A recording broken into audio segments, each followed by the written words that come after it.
In this world, people who have the ability to fight monsters are known as raiders. They hunt demons, obtain treasures, and protect humans along the way. While their job may be a dangerous one, people call them heroes. They're loved by everyone and envied by some because the idea of hunting and gaining treasures excites people. Those who manage to land this job can't help but feel jealous of other heroes. This story starts in a public restaurant where everything seems to be going fine until someone starts shouting. The one shouting is the protagonist of this story, known as Jae-hyun, and he's absolutely mad to hear that he's only being hired as a meat shield while raiding. The guy in glasses immediately tells Jae-hyun to simmer down because our hero was the one who wanted to make some quick cash with a job, and this is the only one currently available. Well, as much as our hero Jae-hyun might drag his feet, it seems he doesn't have much choice in the matter. Jae-hyun then reveals to us that the guy with glasses is Young Wooman, working at the raider agency. He hooks up people like Jae-hyun with jobs who aren't officially part of any guild. When Young Wooman finally got in touch, our hero thought he'd scored a sweet gig. Turns out he's just getting a role of cannon fodder, standing frontline in a dungeon full of undead. It's like being told you're disposable shield of meat, ready to be ditched if things get hairy. Jae-hyun sighs and wonders why this is the only job available for him, especially when people lower ranked than him are landing high-paying jobs. Young Wooman then reminds him about his martial arts class, which, despite being top-notch class, rarely gets job offers. Jae-hyun then gets even more annoyed, questioning if he's being underestimated just because he's a martial arts raider. The guy with glasses reluctantly agrees, explaining that in reality, magic users dominate the job market and snatch up all the requests. The truth is, martial arts raiders tend to take longer to finish jobs and get injured more often.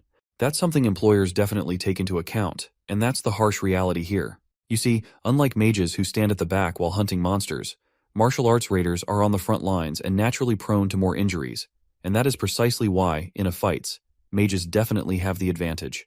The boy further reveals that about 10 years ago, martial arts raiders were in high demand. However, that's no longer the case, and he regrets not becoming a mage back then when he had the chance. It all started 11 years ago when our hero was in his third year of high school. He aced the Awakened Aptitude evaluation and was chosen to attend one of the prestigious Mila's academies, specialized in nurturing raiders. At that time, his aptitude result for a mage was an impressive 97%, nearly a perfect score. Even the top students of the time only managed around 92%, like Lady Sioina. His results back then were unbelievable. On the flip side, his aptitude for a martial class was just 34%, and despite that, he made a dumb move and chose to become a martial raider. He didn't choose the martial class for any noble reason, he just didn't want to become a mage. Back then, mages had a bad rep because they were seen as mere buffers, unable to handle even low-ranking monsters without martial arts raiders backing them up. But times have flipped since then. Martial arts raiders are on the decline, while mages are now highly sought after. If our hero had gone for mage class 11 years ago, his life would probably be a lot better now. Even if he decides to switch classes now, raiders hit a growth plateau at age 20, so there's no room for improvement. I guess there's no point in dwelling on regrets since nothing can change now. Young Wooman then reminds our hero that opportunities like this are hard to come by nowadays, and he shouldn't be choosy. He further reveals that he was going to offer this job to someone else, but chose our hero instead, because he thought of him. Hearing this, our hero feels a mix of sadness and irony. His talent was one that was envied by all those who wanted to become mages at one point in time, but now his dumb choices has reduced him to just an insignificant D-rank martial arts raider. With no other options left, he decides to accept the job. His friend perks up happily upon hearing this, assuring our hero that he's making the right call. As our hero is about to leave, the manager informs him that he'll see Jae-hyun at 8 a.m. the next day at an address already sent to his phone. Curious, Jae-hyun asks why the manager will be there, assuming he'd be busy with agency work.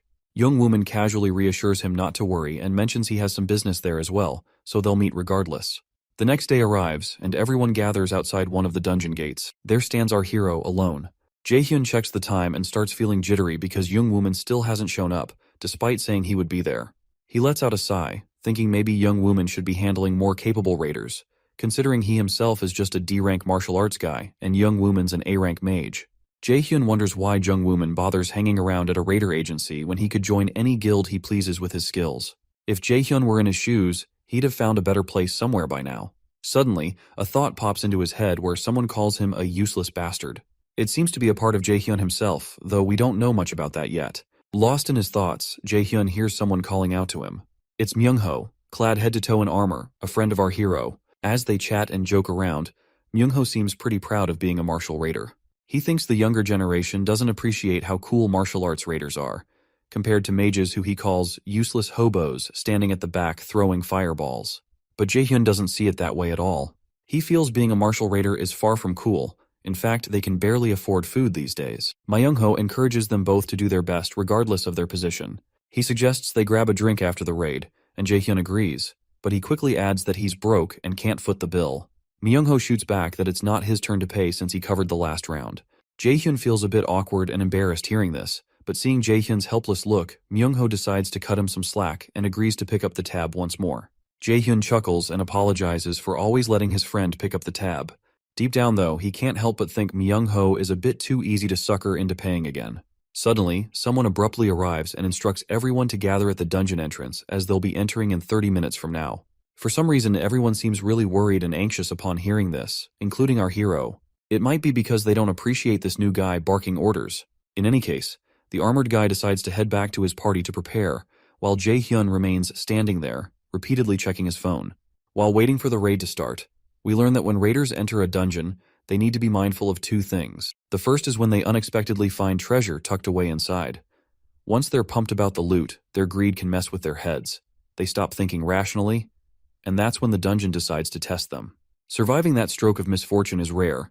Usually it's a total disaster. As for the second thing, we'll have to wait to find out because the armored guy butts in again. He tells Jaehyun to quit staring at his phone. It's time to roll into the dungeon. Then he cracks a joke about our hero, stating that he is probably ogling his girlfriend's pic before getting inside the dungeon. Jaehyun waves off the comment, saying it's no big deal, but truth be told, he's actually peeking at a pic of his mom, not some girlfriend.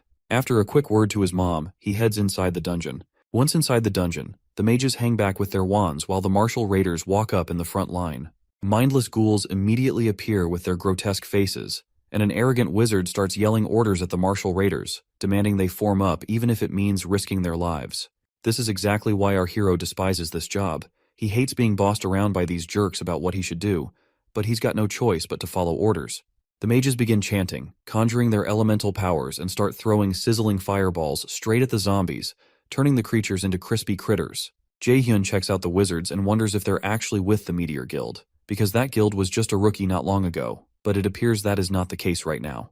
Despite the tension, he figures today isn't his day to kick the bucket thanks to their power boost. While taking a moment of respite, Myungho grabs water and chugs it down to refresh himself, and points out that the dungeon's all about taking down the big boss now. The old man jokes about feeling his age, saying he can't keep up with others like he used to. The old man then asks if our hero got any item drops. He is feeling happy while asking this because A-rank dungeons usually have decent loot. The boy decides to check for himself, but as soon as he opens his system window, it starts glitching, and he feels a sudden headache. But then, another system message pops up, stating that the Aesir system is down, and the connection to the user will be temporarily disconnected. Then, another message follows, explaining that for unknown reasons, the Aesir system failed to reboot. Our hero has never been in such a situation before and has no idea what's happening. Suddenly, a voice starts speaking in his mind, urging him to follow the light. Startled, he turns around to see the glitching system notification stating that an unknown entity has infiltrated the system and the safe mode restoration is failing. Jaehyun is utterly clueless about what's going on. The old man notices his tense expression and asks if something's wrong. The boy simply explains that someone asked him to follow the light, and right on cue, something starts happening. These bubbles of light start appearing out of thin air. He wonders if this is the light he's supposed to follow.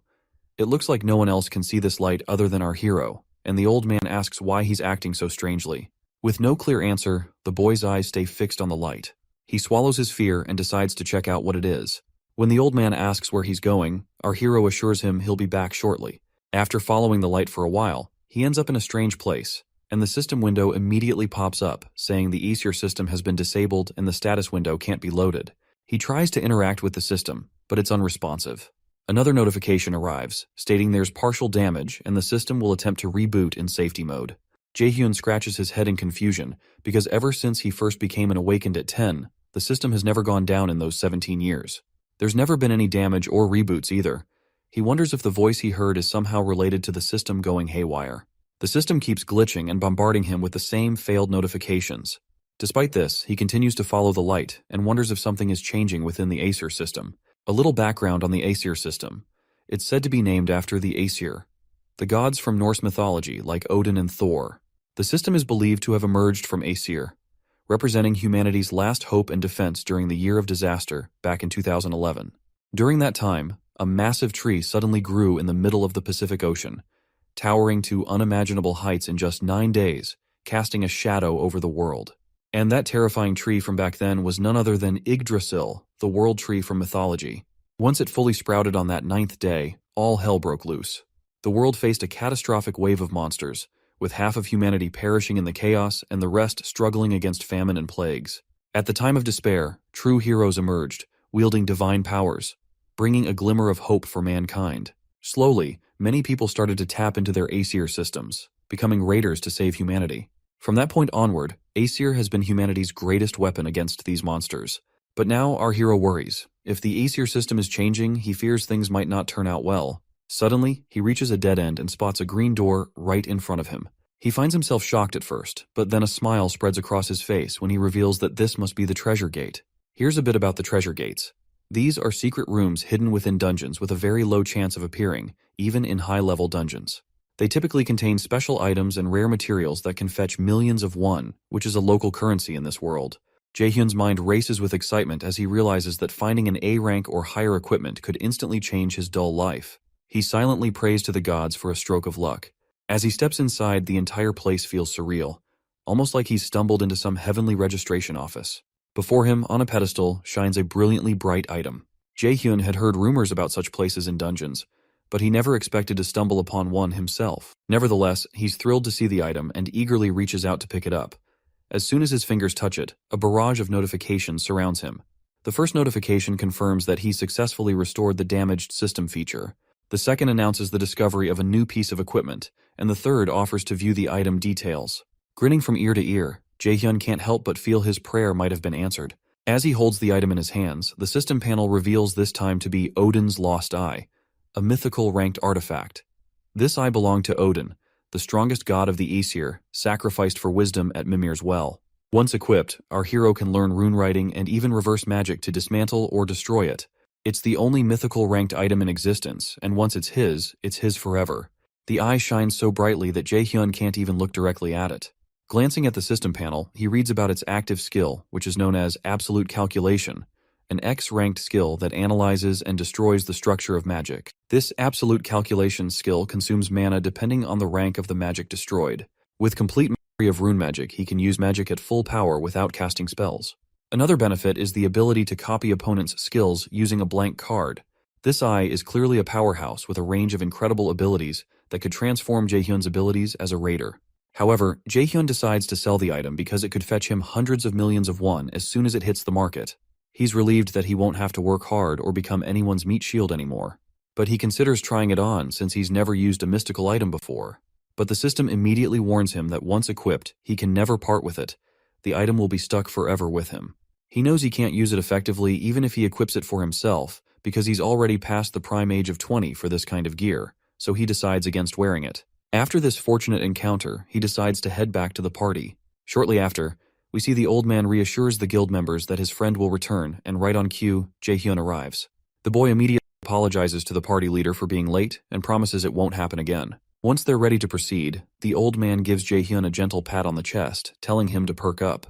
But Jaehyun assures him, saying, "I'm already good to go," and cheerfully mentions that he'll be treating them to drinks tonight.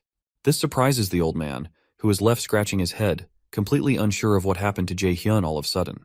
Meanwhile, Jaehyun is relieved that they don't suspect him for anything. You see, inside the dungeon, where no laws apply, mentioning he found an item could be a death sentence, and even his own friends will not hesitate to snatch the item. So he's doing his best to avoid any unwanted attention. Suddenly, the ceiling starts to crack. Before the party leader can give any orders, it collapses with a crash. Jaehyun instinctively jumps in the opposite direction but ends up crashing to the ground, possibly scratching his butt in the process. The purple mist immediately engulfs the area, and the party members start coughing violently, blood leaking from their mouths. Jaehyun reacts immediately, covering his mouth and deciding to flee before he inhales any of the poisonous fog. He calls out to his friend, urging them to get out because the fog is deadly. As he begins to move, a shocking sight freezes Jaehyun in place. His friend is suddenly pierced by a sword wielded by someone unseen. In his dying moments, the friend tells Jaehyun to run. The horrifying scene petrifies our hero briefly, but he snaps out of it and dashes away as fast as possible. While running, he replays the explosion and the sudden appearance of the gas in his mind. It becomes clear to him that this was an elaborate murder attempt. Once he has escaped the danger, he takes a breather while his face is sweating, and he has no fucking clue why this murder attempt is being happened. Suddenly, our hero notices someone behind him. As the figure comes into view, a fiery arrow shoots forward, not targeting Jae-hyun, but crashing into the area in front of him, causing a massive explosion. The guy in the hoodie looks familiar, and Jae-hyun immediately recognizes him as Jung Woo-min. As Jung gathers energy at the tip of his finger, he reminds Jae-hyun that he had promised to meet him today, and here he is. Jae-hyun immediately asks if this was all he was doing, if he was the one who released the poison fog and attacked the Meteor Guild. Jung smirks in response and shamelessly admits he was behind it all. The boy finds himself shocked, but he quickly calms himself down, trying to understand the situation before acting on impulses. So, he asks Jung Woo-min why he did it, to which Jung just shrugs and says his clients told him to do so.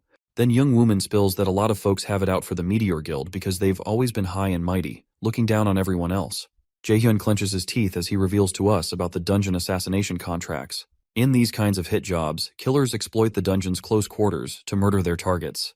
Apparently, the Meteor Guild's been mixed up in these shady deals as well, which is why they ended up dead. Jae-hyun feels the sting of his injury from the grazed shoulder by the arrow.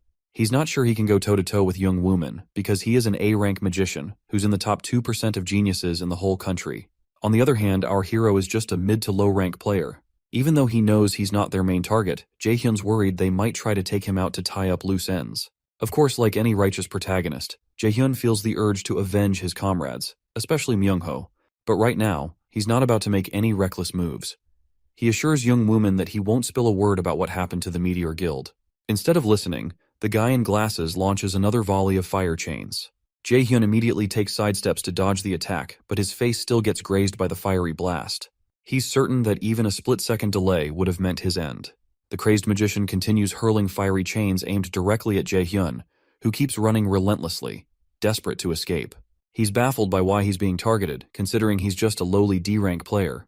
With each passing moment, his face bruises from the onslaught, while the relentless attacker shows no sign of stopping. Suddenly, that voice inside Jae-hyun's head berates him once again, calling him a useless fool and questioning why he even exists. It seems like this man who always appears in his head to insult him is definitely his father. And after seeing his father in his head, something clicks in Jae-hyun's mind, and he boldly asks if his father is behind this assassination attempt.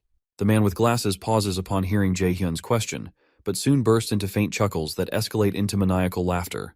He confirms Jae-hyun's suspicion.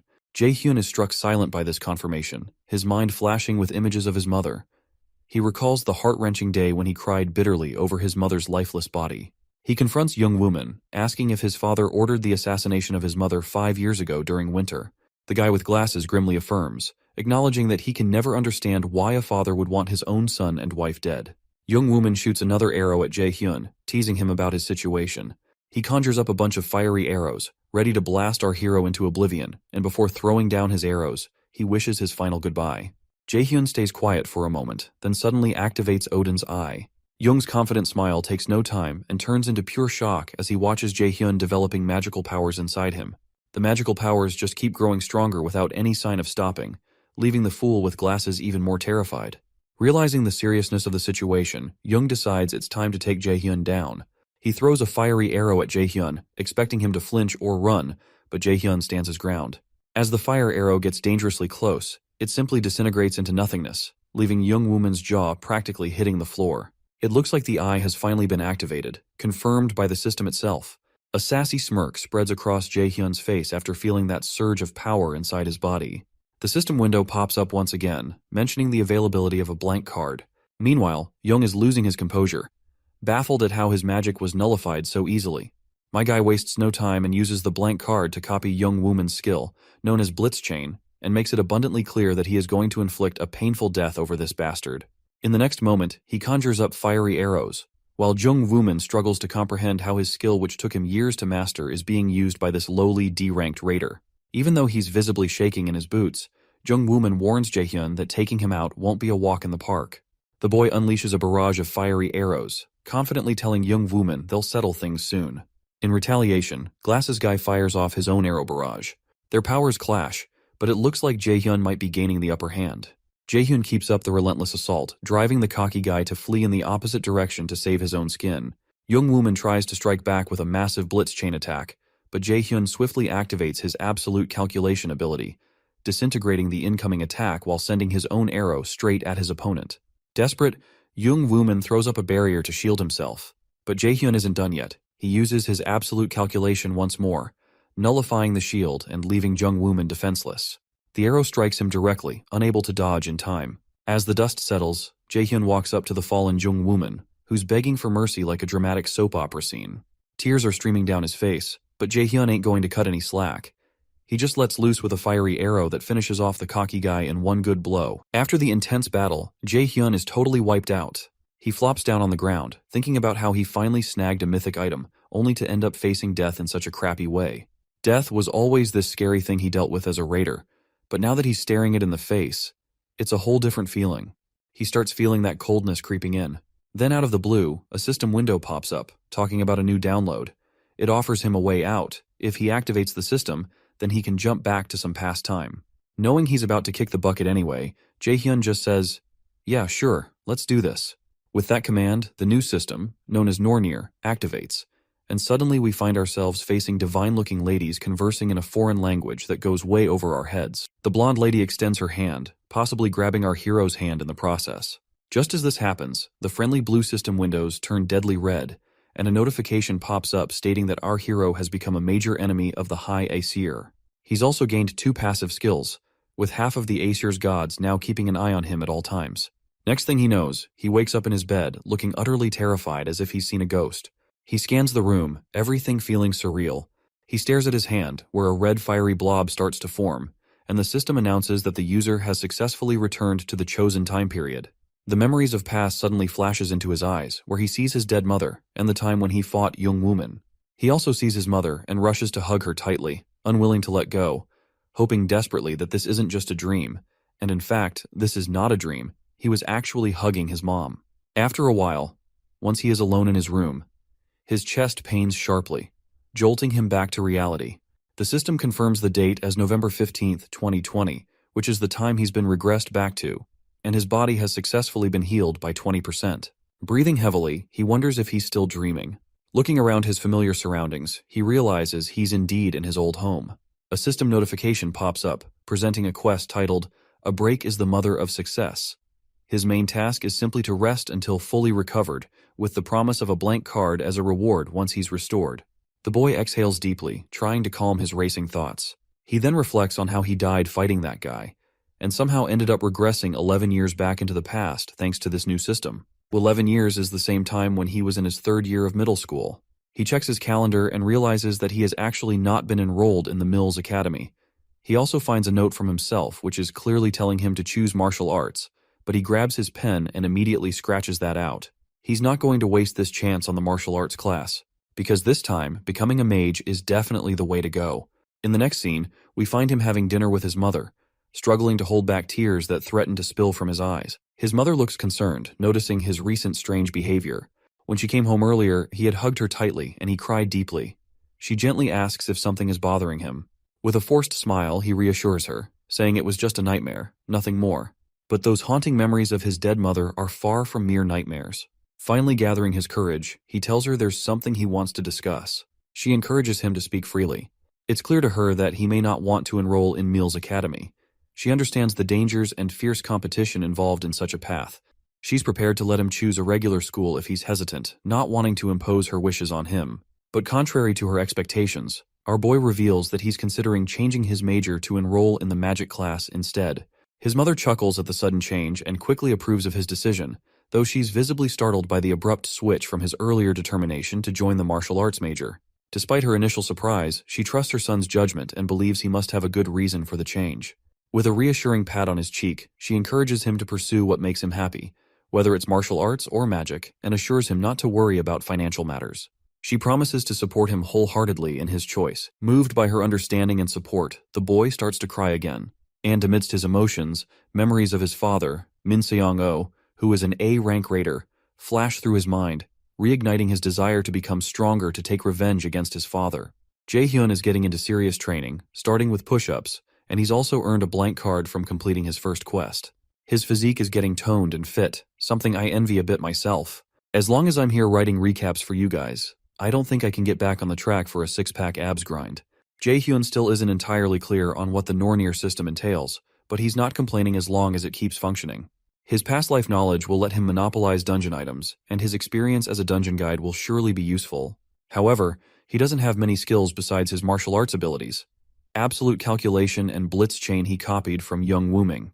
He leans back on his chair, summons his system, and checks his current stats. He's pretty sure his level has reverted to the current time and his stats have been reset. He also somehow retains all the passive skills from his previous life, with 2 new skills. The first one known as One Who is Observed by the Gods and Supreme God's Eye, both maxed out.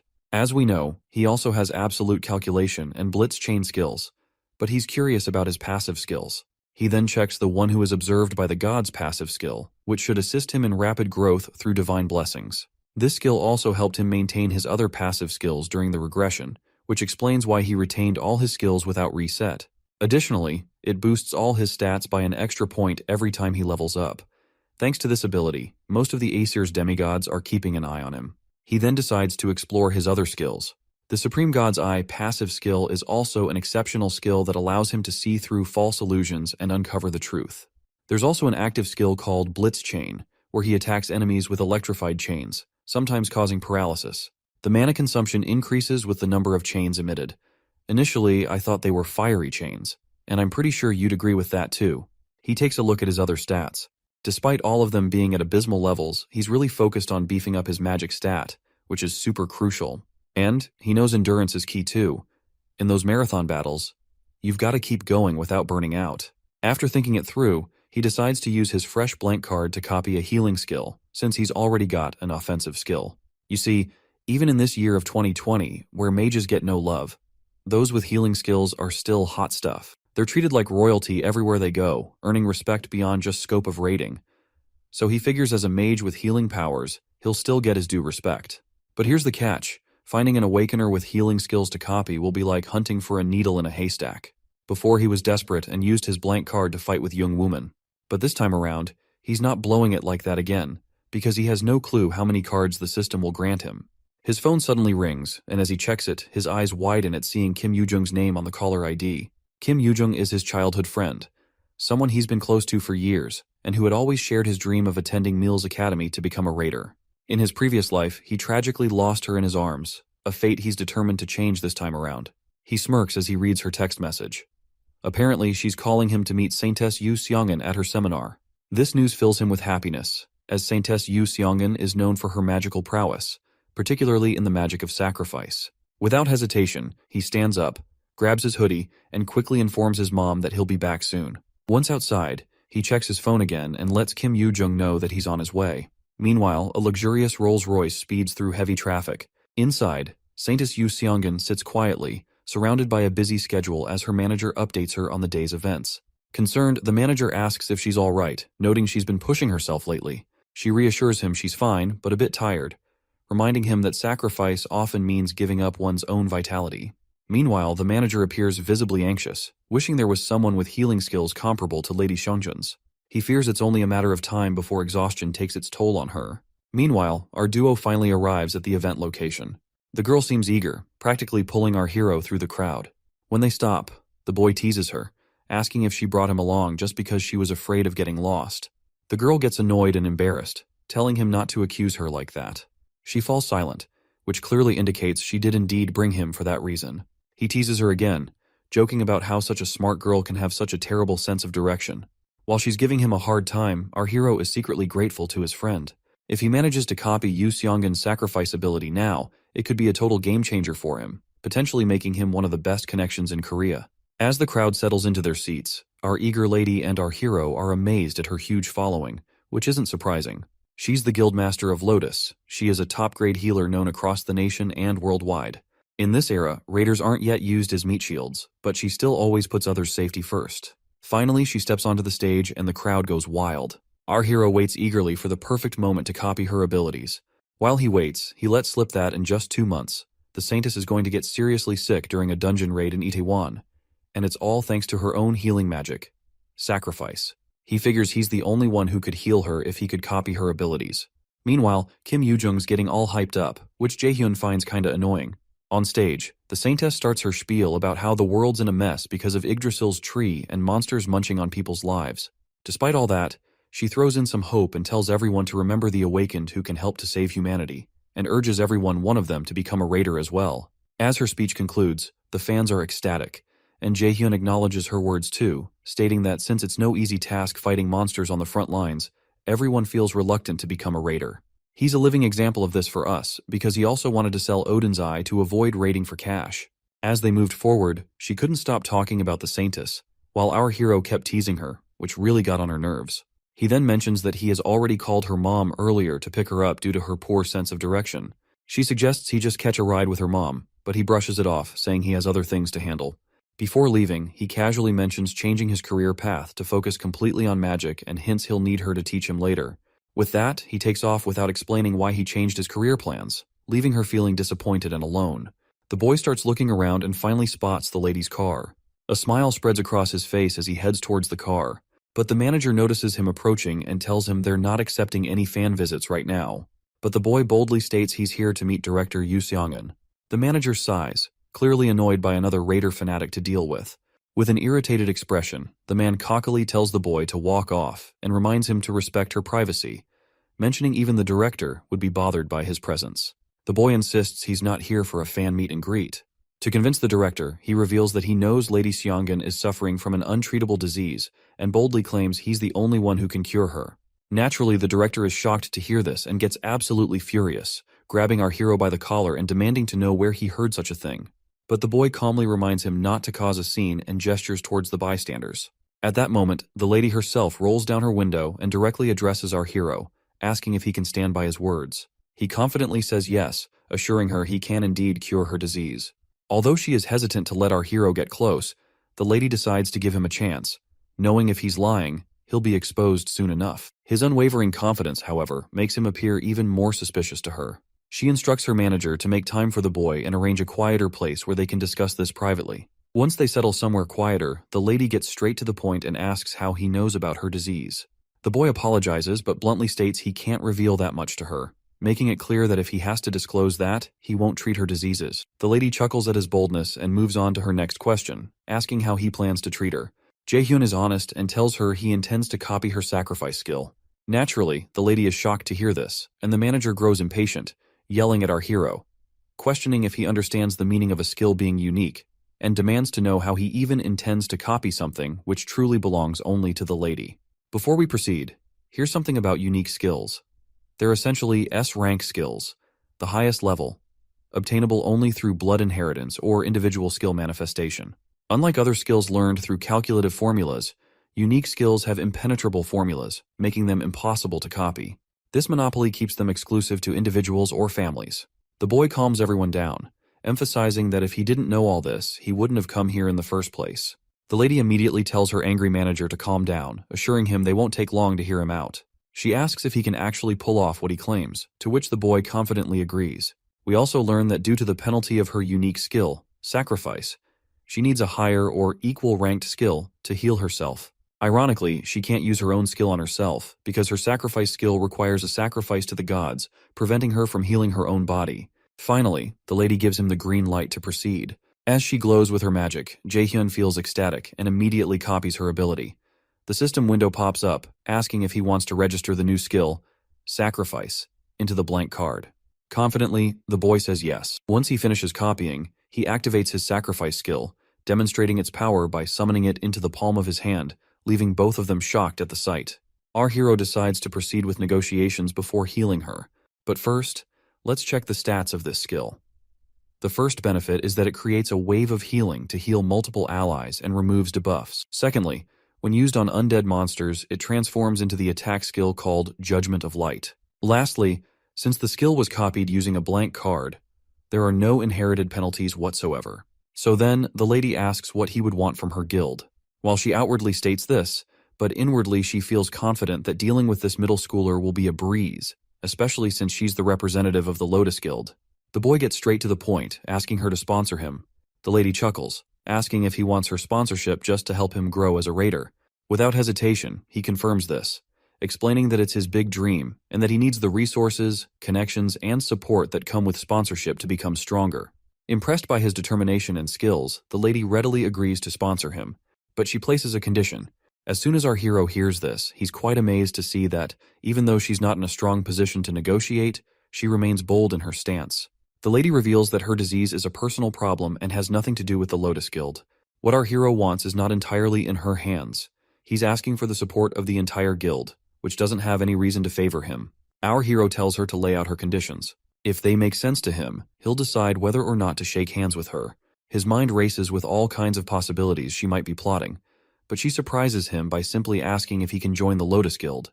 The boy immediately asks if she's serious about recruiting him. The lady then lists several reasons for recruiting him. Firstly, he uncovered the classified information about the representative of the Lotus Guild's disease, which only a few knew about, showcasing exceptional information-gathering abilities. Secondly, he flawlessly copied her sacrifice skill, something she's never seen before, and she's curious to see if there's anyone else like him in the world who can do the same. The boy feels awkward hearing this, knowing he can't tell her he only knew about her disease because he regressed in time, and he can only copy skills thanks to his cheat system. The lady then leans in uncomfortably close to him and states the third reason for recruiting him into the guild, which is that despite being a middle schooler, our boy didn't even flinch when facing off against the representative of the Lotus Guild, and she likes his guts he just showcased. In his past, the Lotus Guild collapsed soon after her death. Now that she's here, he's pretty sure joining the guild would level him up quickly. But he wonders how they can contract since he's a minor, and contracting with underage people is illegal. With a smile, the lady reminds him about the right of priority negotiation. It turns out our hero does know about it. The right of priority negotiation is a guild's privilege to support the growth of a raider trainee who hasn't yet reached adulthood. Once they come of age, that guild has the right to make a contract with the trainee before any other guild can. Jaehyun never thought he'd be using a perk like this, especially after getting rejected by even the crummiest guilds back in the day. The lady seems to have taken a liking to our hero, and the boy sits up from his seat, saying he'll heal her right away. Though her offer is a no-brainer, he decides to focus on the treatment first before finally accepting her terms. While he stands right over her head, the manager doesn't seem thrilled about our hero healing her. Although he no longer doubts our boy after witnessing his powers firsthand, he's still cautious, fearing our hero might use something cursed or shady, especially since even top doctors failed to cure her. Shortly after, the lady feels magically healed, sensing the changes inside her. The manager is in absolute shock and amazement. He wastes no time bowing his head before our hero, apologizing with utmost respect for ever doubting him. Our hero just shrugged it off, saying it was understandable to doubt a kid's words. But the manager kept on apologizing, feeling bad for his rude behavior earlier. Jaehyun tells the lady that everything's done, and she can move around freely now. As soon as she stands up, she walks to the window and uses her magic to light up the whole room. Tears fill her eyes as she realizes her symptoms are completely gone. She expresses her gratitude for this miracle and asks if he'll face any penalties for healing her, but we know penalties don't apply to his copied skill.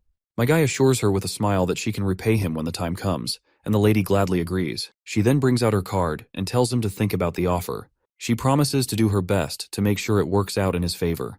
The boy then tells them there's something he wants to ask. The next day, the manager escorts him to a low-rank dungeon owned by the Lotus Guild. As you can guess, he's there to level up his skills, aiming to become an ace at Mills Academy. The guild makes sure they've got all the essentials ready for him, and even loans him some spare gear meant for guild members. But the manager warns him going alone into the dungeon could be risky, asking why he insists on soloing it. Jaehyun just says he wants to grind. As a safety net, the manager hands him a stone, saying it's a warp stone. If he breaks it, he'll teleport outside the dungeon gate. It's a little thanks for how he treated the lady, and the boy happily takes it. He proceeds to enter the dungeon, and as soon as he steps inside, he is sure that it's just an E-rank dungeon, not something to worry about. The manager urges him to warp out quickly if danger appears, to which he nods in assurance. Deep inside, though, he suddenly finds his mouth covered by unexpected hands, and the system indicates he's now in Helheim's Field of the Dead. The scene transitions to the director Yu Seong-in office. There we see the lady deep in thought regarding our hero. She's concerned that even in an E-rank dungeon, a newcomer clearing it alone is nearly impossible, regardless of how skilled they are. However, she can tell this kid isn't your average Joe. He didn't just pick this gate on a whim, so she grins and decides to see where he's going with this. Suddenly, there's a knock on the door, and after getting permission from the director, a lady enters. The director asks about the matter she requested updates on, and the other lady hands her the files, explaining it's our hero's profile. As the director flips through the pages, she's shocked to read that he aspires to be a martial artist, which makes no sense to her considering his magical capabilities. A heavy silence falls over the room as the lady who brought the reports also has no clue how someone can be so talented, but she assures the directory that the reports are accurate unless there are not any mechanical errors. Taking a peek ourselves, we see that our guy's aptitude for magic is at 97%. Shortly after, the director calls his manager Appa and instructs him to call her immediately once our hero is out of the dungeon. She's eager to witness our hero's talents with her own eyes. Meanwhile, our boy finds himself falling into the unknown realm known as the Field of the Dead, hitting his ass on the ground hard upon landing. As he looks around, he realizes he's in a graveyard and struggles to stand up, coughing harshly. Before he can make sense of his surroundings, an undead creature appears. Wasting no time, it aims its bow at our hero and shoots an arrow at him. Reacting too slowly, he ends up with a nasty cut across his face. Another monster appears, ready to strike our hero down. He's unsure if it's laced with paralysis poison, which annoys him greatly.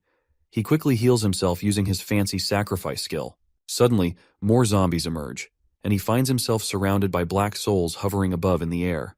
They immediately start attacking and shooting at him, but this time, Jaehyun grabs an arrow with his bare hands and breaks it by clenching his fist, thoroughly annoyed by their pesky attempts. Meanwhile, Kim Yoo-jung stares at the autograph she received from the director, and she is also feeling totally annoyed at our hero for leaving her alone, despite knowing she has a terrible sense of direction. She's getting more and more annoyed by his unpredictable moves. He used to avoid crowds, but suddenly he's agreeing to tag along with her. He never used to ditch her like this before, always making sure she wasn't left hanging, but this time, he left her high and dry down there alone. And now he's switching to magic class, even though he's always dreamed of martial arts. She just can't wrap her head around his sudden change because she knows he's usually thoughtful and careful, not someone who acts without a good reason. Suddenly, she starts texting him again, giving him a piece of her mind about leaving her alone that day. Meanwhile, back in the dungeon, Jaehyun's face pales as he freaks out at the sight of ghosts right in front of him. To make matters worse, they're far more organized than your typical monster horde. He decides to rely on an item, a staff forged by a blacksmith from the Lotus Guild. Before we delve deeper, we learn that this dungeon, Helheimr, is the realm of the dead overseen by Loki's daughter, Hel. It's one of the 9 worlds in Norse mythology, created after the 7 realms excluding Midgard and Asgard. These worlds include Niflheimr, the world of fog and ice; Muspelheimr, the world of flames; Jotunheimr, the world of giants; Alfheimr, the world of elves; Svartalfheimr, the world of dark elves; Vanaheimr, the world of the Vanir gods; and the coldest and darkest of all, Niflheimr, where Helheimr exists alongside it. This place is a total nightmare for newbies, but our hero's pumped to test his skills. He decides to whip out Goddess Nora's sacrifice skill. When he uses it on dead monsters, bam! It transforms into this epic area of effect attack called Judgment of Light. The monster jumps him right away, but our hero's quick to smack it down with his wand, sending the monster flung backward. He gears up with Blitzfire and blasts the monster to smithereens, bagging 70 XP for knocking out the Death Wraith. He keeps up the momentum, chaining his blitz moves to rock the stage with his skills. Every monster he takes down brings a bigger grin to his face as the XP rolls in. Next up, he leaps at another undead who is using arrows and smacks it hard on the noggin. Boom! His wand cracks in half, but he still manages to take down the monster. His face goes pale seeing his wand broken, realizing he wasn't exactly fighting like a mage after all, and his foolishness has caused him to lose a weapon. So, he gets serious and activates his sacrifice skill.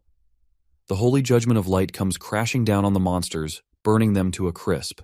Once those undead are turned into ashes, he racks up some valuable experience points along the way, and decides to take a breather in the settling haze.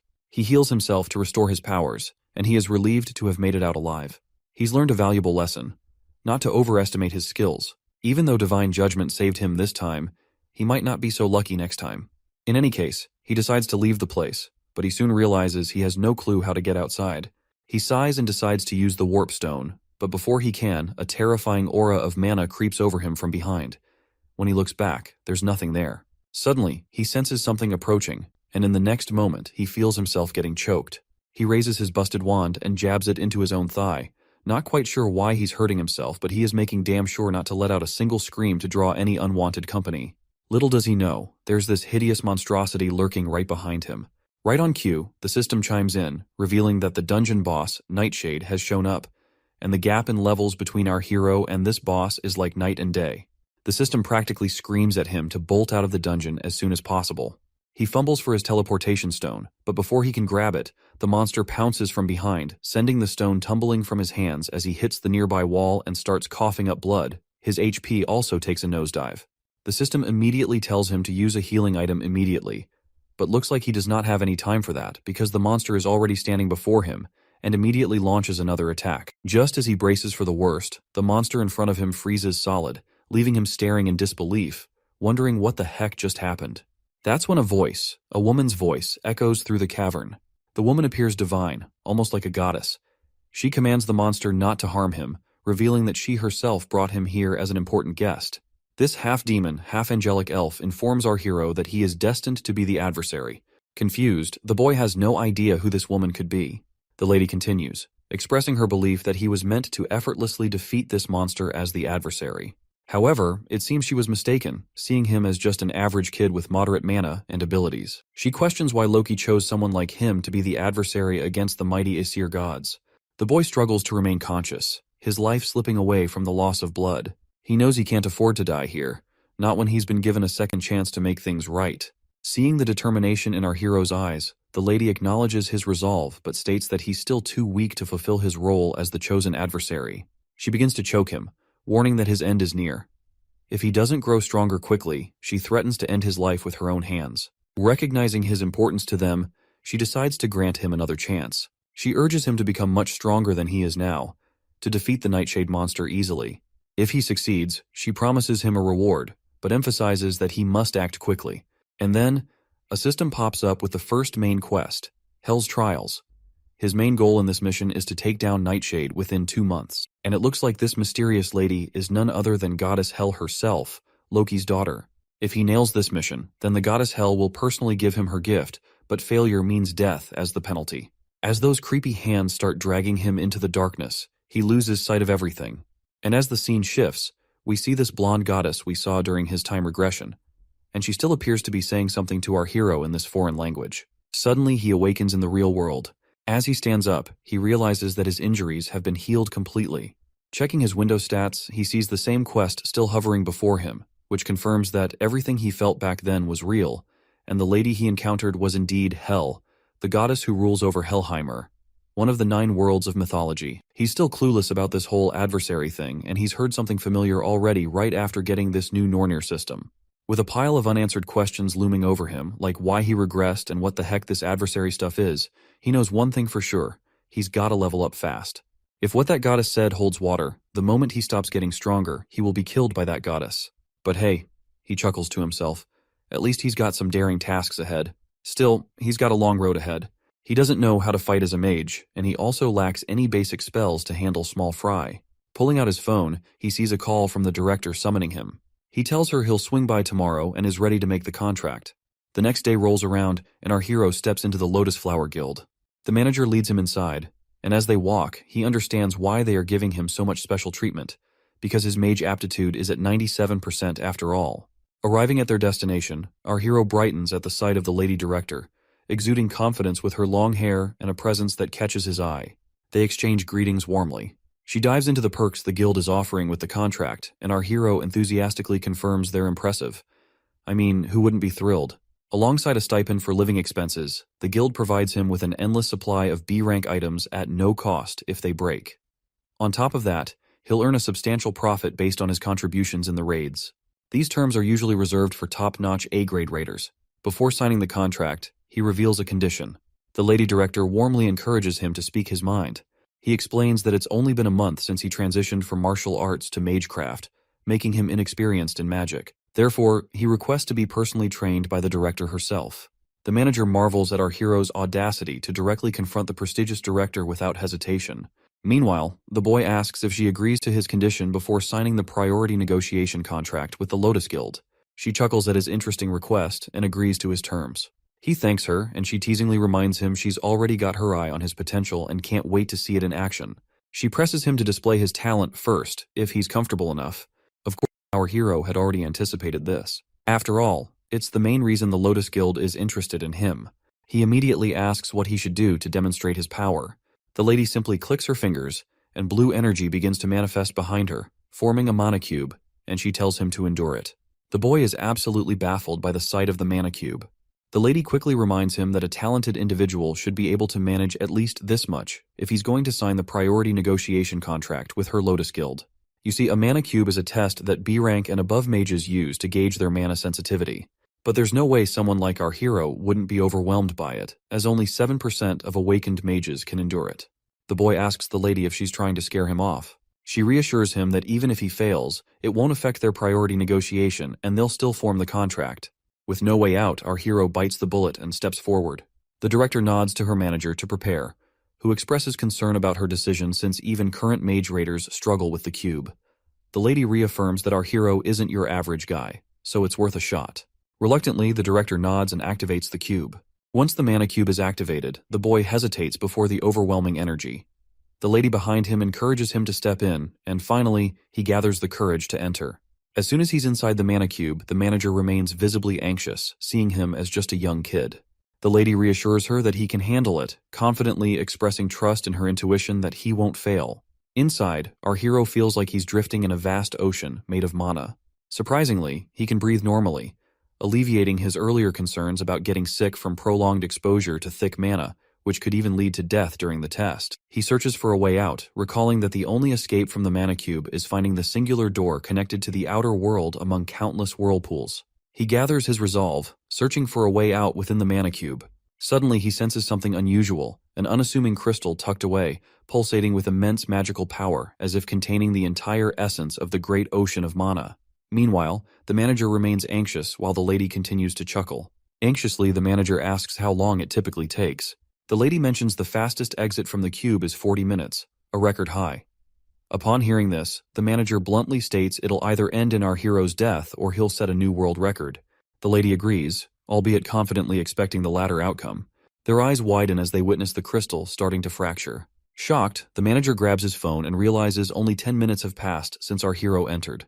While the spectators anticipate what's happening inside, our hero senses the immense power of the crystal and grins, thinking that breaking it might just be his ticket out. With determination, he swims towards the stone, clenches it tightly in his fist, and shatters it into pieces in a swift motion. As cracks begin to spread around him, a system notification reveals that he has acquired a passive skill called Crystal of Mana Operation. Suddenly, the mana cube collapses, leaving both spectators in a mix of terror and awe. This kind of test typically takes an hour for an S-rank player, but our guy smashed through it in just 26 minutes, shattering the record held by the European Union's Camilla, a genius mage noted in the World Guinness at 36 minutes. The manager immediately walks forward, shaking our hero's hand enthusiastically and showering him with praise.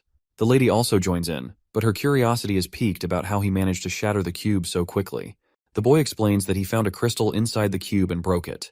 The lady is shocked to hear this because a mana cube crystal contains all the magic power within the cube, and it's incredibly rare for anyone, especially a regular awakened person, to find or break it. The fact that our hero not only found it, but shattered it, suggests that his mana capacity exceeds that of the entire cube. She bursts into a moment of happiness and immediately vows to help him become the greatest mage in the world. The scene transitions back to Lady Kim Yoo-jung, who is visibly upset that Jae-hyun is still late. Our hero's mother stands beside Kim Yoo-jung, confirming that he's indeed late and not answering calls either. Suddenly, a familiar flashy Rolls-Royce grabs both ladies' attention. They're stunned to see our hero stepping out of such an expensive car, completely blowing them away. How could he afford something like that? Jae-hyun immediately notices the ladies and waves happily. While his mother is anxious, concerned if her son is involved in something shady, Lady Kim is livid to see him lounging around. Once they're settled in the room, the girl jumps straight to demanding answers, asking why he switched to magic class. Our hero casually explains that martial arts just wasn't cutting it for him anymore, and he already filled out all the paperwork for the magic track. She keeps pushing for more details about his decision, but he flips the script and asks why she's dropped by. He then asks if her parents are off at work, to which she nods, explaining that's why she's crashing for the night with our hero's mom's blessing. We then learn that her folks work in a monster processing plant, shipping creatures abroad, which keeps them moving. And whenever she's left alone, she tends to hang out with him, since our hero's mother is a good friend of her parents. Moving forward, the boy asks her to teach him the theories of magic now that he's in the magic class. The girl demands to know what she'll get in return. Reluctantly, the boy asks what she wants. The girl admits she doesn't have anything specific in mind at the moment. After thinking for a bit, she decides that he must grant her one wish. The boy agrees but adds a condition. Her wish must be made within a year. or it expires. The girl agrees, somewhat annoyed, while the boy privately bets that she'll likely forget about it within a year. Teasingly, the boy asks what kind of wish she might have in mind, but the girl, now visibly annoyed, tells him to shut his yapping. The lady gets so mad that while she was holding to that pillow, I thought that she is squeezing her boobs hard. Did you get the same kind of illusion, or it is just me? Let me know in the comments. As they continue their banter, their mother calls them to dinner, but they ignore her, caught up in their playful pillow fight. Observing their chemistry, it wouldn't surprise me if the girl jokingly tells him to marry her as her wish. Meanwhile, in the forest, violent ravens float above in the air, and a man clad in black easily dispatches the monsters with his sword. Finally, we meet our hero's father, Min Seong-oh, who receives praise from the armored man for effortlessly clearing the dungeon. The man invites Min Seong-oh to join their guild, but our hero's father declines, preferring to stay solo. The armored guy practically begs our father to join, promising all sorts of respect from the Scarlet Guild. But the man in black just scoffs and calls him stubborn. Then, out of nowhere, the father starts summoning these weird chain things, and he also yaps about humans being greedy like he's giving a lecture. He vanishes into thin air, leaving the armored guy scratching his head. After this spooky encounter with this killer dad, who, let's face it, looks younger than our hero himself, we're back to the director, who's giving a lecture to Jae-hyun for his first magic class. The lady decides to dive right into sparring and challenges him to take a swing at her. The boy hesitates but realizes he has no choice. He lets out a sigh and carefully takes his stance, ensuring there are no openings. Drawing on his martial arts knowledge, he throws a punch aimed at her, expecting a reaction. The lady stands there grinning, and the impact of his blow creates such a massive disturbance that everything gets obscured in a cloud of dust. As the dust settles, our hero sees his punch effortlessly caught by the lady, who handles it like it's nothing, leaving him utterly terrified. She grins confidently, and the boy quickly retreats to a safer distance. Seems he underestimated her just because she's a healer. He's now certain she's got the power of an S-rank raider. After that punch, she breaks down his moves, noting the martial artist's habits in his stance and attack. She points out that mages typically don't charge in like that to attack. The director then asks him if he knows the difference between martial arts and magic. The boy says martial arts is all about up-close fighting with swords and stuff, while magic is more about blasting from a distance. She nods and adds that magic classes are about weakening enemies from afar, while martial arts finish them off face to face. Then she tells him to get ready because she's going to attack him to show him what mage combat is really like. She assures him she can heal him if things get messy. He's a bit nervous but ready. The lady gathers energy at her fingertip and shoots out this intense laser beam of energy. The boy quickly rolls to safety as the lady tells him it's his turn to attack. He activates his blitz chain power and unleashes lightning arrows straight at her. There's a huge explosion when the chains hit their mark, but the lady stands there without a scratch. She's surprised he has an A-rank skill but reminds him it's only good if he hits the target. Then, she counters with her own arrow aimed right at his face. He freaks out and ends up taking the arrow straight. Even though he's battered head to toe, he stays standing, impressing the lady with his resilience. But then she decides to go all out, throwing a barrage of blue lightning bolts at him. This time, he immediately uses his absolute calculator skill, and the magic disintegrates, leaving the lady shocked. She can't believe he reversed her attack and neutralized it in such a short time. The lady is once again amazed and asks him if there are any more surprises he's hiding. Our hero just tells her to find out for herself, and with that challenge, the ground right in front of her starts crackling with intense energy. She takes a direct hit, but manages to deflect it with her hand, though her hand trembles from the impact. She's absolutely baffled at how he managed to cast this attack so fast. Meanwhile, he sends a barrage of arrows her way, but she quickly throws up a shield to protect herself. She's curious why he's casting magic without chanting, as casting for a mage typically requires a deliberate process. Experienced mages can reduce the chant for lower-powered spells, but each of his attacks is just as potent, making her doubt he's casting without uttering a single word. On the flip side, our hero's almost wiped out and can't muster enough mana to keep attacking, so he just blurts out that she's a monster for being so resilient. The lady strolls up to him with this smirk, saying he's an interesting kid with loads of potential. But she points out he's still green, catches him off guard, and knocks him to the ground just like that. He's clueless about how it happened, while she just chalks it up to her years of experience. Thinking about his skills, she gives him props for his melee combat game and how he can cast magic without a hitch. She's impressed by his knack for unraveling spells with that reverse calculation trick, thinking he could totally create a one-of-a-kind fighting style. She tells him she's taking him under her wing from now on, officially making herself his teacher. Apparently, he's the first lucky duck to get this kind of VIP treatment of becoming her student. The next scene shows our hero sitting melancholically, lost in thought. His friend snaps him out of his daydreaming with a disdainful aura, and he clicks his tongue, telling her he's listening.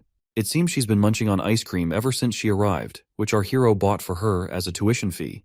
He asks if she's not full yet, to which she replies she could eat it all day, urging him to focus on his studies. As she continues teaching him about magic, the system window reveals that his knowledge of magic has increased, and his efficiency in using magic has risen by 5%. The boy is tired of these persistent notifications.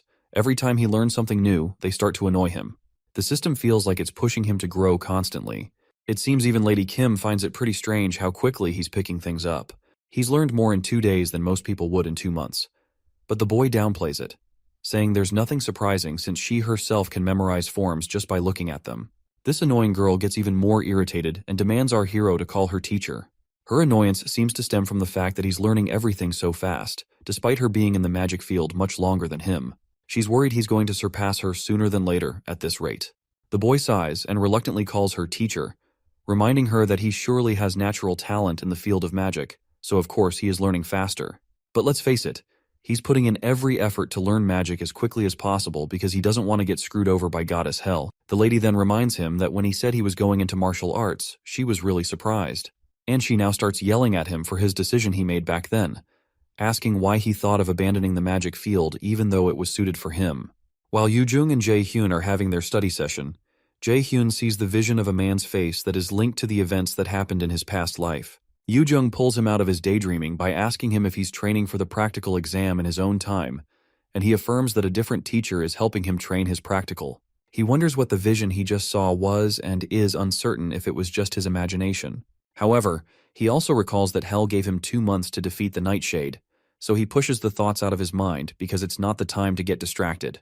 Our boy considers other beneficial things, like his hopes that the pill he's working on becomes a big help to raiders across the world and can help him overcome this wall in his abilities. Meanwhile, in the Lotus Guild Training Center, Park Sung-jae, the manager, supervises some of the raiders who are training and corrects some of the mistakes they're making. When he spots the guildmaster, Seongun, he makes a comment to her about how the trainees aren't bad for newbies and how the average rank has almost gone up from last year. But he's surprised to notice she wasn't listening.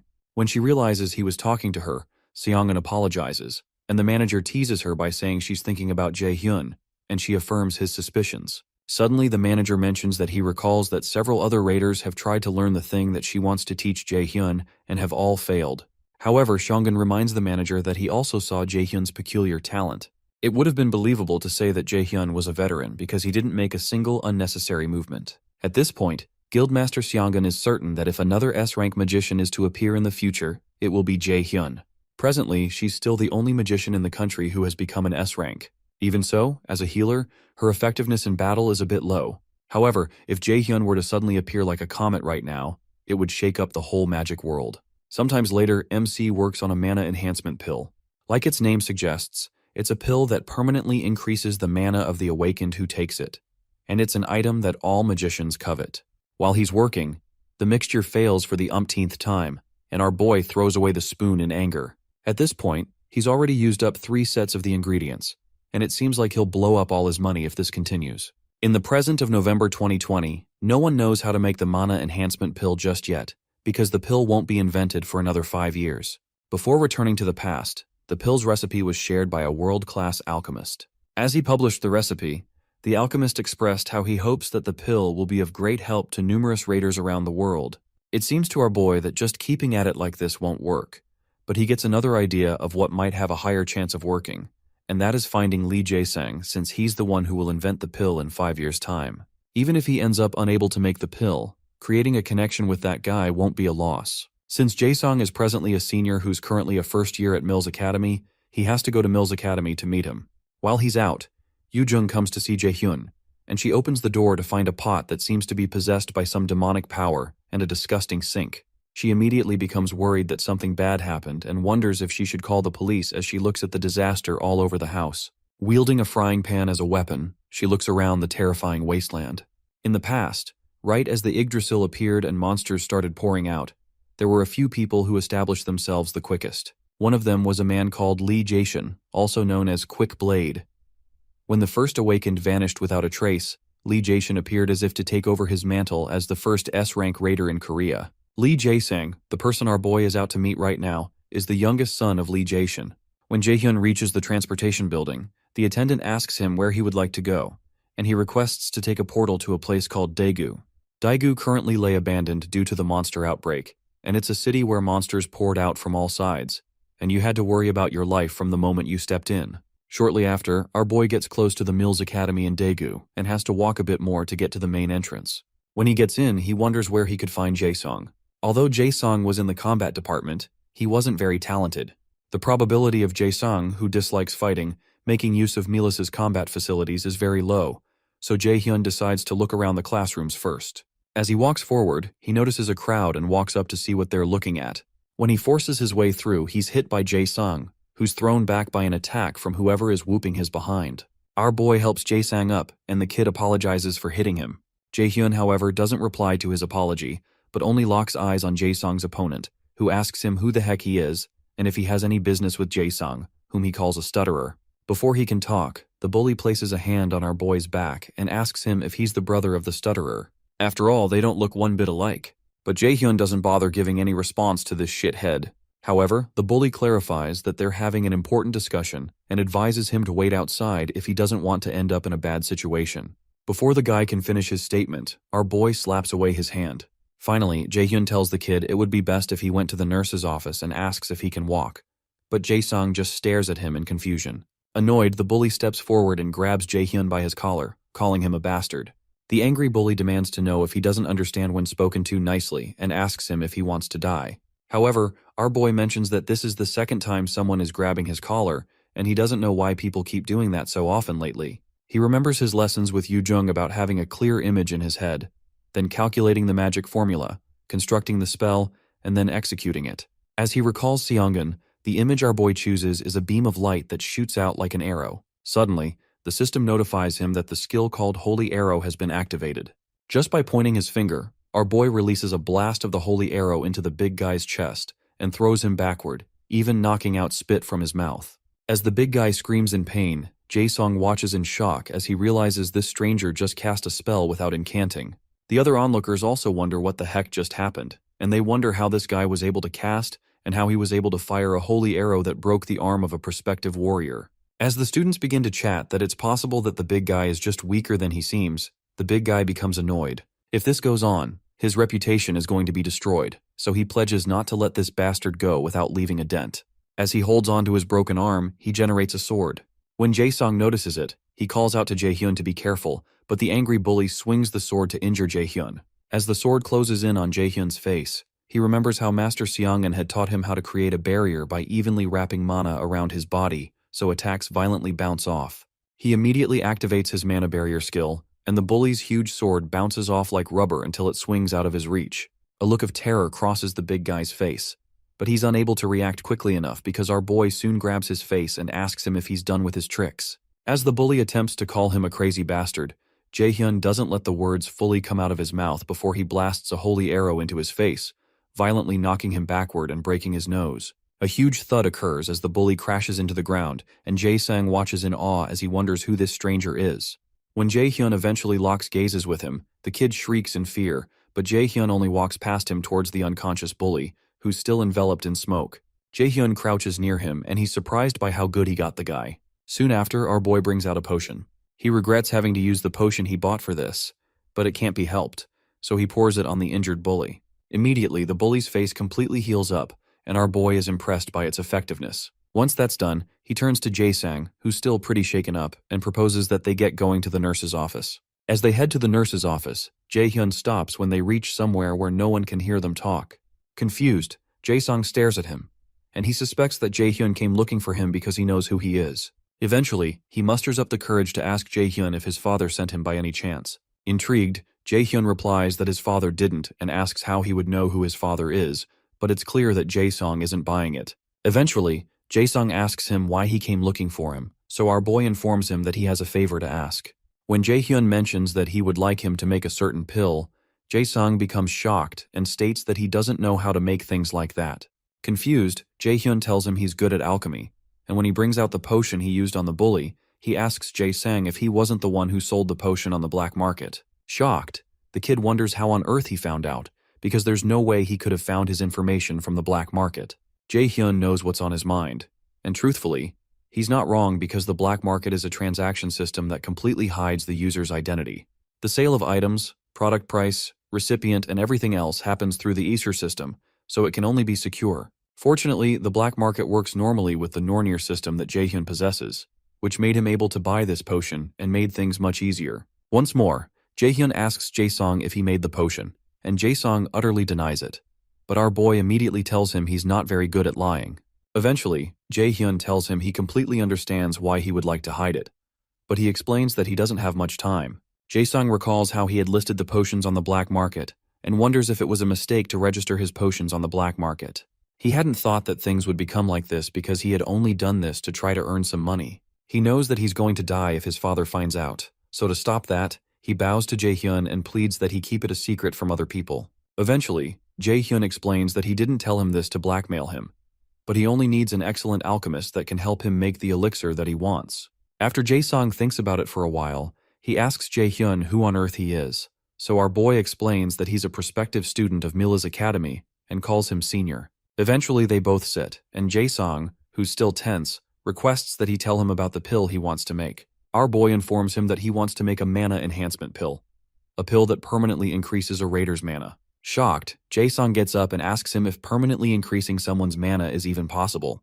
Jaehyun tells him it is.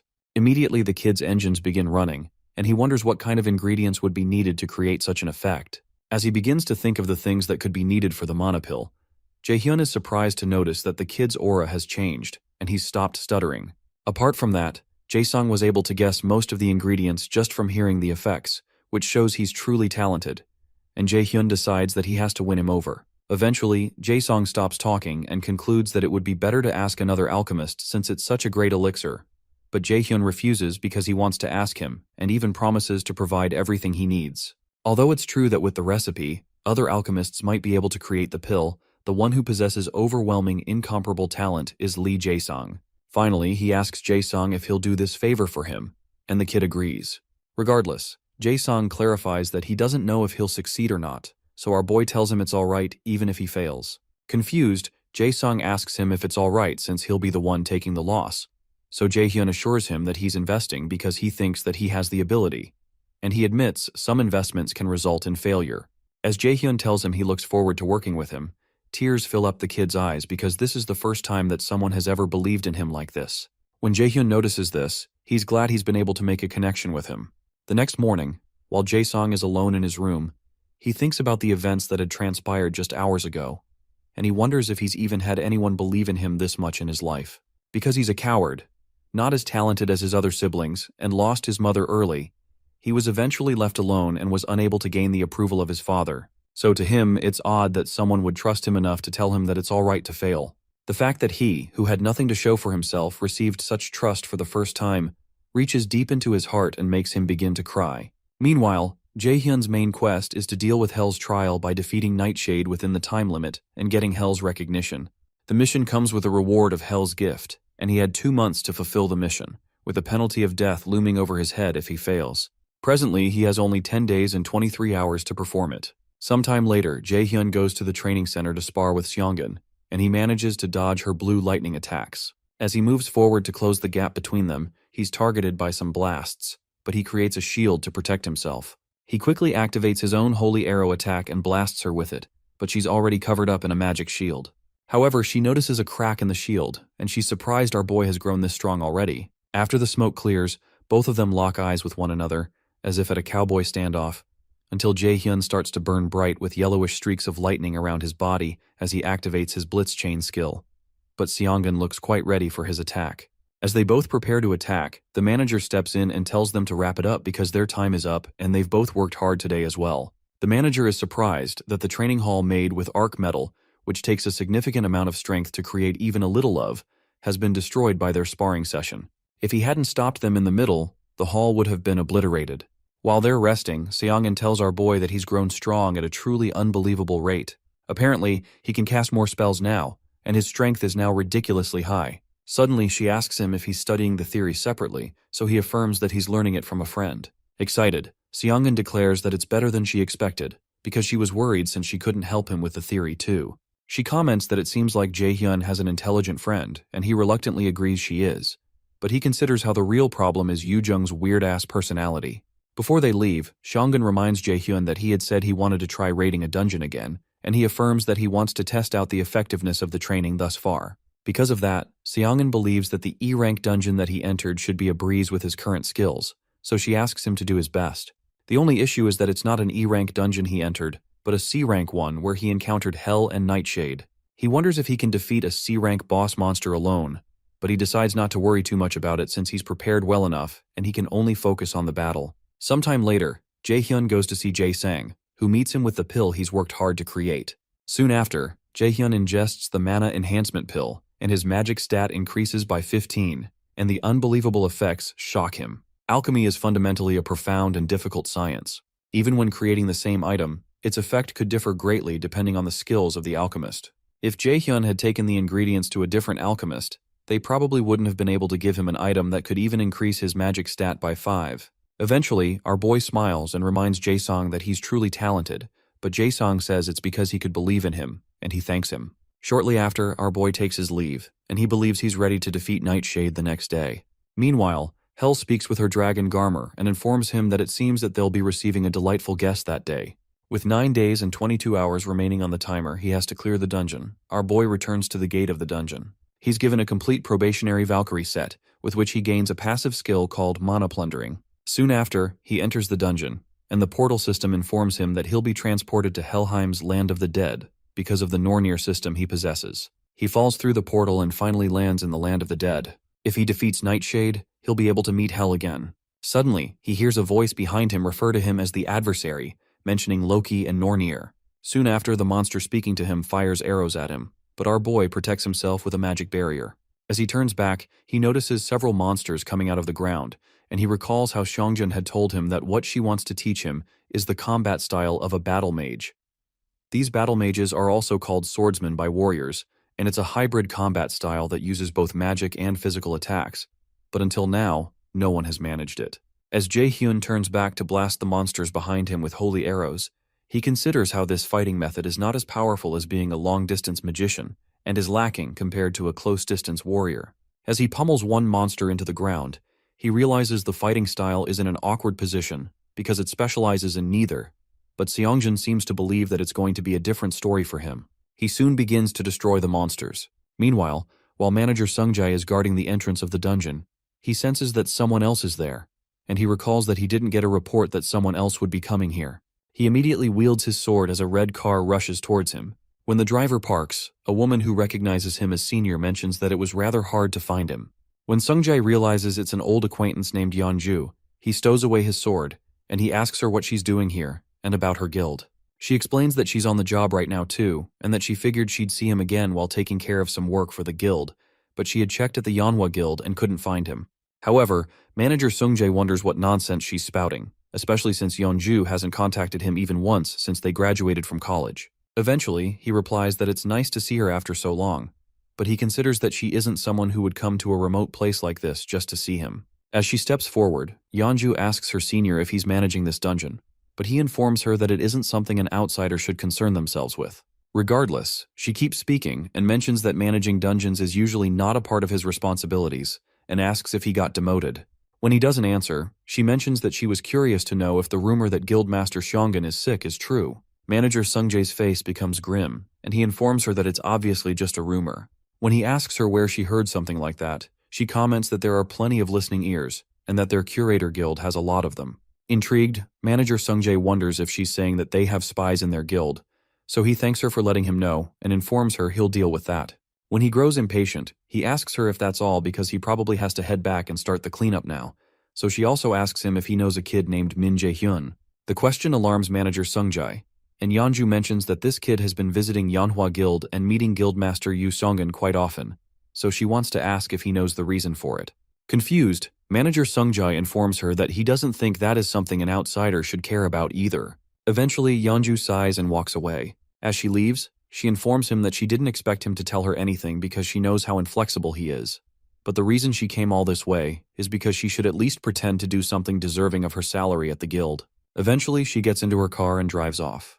Meanwhile, in the dungeon, our boy piles up a lot of monster corpses and sits on them. Soon after, the dungeon boss, Nightshade, appears, and our boy tells the monster that it's been a while. Nightshade's body burns in an eerie bright red, and the monster soon lunges forward, causing our boy to jump into the air as he aims his holy arrows at the monster.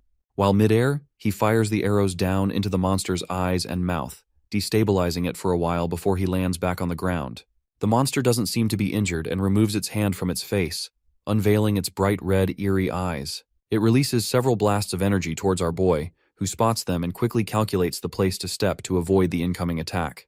He successfully dodges the attack, and when he gets right in front of the monster, it releases another onslaught of destructive energy, which our boy still does. Shortly after, our boy asks it if it's now flustered because things aren't going its way.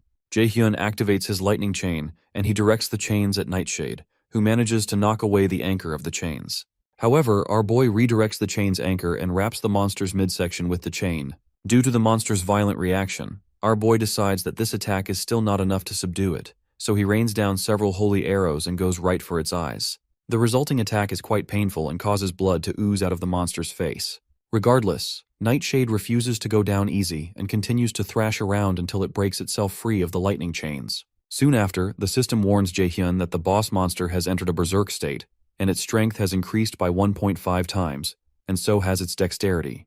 This isn't good news to Jaehyun, and as if that's not enough, he's told that something called the stigma of death has been placed on him, and he will receive the penalty of sudden death if the stigma is not removed within 10 minutes. The condition for removal is defeating Nightshade, and our boy wonders what this sudden death penalty is since he's never heard of it before. Oddly, the system also informs him that his absolute calculation skill, also known as universal derivation, has been activated. Still confused, Jaehyun suspects that Hell has something to do with this, so he calls out to her and asks how she can just interfere like this. Instead of an answer, the system displays the 10-minute countdown, and he's already down by 30 seconds. With the stigma still on him, our boy runs towards the berserk monster, but he's shocked when Nightshade begins to run away from him. Jaehyun quickly fires a holy arrow blast at the monster's face and creates a hole in it before it can get too far away. The timer continues to count down to 8 minutes and 32 seconds, and a smile develops on Nightshade's face. It seems to know that it will win as long as it prolongs the fight, so Jaehyun decides to use a wide area skill that it can't dodge. As he's about to activate the attack, Nightshade captivates him with its gaze, and it breaks our boy's concentration and casting. The system informs him that he has failed to resist and has temporarily acquired a fear debuff that weakens his abilities. While he's still shocked at what's going on, Nightshade strikes him. After he's struck, the system displays that the fear debuff has disappeared, but Jaehyun is coughing out blood at this point. However, he manages to find his footing and isn't knocked off his feet by the attack. At this point, the time remaining until the penalty is 7 minutes and 11 seconds. Jaehyun expects the monsters to use the same attack on him, and when it doesn't, he wonders if it's unable to use such spells that limit his movements continuously. Jaehyun isn't certain, and he's worried that the monster might interfere again if it sees him trying to cast Light's Judgment, which will cause him to use up his mana and end up incapacitated. He has to think of another way, and he recalls that the monster got hit in the eye a while ago, and its line of sight is probably narrower than before. He decides to activate his Wind Boost skill to first get rid of the rest of the monster's sight. After using a blast of wind to block the monster's sight, the smoke soon clears, and our boy is seen wielding a light-type magic in his hand, just like he had planned. He teases the monster for thinking he would have run blindly towards it and calls it gullible as he activates his Flash Bomb skill. The Flash Bomb is soon triggered, releasing an explosion of bright light that covers the entire field, and releases several lightning chains towards Nightshade. Amidst the explosion, our boy is relieved that he finally got the freaking bastard. As the monster is burned up by the explosion, it screeches in pain. Out of nowhere, our boy notices some of the undead monsters he faced earlier behind him. He activates his Sacrifice skill, and the system declares that Sacrifice has changed into an attack skill, allowing him to use his Light's Judgment skill. With only 3 minutes and 46 seconds on the timer, our boy begins to rain blasts of light from the sky onto the field. In the frenzy, the timer goes down to a few seconds until only just 10 seconds are left. As we count down to 6 seconds, our boy fixes his gaze on Nightshade's crumbling body, and he pats himself on the back for having done it. As the timer reaches 3 seconds, the system declares that he's defeated the dungeon boss and has obtained the title of one who has overcome the first trial. Meanwhile, Hell, who had been watching the whole thing, exclaims that it seems there was a reason behind Jaehyun being chosen.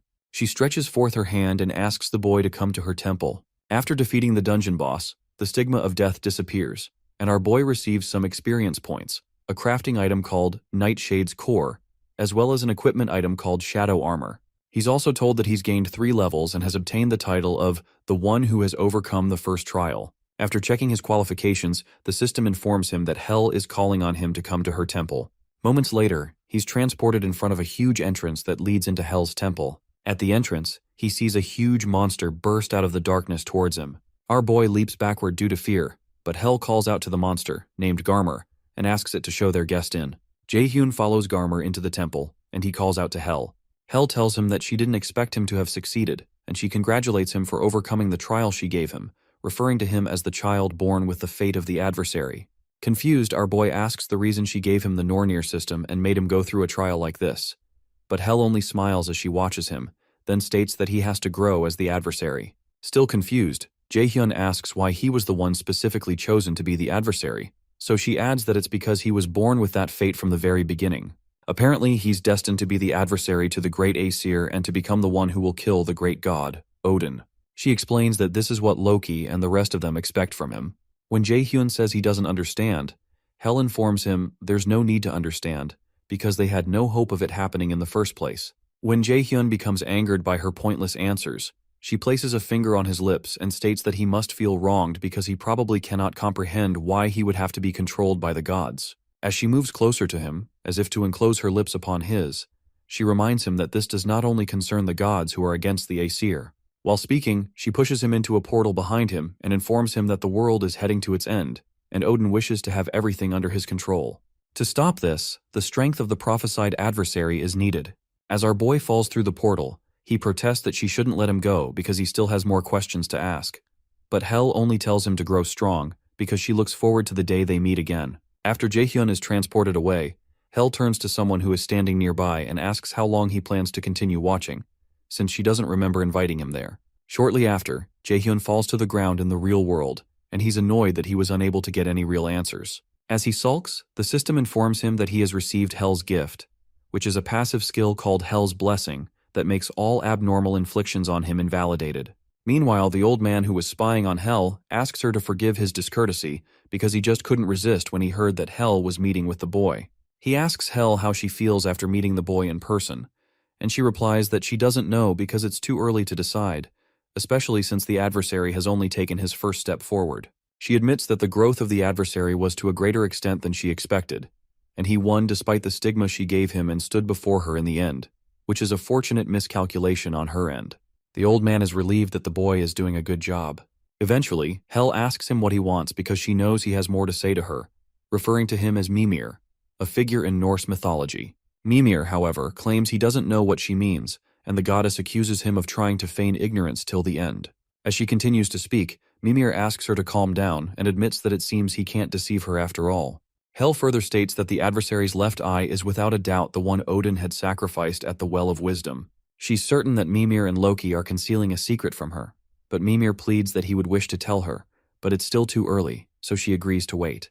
However, she states that she can't sit still, and when Mimir asks her what ideas she has, she explains that the adversary is still too immature because, according to the prophecy, there are innumerable hardships waiting for him, and he needs a guide. Sometime later, around 7 days before Mil's academy admission, Jaehyun comes to the store to get some items with a lady. She notices that he doesn't look so good and asks if there's something on his mind, but our boy says it's nothing, so she leads him to buy the rest of the things he'll need. Even though he said it's nothing, what's on his mind is how he went through so much without getting answers, and even ended up with even more questions. Fortunately, he was able to get the passive skill, Hell's Blessing, and an X-rank skill. Our boy has other EX-rank skills too, one that's called One Watched by the Gods, which helps the user's rapid growth with the blessing of the gods. Another one is the Absolute Eye of God, which penetrates through false illusions and sees the absolute reality.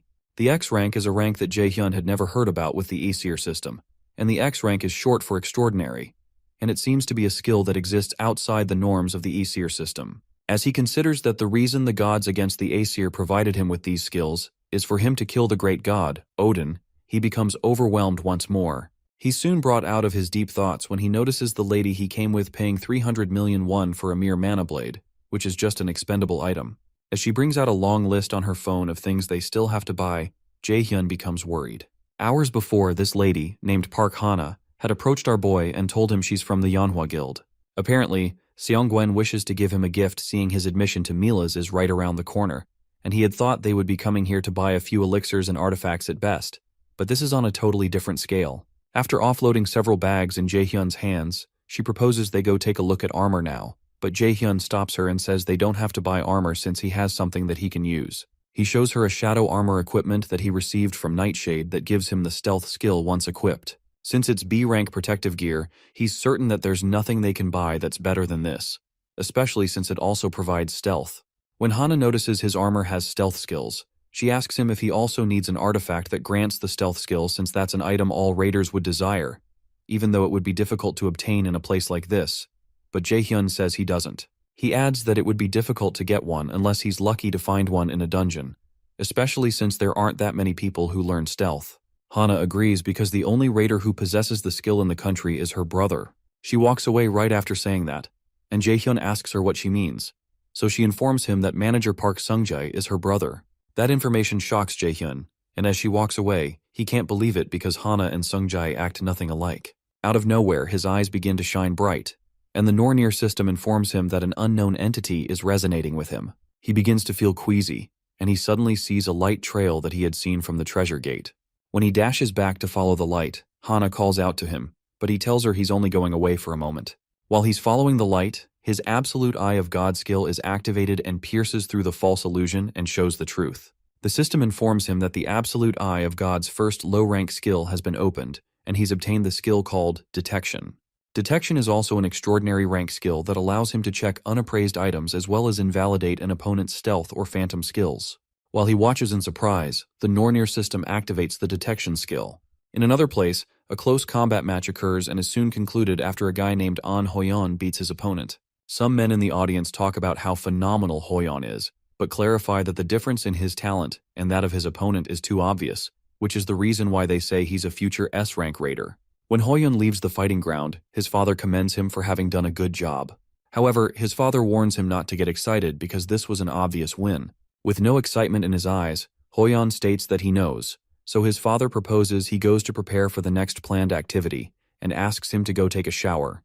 While he's in the shower, Hoyeon thinks about how he despises this tiresome life where his own opinion and desires don't matter. The raider that he wanted to become was nothing like this, and he wonders when it turned out this way. In the store, the Nornir system presents our boy with an equipment item called Mistletoe, with a growth type rating, which is a mistletoe branch that ended the life of Odin's son, Balder. It grows alongside its user and contains an immeasurable amount of magic, and it allows the user to acquire the passive skill called Mana Perception once equipped. The Mana Perception skill is rated A, and it raises the user's ability to detect mana to the highest possible extent. Jaehyun is excited, but he wonders if this is one of the Nornir system's tricks, and as he keeps following the light, he walks past Hoyeon. While Hoyeon stands by, his father picks several pieces of equipment for him. When Hoyeon asks if they need to buy this much, his father insists that they will all be of use to him since he's someone who will become an S-rank raider, and he doesn't need to be too stingy about such things. Hoyeon further protests that spending this much will affect his mom's hospital fee for this month, but his father silences him. His dad insists that it is for him to worry about, and his job is to just focus on training, so Hoyeon agrees with his dad as usual. While his dad continues buying, the boy wonders what the heck he's doing there. While he follows his dad through the store, several people who recognize him wonder what a combat genius like him is doing in this store. Meanwhile, Hoyeon pays them no attention as some of them try to take pictures of him, and he wonders if this is truly the raider life he envisioned. He wonders what the difference is between this and being a monkey stuck in a zoo. When he was young and first awakened his abilities, his mother smiled softly at him and patted him on the head. He dreamt of becoming a raider in that dark and poverty-stricken house because he was like a ray of light that could change everything. However, that light didn't last long in front of his father's wish to make use of it. Right now, as if he were a robot, he's merely a tool that continuously does as his father says. He wonders if he can last for 3 years at Mills Academy when he's this pathetic. While they're walking around, a message comes through the speakers to inform all visitors that a dungeon break has occurred in the vicinity of the department store, and monsters have appeared. They're told the raiders sent by the agency are on their way, and they're asked to calmly follow the employees. By the way, dungeon breaks occur when a dungeon isn't cleared within the time limit, causing monsters to overflow from it.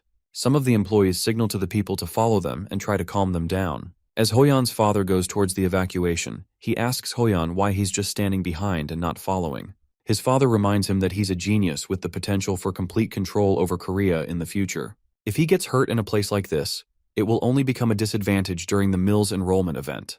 He warns Hoyeon that he won't gain anything from getting involved, but Hoyeon still doesn't move an inch. The boy agrees with his father that the raiders from the agency should be able to quickly take care of the monsters, but while they're on their way, he wonders what will happen to all the civilians who don't have the strength to protect themselves. This is his chance, and he dashes in the opposite direction as his father orders him to come back. To Hoyeon, this is his chance to prove that he can succeed as a raider. He tells himself that he has to make sure to know if his current self is anything like what he longed to show his mother when he was younger. While running, he has to pause when he runs into a group of gruesome-looking goblins who look both confused and excited to see him. For a moment, he just stands, and sweat starts to trickle down his face, and his body doesn't move at all like he had envisioned. The only movement from him is the tremor in his pupils, and as the monsters rush towards him, he realizes he can't move a single finger or take a single step.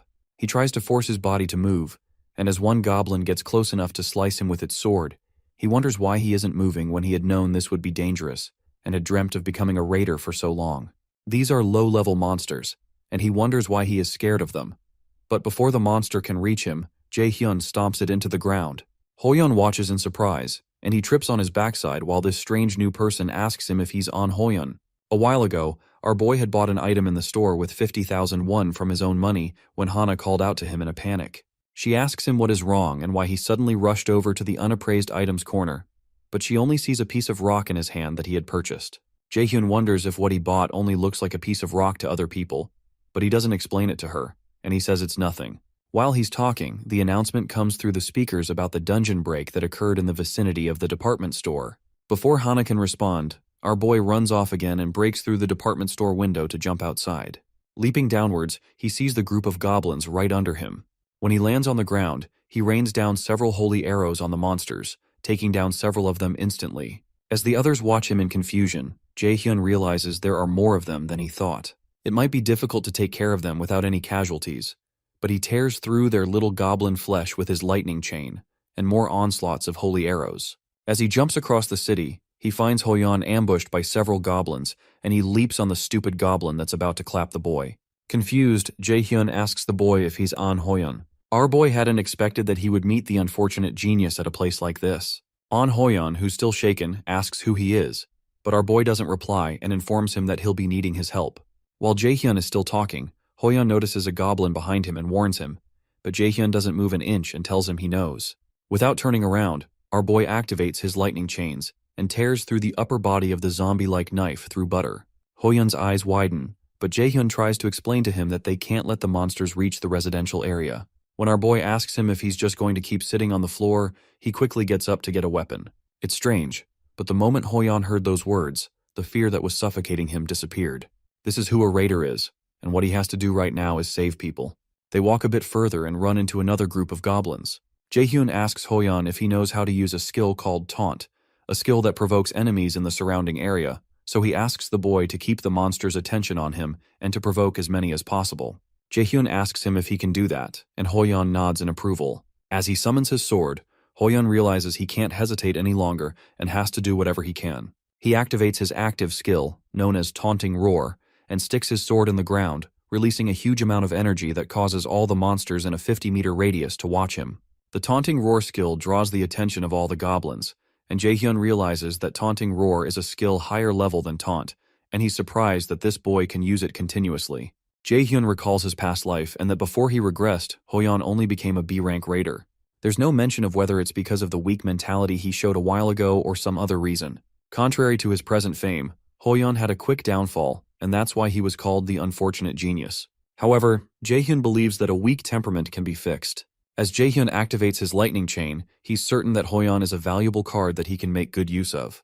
During the fight, he proposes to Hoyeon that they end this in a jiffy, and the boy excitedly agrees. As Jae-hyun's chains tear through goblin flesh, Hoyeon slices them up. Soon after, the ground is littered with goblin corpses, and when one of the raiders arrives, he wonders what on earth happened here.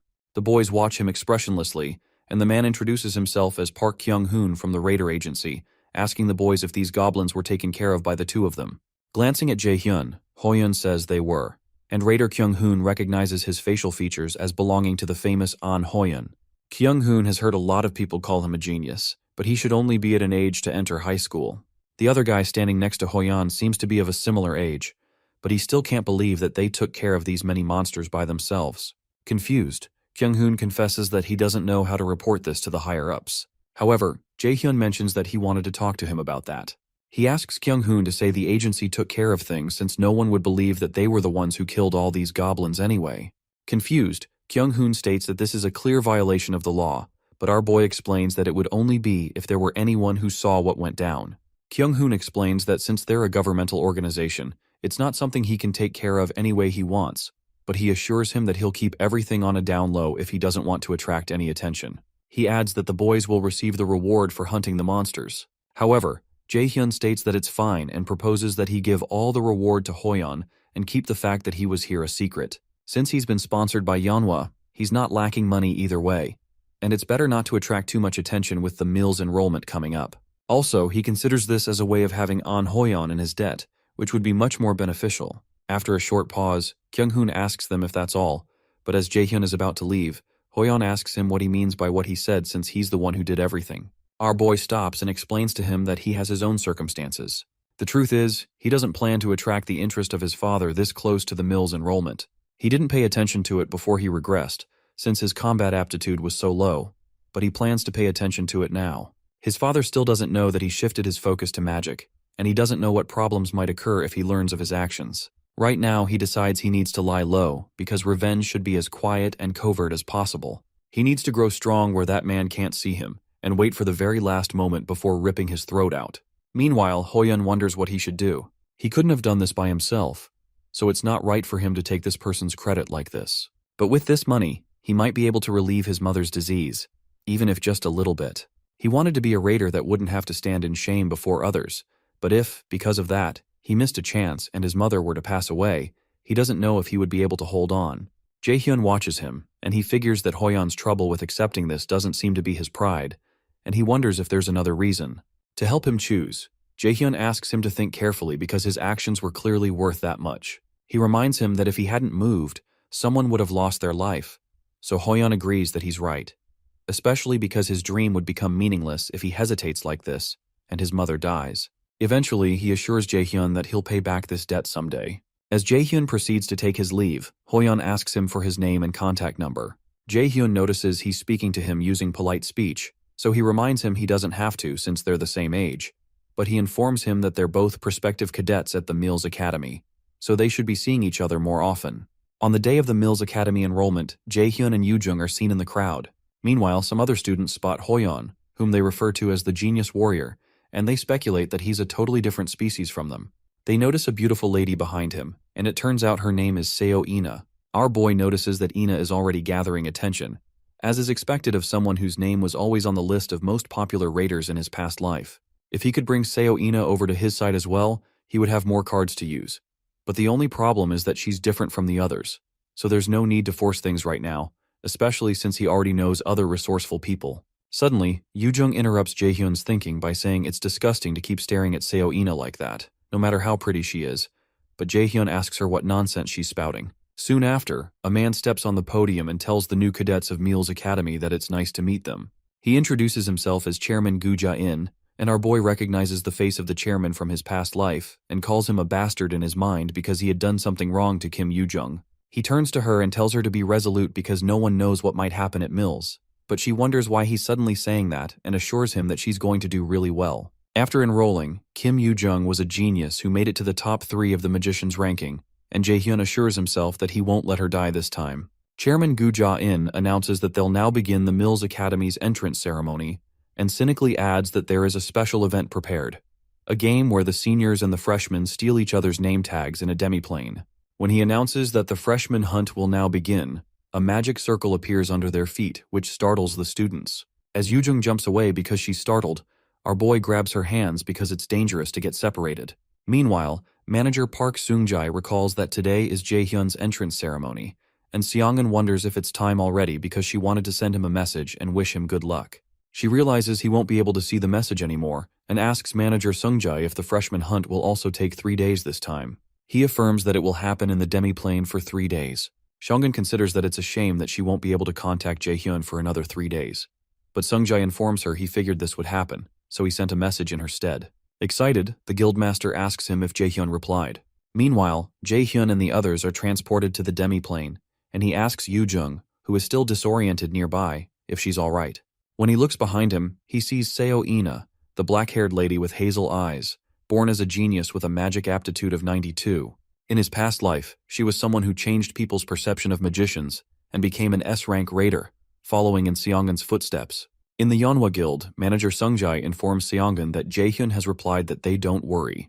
At the Mills Academy Central Control Room, the school officials gather to observe the proceedings of the freshman hunt. One of the instructors, Kim Seok-gi, notes that they have quite a few talented cadets this year, and An Hoyeon is so promising that he's getting attention even abroad. Seok-gi mentions that Seo Ina, Kim Young, and Lee Soo-hyuk all received aptitude scores of around 90 or above, but adds that the profiles of the cadets who changed their career paths haven't been updated yet. However, the chairman tells Seok-gi not to bother because there's no point in hearing about those who changed their paths at this point since their institution isn't so easygoing, and such whimsical people can't last long here. The cadets who enroll in Mills Academy are quite talented on average, but even among them, there are those who are obviously a cut above the rest. The chairman believes the average talents just become a stepping stone for the geniuses in the end, and they don't need to give an opportunity to such cadets. Sometimes, an awakened who meets an enemy they cannot defeat or comes to face death can gain another chance known as a reawakening. Chairman Ja-in believes he has to train one A-rank raider even if it costs him throwing away 100 C-rank raiders. Those who fail are simply those unable to prove themselves, and his role is to pick out the excellent gems to offer to someone behind the scenes, and he can't afford to delay things any longer. The freshman hunt takes place in a man-made demi-plane created with magic. Within this space, it is possible to carry out things that would be impossible in reality, like controlling the flow of time or removing the restrictions of space. In this place, around 5% of cadets fail every year. This event is so difficult and lets them realize just how limited their abilities are. In the demi-plane, Chairman Jaehyun's face appears on a screen, and he proceeds to explain the rules of the freshman hunt. Within the demi-plane, they can only use skills that are C rank or below, and every time they steal someone's name tag, they earn points. When a senior takes a freshman's name tag, they will receive 10,000 points. On the other hand, when a freshman takes a senior's name tag, they can get 100,000 points. Since these points can be used in all facilities within Mills, it's good to have more of them. Meanwhile, our boy realizes that he won't be able to use his A-rank skill, Lightning Chain, because they can only use C-rank skills, but the chairman didn't say anything about unique skills. After explaining the rules, the chairman explains that all skills used will be diminished to 1/10 of their usual power for everyone's safety, so they don't have to worry about getting hurt. While listening, Jaehyun considers these rules as nonsense because not only does the chairman not say a thing about unique skills, but he doesn't mention any limits on stats. What the chairman wants is obviously to filter out the useless ones and pick out the talented. Our boy immediately turns to Yoojung and proposes they get going because they need to find a shelter since they have to stay here for 3 days. In this demi-plane, there are several things that can be used for survival, such as traps that reduce people's powers, the healing pond, the nightmare forest, ecosystems for foraging, and shelters. If you wanted to survive for 3 days, finding a shelter is the most important out of all those. While they walk, Yoojung asks Jaehyun if it wouldn't be safer to bring Seo Ina along since she's also a magic cadet, and it's better to have one more person with them. It disturbs Jaehyun that Yoojung would say something rational at a time like this, because it really would be better for them to team up with Seo Ina. However, she isn't a variable that he can control. Although everything he knows about her is from the news, he recalls having heard something that occurred on an unfortunate day because Ina lost her senses in anger and jeopardized the lives of a great many. Jaehyun informs Yoojung that it's not something they can easily decide on because there's no way to say for certain that Ina won't betray them. Moreover, he notes that the girl is wary of them and doesn't seem to trust them either. However, Yoojung mentions that from the way she sees it, Ina is just like Jaehyun was when they were younger. Before our boy can say anything, she walks up to Ina and asks her if she would like to come with them since they're both magicians too. Ina doesn't speak for a while, so Yoojung mentions that the event is unfair to freshmen like them, so it's easier for them to fight if there are more of them. Ina seems to reason with her, but she mentions that it seems like they'll have to leave the decision of moving together for later, and Yoojung soon realizes that they've been ambushed by a group of seniors who are excited to have already found freshmen. One of the seniors, Shin Jusheng, mentions that it seems like they'll have an easy time earning points this year, and the other senior, Kwon Soyul, wonders why there are 3 juniors when she had only detected 2. When she looks at Jaehyun, she's shocked because she can't feel anything from him. Meanwhile, Yoojung recognizes that the seniors are warriors, so she suggests to Jaehyun that they escape from there first, but our boy insists that they have to catch them now because if they don't, they won't be able to escape from them.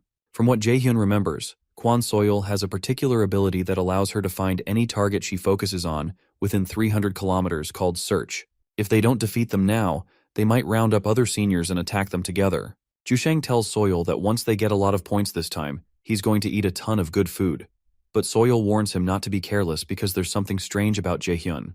However, Jushang summons his sword and states that Jaehyun is just a freshman, and they have more experience since they've done this event several times. He tells Soil to watch him take care of them all in an instant, so he dashes forward. Jaehyun doesn't move an inch, and when Jushang swings his sword at him, he only bends backwards to dodge. The fact that our boy is able to dodge his attack surprises Jushang, and Soil calls Jushang a fat bastard for not listening to her when she said something is off about the boy. Our boy realizes that it's been a while since someone swung a sword at him. Meanwhile, Jushang tells himself that the boy was just lucky, since there's no way he wouldn't know the name of a freshman who's skilled enough to counter his attack. He reminds Jaehyun that he's just a magic freshman and goes in for another attack, but Jaehyun dodges it again. Annoyed, the senior continues to land several sword strikes, but none of them touch him. Eventually, Jushang starts to sweat, and he wonders why he can't seem to land an attack on the boy. Suddenly, Jaehyun grabs the senior's sword mid-swing and commends his skills. As our boy inches closer to the sweating senior, he crushes his sword with his bare hands and asks him how on earth he was able to survive with such a physique all this time. Finally, Jaehyun crushes the sword in his hand, much to the surprise of Seo Ina. Our boy tells Jushang that he'll let him go if he leaves his name tag behind right now and starts a 3-second countdown. Since his sword has been broken before his eyes, Yunsang begins to shiver. He can't believe that an ordinary magic freshman is able to overpower him with such an aura. When Junsang doesn't respond, Jaehyun tells him not to say he didn't give him a chance because he was the one who didn't take it. In one swift movement, Jaehyun lands a startling punch at Junsang's jaw and knocks him backward towards Soil. Immediately, the system in the freshman hunt announces that Shin Junsang has been eliminated. In the academy control room, the instructors read on the screen that Min Jae-hyun has obtained 100,000 points. One of the instructors, named Jong Yesu, is shocked that it's not An Hoyun but an unknown person named Min Jae-hyun. She asks another instructor named Park Hajun if there's a problem somewhere. But Hajun, who is equally surprised, explains that there's nothing wrong with the results. Hajun asks another instructor named Kim Ji-yeon if there's any problem on her end either, but there isn't any. Meanwhile, a smirk develops on Chairman Jaehyun's face, and he seems drawn to Min Jae-hyun. Inside the demiplane, Soil demands to know what on earth Jaehyun is. But our boy informs Yoojung to get ready so they can take care of the other senior too, and he asks her to accept the party invite he'll send soon. As Yoojung equips herself, she wonders if Jaehyun was always this strong. Ina equips herself also, and Soil curses at the stupid Junsang, who has made things much more complicated. Even without the monstrous boy who took out Yunsang, 3-on-1 is too dangerous. She decides that she has to get rid of at least one of them and get away from here. After grabbing one of her daggers, she dashes toward Yoojung, who becomes startled. Jaehyun considers that Junsang didn't make a bad decision. He knows she plans to create confusion with a rush attack, then make an opening to escape. It's a good plan, but that would only work if Yoojung were just an ordinary person. To Soil's surprise, Yoojung activates her binding to attack Soil, forcing the senior to throw her daggers at her. Before the daggers reach her, Yoojung creates a barrier around herself. Jaehyun, who is watching nearby, considers that it's still too hard for Yoojung to take on a senior all by herself. And as he proceeds to help, Ina activates something called the Holy Light of Alfheim. Ina uses the Holy Light to form a radiant sword that catches our boy's attention. He knows that this is Ina's unique skill, and it's called the Falchion of Alfheim. Ina rains several holy swords on the unsuspecting senior and impales her, causing her to sputter blood from her mouth. As Soil falls to the ground, she realizes that all 3 students were monsters and not just one of them. Soon after, the system announces that player Kwon Soil has been eliminated. Based on the level of contribution, player Yoojung obtains 50,000 points, while Ina also gets 50,000. After taking down the senior, Ina turns to the others and asks them if she interrupted by any chance. Excited, Yoojung tells her she didn't because she was able to win because of her. Eventually, Ina asks her if the offer she made before is still on the table, and our boy realizes that he may need to update the information he has on Seo Ina. It's clear that she's reserved, distrusting, and very curious.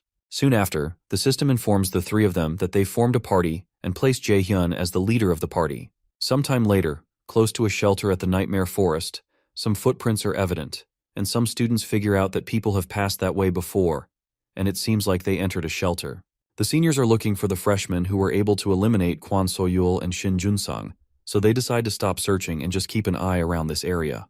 The freshman hunt game lasts for 3 days, and they believe those brats can't stay holed up in the shelter for all 3 days. As they move forward to find the 3 freshmen, Yoo-jung appears nearby and one of the seniors named Kim Sung-hoon is punctured in the chest by a light, and the system announces his elimination. One other senior notices Yoo-jung running away and signals the rest, so they run after her. However, Yoo-jung is running with a smile on her face, and when she counts that there are about 5 of them, she's relieved that things are going smoothly. She soon turns to them and tells them that they're like dogs going after a bone, so she asks if they aren't embarrassed to be moving in such a big group, and the angry seniors ask her to stop right there. However, Yoo-jung keeps running away as she considers their simple-mindedness. Just a while ago, Jae-hyun had told them that although shelters may be a safe place, they can't stay there the whole time because they need to find food and they need to obtain points.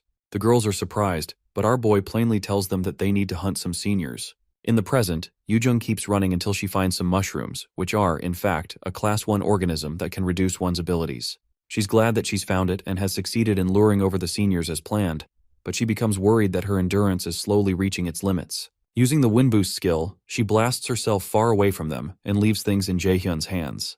When the seniors enter the area, they're informed that they've entered the paralyzing spore mushroom habitat. A while back, Jae-hyun had visited Jae-sang to find a way to deal with the paralyzing spore mushroom during the freshman hunt, and Jae-sang informed him that ash tree sap would probably be the best way since it's common in the nightmare forest, but it's only useful as a cure and can't prevent the effect. If you're already under the effects of the paralyzing spore mushroom, then it would be of good use. In the present, the seniors stop when they realize where they are. As they watch Yoo-jung run away, the system informs them that they have entered the paralyzing spore mushroom habitat. One of them signals to their leader Ji-hyuk that this is pretty dangerous, so he suggests that they retreat, but Ji-hyuk angrily sets his sights on Yoo-jung, who is still running away. He asks the others if they're really saying they should give up when they've gotten this far, but the others consider that everything will be ruined if they make a mistake now, so they suggest they stop chasing. However, Ji-hyuk insists that Kim Sung-hoon was taken out by that freshman brat, referring to Yoo-jung, so they shouldn't be saying such bullcrap right now. The cautious one among them reminds Ji-hyuk again that it doesn't matter if their opponent is a freshman because it would be of no use if they also end up paralyzed. Because the paralyzing spore mushroom can affect beings within an approximately 50-meter radius, Ji-hyuk assures the others that the brat will be paralyzed too. He orders one of them, named Park Sung-hyuk, to stay here and steer clear of the debuff area to watch out for them, while the rest of them follow him to get the girl. He believes that all of their petty tricks will be useless, even though he knows that they're probably using one of their members as bait, trying to lure them into a trap so they can attack them. He believes that they're looking down on him too much. He can't believe that mere freshmen would dare to try to trick him. After running ahead for a while, they catch up to brat Yoo-jung, and Ji-hyuk tells her that a shitty brat like her really made them work for it. He asks her where she's going to run, but instead of cowering in fear, she welcomes them and informs them they're all done for. Yoo-jung asks which of them cursed at her and asks the person to raise his hand. And as the men dash towards her with their weapons, Ji-hyuk is amused that she's acting arrogant to the end. When the men almost reach her, she smiles and touches one of the mushrooms with her weapon, causing it to burst. The system notifies them that a paralyzing spore mushroom has burst, and all organisms within a 50-meter radius have been paralyzed for 2 hours. In a flashback, Yoo-jung protests to Jae-hyun that he had said they were going to look for something important, but there's nothing where they're looking but trees. He asks her to wait a while because they're in the right place while he drains some ash tree sap. Yi-jun points out that they must have noticed that this event is more advantageous to warriors, and Ina agrees that being able to use C-rank skills and below is a big restriction to magicians who rely heavily on skills. For warriors, who have great physiques already, the restriction in the demiplane is useless. Yoo-jung laments that it's still alright for Ina, who has a unique skill, but all her own useful attack skills are sealed, and the best she can do is buff spells and basic skills. When she asks what she should do, Jae-hyun explains that they need to make a plan by using those basic skills as efficiently as possible, so he asks her if she knows how to use the skill called Change. Yoo-jung proudly tells him she can and reminds him that she was the one who taught him magic theory. Ina mentions that Change is a spell that swaps one's location with that of a designated party member, so she asks him what plan he's going to make with it. When he's done retrieving the ash tree sap, he tells the ladies that they can do something pretty fun with Change using the sap. In the present, Jae-hyun tells Ina they need to get ready, and she agrees. On the field where Yoo-jung is, Ji-hyuk calls Yoo-jung a crazy B-word because she really burst one of the spores, but Yoo-jung activates her Change skill and passes the baton to someone else. As she disappears, she informs them that it's no longer her turn anymore, and Jaehyun appears where she disappeared and pushes his leg into Jihyuk's face, stating that it's his turn now. Our boy breaks the senior's nose and kicks him to the ground, then later lands on the ground. Jihyuk lands on the ground still paralyzed and begins to curse. Still paralyzed, he angrily asks Jaehyun if he thinks that everything will go according to plan, and he calls him an idiot for entering the paralyzing spore mushroom's habitat. He informs Jaehyun that he figured he would do something like this, so he left one of his companions waiting outside, and he promises him that they're done for once the spores dissipate. Before he can finish his statement, Jaehyun informs him that the guy he left behind won't be coming. Confused, Jihyuk says he's saying bull, but a scream soon erupts from the spot they left Sunghyuk in, and the system announces to them that player Park Sunghyuk has been eliminated. Sunghyuk lays on the ground with Ina's holy sword driven through his body, and the system awards 100,000 points to Jaehyun, Yoojung, and Ina. Jihyuk lays on the ground confused, and Jaehyun reminds him that he told him that his friend won't be coming. Extremely angry, Jihyuk blurts out that they're still in the same situation for the next 2 hours, and he'll personally take care of him once he's paralyzed.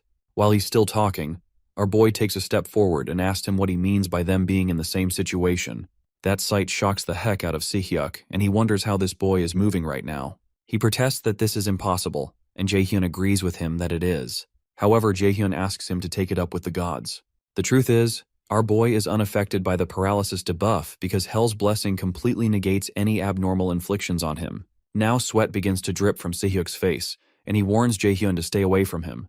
But the others soon watch the horrific scene of their teammate being murdered. The system soon announces that player Oh Jin-hyuk has been eliminated, and players Jaehyun, Yoojung, and Ina have obtained 100,000 points. When that's taken care of, our boy smiles at the 3 people left, and as they plead that he stop, he takes out all 3 of them, and the team obtains 100,000 points 3 times again. Instructor Yisu can't believe her eyes, and the freshman ranking soon updates with Min Jae-hyun at the top, Kim Yoo-jung and Seo Ina at second, An Ho-yeon on second, 2 people named Lee Soo-hyuk and Cha Yu-won on 5th, and someone named Jang Ho-san on 7th. Meanwhile, Yoo-jung drinks the ash tree sap and almost vomits, but when Ina comes to check on her, she admits that she's feeling better now. As they both head out, Ina comments that Jaehyun seems to know a lot about magic, and he's never read that one could use the change skill like this in the books. However, Yoo-jung informs her that it hasn't even been 3 months since Jaehyun became a magician, and that's why she's the one who taught him theory. Surprised, Ina asks her if she means that Jaehyun was actually planning to be a warrior, and Yoo-jung affirms that and tells her that Jaehyun was pretty devoted to combat just a few months ago. The only thing that intrigues Yoo-jung is that Jaehyun knew about the tree sap, and she wonders where he learned something like that and how he will get rid of his own paralysis. Soon after, they run into him, and our boy asks them how the paralysis is because it seems neither of them has had any trouble. Yoo-jung cheerfully states that it's expected, even though she only just ran like hell and cast 1 spell. She turns to Ina and asks if she's also fine, and Ina replies that she's fine too. Eventually, Yoo-jung tells Jaehyun that his plan this time wasn't too bad. She adds that he usually looks stupid, but he looks a bit different today. Suddenly, Jaehyun grabs her cheeks and asks her who she's calling stupid, and asks if she has the right to be saying something like that. Ina simply watches them messing around, and she wonders why Yoo-jung called Jaehyun stupid, and notices she thinks he looks pretty handsome. While they're both still messing around, Ina is caught off guard by her thinking and realizes this isn't the time to be thinking about something like that. And as a tear rolls down her cheek, she recalls that she has to be careful. Later, they return to their shelter, and Jaehyun proceeds to make some sort of concoction. Ina approaches him and asks what he's making, so he tells her it's an HP recovery potion. He says he learned to make it from an older brother of his just in case he needs it, and he recalls Jae-song crying over him murdering his poor ingredients when it took him over 100 tries to do it. Yoo-jung asks Jaehyun how he can know someone that can teach him such things when he doesn't even have friends, and he taunts her by asking if she has many friends aside from him.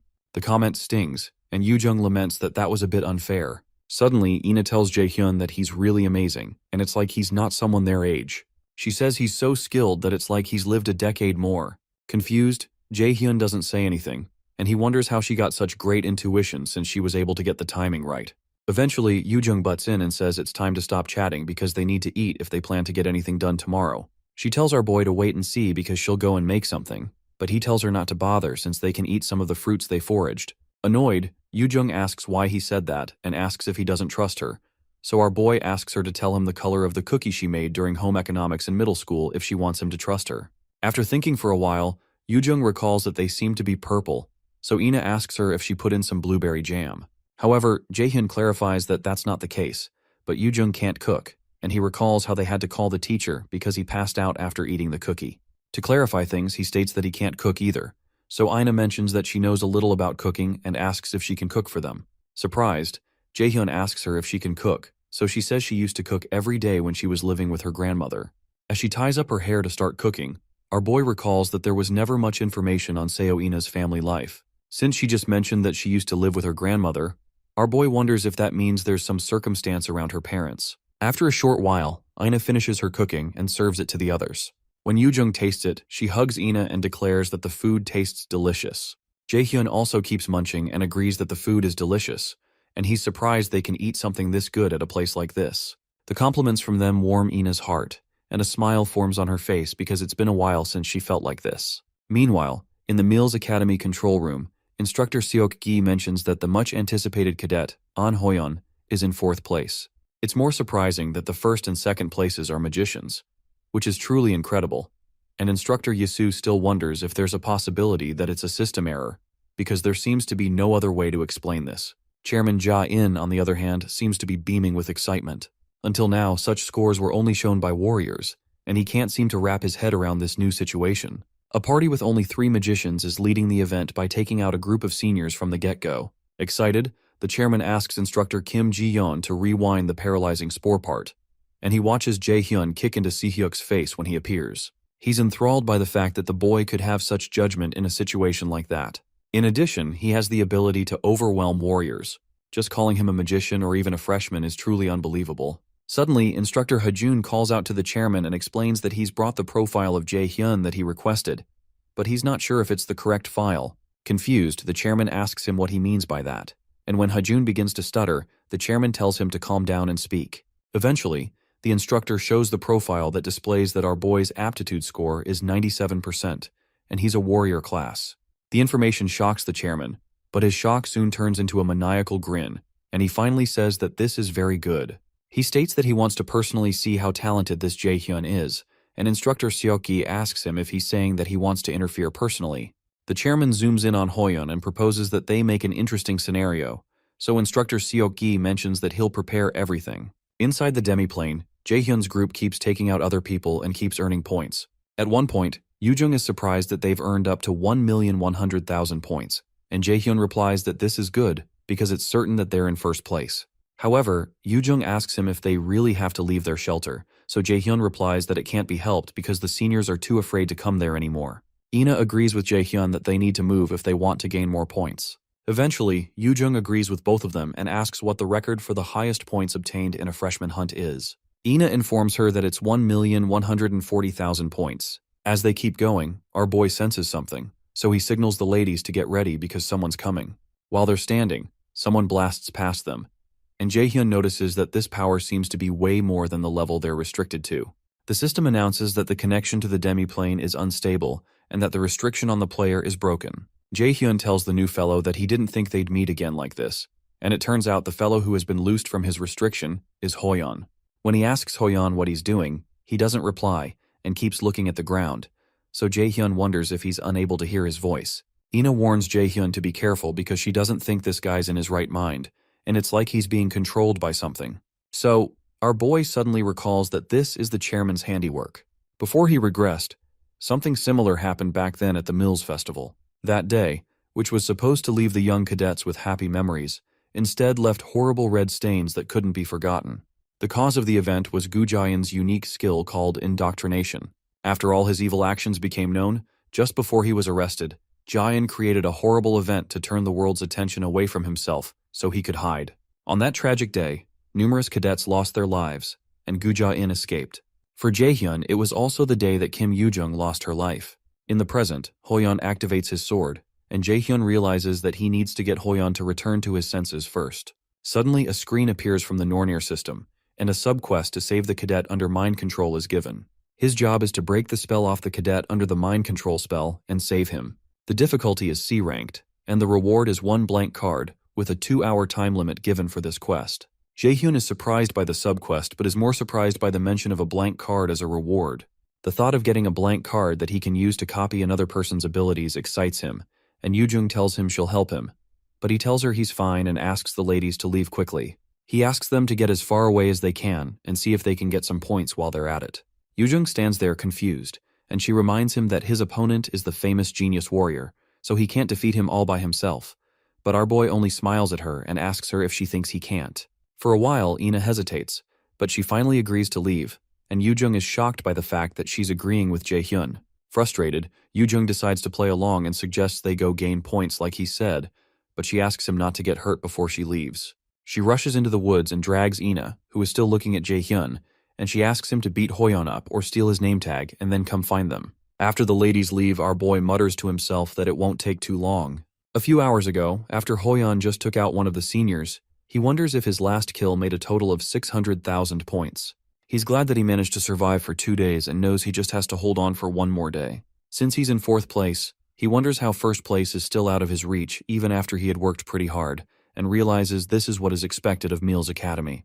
The fact that Jae-hyun ranked 1st as a magician in a situation where his skills are restricted, and even carried his teammates to the top ranking as well, impresses him.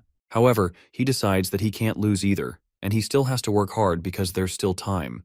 While he's thinking, Chairman Ja-in appears to him on the screen and informs him that he would like him to personally help him with something.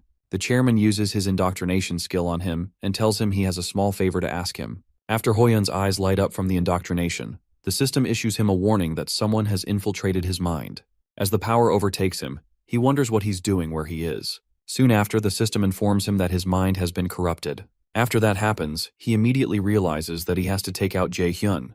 In the present, Hoyeon employs an A-rank skill called Martial Ascendance. He dashes towards Jae-hyun once more and tries to cut him down, but our boy is able to dodge his attack. Jae-hyun doesn't think Hoyeon was this skilled even just a few days ago, but he continues to dodge each of his attacks. It seems to him that Hoyeon has become unrecognizably skilled. As Hoyeon tries to smash his shield into him again, Jae-hyun jumps backward and avoids the impact. He knows that he'll lose if this fight is determined by both of their physical abilities. To create some distance between them, our boy blasts himself backward with a gush of wind after activating his wind boost skill. The impact of the wind is so strong that Hoyeon blocks his face with the shield, but this gives Jae-hyun enough time to circle to his back before he brings down the shield. Our boy tries to use some lightning magic on him, but before he can hit him, Hoyeon turns back and moves backward in one swift movement. This reaction surprises Jae-hyun because Hoyeon was able to move his body first, even before his eyes could track his opponent's movements. Jae-hyun realizes that his opponent has an innate battle sense, and this isn't as easy as he thought it would be. Breaking indoctrination would be easy with his absolute calculation skill, but the problem is that Jae-in is watching them. Even if he can't see the chairman, he reasons that he's probably got an evil grin on while watching what he does against the talented warrior An Hoyeon. This time, Jae-hyun smiles, and he considers that it would be such a waste to end things carelessly. He decides to give them a show if they want to watch, but promises to make the show an expensive one. When Jae-hyun begins his display, Instructor Yisu wonders if she's seeing things correctly. It's unbelievable that our boy, who is a magician, is fighting on the front lines like a warrior, but now he's overwhelming his opponent, even when the opponent is the said genius warrior, An Hoyeon. On the field, Jae-hyun seems to be using his lightning chain skill, and Yisu considers all of this unbelievable. She wonders how on earth this boy is doing that since a magician can't win against a warrior, and that is something that has always been carved into her mind as she walked down this path as a magician. Meanwhile, Chairman Ja-in watches with keen interest when Jae-hyun injures Hoyeon, and he begins to plead. In the demi-plane, Hoyeon crouches by his sword, and Jae-hyun tells him that he wasn't planning to go this far, but he promises him that he's tough and he'll recover quickly. Eventually, Jae-hyun takes a look upwards at the instructors since he knows they're watching. Then he activates his flash bomb skill, and the impact blinds all the cameras and stops the instructors from seeing the field. Inside the meal's control room, Instructor Seok-gi turns to Ji-yeon and demands to know what happened to their screen. But the chairman realizes that something is wrong, so he grabs the remote out of her hand, desperately trying to bring the video feed back up. Instructor Ji-yeon mentions that it seems that Jae-hyun used a spell to block their sight, but Ja-in recognizes that he used flash bomb, and he wonders out loud if this is how Jae-hyun wants to do things. He immediately summons Instructor Seok-gi, and he asks him to bring Jae-hyun to his office after the event ends. Worried, Seok-gi asks the chairman if it's all right for him to decide so hastily, but the already tense chairman places his hand on the instructor's shoulder and asks him why he thinks Cadet Jae-hyun, who was already in a situation of victory, would decide to block their sight. While stuttering, Seok-gi replies that it would be because Jae-hyun knows how to raise his worth. In the demiplane, Hoyeon remains crouched on the ground as the blinding light from the flash bomb blocks everything. Eventually he walks up to Hoyeon and places a hand on his head, activating his absolute calculation skill, which allows Jaehyun to lift the indoctrination controlling him. Suddenly, Hoyeon's eyes become clearer, and he recognizes Jaehyun. Still smiling, our boy asks him if he's feeling better, and Hoyeon attempts to get up and says he's feeling better, but he soon collapses to the ground because of the violent pain that runs through his body. Our boy apologizes for the pain and reminds him that he attacked him out of nowhere, but Hoyeon doesn't seem to remember attacking him. He asked why on earth he would do that, so Jaehyun informs him that he was under a mind control spell. Confused, Hoyeon asks him what he means by mind control. But when he thinks about it, he recalls seeing a face that he can't remember clearly, and hearing a voice he can't remember either. However, it doesn't make sense to Hoyeon because spells like that, to even control someone for even a short period of time, are usually over A rank, but they had told them that they could only use skills C rank and below. Jaehyun informs him that he doesn't know because there might have been a slight malfunction with the demiplane, or perhaps someone intervened. Hoyeon remains silent for a while and considers that there's no way a cadet could cast a mind control spell of this caliber, even if there were a malfunction in the demiplane. Eventually he asks Jaehyun if he knows who could have intervened if that is the case, or why they would do something like this. But Jaehyun tells him he doesn't. However, he adds that if whoever did this could do something like this, they're probably someone most wouldn't dare go against. Jaehyun doesn't want to spell it out to him, but he knows that as they go through more experiences at Miles, Hoyeon will also figure out for himself what kind of person Gu Ja-in is. Suddenly, the Nornir system announces that Jaehyun has cleared the subquest to save the cadet under mind control, and he's received a blank card as a reward. Eventually, Hoyeon attempts to get up. He realizes his body is a mess, but Jaehyun doesn't have a single injury, so he wonders if this is his current limit. When he finally gets up, Hoyeon says he has nothing to say for himself and apologizes for what happened. But Jaehyun jokingly tells him not to be gross, and says he'll be leaving now since Hoyeon can move around. Before he leaves, Jaehyun wishes them both success in the remaining time, and as he turns around, Hoyeon stops him and offers him his name tag. Confused, Jaehyun asks him what he's doing and reminds him that he'll be eliminated if he doesn't have his name tag. Regardless, Hoyeon states that it doesn't matter and informs him that he's been able to earn quite a bit of points, even though it's not as much as Jaehyun has been able to earn. However, because he lost, he believes that the name tag belongs to Jaehyun. After he tosses the name tag to Jaehyun, he tells him that he lost this time, but it'll be different next time, and he promises to win his name tag back at the Mills Festival. After Hoyeon disappears, the demiplane system announces that he's been eliminated, and it awards 10,000 points to Jaehyun's team. For a moment, our boy just stands there staring at the name tag that he recognizes is only worth 10,000 points. However, to him, the name tag is worth a lot more than that because Hoyeon was born with the combat talent that he coveted so much in the past, and now he acknowledges him. He's experienced quite a lot since he regressed, but this sense of accomplishment is on another level. With a smile on his face, he believes this is the beginning. For the first time, he feels like he's starting to move forward, leaving behind the past where he was weak as hell and stepping forward. Sometime after that, the 72-hour event finally comes to an end, and the system calculates the points that everyone has earned. Jaehyun earns the highest number of points on record, which is a startling 1.53 million points, and he's soon transported back to the real world. When the students appear back in the real world, our boy considers that 1.53 million points aren't so bad, but Yoo-jung immediately busts his ass for not being much happier since it's still the highest number ever recorded in the event. She turns to Ina to get some support, but Ina laments about how they would have been able to get 1.6 million points if they had just stayed one more hour. At this point, Yoo-jung realizes her teammates are really insane. She tries to cheer them up by saying that they should be able to live quite luxuriously for a while with this many points, and Jaehyun agrees. He calculates that if they multiply the points by 10, it would be kind of similar to real currency value. It's safe to say that they've just earned about 15.3 million won, which is approximately $12,000, and Yoo-jung almost drops her jaw. When Ina hears that, she's shocked that it was such a huge amount of money. Our boy informs them that he's first, but they have 1.48 million points at second, and they should also get bonus points. The mention of bonus points makes Yoo-jung grab Jaehyun, and he tries to shake her off and explains that the bonus point is about 1 million points or so. The thought of all that money makes Yoo-jung light up like a Christmas tree, and she starts to twirl Ina around in a dance because of the mention of 1 million bonus points. While they dance, Ina is shocked that they got 2.48 million points and won 24.8 million won in just 3 days. Jaehyun tries to stop them from dancing because it's embarrassing, and he notices the other students watching them with contempt. However, the girls continue to sing until instructor Seoki enters the room to greet everyone. He introduces himself to everyone and tells the 3 top winners he has something to speak to the 3 of them about. To get some privacy, he asks that they go somewhere else, so Jaehyun asks him if it's related to the amount of points they got during the hunt, and when he nods, Jaehyun follows him hastily. The ladies don't follow him, so they ask to know where they're going first. However, Jaehyun already knows, and he tells them they're going to the chairman's office, and Seoki affirms his prediction, informing them that they've been summoned by the chairman. Once inside the office, our boy takes his seat and crosses his legs. He asks where the chairman is, and makes a comment that the one who called them here isn't even present, which makes Seoki angry, but he has no choice but to control himself. The ladies, who are following behind, wonder why Jaehyun is suddenly acting like that, and they stand speechless until Seoki tells them to also take their seats. When they sit down, the chairman enters and apologizes to them for being late.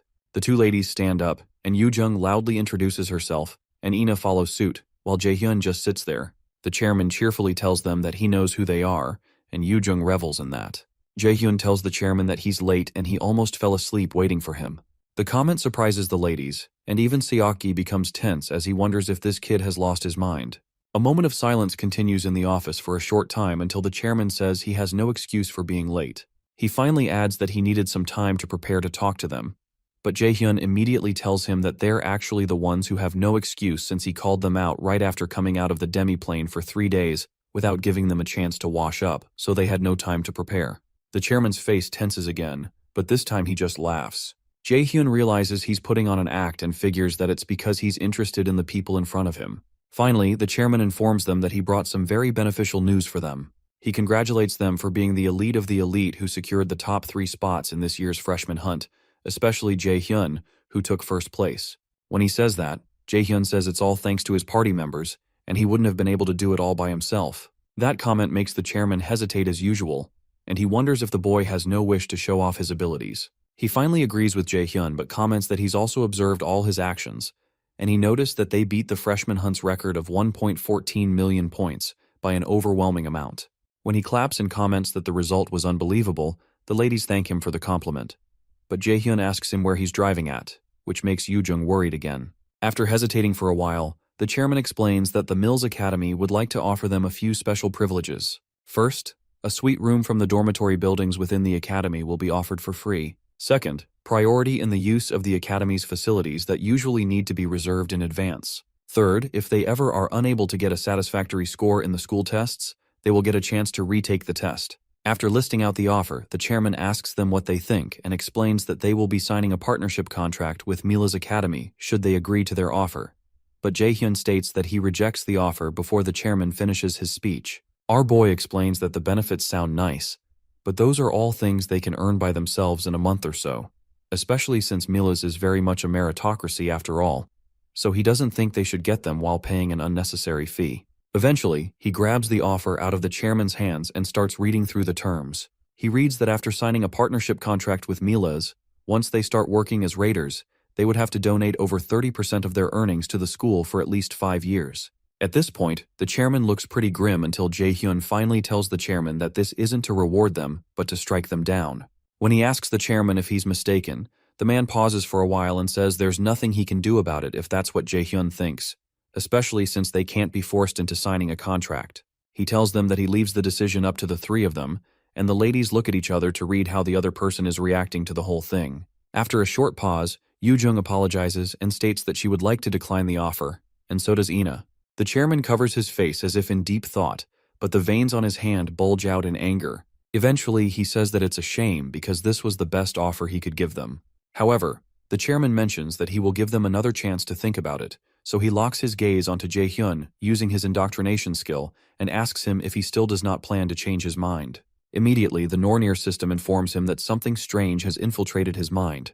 Jaehyun had been expecting this, but he's soon told by the system that he's completely resisted the debuff thanks to the passive skill, Hell's Blessing. While that is happening, our boy hands Hell his blank card and uses its power because he had only annoyed the chairman in the first place to get him to use his power. For a moment, the chairman just sits there puzzled as to why he didn't get a reaction. Eventually, our boy tells him they'll be leaving now, and the Nornir system informs him that he's acquired the skill called Indoctrination. With this skill, which is of a unique rank, he can manipulate someone weaker than him to do his bidding. Should both parties agree to a master-servant relationship, the skill changes into subordination. Jaehyun gets up and proposes to the ladies that they leave, especially since they're all tired from spending 4 days in the demi-plane. After Jaehyun leaves the office, Yoojung asks the men to have a nice day, and Ina, who is still confused, tells them they'll be leaving first. When the students finally leave, Jaehyun asks instructor Seok-gi to leave. When he's alone, he wonders how a mere freshman can resist his unique skill, and he finds this really interesting. Outside, Jaehyun asks the ladies if they're really fine with refusing Jaehyun's offer. Yoojung confesses that she was a bit tempted at first, but she later decided Jaehyun was right with whatever he said, because it was obvious that Jaehyun was going to sweet-talk them into agreeing and take advantage of them since they're so young. Ina agrees that she didn't also like the contract, and she thinks rejecting it was the best choice. Apart from that, she feels that it's better to earn things with their own hands than to start off with privileges. Jaehyun listens to Ina intently, and he considers her reasonable, which is completely different from the cold image he had of her before he regressed. Suddenly, Yoojung asks them if they also noticed that something was really strange about Chairman Jaehyun, because his expression was totally sickening when they rejected his offer. Ina mentions that she thought so too, and she also mentions that the chairman and instructor Seok-gi never said a word about the problem with the demi-plane.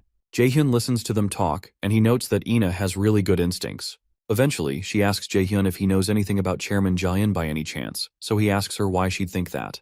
Ina replies that he's always pretty calm, but the moment they met the chairman, he became strangely aggressive. Yoojung agrees with her, and she bugs Jaehyun to tell them if he knows something about the chairman. To answer their questions, he tells them that he's also not certain, so it's hard to tell them anything. But he informs them not to trust anyone in the academy, whether it's the chairman or the instructors. Suddenly, Ina walks up to him and asks if they can't trust him too.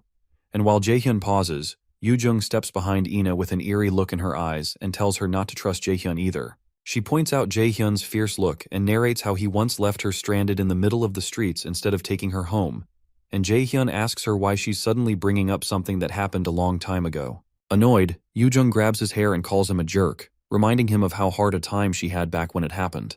Eventually, our boy manages to get Yoojung off him, and he suggests they go into rest since the sun has set. When it's time for them to separate, Ina doesn't look like she wants to leave, so she asks them if they'll be parting ways here. For a moment, an awkward silence occurs, and Yoojung just looks at the two of them. Suddenly, she hugs them both and asks why it feels like a teen romance over here, so she asks them to make room for her too. Jaehyun, however, drags her away and points her to the girls' dormitory, then asks her to go get some rest. She eventually agrees to go rest, and Ina follows behind, but she reminds Jaehyun to rest well before she leaves. Our boy soon heads to the boys' dormitory. When he gets to the door, he realizes it's been a while since he's been here. He recalls the musty smell of mold from the corners, the floor that a lack of funds left unmaintained, creaking with every step, and eventually goes to his bed. To him, those who remained in this dormitory after a few years are those without talent, so he hopes to find a new place as soon as class is over the next day, because experiencing hell once was plenty enough. The next day, Jaehyun goes for a run and eventually stops after he feels he's done enough for a warm-up. He turns around towards the dormitory so he can start getting ready for his first class. Shortly after, all the freshmen that are magician cadets gather in a room, and their assigned instructor for the basic mana acclamation, Kim Ji-yeon, comes to introduce herself. While she talks, Jaehyun frowns because this instructor isn't someone he's familiar with. Even considering the fact he was a warrior in the past, he doesn't have many memories of his instructor. She could be one of the instructors who quit soon, even though becoming an instructor at Mills wasn't easy. The instructors who still remained at Mills were those like Kim Seok-gi that were greedy for the crumbs Jaehyun was willing to throw them. Ji-yeon mentions that she's sure that most of them found it strange that their first class was not in a classroom, but a large facility like this instead. As some doors open behind her, she explains that the reason is to test their mana sensitivity. The students are shocked by the sight of the doors that seem to be exposing a mana cube, and they hope they're not saying they have to go in there. While they lament that this is too difficult for a first class, Jaehyun considers that this mana cube feels similar to the mana cube he saw before, but it has way less mana. Instructor Ji-yeon explains to them that what they're looking at right now is called a mana room. It was built based on a mana cube that can normally be found at guilds. For cadets like them, she explains that it is close to impossible to break out of a mana cube, and that is why they prepared this. The odd thing is that our boy had broken out of a mana cube at his guild. The mana room is divided into many sub-rooms. The first room's mana is similar to the amount in the atmosphere, but the mana becomes thicker as you go further in. On average, a first-year Mills Academy cadet can usually reach level 3. A graduating cadet can reach their limit at around level 7. In this class, they will find out what level their mana sensitivity is at.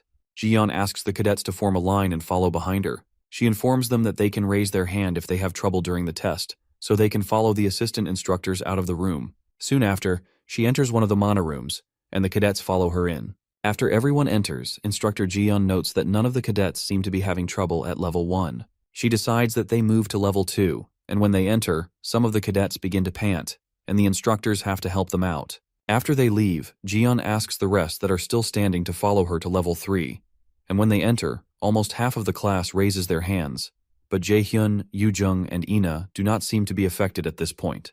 Instructor Jiyeon asks that the rest follow her to the 4th level, and many more people raise their hands. When those uncomfortable leave, she proposes they move to level 5, and then many more people ask to be excused at that point. At level 6, several other people are taken out due to exhaustion. Yoojung asks Jaehyun if he feels like it's starting to get hard to breathe, but he says he doesn't think so. Meanwhile, Ina watches Jaehyun and notices that he seems like he's still doing fine, so she decides to try harder. Jiyeon looks around, and she notices there are only 4 cadets remaining. Jaehyun, Yoojung, Ina, and one other guy named Lee Soo-hyuk. They are all cadets that scored high during the freshman hunt. Chairman Ja-in had told her to keep a close eye on Jaehyun and report back to him, but she doesn't plan to simply follow such orders. She soon tells the cadets they'll be moving on to level 7, and the other students wonder who the heck those guys are that are moving on to the next level, especially since the instructor had said only graduates reach level 7. When they enter the 7th level, Instructor Jiyeon proposes that they move on to the 8th level and asks any of the cadets if they're having trouble, and no one speaks, even though Yoojung seems to be struggling at this point. The other students are in awe as they watch them move to the 8th level, and when they get there, the cadets feel a sharp spike, except for Jaehyun, of course. Starting from level 8, the mana level fluctuates at every moment like it does within a dungeon. Jiyeon knows that geniuses should have trouble starting at this point, and true to her expectations, Soo-hyuk and Yoojung raise their hands to leave the mana room. Meanwhile, Ina begins to sweat, but when neither she nor Jaehyun raise their hands, Instructor Jiyeon has no choice but to move to level 9. When they enter level 9, Ina almost vomits and begins to stagger, which startles Jaehyun. When Jiyeon turns around, she's unable to help because she recalled that the chairman had told her that she should never offer any cadet help before they ask, no matter what kind of situation they face. He had said that danger is no different from a new opportunity to a cadet, and if that opportunity is taken before their eyes, that would be heartbreaking. Jaehyun asks Ina if she's alright, and she tells him she is while trembling. At this point, she can't clearly see Jaehyun's face, and she really doesn't want to lose. Everyone Ina knew had always told her that only the strong can survive, and she won't be able to do anything but bow down before a warrior, even if she has some talent with magic. She's been told that the weak have no future, and she really desires to be acknowledged at this point, but she finds herself collapsing as Jaehyun tries to hold her up, and she tells him she's lost again. As the assistants take her out, Jaehyun wonders what she meant by losing. When they enter level 10, Instructor Jiyeon asks Jaehyun if he's alright, and she knows even she will begin to have some trouble from here on. Eventually, our boy turns to her with a smile on his face, and he states that he's also having some trouble and would like to go out now. When she hears that, Jiyeon asks him to come out with her. As she heads out, she wonders what he means by having trouble since she can't see a single sign of that. When they finally get out, Jiyeon asks the other cadets to clap for Jaehyun because he succeeded in reaching level 10, which means he's on a par with a raider, that is, a B rank or higher. As she tells everyone else to work hard and try to catch up with him, Soo-hyuk glances at Jaehyun with a frown, and Ina doesn't look so happy with herself. Shortly after, our boy asks Ina if she's alright. She tells him she is and apologizes for making them worry, so Jaehyun tells her it's good since nothing serious happened to her. Yoojung asks Jaehyun if he's also alright since he looked pretty unaffected a while ago, and he tells her he is. Then he asks her to take the towel from around her neck because she looks like a construction site worker. The statement riles Yoojung up as expected, and she regrets having been worried about him. While she's ranting, Jaehyun asks her if she's also not in any pain, and she says that the doctors also said she's fine, and she gloats about how fit she is. For a moment, Jaehyun watches Ina. He had thought she was just a bit competitive, but something seems to be different. It seems to him like a case of compulsion. Fortunately, she didn't get very hurt this time, but with that kind of personality, it will be hard to control her later. Of course, he doesn't mean to make Ina dance to his tune, but like it's happening with Seongun, Hoyeon, and Jaesung, he has a feeling that Ina's future will change also. He also figures that's also true for Yoojung, and while he glances over at her, she asks him what he's looking at and if she's that pretty. But Jaehyun asks her if she's sure there's nothing wrong with her, because she could only be saying such nonsense if she's hurt somewhere. As Ina tries to subdue Yujung from taking revenge, our boy thinks about how he doesn't know what kind of effect his actions will have in the future. In this quickly changing environment, he decides that he needs to prepare if he wants to stay one step ahead. While he's thinking, Yujung manages to break free from Ina's grip, and she wraps the towel around Jaehyun's neck. With a smile on his face, our boy removes the towel, covers her head with it, and uses it to scatter her hair. When he's done, Yujung begins to curse and her surroundings light up like an inferno. Annoyed, she asks him if he knows how much time she spent setting her hair this morning and asks him if he has a death wish. However, Jaehyun tells her he's sorry, but he comments that it doesn't really make that much of a difference. That statement further annoys her and she asks him if he's calling her ugly, and it is at that moment that Jaehyun realizes he messed up. He immediately turns around to make a run for it while Yujung chases after him, while Ina watches them in amusement. Ina considers how the two of them are really close, and when the two friends run past Soohyuk, the guy notices Jaehyun and wonders how the bastard reached level 10.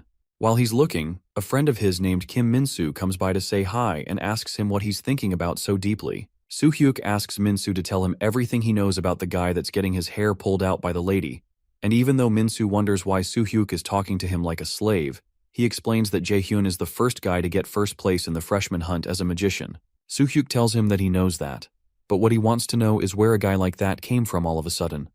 But Minsu just shrugs because he doesn't have that answer. No matter how much Soohyuk thinks about it, it doesn't make sense. To him, there's something weird about this Jaehyun guy, and he believes he's hiding something. Meanwhile, Minsu thinks about how he's not used to this new Soohyuk because he used to know him when he was younger. Eventually, he tells Soohyuk that Jaehyun has already proved himself twice, so there's no need to keep looking for something mysterious since it's most likely impossible to cheat in meals. However, Soohyuk informs him that there's no way there's someone stronger than him unless they're cheating. That statement stuns Minsu, and he considers that Soohyuk won't win against Ina or Yujung either, but he doesn't say it out loud. Eventually, he advises Soohyuk that they don't need to become unreasonable, because he won't win against Jaehyun even if he dies and gets resurrected, but the guy doesn't listen to him. Sometime later, Jaehyun has a video call with his delightful teacher, Seongun, and he asks her if she called him because she wanted to hear about what happened at the freshman hunt. Seongun agrees that she did, because it's more interesting to hear it from him directly. Excited, he informs her that he got first place, and that makes Seongun proud. She notices that his apartment seems to be too good for a freshman to have, and suspects that he got a lot of points. Finally, she congratulates him for taking the best first step in Meals Academy, known for being hard to survive. She tells him she's proud of him, and our boy mentions that he's relieved because he was worried that she would scold him if he got second place. That makes her giggle, and she asks him if there were any cadets who caught his eye during the freshman hunt. Surprised, Jaehyun asks her if she's going to scout them or something, so she tells him that they're considering it and they're planning to reward him for the information he shares.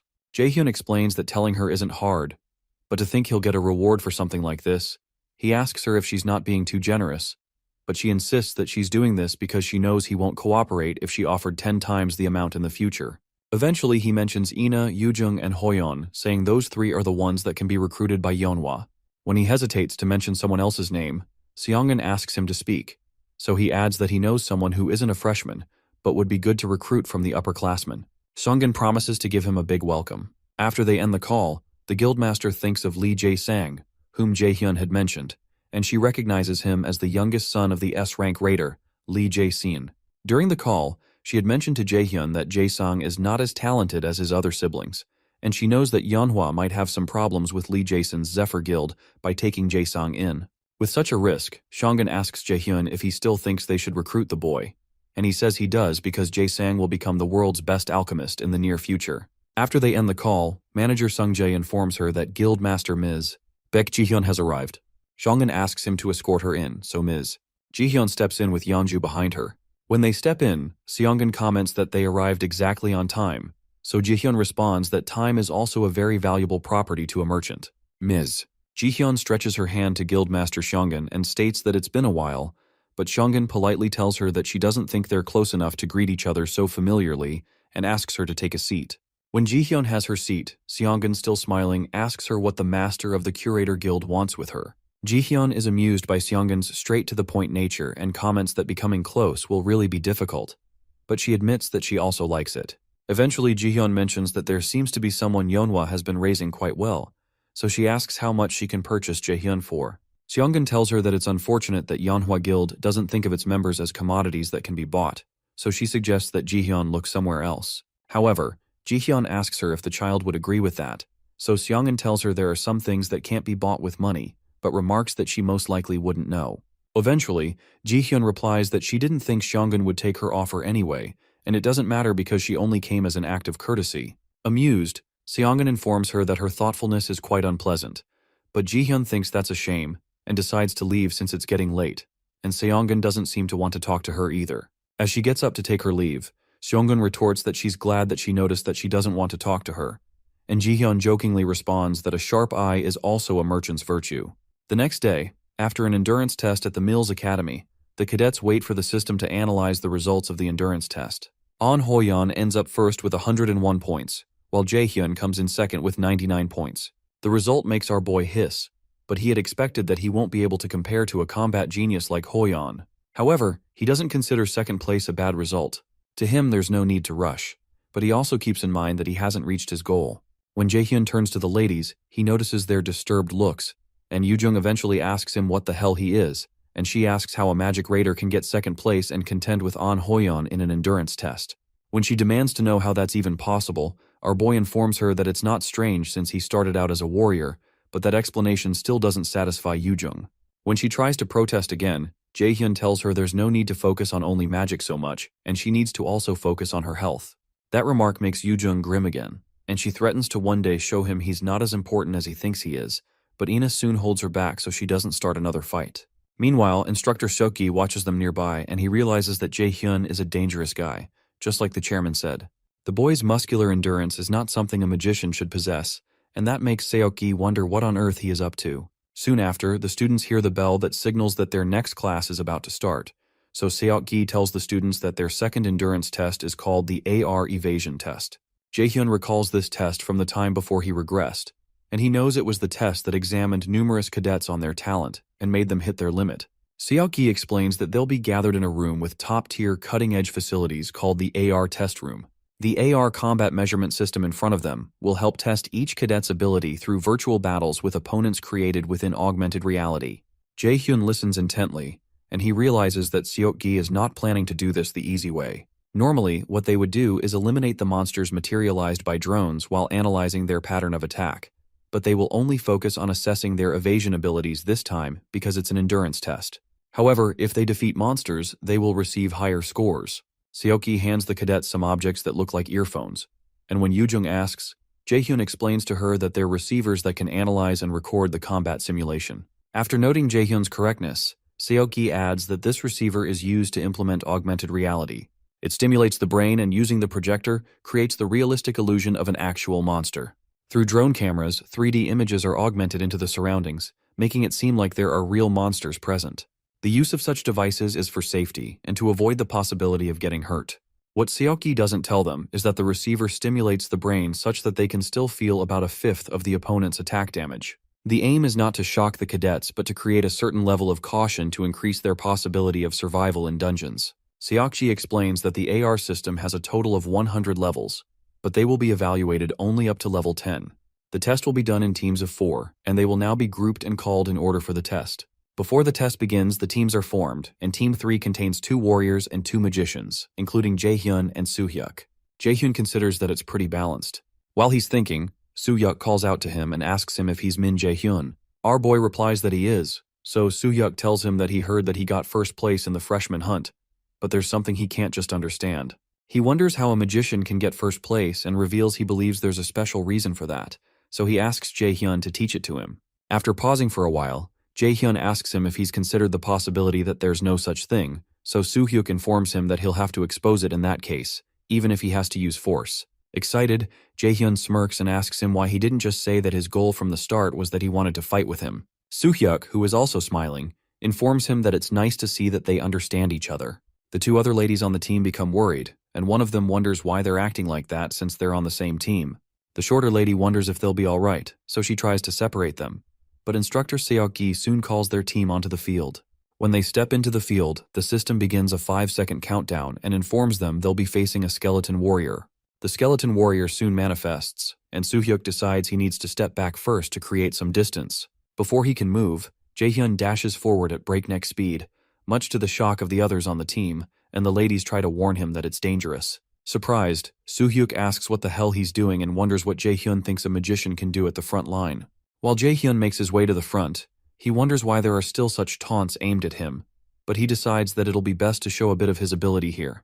After creating some mana in his hands, our boy smashes the skeleton's head with just one strike, and the others watch him in utmost surprise. Even Seok-gi is stunned, and everyone else in the crowd watches in amazement. Soon after, a few more skeleton warriors appear, but Jae-hyun proceeds to feed his knee to another skeleton warrior standing nearby. When he lands on the ground, he initiates an active skill of his called Mana Weapon. Mana Weapon is a special skill that an ordinary magician can't make use of because it's a skill that allows a magician to physically inflict damage. It's useless to magicians since they don't fight close combat. But our boy is a different breed. Soo-hyuk watches in confusion, and he tags Jae-hyun as a psycho. The other ladies still can't believe their eyes, and the system announces that they've completely cleared level 1 of the AR evasion test, and additional points have been awarded, with Jae-hyun getting 100% of the contribution. Level 2 of the test begins, and they're faced with a monster called a Dronzer. The sight of the monster intrigues Jae-hyun, and he informs the monster that it's been a while since they met. After a series of fighting and broken grounds, the system announces that they've completely cleared level 10 of the AR evasion test. While the system congratulates them for breaking the record for the shortest time to complete the test, Soo-hyuk considers this completely unbelievable. Meanwhile, Jae-hyun considers that his performance is not too bad, and that his body has been feeling lighter ever since he started using the combat technique that Ms. Seongun taught him. Suddenly, Soo-hyuk approaches him and asks him what kind of dirty trick he just used, but Jae-hyun explains that there's nothing more to what he just saw. However, Soo-hyuk protests that it was bad enough that he left the safety of the defense line, but he completely annihilated the enemy all by himself, which makes his performance unbelievable. He insists that doing something like that is impossible without cheating, but Jae-hyun repeats that he has nothing to say because he has nothing to hide. When Soo-hyuk stands his ground, our boy tells him not to make him repeat himself, and he moves closer and offers to let Soo-hyuk confirm his strength right now if he's really curious. The move startles Soo-hyuk, and he calls Jae-hyun a bastard, but before anything can develop, Instructor Seok-gi asks the two of them if there's a problem. The instructor's interference stops the building tension, and Soo-hyuk wishes there weren't any instructors here. Our boy eventually turns to walk away, and Soo-hyuk tells him not to think he's won, so our boy tells him he doesn't think he lost either. Before Jae-hyun can leave, Soo-hyuk proposes that they fight at the Mills Academy Festival, but Jae-hyun refuses because he has already made plans with someone else. Sometime later, Hoyeon remembers how Jae-hyun had refused to fight Soo-hyuk during the Mills Academy Festival because he had made plans to fight with him. He recalls having told him that he'll win his name tag back at the Mills Festival, so he decides to go train so he doesn't let Jae-hyun down. Sometime later, Seok-gi and some of the assistant instructors move around. One of the assistant instructors asks the other if he's seen the results of the endurance test this year, and the other guy says he personally monitored it and that the cadets this year are pretty good. When they start to talk about a magic cadet named Jae-hyun breaking the record, which shouldn't be possible, Seok-gi considers that the boy is not merely talented because those practiced movements he showed while fighting at the front line when he's a mere magician are unique. When they enter the chairman's office, Ja-in commends them for their good work, and he proposes that they talk about the results of this year's endurance test. Seok-gi explains that there were a total of 3 cadets who got full points, and those cadets are An Hoyeon, Cha Yu-won, and Min Jae-hyun. Even among those 3, Jae-hyun's scores were exceptional. The chairman thanks instructor Seok-gi for the information and commends him for working hard. On his screen, Chairman Ja-in goes over footage of Jae-hyun, and a grin develops on his face. He tells Seok-gi that he hopes he'll continue to keep him informed on Jae-hyun's actions and grades, and to tell him immediately if he starts acting strange, to which Seok-gi agrees. The chairman tells them all to keep up the good work, and he asks that they inform the instructors to prepare for the next event. Sometime later, Jae-hyun returns to the AR evasion test and completes level 27 of the test. The 27th level seems to be his limit, and this is a difficulty level that a 6-member party of C-rank raiders would normally clear with effort, so it means he's equal to that much of a force. It turns out that the next event for the freshmen is the Dungeon Practicum, and Jae-hyun decides to start preparing. He remembers the Dungeon Practicum incident, which was one of the most disgraceful and tragic incidents at Mills Academy, where numerous cadets lost their lives. He and his teammates were mixed up in that incident, and in the end, he was the only one who survived on his team. Even as he had to listen to people tell him that he should have been the one to die, he couldn't bring himself to leave Mills Academy because he didn't want to disappoint the people who believed in him. Shortly after, our boy goes to the store to make a purchase. When he's done, he wonders if he'll be able to live differently in this life. He was unable to protect anyone, led a pathetic life in his past life, and was as expendable as a single-use item. However, he doesn't plan to live the same life all over again. Living a life of regret once was enough. One day before the dungeon practicum begins, the students go to class as usual and soon finish their activities for the day. When class ends, Yoojung and Ina approach Jaehyun, and Yoojung asks him what they should do tomorrow since it's their first dungeon practicum. Ina admits that she couldn't sleep well last night, so Jaehyun informs them that everyone feels the same when they enter a dungeon for the first time. His comment surprises Yoojung, and she playfully asks if this is not his first time, and if he had gone into a dungeon for a walk or something. He retorts that he doesn't know about dungeons, but he's met monsters a few times, and there's one in front of him right now. That causes Yoojung to lose it one more time, and she starts to curse and pound her fists on him. Ina watches them nearby, and their goofiness makes her smile. Eventually, Jaehyun offers the girls something if they're so worried, and Yoojung asks what it is. Our boy tells them that he bought the potion along with his own, and he tells them to use it when they need it. Eventually, Yoojung agrees to forgive him this time because of his good gesture, and Ina promises to make good use of it. Our boy considers that he survived the dungeon practicum the last time due to luck, but he'll ensure that he does it this time with skill. On the day of the dungeon practicum, Jaehyun spends some time warming up in the early hours of the morning. Warming up is important before going into a dungeon, no matter how great a magician's mana capacity is. If they suddenly overuse high-level spells, they will experience mana rebound. If mana rebounds when casting a spell, it could injure the user's body. A magician who uses high-level spells a great deal is prone to mana rebound, and Jaehyun recognizes that Lightning Chain and Sacrifice are high-level skills. Apart from that, he's not sure how dangerous things will get during the dungeon practicum today, and he doesn't know if he'll die or if his teammates will. On top of that, if he keeps his mana pooled up in his lower abdomen like he has just done, he can use it to strengthen his spell or body quickly when he needs to. He suddenly recalls the time before he regressed, when the system had told him that time would be regressed to the period the user most desires. While he's deep in thought, the Nornir system activates a main quest. Apparently, he has succeeded in returning to the time he longed for. From now on, he has to go through several junctions that left him with regrets and decide whether to make the same choices or change them. The decision he takes may kill or save others, and whatever he decides to do is in his hands. The difficulty of the mission is unknown, and the rewards are unknown too, but they seem to depend on whether he takes route A or B. The worst part is that he has just 12 minutes to decide, and the penalty for failure is equally unknown. Jaehyun guesses that something came up again, and the Nornir system is obviously trying to help him grow stronger since the gods need him for their plans. However, he doesn't understand what they mean by him choosing his route, and he wonders what on earth they're planning. Shortly after, the freshmen gather at the Mills Academy underground mock dungeon. Instructor Yejeon comes to attend to them and informs them that they'll be grouped into teams of 4 via lots and will have to act together.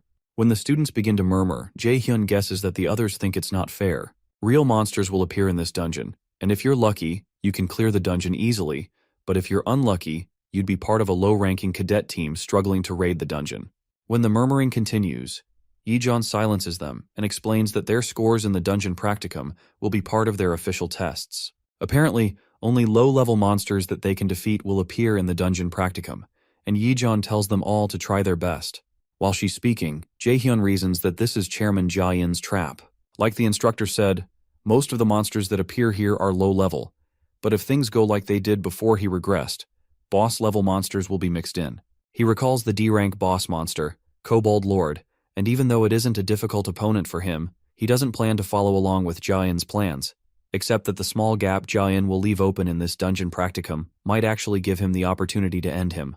Shortly after, Yejeon declares that the cadets should come forward and pick a lot, one at a time. After picking, Jaehyun and Ina end up together, and our boy tells Ina he's glad he knows someone on the team, to which she also reciprocates. He's glad there's someone on his team he can talk to comfortably, especially someone who is skilled. While he considers coming up with a strategy, he's shocked by the sight of his 2 other teammates.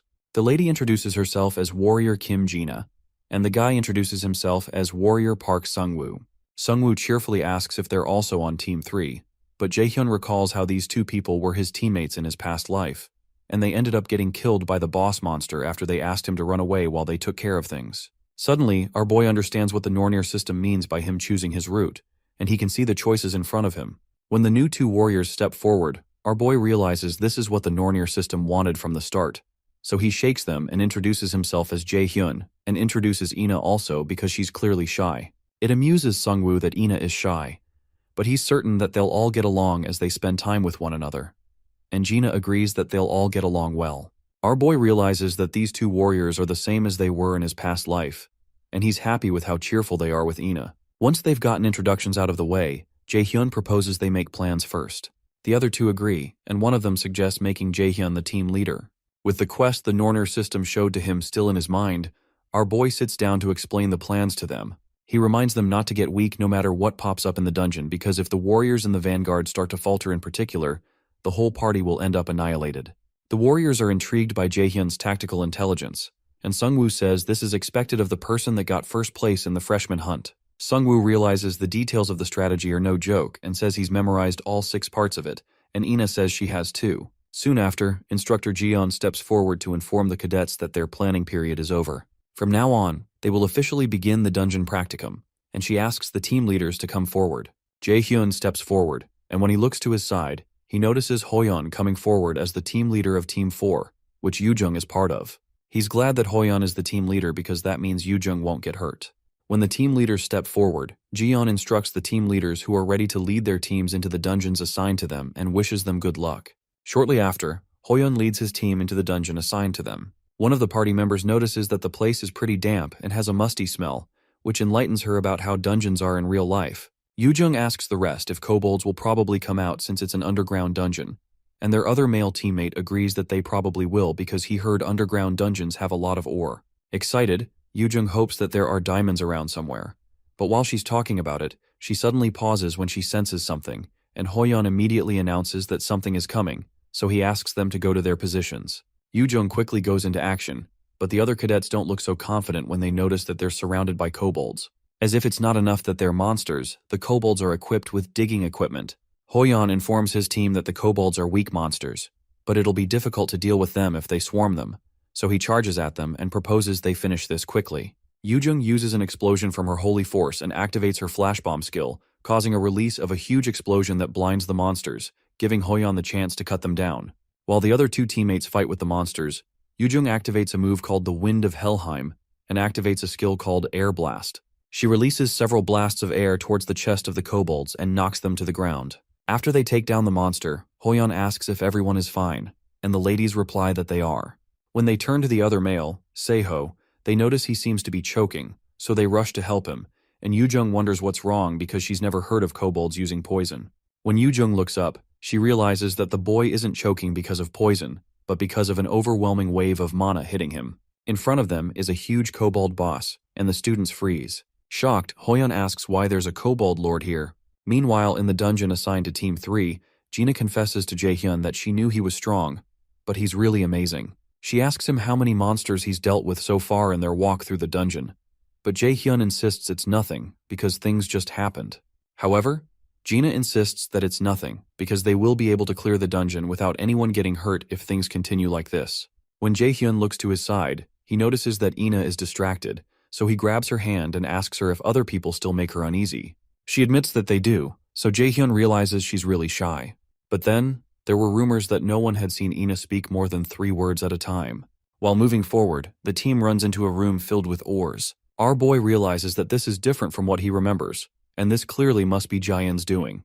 It occurs to Jaehyun that his existence has caused Ja-in to change his plans from what he did in the past. Suddenly, Jaehyun senses a monster coming, and he supposes it's the Kobold Lord, so he informs his teammates to use their plan C by defending first, and then counterattacking.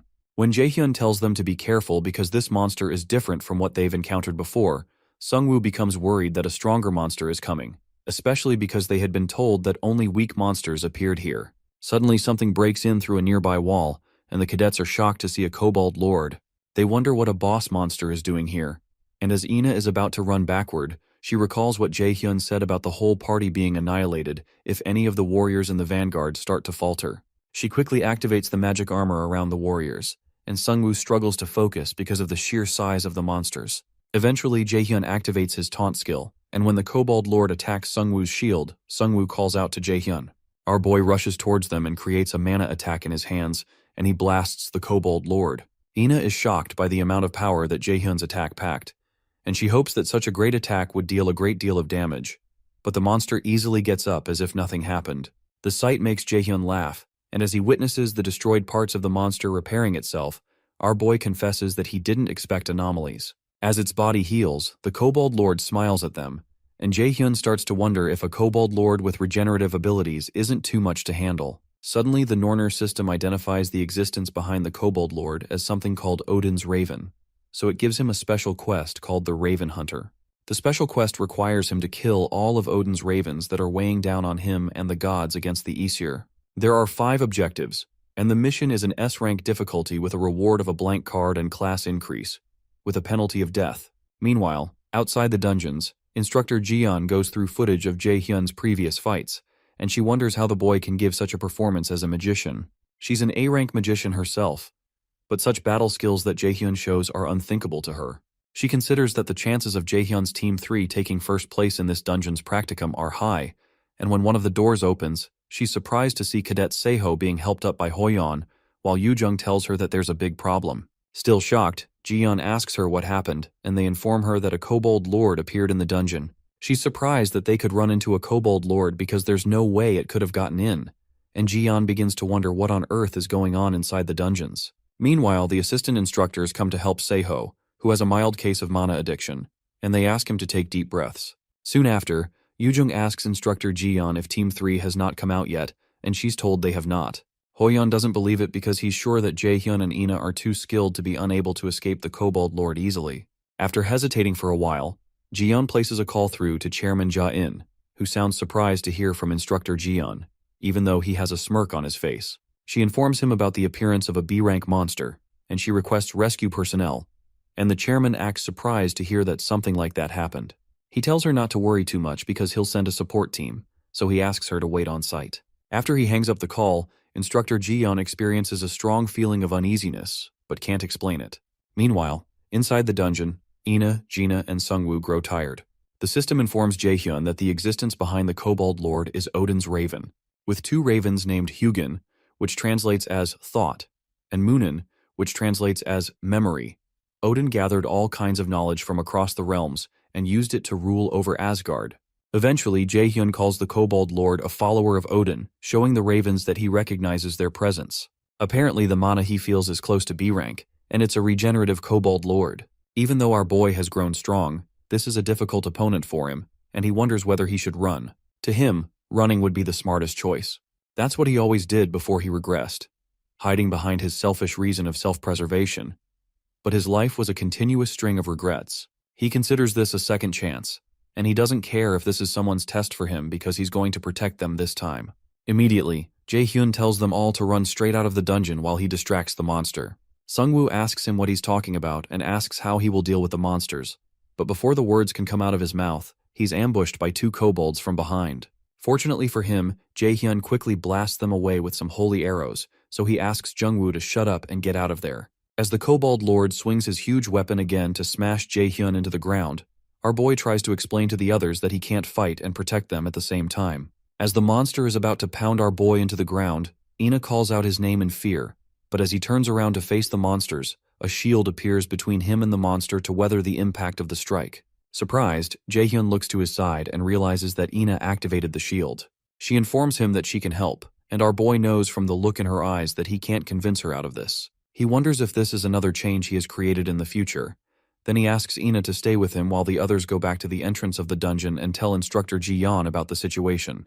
When Sungwoo tries to protest, Jaehyun begs him to leave, so Gina agrees and promises to tell the instructor as soon as they can. As the 2 of them head out, Jaehyun and Ina are left alone to face the monsters. Jaehyun tells Ina he'll cover her from the back, so she summons her radiant holy sword and sends the sword through the flesh of the smaller group of kobolds. Jaehyun takes that as his cue, and he rushes forward to meet with the Kobold Lord that's coming for him. When he gets closer, Jaehyun notices that the Kobold Lord's body is melting, and our boy decides to stop in his tracks. He recalls that there's a limit to the amount of mana a body can contain, and there's something controlling the monster from the shadows, and the thing is pouring in way more mana than it can handle. That thing must be Odin's Raven, and he decides to expose the ravens. Our boy equips his Mistletoe weapon. Due to having Mistletoe equipped, his field of vision expands, and the active skill called Mana Perception becomes equipped. Because of this, he can more clearly recognize the movement of energy from all beings that use mana. Using his Mana Perception skill, our boy sees the trail of mana leading away from the huge monster to a claw underneath. Jaehyun is glad that he's found it, and as the monster comes in again to strike him, Jaehyun activates his lightning chains and assures it that he's going to make sure it's dead. Meanwhile, in the gathering of the Aesir gods, one of Odin's ravens goes to Asgard to see Odin. Hugin informs the god that, through the ravens, he has found the whereabouts of Misteltein, which had disappeared from the god's storehouse. Frigg, Odin's wife, asks Hugin where the Misteltein is, so he informs her that it's in Midgard, referring to Earth, and it seems to be in the possession of the prophesied adversary. That disturbs her, and she calls Mimir an old fool, but Thor, who is sitting nearby, assures her that they're watching closely, especially since they signed a treaty with the anti-Aesir forces. Freya, who is also sitting nearby, accuses Thor of being complacent and reminds him how they lost Balder in the last war, and how the thing that killed him was the mistletoe branch, Misteltein. After considering it for a while, Odin tells Hugin to find out whether the prophesied adversary has been in contact with the forces against the Aesir, so he returns to Earth to do that. Meanwhile, in the chairman's office, Ja-in keeps massaging the odd ring that he was massaging when Ji-yeon called him. Soon, Seaki steps in, and the chairman asks him how things are going. The instructor replies that no one seems to have noticed anything yet, and that pleases Ja-in. He chuckles again, and he's glad that he borrowed strength ahead of time. The chairman is certain that Jaehyun will fall into his hands no matter how arrogant he acts. Ja-in tells him that all of this is for Odin and the Aesir. In the dungeon, our boy targets the monster's chest with his lightning chains. However, the monster grabs the chains, which do not seem to deal any damage to it, and swings its weapon to take Jaehyun's head clean off. Our boy quickly leans backwards and jumps out of the way to avoid getting decapitated. With Aina by his side, he asks her if she can cover for him because he needs to be clear of the monster's attacks. So she tells him she'll try, but she doesn't look so good. Jaehyun realizes that Ina is probably already aware that she can experience mana rebound. Even if he ends up defeating the Kobold Lord, the chances of Ina dying are high, but he wonders why she still plans to help him regardless. In this second chance at life, Jaehyun had resolved not to trust anyone. After all, this world was completely unfair and cruel to the weak, but he seems to be having a change of mind. He turns back to his opponent and decides to end this. He only has one chance, and he sends a barrage of lightning chains at the monster once more, while Ina provides some support by creating a mana shield around Jaehyun. Our boy dashes towards the monster, and Ina, who's feeling more uncomfortable, bites her lower lip as her hands begin to shake. The riled-up monster targets Jaehyun, who is running towards it. Jaehyun recalls that his friend from his past life once told him that there's nothing more miserable than dying because you couldn't trust your companions. So, as Jaehyun leaps towards the monster, he signals to Ina to act, and he promises himself to confirm what his friend said from here on out. Jaehyun jumps on one of the chains and uses it to travel forward, and Ina is shocked that he's able to use that as a movement skill. She wonders how skilled he is with mana control for this to be possible. Meanwhile, the monster waits patiently as Jaehyun dashes towards him on his chain, but instead of colliding into the monster, our boy jumps right above it. In a split second, the monster twists its hand and tries to smash Jaehyun out of the air without turning back because it would take much longer to turn back, but it's clearly doing this under the control of the Raven. Ina becomes worried that Jaehyun would be knocked out of the air, but our boy evades the attack and smiles. Using his mana perception, he traces the mana threads to the spot where Odin's Raven is staying and bears down on the spot with all of the might of his sword. The strike is so strong that it breaks his sword, but it still works because the Kobold Lord reacts by letting out a shout. Suddenly, the system announces that the mana thread connecting the Kobold Lord and Odin's Raven has been broken.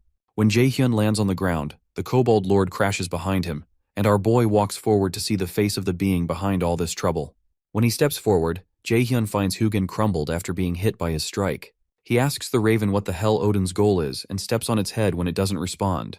Eventually, Jaehyun notices a necklace with an insignia of 3 triangles, similar to the shape on Chairman Ja-in's ring. He steps on the Raven again and asks it what the connection is between Gu Ja-in and Odin, but the monster doesn't respond. Eventually, Jaehyun realizes that the Raven doesn't have a will of its own, and it's meaningless to keep it any longer. He finally raises his leg, allowing the bird to fly back to Asgard to report to its master. Suddenly, Ina bursts into the area looking for Jaehyun, but Jaehyun warns her that it's not over yet because she needs to be careful about mana rebound. Before the words come out of his mouth, she suddenly freezes, and the Nornir system informs Jaehyun that corrupted mana has accumulated in his body. Jaehyun grabs his chest due to pain, and Ina does the same, but the Nornir system soon purges Jaehyun's mana due to the purity of his mana. Soon after, he finally stabilizes, and the system notifies him that his mana capacity has permanently increased by 5%.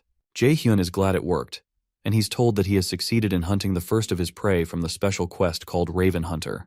He's rewarded with 5 stat points, a blank card, and a level upgrade. Once he fully recovers, Jaehyun realizes that things could have ended up worse than they turned out. But when he turns to Ina, he doesn't see anything good, and the Nornir system informs him that his teammate's life is in grave danger. Our boy rushes towards Ina, and he's told that she will die if she does not recover immediately. Sometime later, Ina wakes up in a pool of sweat and a headache. She notices Jaehyun by her side, so she asks him what happened. He seems to have been asleep, but he wakes up when he hears her calling his name. He's surprised she's awake and asks her how she feels, and when she checks her status, she's shocked to realize her health and mana have fully recovered. She's confused about what had happened, because she remembers that she experienced mana rebound. Eventually, she tells Jaehyun that she's fine and asks him how he's doing. He responds that he's fine and mentions that he fell asleep. When she looks to her side, she realizes the Lord Kobold is dead, so she asks Jaehyun why he didn't leave. He tells her that he was waiting for her to wake up because he has something to tell her. She wonders what it is, so she asks him, and after pausing for a while, Jaehyun tells her that they have to get their stories straight. Ina suddenly blushes, because the Korean phrase for getting our stories straight is directly translatable as, I want to touch my lips to yours. Outside the dungeon, Yoojung demands from Sungwoo and Jina why only 2 of them made it out, and Instructor Jiyeon tries to hold her back from doing anything stupid. She tells Yoojung she understands that she's worried about her friends. Meanwhile, Hoyeon wonders what he's supposed to do to help Jaehyun and Ina come back. Suddenly the dungeon door opens, and while Yoojung is still raising dust, Jaehyun and Ina step out of the door, causing everyone to freeze. Jaehyun asks them if they're fighting because of the 2 of them, and even Instructor Jiyeon freezes in shock because the inspection team had told her that the 2 cadets would definitely be dead. The monster inside was at least a B-rank boss. Suddenly tears flow down Yoojung's eyes, and she runs towards the 2 of them with her arms open wide. She cries while embracing them, and explains that the instructor and the inspection people all said that they'd be dead. She tells him she's so glad that they're alive, and it causes Ina to smile. But Jaehyun tells her he gets it, and asks her if she can let go of them now. Even Sungwoo and Jina are teary-eyed, and when Jaehyun notices this, he thanks both of them for trusting them. Jaehyun tells everyone that their 2 teammates left because he asked them to go get the instructor for help, and they don't deserve to be insulted or blamed. However, Yoojung, who is still angry, asks them how they can just leave behind their teammates like that, so Jaehyun tells her he would have done the same, so there's no need for her to be like that. He reminds her that not everyone is as brave as her, and he asks her not to get mad for him either. The statement stings Yoojung, so she lets go of his arm and clings to Ina, stating that she was mad for Ina's sake and not for him. In a flashback to the time before they stepped out of the dungeon, Ina had asked Jaehyun if he was the one who healed her body, but he tells her he knows she's confused, but it's hard to tell her everything. He explains that he doesn't want people to know about this ability, so she asks him why he's hiding it. Eventually, our boy asks her if she's not curious as to why a kobold lord appeared here and endangered the students. He tells her it's because of Chairman Gu Jia-in, who's a piece of shit who thinks of students as tools. Jaehyun tells her that Jia-in is very different from the side of himself he shows to the public and the media, and he thinks it's fine for useless students to die.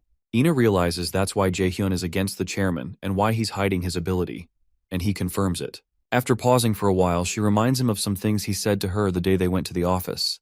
Apparently, he had told them not to trust anyone, whether it's the chairman or an instructor, so she asks him how much he knows about Jae-in. She points out that he knew from the beginning that Jae-in is a bad person, and he acted as if he already knew what was going to happen, so she asks him how he knows those things. When he doesn't speak for a while, Ina pleads with him to answer her, and Jaehyun still remains speechless because he didn't expect her to react like this. He knows her life may be at risk if she gets more involved, so he considers using his indoctrination skill on her, but he changes his mind because she has a high magical aptitude value. Since her mentality is strong, it might not work, and that's not a good solution in the first place and a terrible way to make allies.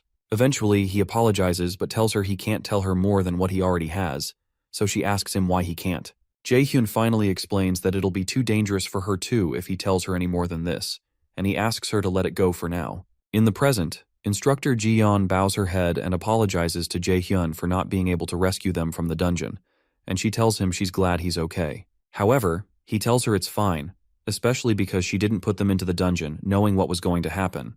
When Jaehyun turns back to go rest, Ina runs after him and asks again if he really can't tell her the things he knows, especially because no one knows if something like this will happen again.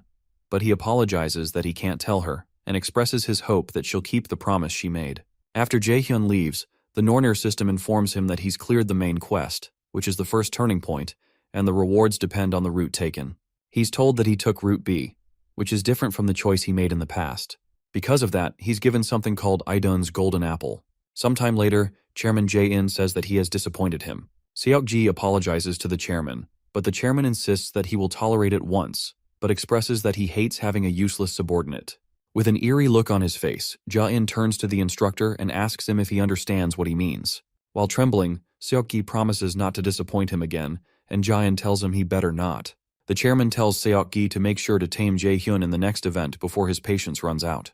The next morning, our boy has a quick shower, and when he sees his clothes, he recalls how Ina experienced mana rebound. Before his regression, Kim Yoo-jung died, and An Hoyeon didn't reach even half of his potential, so he believes he must intervene for the sake of the future. However, he believes he doesn't need to intervene for Ina because she'll do fine without his intervention. He decides that he has to be careful about how he interacts with her, since he's not sure how it'll affect the future. Eventually, he takes his seat on the couch and turns on the TV to see if there's anything worth watching. While watching the news, he reasons that he'll have to find out the relationship between Gu Ja-in and the Asir as soon as possible, since what occurred in this dungeon is just the beginning. There will definitely be more dangerous situations in the future, and he knows he needs to grow stronger so he can respond to any situation. While watching the news, he notices one broadcaster asking another man about some other kinds of dungeons that exist other than the ones they're used to. The specialist invited to the show explains that there are theme dungeons, and you have to approach those differently than you would a normal dungeon in which you kill the boss to clear it. When asked what other feature a theme dungeon has, the man explains that the biggest difference is that you can't leave the dungeon before clearing it, and our boy recalls these theme dungeons from his past life, and he gets an idea.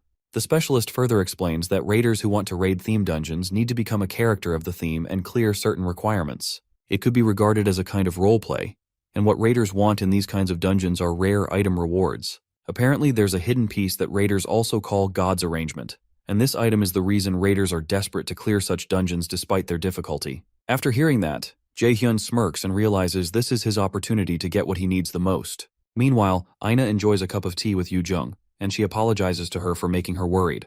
Yoo-jung tells her it's fine because she's happy as long as the two of them are okay. She admits that Yoo-jung's personality is kind of shitty, and she was worried that Jae-hyun might have been mean to Ina, so she explains that Jae-hyun is always like that. Ina pauses for a while, and Yoo-jung becomes angry and asks if Jae-hyun was actually mean to her. Surprised, Ina clarifies that he wasn't, but it's just that Jae-hyun seems to trust Yoo-jung a lot. She reasons that she would be happy if Jae-hyun could also trust her and depend on her a bit more. Finally, she mentions that he might trust her if she were a bit stronger, and when she pauses again, Yoo-jung becomes worried about her, so she eventually gets up and proposes that they throw out the thought of Jae-hyun and go eat something yummy instead. As Yoo-jung stretches out her hands, she explains that there's a place she's been waiting to go to, and while Ina stutters, Yoo-jung grabs her hand and declares that they're going to make her feel better. At first, Ina is surprised that Yoo-jung is dragging her away, but a smile soon develops on her face. Meanwhile, our boy checks out the legendary rank consumption item called Idun's Golden Apple. It's an apple grown and picked by Idun, who is in charge of the Aesir god's eternal youth and immortality. Consumption slows down aging immediately by 50%, and increases natural healing ability by 50%. It also permanently increases magic aptitude and cannot be sold or given to another user. Jae-hyun realizes that such features like anti-aging and better natural healing are super rare, and it must cost at least $1 million. However, the issue is that he can't give this one out too. He decides to focus on calculating all the loot he can get, and he recalls that an A-rank theme dungeon will open soon in a theme park in Seoul. It's where he can obtain the shoes that increase speed called Thialfi's Thundersteps that Thor's servant Thialfi used to wear. The shoes greatly increase one's dexterity stat, so a lot of martial arts raiders really wanted them. Eventually, Jae-hyun takes a bite of the apple with much anticipation and everywhere lights up, but he eventually realizes the apple tastes like every other apple. Soon after, the Nornir system informs him that Idun's Golden Apple is starting to take effect, and his stamina stat has permanently increased by 20. His mana stat has increased by 20, with his aging rate and natural healing ability increasing by 50% each. Apart from all that, his magic aptitude will be greatly increased permanently. Jae-hyun is glad that the apple's effects aren't average, and his movements start to feel lighter. He picks up his phone and soon places a call to someone. Shortly after, our boy heads to the theme park in Seoul, and he finds out that the place looks a bit cheap after seeing it after regressing. When he steps towards the counter, the attendant asks him what kind of ticket he would like, but Jae-hyun drops a Lotus Guild card and introduces himself as a raider from the Lotus Guild. He informs the woman that a theme dungeon will open up in the park in a short while. Meanwhile, Instructor Ji-yeon comes to Jae-hyun's hostel to see him, and she's told that he's not around. The attendant informs her that Jaehyun had said he had something to do today and asks if something is wrong, so Jiyoung clarifies that there isn't a problem. Jiyeon wonders how Jaehyun is already able to recover from such an incident, especially being a newly enrolled student. He's not only skilled but also very fast at recovering from trauma, so Jiyeon realizes he has real guts. Before she leaves, she asks the attendant to tell Jaehyun to come see her when he returns. Jiyeon steps out of the hostel and plugs in a communication device to secretly speak with a team manager named Song Jiseok-sun by Nim. Jiseok soon answers and asks her how her investigation went, so she informs him that she found out that Jaein was behind it. Jiseok asks her if Seok-gi was in charge of the dungeon trial and guesses he must be in a difficult position right now. He asks her to keep an eye on both of them and call him if she notices anything. Jiyeon receives the orders and also informs him that she thinks student Min Jae-hyun, whom she talked to him about, knows something about what is going on. At the park officials announce to their guests that they need to leave.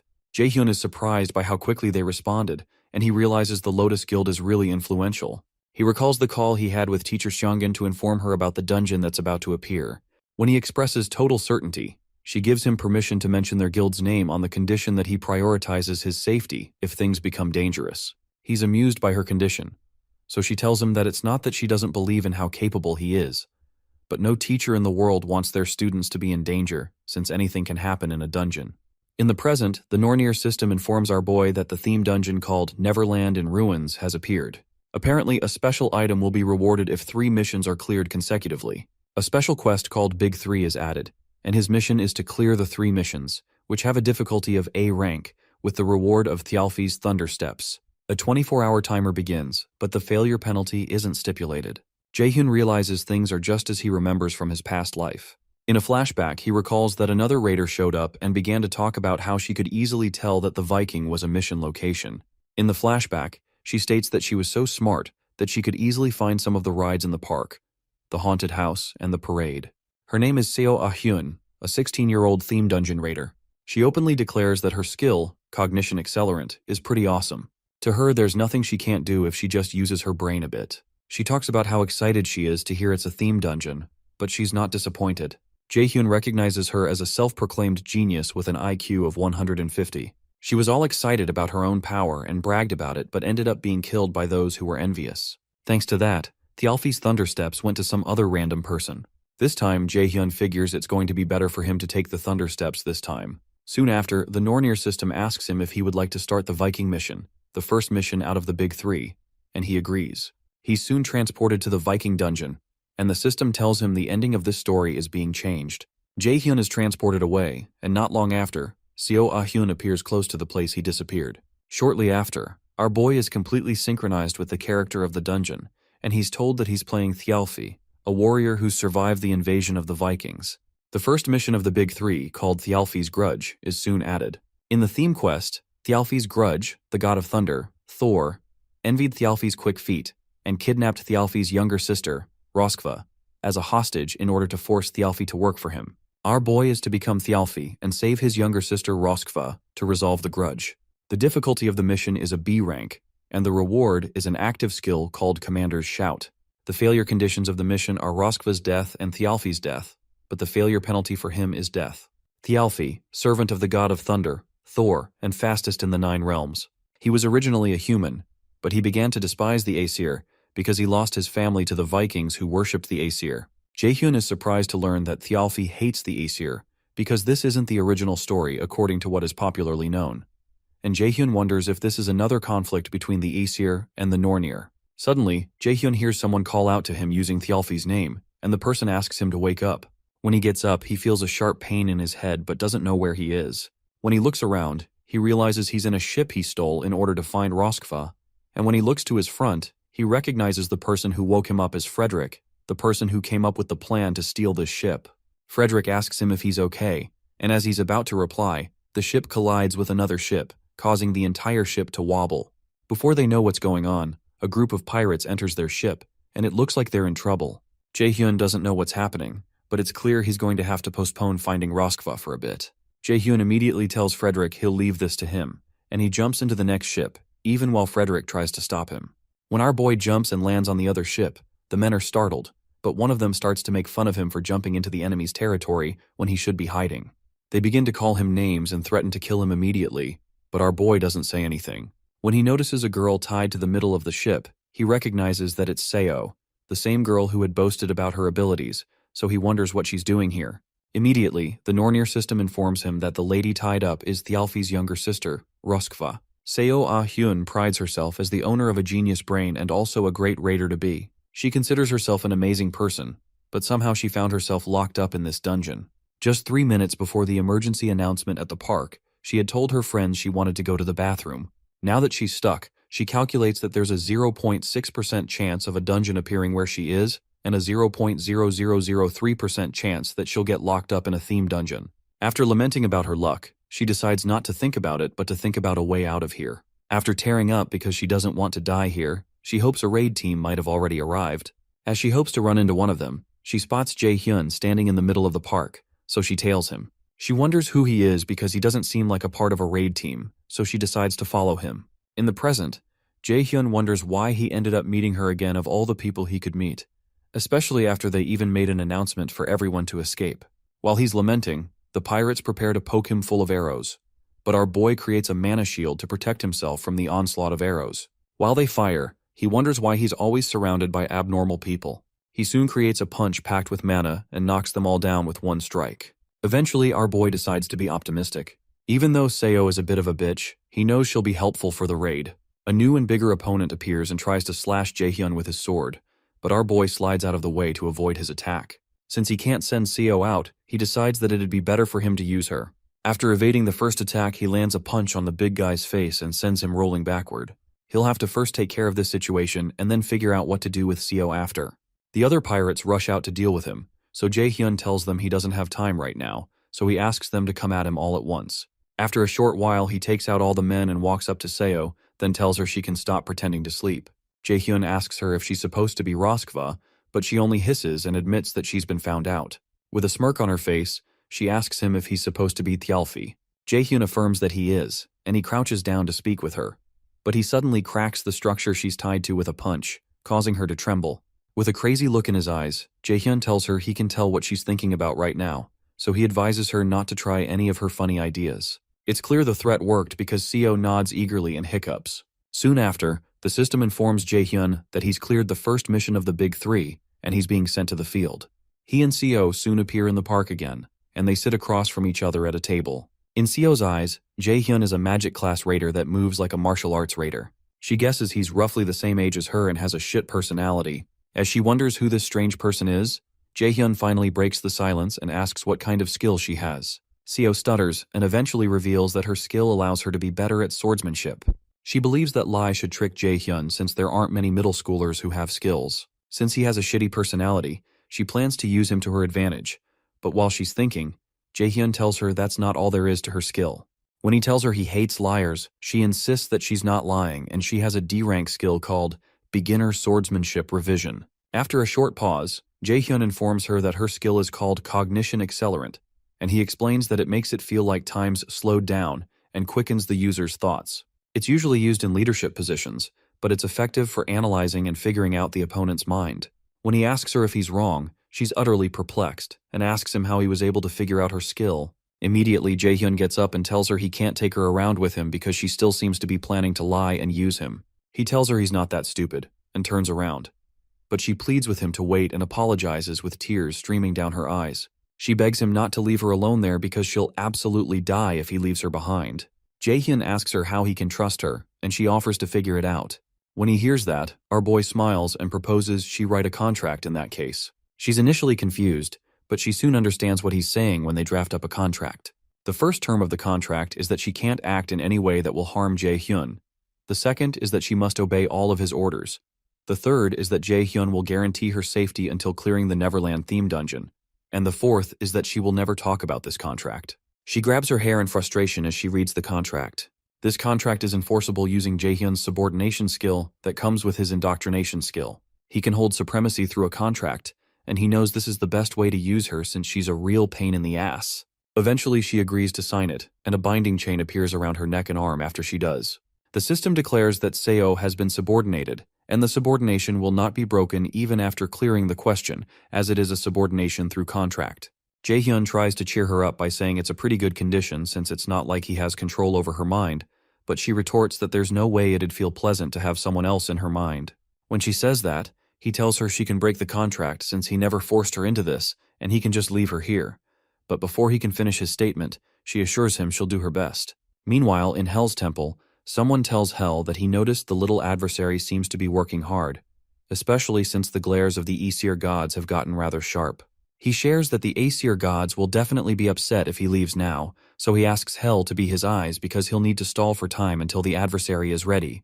At the park, Seo follows Jaehyun around, and she soon asks him where they're going now. He informs her that they're going to one of the rides called the Haunted House first, and she shrieks because she's afraid of rides. So Jaehyun asks her if she's scared.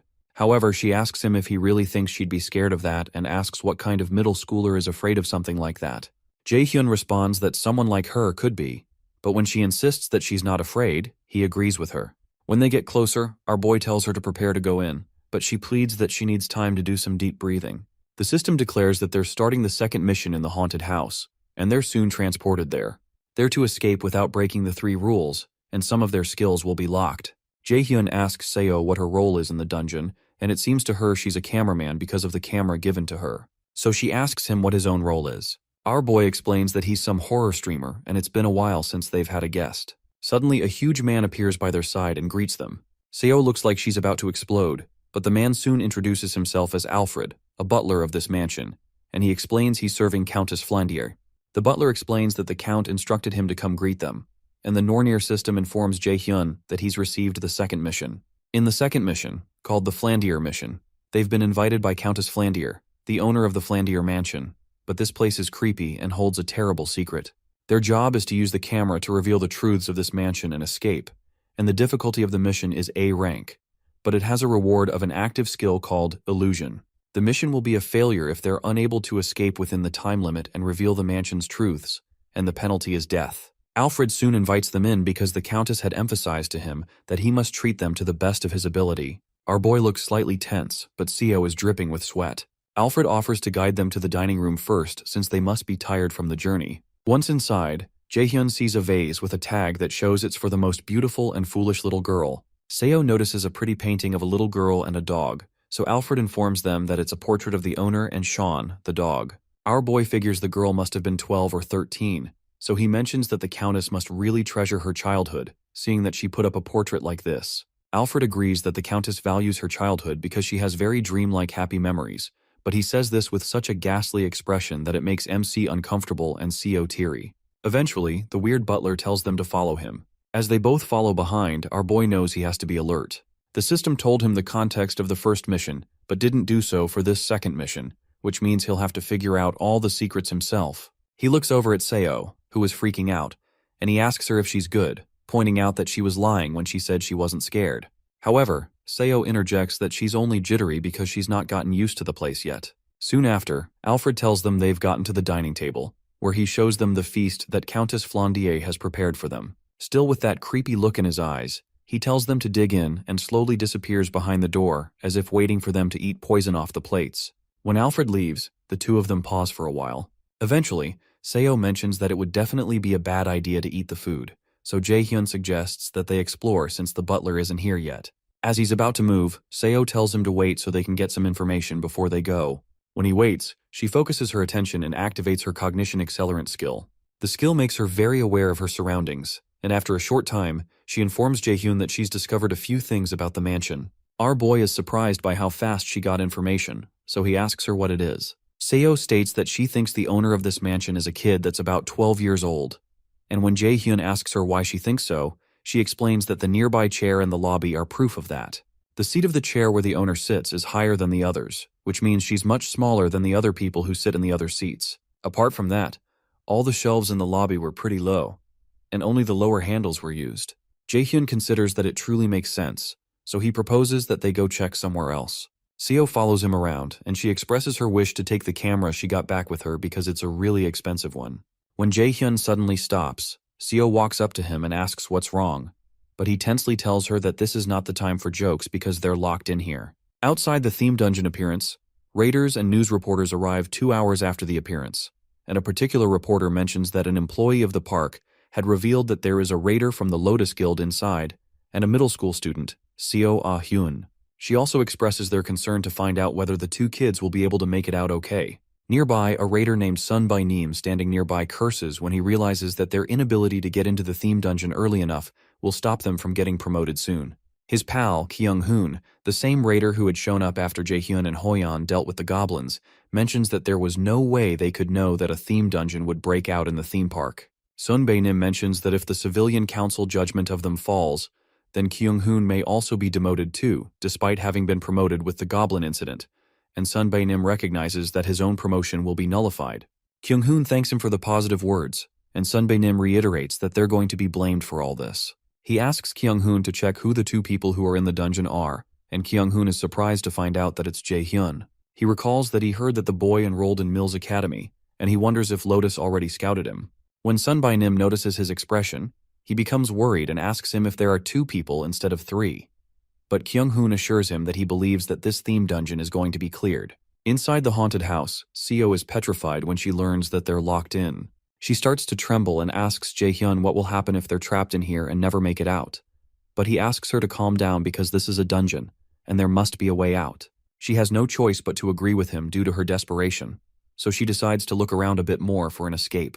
When he's alone, our boy considers that the owner of this mansion doesn't seem to like them. Secondly, there's no way he can't open such a flimsy door with the high stats he has right now. More so, Seo has escaped this place before on her own before his regression, so it's assumable that the required stamina stat for successfully raiding this dungeon is low. It seems to him that there must be another variable involved, and while he's thinking, Seo tells him to come look at something. He asks her what's wrong, so she explains that something is wrong with the camera. He thinks she must be dramatic, but when he steps closer, he finds a corpse of the Alfred who had guided them here on the table they're supposed to eat at. And he realizes the Alfred who guided them here was a fake. Immediately, the system notifies them that they've reached 70% of Alfred's secret, the first mystery of the mansion. When he realizes that the camera is showing them things they can't see, they realize this camera is a key to solving the mystery. Our boy realizes that if they assume that the Alfred they met is fake, then this screen is either showing them the present or the past. Since this is a dungeon where they have to solve the mystery of the mansion, they wouldn't show them the future, so Seo concludes that it must be the past. She believes the camera is showing them the mansion's secret through the past. If that's the case, she realizes all this food definitely isn't made for eating. Jaehyun realizes that it was weird that he kept sensing a bit of mana, which means all of this is an illusion. Illusion is a type of magic that occasionally appears in dungeon traps, so our boy places a finger on the table and activates his absolute calculation skill.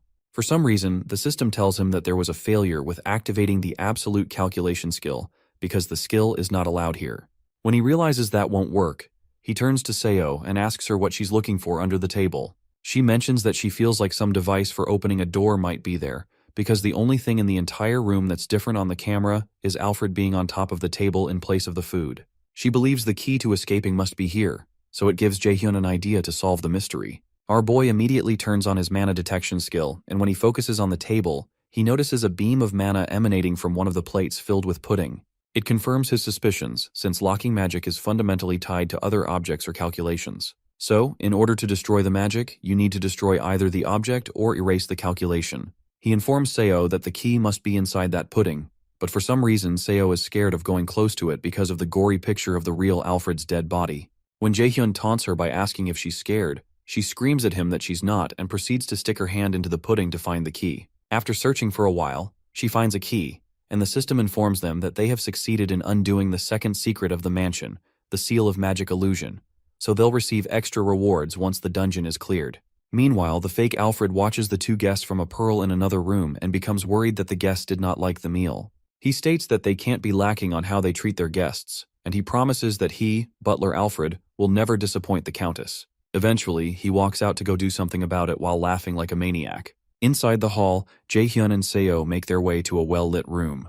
However, when Seo looks through the camera, she sees a lot of gloom, blood, and children's toys. They soon find a door through the camera, which Jaehyun figures is the guest bedroom. When Jaehyun proposes that they go in to see if there's anything strange, Seo jerks backwards because of the blood in the room, but Jaehyun reminds her that they have to find a way to get out of there or stay in the mansion forever. Eventually, she agrees that she doesn't want to stay in the mansion forever, so our boy tells her to shut her mouth and look around and call him if she sees anything. After stepping in, Jaehyun decides to look around for clues. Not long after, He looks backwards and sees a girl in shiny white clothes and bloodstains on her body. When he looks closer, he notices that parts of her face have been torn off, and a thread was used to sew her mouth shut. She soon points her finger at him, and the fake Alfred appears behind Jae-hyun, but he's not aware. Soon after, Jae-hyun wakes up and sees a strange figure looking down at him. He gasps but soon realizes it's Seo. She asks him if he's okay, but he asks her to stop yelling because his head hurts. He had seen this coming, so he doesn't know how they managed to subdue him, and he wonders if this is how this dungeon is supposed to progress. Seo informs him that she tried to figure out what situation they're in using cognition accelerant. Taking into consideration all the moss and the moisture, she supposes that they're in an underground jail and there are traces of torture throughout the entire place. After a while, Jae-hyun goes to the iron gates, and he mentions that there must be a key somewhere too. He decides to use his active skill called Silence to prevent anyone from hearing them, and he punches the gate with a mana punch. Much to Seo's shock, the gate shatters like it's made of cardboard and even cracks the wall they were put into. When Seo exclaims, Jae-hyun tells her to be as quiet as she can be because it'll be bad if Alfred or whoever he is finds them. She taunts him by saying he destroyed the wall quietly, but he tells her to shut up and thinks of ways to get out of there. While he's talking, they hear a dog bark, and Jae-hyun is shocked to see a small puppy leap into his arms. He wonders what the hell a puppy is doing here and notices a key in its mouth. Frantic, Seo tells him to put the puppy down right now, but Jae-hyun asks why since it's just a normal puppy in both appearance and mana, and he guesses that it may have been trapped here too since it has a key in its mouth. Seo protests that there's no way the dungeon would give them the key so easily, and this puppy could be a trap, but the puppy begins to growl at her. The growling puppy makes her stop talking, and the system notifies our boy that they've received a new quest called Flandier's Diary. The Flandier's Diary quest requires them to go to Countess Flandier's room on the 4th floor of the mansion and read her diary. The difficulty of the mission is B rank, and the reward is the undoing of the theme dungeon's skill locks. The fail condition is if they die before the time runs out, or if they fail to accomplish it before the 2-hour time limit. Jae-hyun reasons that removing the lock on their skills is a good reward, and he figures that Flandier's room must have a connection to the secrets of this mansion. They all sneak around until they make it to the 3rd floor. Jae-hyun eventually stops and admits he doesn't know where they have to go, and the dog jumps down from his hands. Seo also laments because they don't have their camera anymore, but she stops talking when she notices that Jae-hyun has frozen on the spot. She calls out to him to ask what's wrong because he's making her anxious, but when he doesn't answer, she turns back and sees the little bloody girl dressed in white clothes that Jae-hyun had seen before. With a closer look, her eyes seem to have been gouged out and her lips sewn together. Jae-hyun tries to talk to the girl, but Seo grabs his shirt and proposes they leave because they don't have time to talk to a ghost. However, Jae-hyun brushes her hand away and asks the ghost girl why she's still here, and he asks if she has regrets related to this mansion. The girl shakes her head, so he asks her if she's here to help them, and she nods affirmatively. Eventually, our boy asks her where on the 4th floor Flandier's room is, so she points in the direction behind them. Jae-hyun thanks her and promises to help her move on to the afterlife if he gets the chance, so he asks her to wait, as they all turn around, and the dog soon returns. Jae-hyun signals to Seo that it's time to go, but she looks slightly worried about the whole thing. Meanwhile, in the theme park, Sunbae Neem sits with manager Sung-jae, and he asks to confirm if he had said that the Lotus Guild will take responsibility for everything related to this theme dungeon. Sung-jae affirms that this is true and says he can point the knives of the National Raider Association and the civilians toward the Lotus Guild, but in return, Guildmaster Yu Seongan has requested that they don't release any information about Min Jae-hyun. Sunbae Nim hesitates for a while and finally admits that it's hard to understand why the Lotus Guild would go to such lengths just for a Mills Academy student. Sung-jae says he can't tell him the reasons, so Sunbae Nim agrees to accept the offer since they won't lose anything by accepting. However, Sunbae Nim asks him what will happen if he fails the dungeon raid, but Sung-jae assures him that the Lotus Guild wouldn't have done all this for him if he was someone who would fail at this kind of thing. Inside the dungeon, Jae-hyun takes out the last living armor with one strike, and Seo, who is standing nearby, is shocked because she had thought that living armors were C-rank monsters. Jae-hyun explains that this is the shortest route, and these monsters are nothing. They open the next door, so the system informs Jae-hyun that they're entering Flandier's room. Once inside the room, they notice it's super creepy, so Seo tries to go check the desk first. As she moves forward, Jae-hyun stops her and mentions that it's obvious that there would be something on the desk. He proposes they check places where you wouldn't expect to find hints, and after looking around for a while, Jae-hyun finds it. The system explains that he's found a diary in which Countess Flandier, the mansion owner, wrote every day.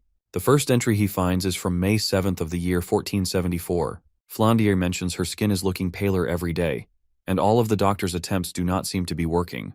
She wonders if she'll end up dying without ever getting to see the outside world.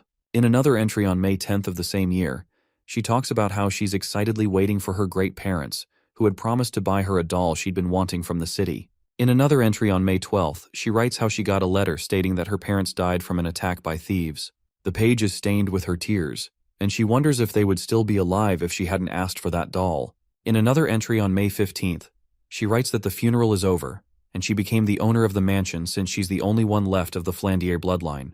She explains that she's not happy at all because she's alone now and forever. In the month of July, another entry for the 4th day is written, where Flandier explains that a girl was caught who had taken one of the flowers from her garden. Apparently the girl is about her age and looked somehow like her doll, so she took a liking to her. She says she's going to ask the girl to live with her in the mansion. On the 20th of July, Flandier mentions that the girl said she has no name, so she named her Sally.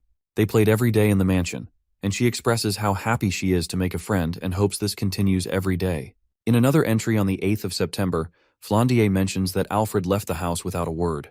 Apparently Sally said he must have been in a hurry and that he went to the next town over, but she mentions how anxious she is because she doesn't know why he left. In an entry for September 10th, she mentions that Alfred has returned, but he seems different. Apart from that, Sally seems to be hiding something from her, and it seems something must have happened. In an entry for November 9th, Flandier mentions that she keeps hearing screams inside the mansion. Apparently the kitchen lady, Selena, and her maid, Michelle, keep screaming, and it seems like their throats are going to tear. She wonders if she's dreaming, but it seems too real, and she's scared. The page is covered with blood, and in another part of the entry, Flandier writes that Sally and Alfred are knocking at her bedroom door, and she's certain that they want to kill her, but she doesn't know what to do. After reading it all, the system informs Jae-hyun that the restrictions on skill use are no longer in effect. Our boy realizes that Flandier had been murdered, and it was probably the doing of the monster that had stolen the mansion. He realizes that the monster must have been a doppelganger monster, and when he turns to look at Seo, he realizes it's actually a doppelganger monster that has been following him around. Behind the monster are several other Alfreds that are also monsters. The system notifies our boy that he's discovered the first secret of Alfred's identity, and he's completed the subquest, Flandier's Diary. The system informs him that he has succeeded in finding out all the secrets of the mansion, and he's now to safely escape the mansion. Our boy turns to the monsters, with the little puppy by his side as support. The monster releases deadly extensions from its body and goes in for the first attack, so Jae-hyun scoops up the puppy and jumps out of the way. Our boy tells the monster that it's finally showing its real self, because he was growing impatient seeing it act so fake. The monster laughs for a bit and tells him he's pretty quick to catch on for a human, but Jae-hyun tells him it wasn't anything difficult because he's just smart. Apparently, Jae-hyun could see the monster for what it truly is because of his ability to see through illusions. Eventually, our boy tells the doppelganger that it's also possible that he's not that smart, but the monster is just stupid. That statement annoys the doppelganger, and it asks him how he can dare to insult him. In a rage, the monster destroys the overhead lamp and the roof, forcing Jae-hyun to run out of the room. With the monster hard on his tail, our boy activates his lightning chain and fires it at the monster, causing large gaps in its structure, but it doesn't destroy it. During this time, the little puppy begins to feel queasy because of all the quick movements.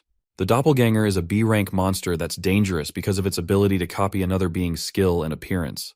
But when considering only its combat skills, it's more like a C-rank monster. After the monster regains its form, it tells Jae-hyun that it'll consume his body, and it demands that he give over his body. Jae-hyun doesn't move an inch, so the monster rushes toward him, and Jae-hyun still doesn't move, even when the monster is inches away from him. When it comes closer, our boy surrounds it with another lightning chain, and asks how it feels to be played after being the one to play others for a long time. The heat of the lightning burns the monster, and it lets out a loud shriek. As the monster melts into a puddle, it mentions that envy led him to this because he also wants to be human. Eventually, the heat burns into the ground until the monster falls through. With the monster out of sight, Jae-hyun turns to the dog and tells it it's pretty good at barking, and it's talented at being a dog, which probably means the dungeon transformed Seo into a dog. Eventually, our boy heads to the nearby door, but he soon notices the spirit of Flandier again.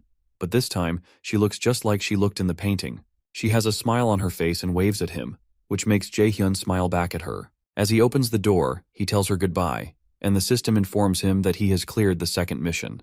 It also adds that he's cleared all hidden scenarios in the mission, and will be given extra rewards. Jae-hyun and Seo are soon transported to the real world, and our boy checks out his rewards. One of the rewards is called Commander's Shouting, which increases morale in allies to increase mana and stamina. The second is Illusion, which creates illusions for the enemies. Jaehyun doesn't really like the commander's shouting skill because he won't use party member support skills often, but he likes the illusion skill because he can use it to turn tables in a battlefield. When he turns to Seo, she tells him he should have said something since he knew she was the puppy, and she mentions that she was super scared that something was going to happen to her. Jaehyun reminds her that she made it out alive in the end, but she protests that she's still upset. Our boy tells her to get up instead of whining because they have to get to the next destination, which startles her because she was hoping they could take a break. Surprised, he asks her if she's tired since she hasn't even done anything ever since they were in the underground cell. So she explains that she has mental fatigue. However, Jaehyun agrees that he understands that, but he's sure it'll go away if she moves around. Using the subordination skill, he tells her to walk, and her legs suddenly start moving on their own. As she begins to walk to the next mission, she screams aloud in frustration and tells Jaehyun that she will never forgive him. After walking for a while, Seo ends up short of breath, and she asks Jaehyun if this place is a parade. Our boy takes a potion and confirms that it is, but he also warns that they need to keep an eye out because they don't know what's coming. Suddenly, a voice comes out through the speakers and welcomes everyone to Neverland. When they look in front of them, they see a crowd gathered around a stage, and the host introduces himself as Bruin. Bruin invites them all to his parade, and he approaches Jaehyun and Seo to welcome them. He congratulates them for successfully completing the 2 missions. So Jaehyun goes straight to the point by asking him what the last mission is going to be like. Bruin explains that the last mission is tag, and he points them to a gate that's not far away. Apparently, the both of them will have to run from the monsters that'll come out of it and reach the final destination. Jaehyun replies that he doesn't believe that's all there is to it, so Bruin compliments his cleverness. Eventually, Bruin explains that the game of tag spawns monsters depending on the number of challengers and how strong they are. Jaehyun realizes this is bad because if his skills are considered, there will be stronger monsters compared to those from earlier, and it's going to be hard to fight and protect Seo at the same time. When Bruin does an appraisal of their skills, he congratulates them because they're measured to be S rank. Bruin marvels because he hasn't had such high ranks before and mentions that he's impressed, but Jaehyun protests that this doesn't make any sense. However, Bruin only wishes them luck and transforms into fire. The Nornir system informs Jaehyun that he's received the quest called Last Festival, and he has to run away from Surtur, the fire monster, and get to the final destination or defeat the monster. The theme quest, Last Festival, has a difficulty of S+ rank, and the reward is Thialfi's Thunder Steps. The requirements that typify failure include being killed by Surtur, but they're told there are 3 enemies to defeat. Apparently there's a hidden quest to both kill Surtur and get rid of the potential threat, which has an undecided reward, which could possibly be something called Unbelievable Performance. Jaehyun is stunned that there are 3 of them, and he figures that something is wrong. While they're watching, another fire monster comes out of the gate that Bruin pointed to. Surtur is a being whose purpose was to engulf the whole world in flames before even the first giant, Ymir, was born. The sword of flames in his hand is said to be hot enough to burn the world to ashes in a matter of a few hours. Jaehyun quickly starts to run, and he drags Seo with him as Surtur begins to set everything close by on fire and rain brimstones over the whole place. Seo, who is now crying, asks how they're supposed to run away from that monster. But our boy tells her he's thinking about it and advises her to shut up and run if she doesn't want to die. Fire keeps raining down on the area they're in and begins to engulf the buildings. Meanwhile, another being in the form of a cat tells Hel that she thinks this is her fault. She wonders if she should help them, but Hel jokingly accuses her of being cruel because she knows she has no intention to help them. Hel eventually asks her to leave them be because she wants to see how Jaehyun will survive this. On the parade ground, Surtur keeps raining fire on the ground, and Jaehyun keeps trying to escape.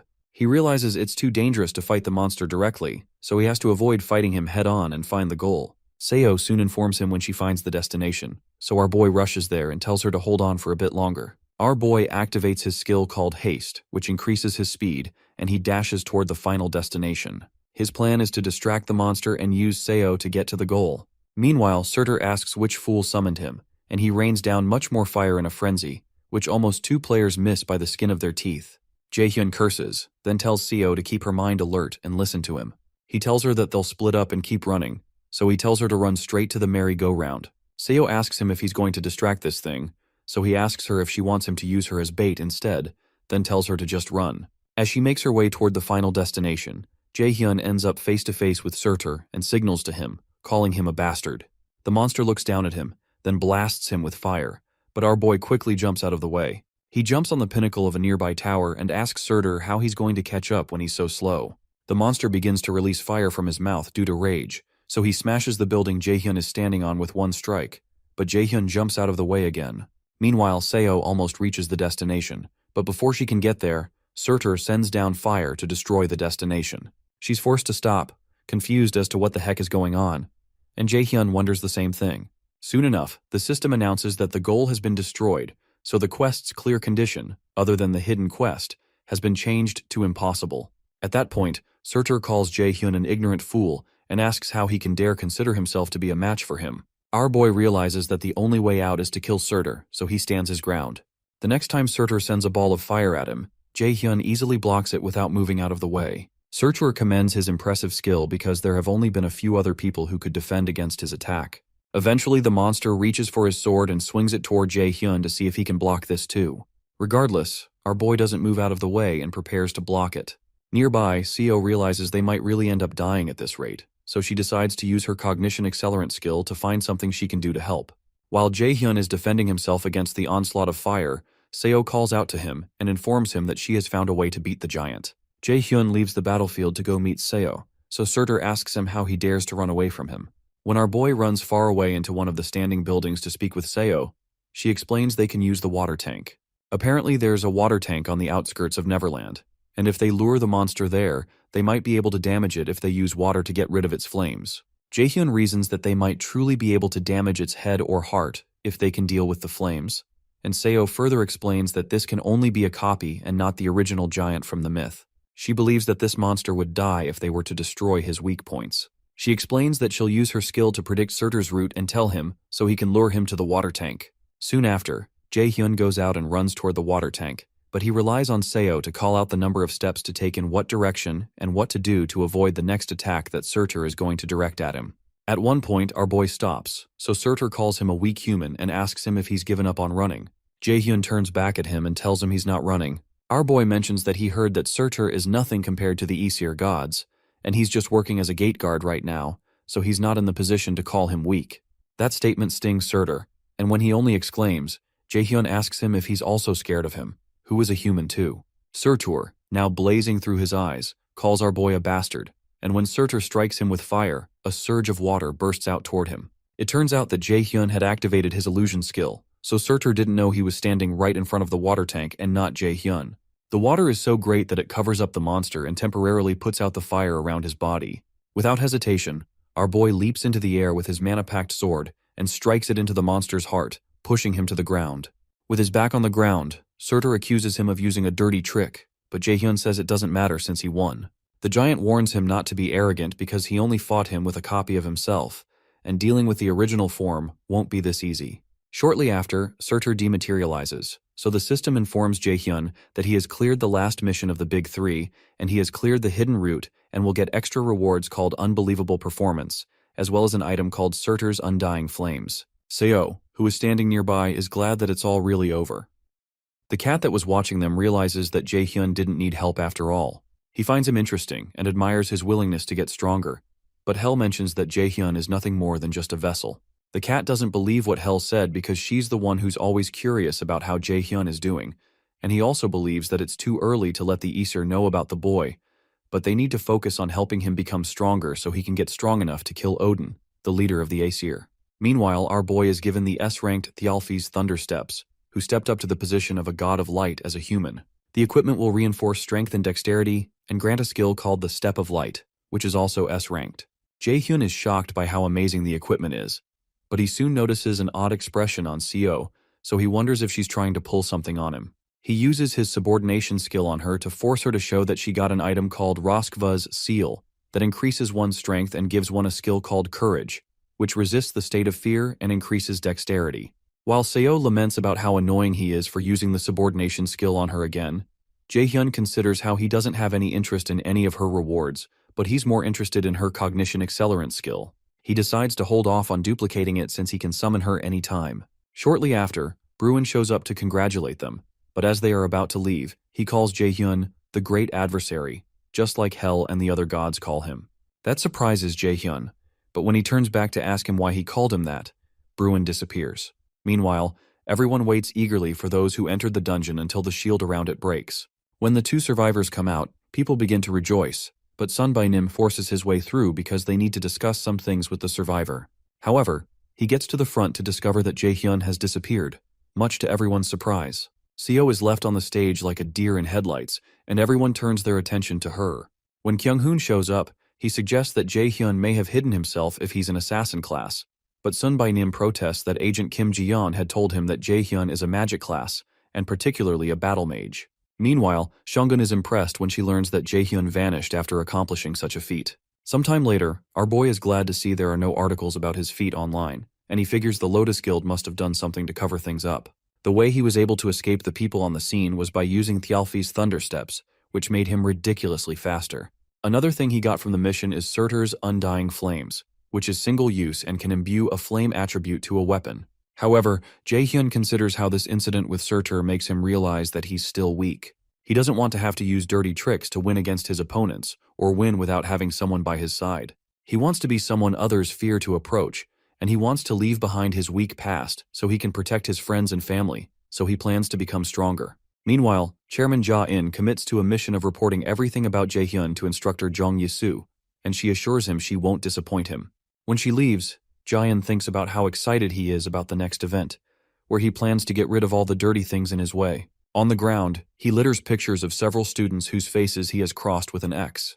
The next morning, Jaehyun tells the ladies why he was unavailable the previous day. Yoo-jung had assumed he was ignoring her calls and messages on purpose, but our boy clarifies that's not the case. Ina, on the other hand, asks him if he's hurt anywhere, and he tells her he's not.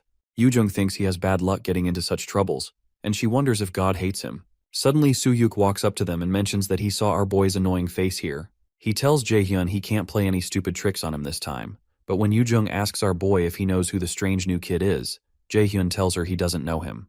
Annoyed, Soo-hyuk screams at them that he's Lee Soo-hyuk, but instructor Yi-soo tells him to keep his voice down, so he has no choice but to back off. When Yi-soo steps on the podium, she introduces herself to the cadets and informs them she'll be teaching them the first part of understanding magic calculations. She asks them to do their best because she plans to teach them well, but Jaehyun notices that she's quite young for an instructor. When Yi-soo asks them how much they know about magic, Soo-hyuk explains that magic uses necessary calculations to use mana to manifest something supernatural. The teacher agrees, and Soo-hyuk smirks at Jaehyun to gloat over the fact that he answered the question. Eventually, Yi-soo hands out books containing basic magic calculation formulas for D-rank magic and the foundations of magic applications of higher levels, which is their focus this semester. After she hands some of the students some books, they lament that the books are all blank, but Jaehyun knows differently. When Yi-soo calls him to ask if he can tell her what's written in the book, he tells her that it's written in rune, and it annoys Soo-hyuk that he was able to answer the question. It also unsettles Yi-soo that Jaehyun was able to answer because the book is a magic text that can only be read by solving the calculations. Normally, it takes new students a week to be able to see the text in it, but he solved it by looking at it once. She realizes he's more talented than the chairman described, so she further probes him by asking if he knows the meaning of the rune on the book's cover. Meanwhile, Jaehyun doesn't know why he can read the book easily, and he doesn't know if it's the Nornir system playing a trick on him, or if it's the fate of the Aesir, but he tells her that the writing on the cover says, Odin's life and the basics of rune. In her apartment, Seo laments because Jaehyun, whom she refers to as a bastard, made her walk so much that her legs are now hurting. She also hates the fact that she had to answer the journalist's questions about the interior of the theme dungeon and explain what happened on her own. Before he left, our boy had made her unable to reveal anything about his skill using his subordination skill. Even recalling the experience makes Seo burn with rage, and she wonders when he's going to undo this subordination. Eventually, she recalls she can go find him, and it gives her an evil idea. Sometime later, our boy reads the book instructor Yi-soo gave him, and he finds it more interesting than he expected. He learns that all calculation formulas change their nature depending on how they're used. The in-depth knowledge of the basics from the book allows him to use a wider range of low-rank magic and can easily help him attain higher levels faster. When he notices Yoo-jung collapse from exhaustion, he praises the fact that she was able to succeed in reading the book cover. She laments that she's upset because she was the one who taught Jaehyun magic, but our boy jokes that the student surpasses the teacher. Meanwhile, Ina rejoices because she can finally read the first page now, so Jaehyun praises her hard work. His compliments make her blush, so she covers her face with the book.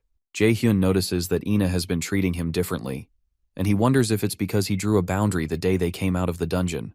Outside the library, Odin's crow watches the students and soon travels back to report the situation to Odin. Sometime later, Jae-sung organizes a naming competition for his potion shop and offers to give a box of best quality potions to the winner. Hoyeon, Ina, Yoojung, Jae-sang, and Jae-hyun are seated at the table, and they soon realize it's harder than they expected. Ina mentions that it may be because there are barely any potion shops, and Yoojung wonders what will happen if the shop doesn't get any business.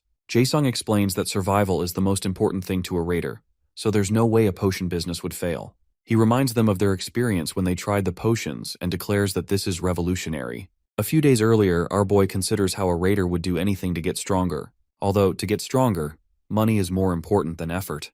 As someone who has regressed to the past, Jae-hyun realizes he has many opportunities in business and investments because of his knowledge of the future. In the present, he plans to get Jae-sang on his side since he knows he will be responsible for half of the potion businesses in the entire world in the future. Suddenly, Seo barges into the room where they're having their meeting, and she chides Jae-hyun for not keeping his promise. He wonders how she found him, but he soon recalls that the system told him that the user and the subordinate can locate each other, and this effect cannot be cancelled. Yoojung asks Jae-hyun why he'd blackmail a kid like that, but Jae-hyun only asks Seo to take a seat so he can borrow her brain. A few minutes later, Seo suggests the name Heavenly Demon Potion, but our boy forcefully makes her shut up using subordination because he thinks her idea is trashy. Others also suggest names, but Jae-hyun doesn't like them, and he believes even the monsters in the dungeons would have better ideas. Eventually, Yoojung gets angry because Jae-hyun isn't asking her for some ideas. He's not asking her because he believes her ideas will also be terrible, but he decides to consider her. She suggests the name Workshop Elixir, and our boy recalls that the word elixir is another name for the Philosopher's Stone that's supposed to bring back the dead and heal injuries. Jae-sang loves the idea, and Jae-hyun also thanks Yoojung for saving them, which is a first. Sometime later, in one of Instructor Yisu's classes, Jae-hyun answers a question about rune being the language and foundation of magic. He answers it perfectly, and it further annoys Soo-hyuk. After the lesson ends, our boy informs Instructor Yisu about a question he has about something he read. When she sees the book he's holding, she becomes tense because it's a 4th-star rank magic text, which even most instructors struggle to read. At this point, she wonders what kind of creature Jae-hyun is. Later on, our boy heads to the library, and he soon realizes he's stuck on this book, and he also couldn't get anything from Instructor Yisu either. However, he doesn't realize that the librarian, who's sitting nearby, is taking notes about him, and the fact that he's reading a 4-star rank magic text. After leaving the library, Jae-hyun goes to see his teacher to help him understand the 4-star magic text. He explains that creation is to make new magic, destruction is to rule out and remove magic, and amplification is to reinforce magic. Apparently, the calculation formulas and theories are high-level and hard for him to understand on his own. Up until now, he depended on Odin's eye to understand the texts, but now he needs to understand at a deeper level. When he's done explaining, Seongun tells him that she can't tell him for certain either. When he asks why, she adds that he needs to understand the concepts in 4-star magic texts on his own so that he can step to the level of an A-rank raider.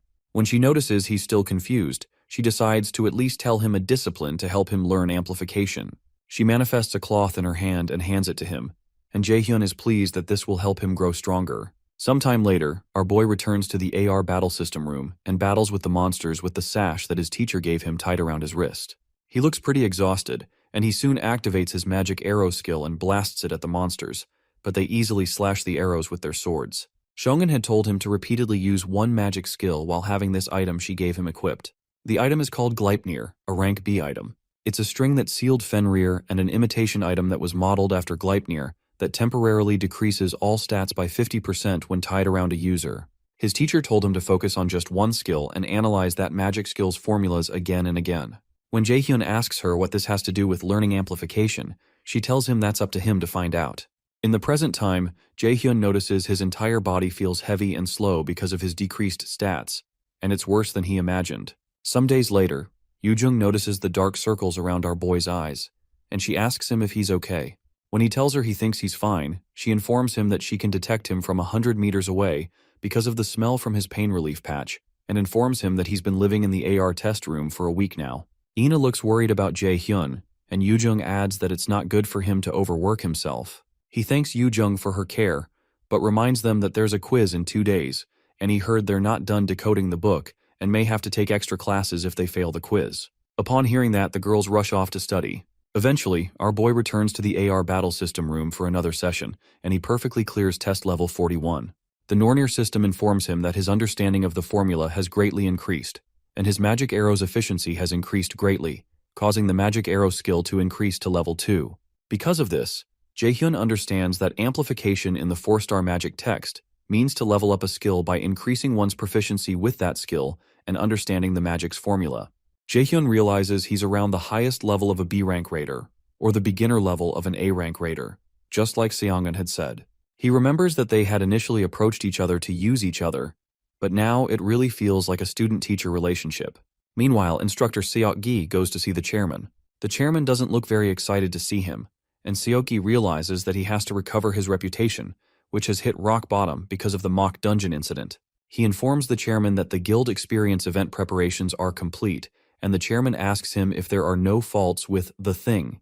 When Seok-gi confirms there are no issues, the chairman smirks in his evil manner, and it's clear that he has some terrible plans. Outside, Jaehyun moves into the woods, and he asks a mysterious person if they're going to come here or if he needs to come to them. Soon after, a bright light appears, and a strange figure that looks like one of Odin's crows jumps down toward our boy, but he moves out of the way.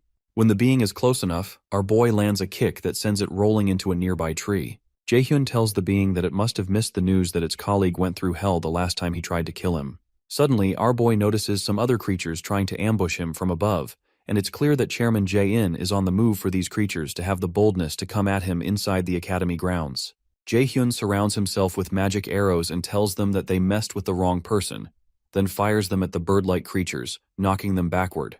However, he soon sees something that makes him cringe. One of those beings turns out to be his father, Min Seong-o, who tells him it's been a long time since they've seen each other. Jaehyun burns with deep rage and fires several lightning chains at his father, who dodges his attack easily. After evading his attacks, his father places his hand on his sword and sends a sword slash toward him.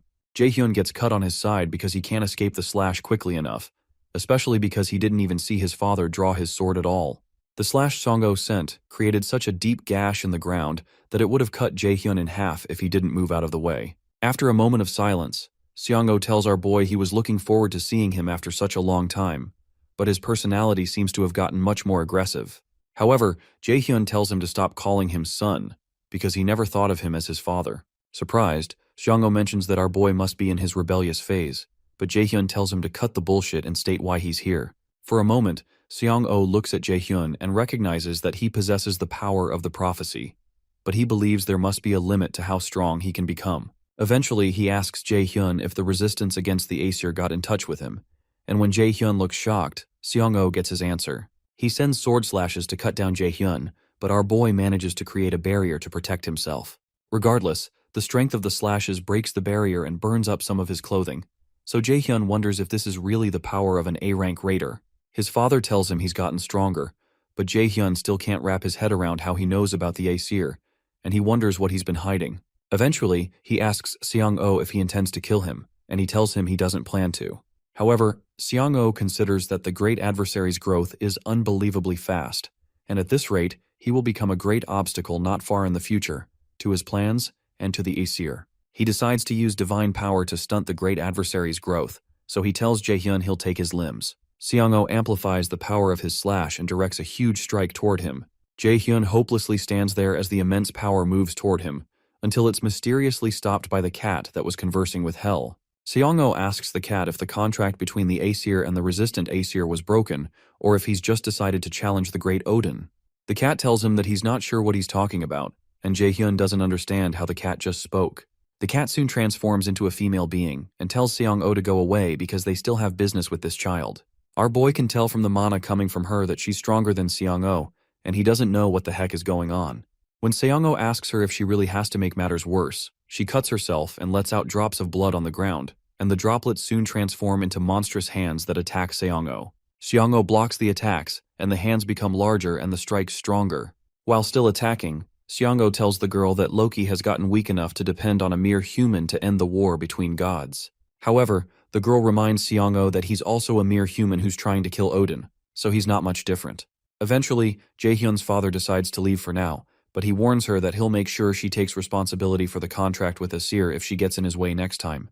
Regardless, she tells him to do as he will, but reminds him she can behead him at any time if he also interrupts her. After leaving a love mark on his neck, she reminds him the contract is between just the Aesir and the resistant Aesir, but there's nothing in the contract forbidding the murder of Odin's crow. Soon after, Seong-o disappears, and our boy soon collapses on the ground, severely injured.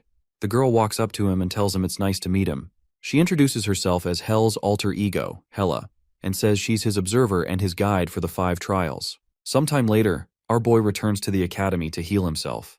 Hela informs him that he can ask her anything if he's curious, and she'll answer anything she can. He decides to ask her the true identity of Seong-o, so she tells him he's not his real father, and his real name is Hugin.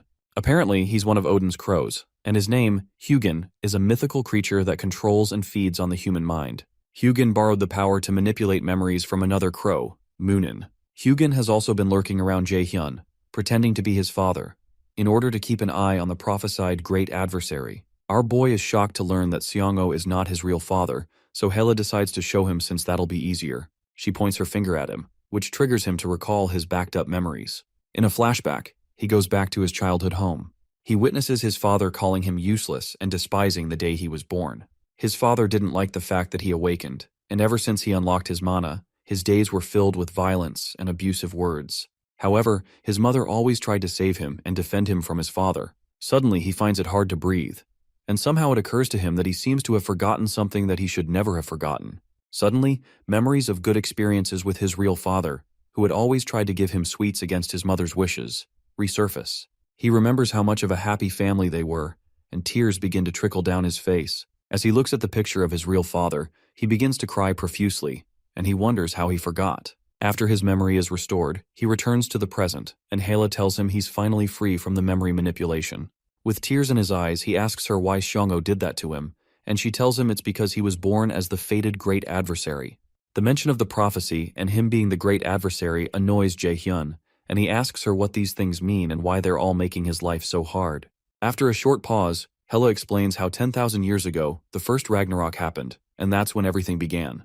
Ragnarok is the final chapter of the gods and where the story ends. During Ragnarok, the Resistance Aesir alliance fought hard in the War of Extinction, but they lost to the Aesir gods and the army led by Valkyrie. After the war, Odin agreed to let the gods and giants who were prisoners of war live on the condition of creating a contract. The document notarizes that the resistant Aesir force has lost in Ragnarok, and from this point onward, they cannot harm the Aesir gods in any way, and will have to be obedient to the supreme Odin. Living beings of many worlds have suffered because of this contract and cried in despair endlessly until the 3 sisters of Norn gave a prophecy.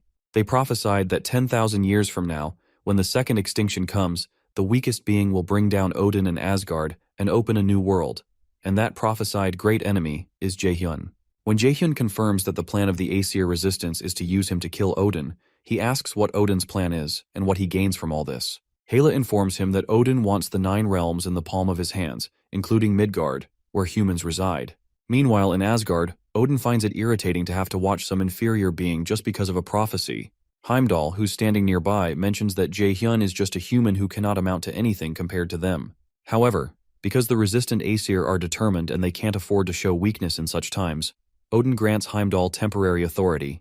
When he hears that, Heimdall is glad he'll be able to leave Asgard, since it's been a while. Sometime later, our boy hits the gym to work out, and he remembers what Hela had told him about the 9 realms. Apparently, Odin has already taken over some worlds, including Vanaheimr, Jotunheimr, Svartalfheimr, and Muspelheimr, and he wants to conquer the rest with the Second War. In the flashback, Jaehyun asks why Odin hasn't already killed him, so Hela explains that it's because of the power of the prophecy, which is something even the gods cannot overpower. However, even though Jaehyun is being protected by that power, it's not eternal and will vanish once the second Ragnarok approaches. She explains that the Aesir gods will kill him when the second Ragnarok approaches, and she explains that he was already once killed by them. Jaehyun suddenly understands that the death he experienced in his past life was Odin's plan, and that they were playing him from the start. They killed his family, manipulated his memories, and made his life a living hell. Hela asks him if he wants to get revenge and protect what is most important to him. She informs him once more that she is the guide of the 5 trials, and explains that she will give him a trial in order to raise him into the person who will kill Odin. The Nornir system displays a main quest called the God Murderer's Path, which requires him to receive the resistant Aesir throne's power in order to keep Odin's ambition at bay. He's already done Hel's trial, but there are 4 other trials of unknown difficulty before he can receive the resistant Aesir throne's blessing. Meanwhile, Hoyeon does some special training until his muscles are sore. Thanks to the special training, he succeeded in obtaining an S-rank skill, but it's still hard on his body. He remembers that Jaehyun is already at a much higher level than him, and he's far from being strong enough to beat him at the Mills Festival. Regardless, he decides to train further, but he soon hears an announcement summoning him to the chairman's office. In his office, Jae-in speaks with a certain congressman about getting rid of all the lower-ranking students so they can focus their support on the high-ranking students. Jae-in proposes the man take care of the rest of what they need once they get rid of the students, but the man protests that he can't because things got too out of control at the mock exams, and the Raider Management Headquarters is going to be on the move soon. Jae-in feels the congressman isn't speaking at his level, and he considers whether he should get rid of him too. He soon informs the man that he's completed the preparation and that they're going to artificially open a gate at the guild experience they're holding in a few days. That gets the congressman interested, so he offers to send over the supporting funds from the nation to Mills, as they said last time. Shortly after, Hoyun, who still has the terrible experience he had in the demiplane in mind, is worried about why the chairman is summoning him. He supposes that the chairman was the one who invaded his mind at the demiplane, and was the one who caused the incident at the mock dungeon. As he knocks on the chairman's door, he decides not to act rashly because he can't handle this alone. Later on, while in class, our boy flashes back to his conversation with Hela. In the flashback, she informs him that Odin probably already knows that he has made contact with the resistant Aesir force, which means that Ragnarok can happen earlier than planned. Instructor Yisu soon ends her class and asks them to wake those sleeping, including Ina, because she has a message. She explains that the guild experience will be happening in 3 days and that the event will be a good opportunity for them to see how raider guilds work and hunt monsters. She adds that there is a guild that was specially prepared by Chairman Jae-in for them. Jae-hyun hates the idea of going to the guild Jae-in provided and recalls that he went to a new E-rank guild and just sat on a moldy couch for a bit before leaving in his past life. But he can go anywhere now because of his accomplishments. He plans to go to the Neptune Guild because it's the #1 ranked guild in Korea before his regression.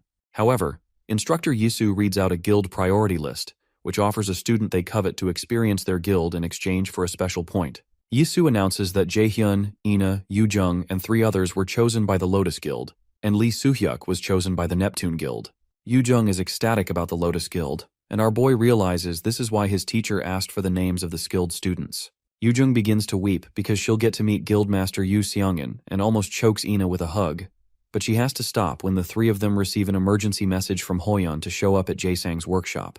When the cadets gather at Jae-sang's workshop, Hoyeon tells them about Chairman Jae-in's plan to kill off the lower-ranking students during the guild experience to make students reawaken. Jae-sang laments that the chairman's corruption is brought up every year, but now it's gotten worse as he plays with people's lives. Our boy realizes the guild experience event is much more dangerous than he anticipated. Hoyeon declares that they're the only ones who know about this, and the only ones who will be able to prevent it. Jae-hyun, on the other hand, believes they might just end up getting killed if they act rashly, even though it's noble to want to help the others. After silence lingers around the table, Yoo-jung asks them why they're hesitating at all when the lives of students are on the line, and Jae-song agrees with her. So does Ina. It actually makes Jae-hyun happy that they're all in support, and he believes their love for fighting and protecting others is what makes them raiders. Suddenly, the system adds another main quest called the Second Turning Point, where he has to prevent Jae-in's greedy plan and save the students with an A+ rank difficulty. The mission has a reward of a blank card and a sealed magic text, and the Nornir system informs him that the resistant Aesir are watching to see what decision he makes. Eventually, Jae-hyun suggests to the others that they make a plan to mess up Chairman Jae-in for good. Sometime later, Instructor Yisu is surprised when Jae-hyun tells her he's already mastered a 4-star magic text, and she doesn't believe it's possible. She suddenly becomes afraid when she realizes this student is dangerous and something is off about him. She knows the chairman plans to use him as a chess piece, but she doesn't believe that Jae-hyun can be manipulated. Suddenly, our boy tells her that she looks pretty upset after passing a lot of knowledge to him as his teacher, so he asks if she's planning to snitch all of this to that bastard Jae-in again. When she demands to know how he knows about that, he uses his brainwashing skill on her and tells her he has a favor to ask. The brainwashing is effective, and our boy confirms that he's much stronger than her now, as he suspected. His plan to win this battle is to take control from the inside, so he asks Yisu to tell him about the kind of dirty things Jae-in is planning for the guild experience event. 3 days later, on the day of the guild experience, Yoo-jung is extremely excited that she gets to tour the Lotus Guild building. Soon after, Manager Sungjae comes to welcome the students to the Lotus Guild and tells them he'll be their guide for the day. He shows them around until they come to a place where Guildmaster Seong-in is waiting to meet them. Shortly after, they all sit around a table to have tea and eat. Yoo-jung can barely raise her head due to how much she's in awe, and she eventually asks the guildmaster to sign a paper because she's a big fan. Seong-in signs it and tells Yoo-jung that she gets motivation from people like her. When the guildmaster tells Jae-hyun that it looks like he's already made so many friends, Hoyeon asks our boy if he's already acquainted with the guildmaster. She informs them that Jaehyun is her student, and Yoo-jung almost loses her mind. The guildmaster explains that she was able to hear a lot about them from Jaehyun, and she called them here because of him. She explains that Lotus and a few other guilds already know about Jaehyun's corruption, but they haven't been able to do anything about it because of the absolute power he holds. Most of Jaehyun's skills are kept secret, and Seongun confesses that she doesn't know most of them. Meanwhile, some other students are being shown around in another guild, and one of them named Seong-chan considers his peers foolish for looking down on him or not being talented. He believes it's different now because the chairman picked him out personally to be here, because he finally saw that he had the potential to be a great raider one day. Suddenly, one girl stops Seong-chan and asks him if he also finds this place weird. When he asks what she means, she explains that a raider guild should have various facilities, but this place looks like it's been left here for a while, like some abandoned building. When he also looks around and notices the boxes and cobwebs, he becomes worried, and the man leading them informs them that they've reached their destination. When the man turns around, they notice his face burning off to expose the face of instructor Seoki. Seoki hadn't realized that his skill's effect would burn out so fast, and he realizes he has no choice but to start the plan early. He immediately activates a bright pink magic circle underneath the students and tells them goodbye. The students begin to panic and try to run, but they're unable to. Meanwhile, the kids use the mana map that Guildmaster Shungan gave them to track down the destination of some supernatural activity, but when they realize it looks more like an abandoned building instead of a guild building, they aren't sure they're at the right place. Behind them, Jaehyun communicates with manager Sunjae using his mind, and he confirms that he's following them. When Sungjae asks him how he's already been able to learn telepathy, our boy informs him that he read a few magic texts. Sungjae is proud of his progress because telepathy is not as easy as he makes it sound. At the Manhwa Guild, Guildmaster Seongun detects an ominous mana wave close by. She flashes back to how Jaehyun had told her that the guild that Ja-in wants to use for his plans is one called Kane. Shongun recognizes that as the guild that Jae-in made himself, and she finds it weird because Kane is a guild in the middle of Seoul, which is not far from Lotus. It doesn't sound like something that Ja-in would do to cause such a big incident so openly, so Jaehyun informs her that he got this information from someone working for him. In the present, she asks Hana if she has looked into the guild that Ja-in set up, and Hana says she has. Hana explains that the Kane Guild is actually a ghost guild. Ghost guilds are guilds involved in tax evasion and other kinds of corrupt activities, and they don't record their activities. After hearing that, Seonggwen suspects that Jaehyun was right, but she still doesn't know what Ja-in is planning. To be safe, she tells Hana to prepare her equipment in case something happens. Meanwhile, the students enter the Kane Guild.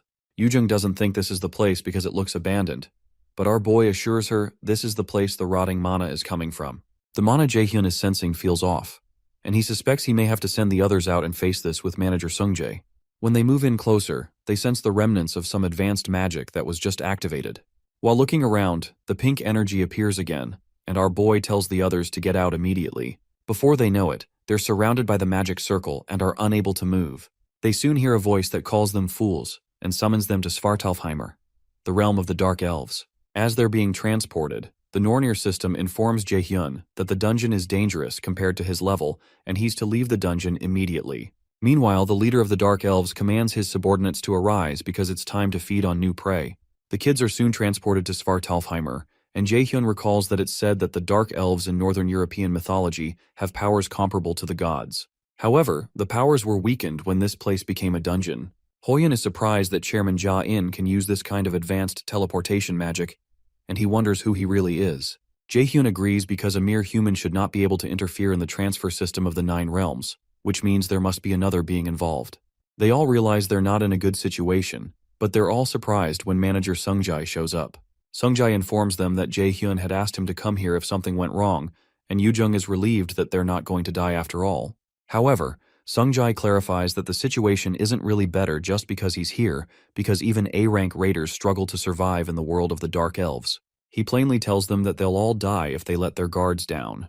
Jaehyun agrees with Sungjae that there aren't any flawless methods for clearing this dungeon, at least in this timeline, but he recalls that he has seen enough clearing tutorials from the future, so he assures everyone that they'll make it out of there alive. Before that, he proposes they look for the survivors. Meanwhile, Chairman Jae-in meets with Hoyeon's father, Mr. An Seoku, who complains that he's violating his promise to make Hoyeon much stronger. Ja-in assures him that there's no need to worry because Hoyeon will come out first in the next event. However, Mr. An realizes that Ja-in is like a snake and asks him how Hoyeon was able to lose to a magic class student in the freshman hunt. Eventually, the chairman informs him about Jaehyun. a genius who was born with 97% magic aptitude.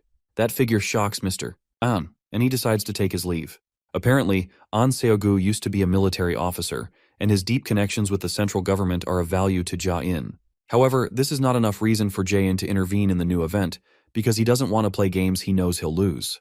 In the world of the Dark Elves, Ina decides to use one of her skills called Flash to illuminate the place since it's too dark.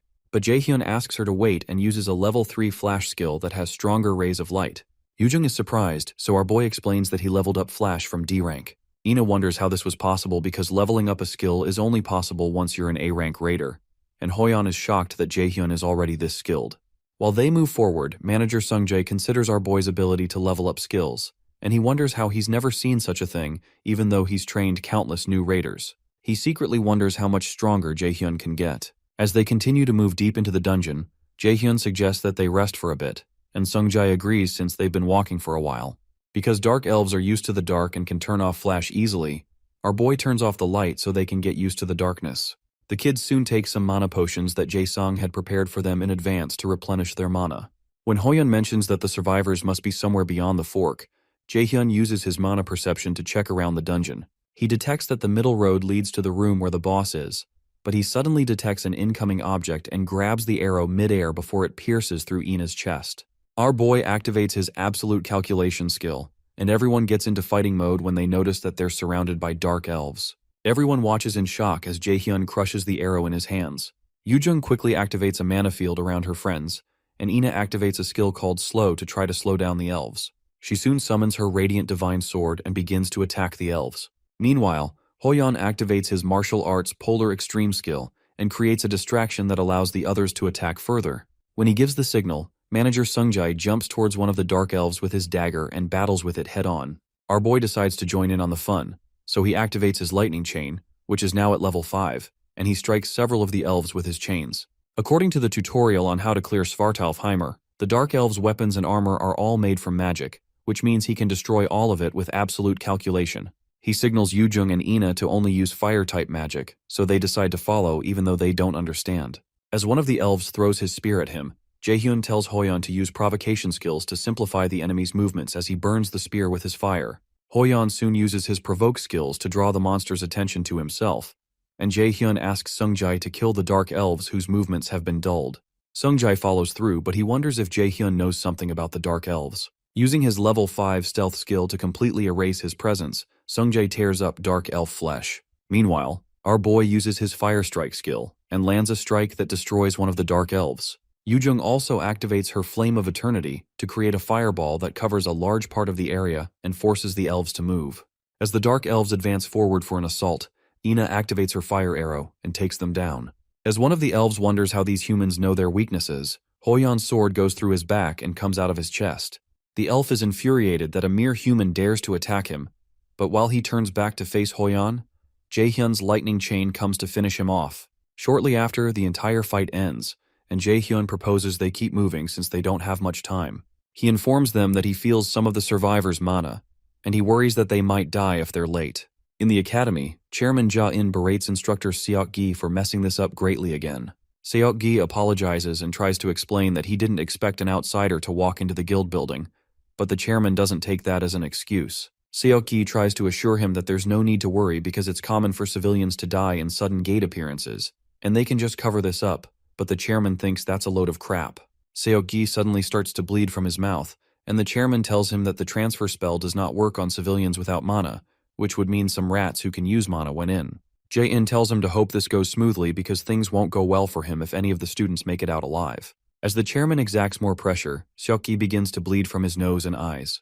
Meanwhile, Guildmaster Shongan urgently leaves the guild and heads to the Cane Guild to investigate the ominous mana. She suspects the spell must at least be an S-rank spell, which means the kids and Sungjae are in danger. However, since her earring hasn't reacted yet, she can confirm that no one has died. While she hurries out, she tells Hana to call the association for support right away if she doesn't come back before the next morning. As Seongan rides on her bike, she promises to never forgive Ja-in if he touches a hair on any of her people. Meanwhile, Shangchan seems to have been severely injured, so his friends help him move so they can get out. Eventually, they trip over a stone, and she begins to cry because they have to find a way to get out of there. She begins to blame herself for all that happened, and wishes she weren't useless. She's surprised when someone suddenly places his hands on her shoulder, and it turns out to be Jae-hyun. He tells her she's done a good job and asks her to leave the rest to them. Soon after, the girl passes out, and they give her and Seong-chan some potions to resuscitate them. Seong-chan soon wakes up, and he's told that he's in Svartalfheimer, the land of the Dark Elves. When Jae-hyun asks them what happened, they explain that they fell down here after reaching the Cain Guild. Then they were ambushed by Dark Elves who took their friends away. However, the girl and Seong-chan managed to avoid being seen by the elves, but they eventually collapsed due to the mana overdose. From the way the girl is speaking, Jae-hyun suspects that she probably thinks of herself as a coward and wishes she had died fighting alongside her classmate. However, Jae-hyun believes it's arrogance on her part to wish she fought with an opponent she cannot handle, since that's only stuff that happens in movies. The experience of how he also had to run from his teammates in his past life flashes through his mind, so he tells Seong-chan and the lady that they're not responsible for the others being captured. When Jae-hyun asks them to tell him where they were taken to, the girl explains that they were taken to the king controlling the Dark Elves. Jae-hyun also asks them who brought them here, so Seong-chan informs him that it was instructor Seok-gi. After a while, Jae-hyun asks the others to wait while he goes ahead, but Yoo-jung protests and asks him what he's going to do. Our boy informs them that he feels dark mana from the direction they took the others to, which means it's probably the way to the boss, and he needs to hurry because the energies from the other guys are getting fainter. Yoo-jung protests that he's crazy and would get himself killed, and Ina agrees that they need to work together, but Hoyeon agrees with Jae-hyun for some reason.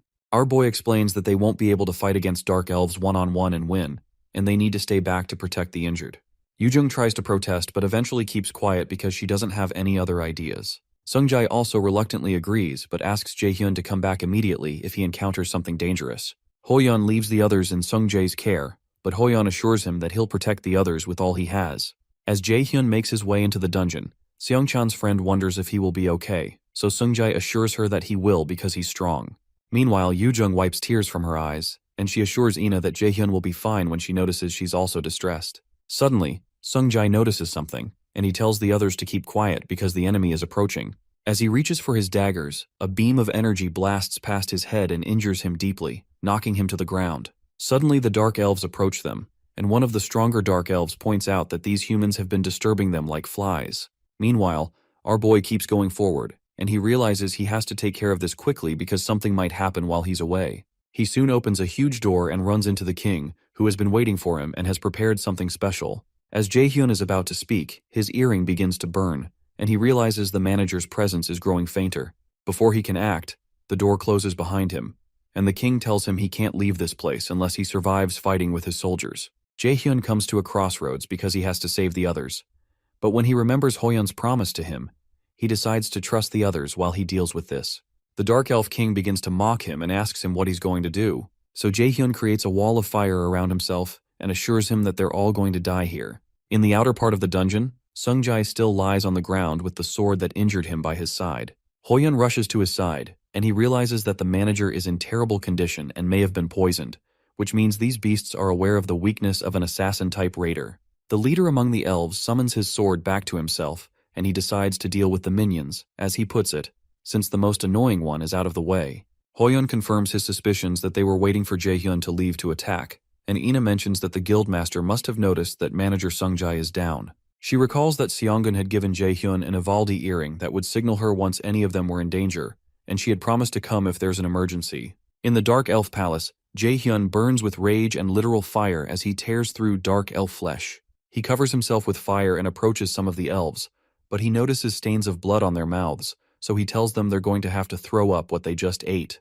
Our boy recalls the look of determination on Hoyeon's face, which is the face of an insane person who's come to terms with his decisions. He's seen such a facial expression on his best friend from his past life, and on the friends that got killed in the mock dungeon, so he doesn't believe he should trust those eyes. Meanwhile, Yoo-jung creates a mana field, and Ina summons several divine radiant swords to give the Dark Elves hell. The leader of the Dark Elf group tells them that it's pitiful to see them struggle in a pointless manner, so he assures them they'll all become a part of the king's feast and sends off his soldiers to attack. Ina realizes the elf is fast, but Hoyeon blocks the guy's attack using his shield. Hoyeon activates his martial arts Polar Extreme skill and retaliates with a slash that forces him to retreat. The move makes the leader of the group admit the humans aren't too useless after all. Hoyeon realizes that this group is stronger than the previous Dark Elves they came across, and when the leader approaches him, Hoyeon asks him what he is. The leader of the group introduces himself as Kel, the captain of the royal guard, and one who is of royal blood. They're shocked to hear that he's a royal dark elf, which means he must be stronger than A rank. Meanwhile, Hoyeon recalls the first day he met Jae-hyun and how he stood in front of him to protect him, which made him remember all the good things he's forgotten about a raider. To him, Jae-hyun's boldness is the dream he wants to realize, and he decides he cannot die in a place like this, and that he needs to catch up to Jae-hyun no matter what. Hoyeon suddenly throws away his shield, much to everyone's shock, and steps toward the monster. He believes this is what he should have done from the start, because a raider has more than one heart, so he reaches into his higher, middle, and lower chi centers to open them. Kel is shocked by the sudden outburst of mana coming from Hoyeon, and even beholding it slightly injures him. The man covers Kel up, and he asks Hoyeon how he's able to do such things. However, Hoyeon doesn't answer him but activates his unity of body and sword skill, which causes him to start bleeding from the mouth. Ina pleads with him to stop, and the system declares that this skill's level is far too high for the user, and the flow of blood within the body has been reversed. He's warned to cancel the skill immediately, or die within 6 minutes and 36 seconds. So Kel takes advantage of the situation and orders his soldiers to capture Hoyeon alive, even if they have to cut off his limbs. Regardless, Hoyeon doesn't deactivate the skill and decides to face the soldiers. He had succeeded in obtaining an S-rank skill called Unity of Body and Sword from his training, but it's still too much for his body. It's a skill used by those who have reached the peak of swordsmanship, where the sword and the body become one. As the soldiers rush towards him, Hoyeon deflects them easily and goes to face Kel. As both of them clash swords, Hoyeon realizes he's not yet a match for Kel because he has only awakened this new realm of strength in an unstable manner. He realizes that all he can do is stall for time, so he continues fighting with Kel. While they're fighting, Kel tells him that his struggling is rather comical, and he points out that he notices what kind of state he's in. However, Hoyeon refuses to back down because he has to keep his promise. He tells Kel he would never know why he's doing this and goes in for a frontal strike, but the dark elf jumps out of the way and attempts to attack him from the side. Kel is unable to land the strike because Hoyeon's heightened senses allow him to pick up the counterattack quickly enough to jump out of the way. Kel calls him a little rat, but Hoyeon leaps right back towards him and almost overpowers the dark elf. Suddenly, while they're fighting, Hoyeon's body begins to break down, and the system tells him to undo the skill immediately because all muscular fibers are being disconnected and all blood paths are being twisted. While he's in pain, Kel comes in to finish him off, but Hoyeon still manages to block his attack. He begins to cough and pant when his body can't take it anymore. Regardless, he continues with the skill and decides to put up one last fight. From where he is, he releases a huge mana blast that tears through the ground. The attack injures a dark elf, but Hoyeon is disappointed when he realizes it's another elf that Kel had used to shield himself. The elf calls out to his captain as he dies in his arms, but Kel tells him not to worry because he was useful. As Hoyeon collapses and profusely coughs out blood, he mutters to Kel that he's a coward.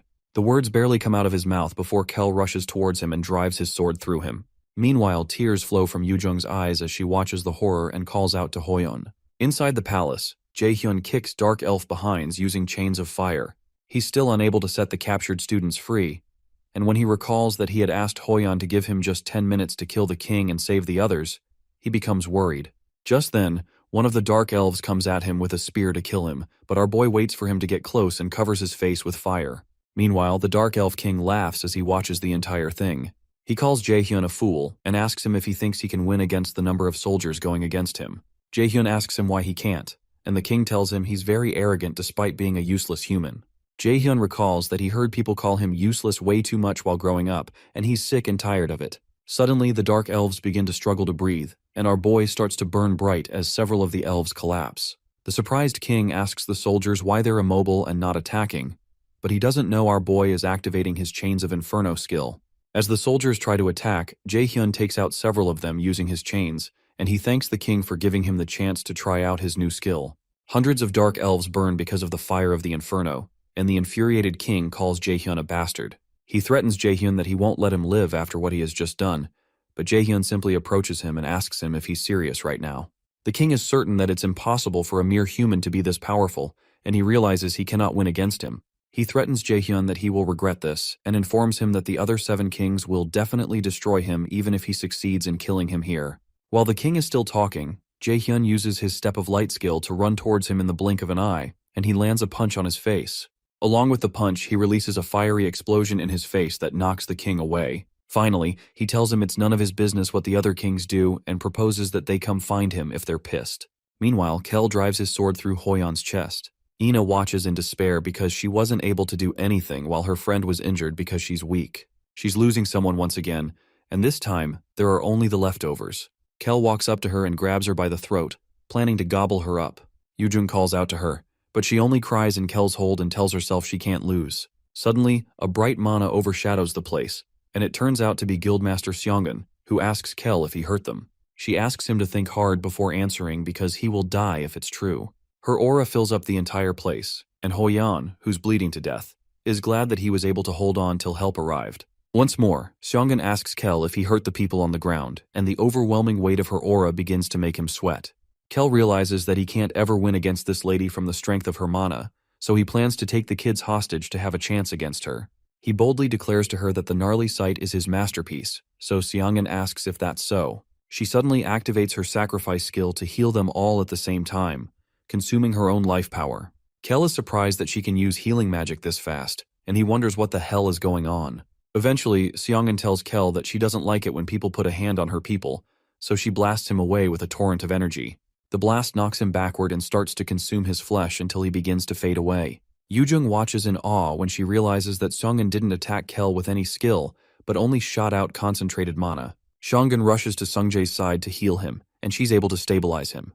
The only issue is Hoyan, whom she realizes is in pretty serious condition, and when she tries to heal him, her system informs her that his injuries are severe and would take a considerable amount of time to heal. She realizes he's overworked himself by using power past his critical point, which has messed up his meridians and nerves. If she had been late by just a little bit, he wouldn't be able to use mana again. Shortly after, she manages to heal him, but her system informs her that her life power, which permanently decreases her life power by 2%. Using the skill takes a lot out of her, and she realizes that she would have been long dead if it weren't for Jaehyun. When Yujung asks after Hoyan, Seongun explains that he'll be fine but may not wake up for a few days. The news relieves the students, so Seongun asks them where Jaehyun is. They reluctantly inform her that he went to the boss room on his own, but instead of panicking like they expected, she assures them that he'll be fine. Yujung protests that Jaehyun went in alone, but Seongun assures that Jaehyun won't die that easily. Since dark elves use magic to attack, she knows that they're no match for Jaehyun. Meanwhile, our boy tells the king of the dark elves that the other kings can come find him if they're pissed, but that can only happen if he makes it out of here alive. The king, who is now bleeding from his face, curses when he realizes he's now losing to a mere human, so he decides to make a run for it to tell his brothers about it. As he makes a run for it, he's shocked that Jaehyun outruns him and ends up in front of him. Using his lightning chains, our boy ties him up and smashes his face into the ground. Infuriated, the Dark Elf King tells him he won't die here alone, but he'll take him to Helheimer with him. The king activates a secret technique only passed down to the king of the Dark Elves called Frozen Earth, expecting Jaehyun to shake in fear. However, Jaehyun thanks him for the unexpected gift, and the king wonders why he's smiling. Our boy activates his blank card and thanks the king for using it now, because he didn't think he would use it in a place like this. He soon registers the Frozen Earth skill onto a blank card and uses his absolute calculation skill to destroy the Frozen Earth that the king triggered. The king watches incredulously as the Frozen Earth attack crumbles, so Jaehyun drags his head up and reminds him of the saying to know himself and to know his enemies. After he burns up the king's head with fire, the Nornir system registers that he has defeated Canaan, the Dark Elf King. Because of that, he earns the title of the one who killed the King of the Dark Elves. Jaehyun obtains an ingredient item called King of Dark Elves Essence and an equipment item called King of Dark Elves Pauldron. After successfully clearing the second quest, he also gets a blank card and a sealed magic text, as well as a skill called Embodiment of Magical Artifact. He soon rushes to help the captured students, and he's glad to find out that one of them is still breathing. However, his stomach turns when he realizes that some of them are dead, so he uses his sacrifice skill to heal the guy that's still breathing. While healing him, Seongun comes to join her power with his, and she tells him that being a healer is a cruel job. Apparently, a healer is happiest when healing is not needed, and the second happiest person when saving a person who's on the brink of death. Meanwhile, on the streets of the city, Seokgi boils with anger when he realizes that his plans have been foiled. He swears to himself that it doesn't matter if they make it out of the dungeon because they will all die painfully. Suddenly, Jaehyun appears by his car window and smashes the glass to grab his neck. With a maniacal look on his face, Jaehyun calls him a son of a bee because of what he did. An hour ago, those who are trapped in the world of the Dark Elves come out at the entrance of the Cain Guild. Seongchan thanks Seongun for her help, so Seongun says they can come to her guild later on if they're so grateful. The offer amazes Yujung, and she wishes she could join right away. Jaehyun thinks Yujung is cringy and tells her to read the atmosphere better, so she kicks him in his calves and reminds him that he's not allowed to talk for the rest of the day because he got them worried. Jaehyun winces from the pain and wonders why it hurts so much even though her strength stat is low. Soon after, Hana arrives in a company van and informs the guildmaster that she had to hurry over because she couldn't reach her for hours. Seongun apologizes for that and tells her she'll explain the details of what happened later. In the meantime, she asks Hana to take the injured and the kids to the guild first. Seongun doesn't follow them because she and Jaehyun have something to do. Hana asks manager Sungjae to come with her, and Jaehyun notices that Sungjae's arm tore, which surprises him. As he's about to say something, Sungjae communicates with him via telepathy not to say anything to his sister because it's going to be worse if Hana finds out about it. There seems to be a love-hate relationship between these siblings, and Hana almost ditches Sungjae when he doesn't come into the car, which forces him to run in. After they drive off, Jaehyun and Seongun ambush Seokgi, who has been watching from nearby. He's shocked that they made it out, and he doesn't understand what Seongun is doing here. Infuriated, he activates a magical equipment that Chairman Jae-in gave him because of the urgency of the situation. Using the equipment, he teleports behind her and attempts to stab her, but she easily slides out of the way. She mentions to him that his teleportation item isn't that great because it only moves him a couple dozen meters. She asks him why he was trying to kill the students and who was behind it, but Seokgi refuses to and states that the mages are inferior anyway. He activates something that Seongun recognizes as a mana suppression device, so she tells him it's a shame. Meanwhile, Jae-in listens in on the conversation, and he decides that he no longer has any use for Seokgi. On the streets, Seongun prepares a blast of mana despite Seokgi's mana suppression device, and she asks him if he had really thought that he could defeat her with something like that. Jaehyun realizes that he couldn't detect the magic seal in the Cane Guild beforehand, because Seokgi had also used a mana suppression device there. Seongun tells the instructor that she doesn't care if he doesn't tell her who's behind this because she already knows it's Jae-in. She also adds that the mana suppression device is easy to destroy if she pours in enough mana to overwhelm it, and she assures him he's going to die here. Suddenly, she changes the atmosphere and summons streaks of lightning above him that soon course through his body. Jaehyun recognizes the magic spell she used as Lightning Call, an A-rank skill whose force depends largely on the user's power, and he realizes the level at which she's using it is in a different dimension. Sometime later, Ina returns to her lodge, and she recalls how Jaehyun had protected her by catching the spear that was supposed to kill her.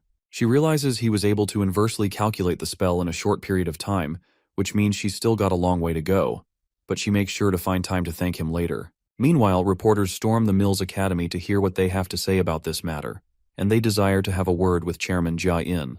Instructor Yisu goes to inform Jae-in that the Academy's reputation has fallen, and there are assumptions that he was the one who created the Ghost Guild to try and abandon the students. Jae-in boils with anger as he wonders why this happened. Expressionless, Yisu informs him there are journalists outside and calls from everywhere, so she asks him what she should do about them. Annoyed, the chairman orders her to lock down the academy and tell everyone they're not taking any interviews right now.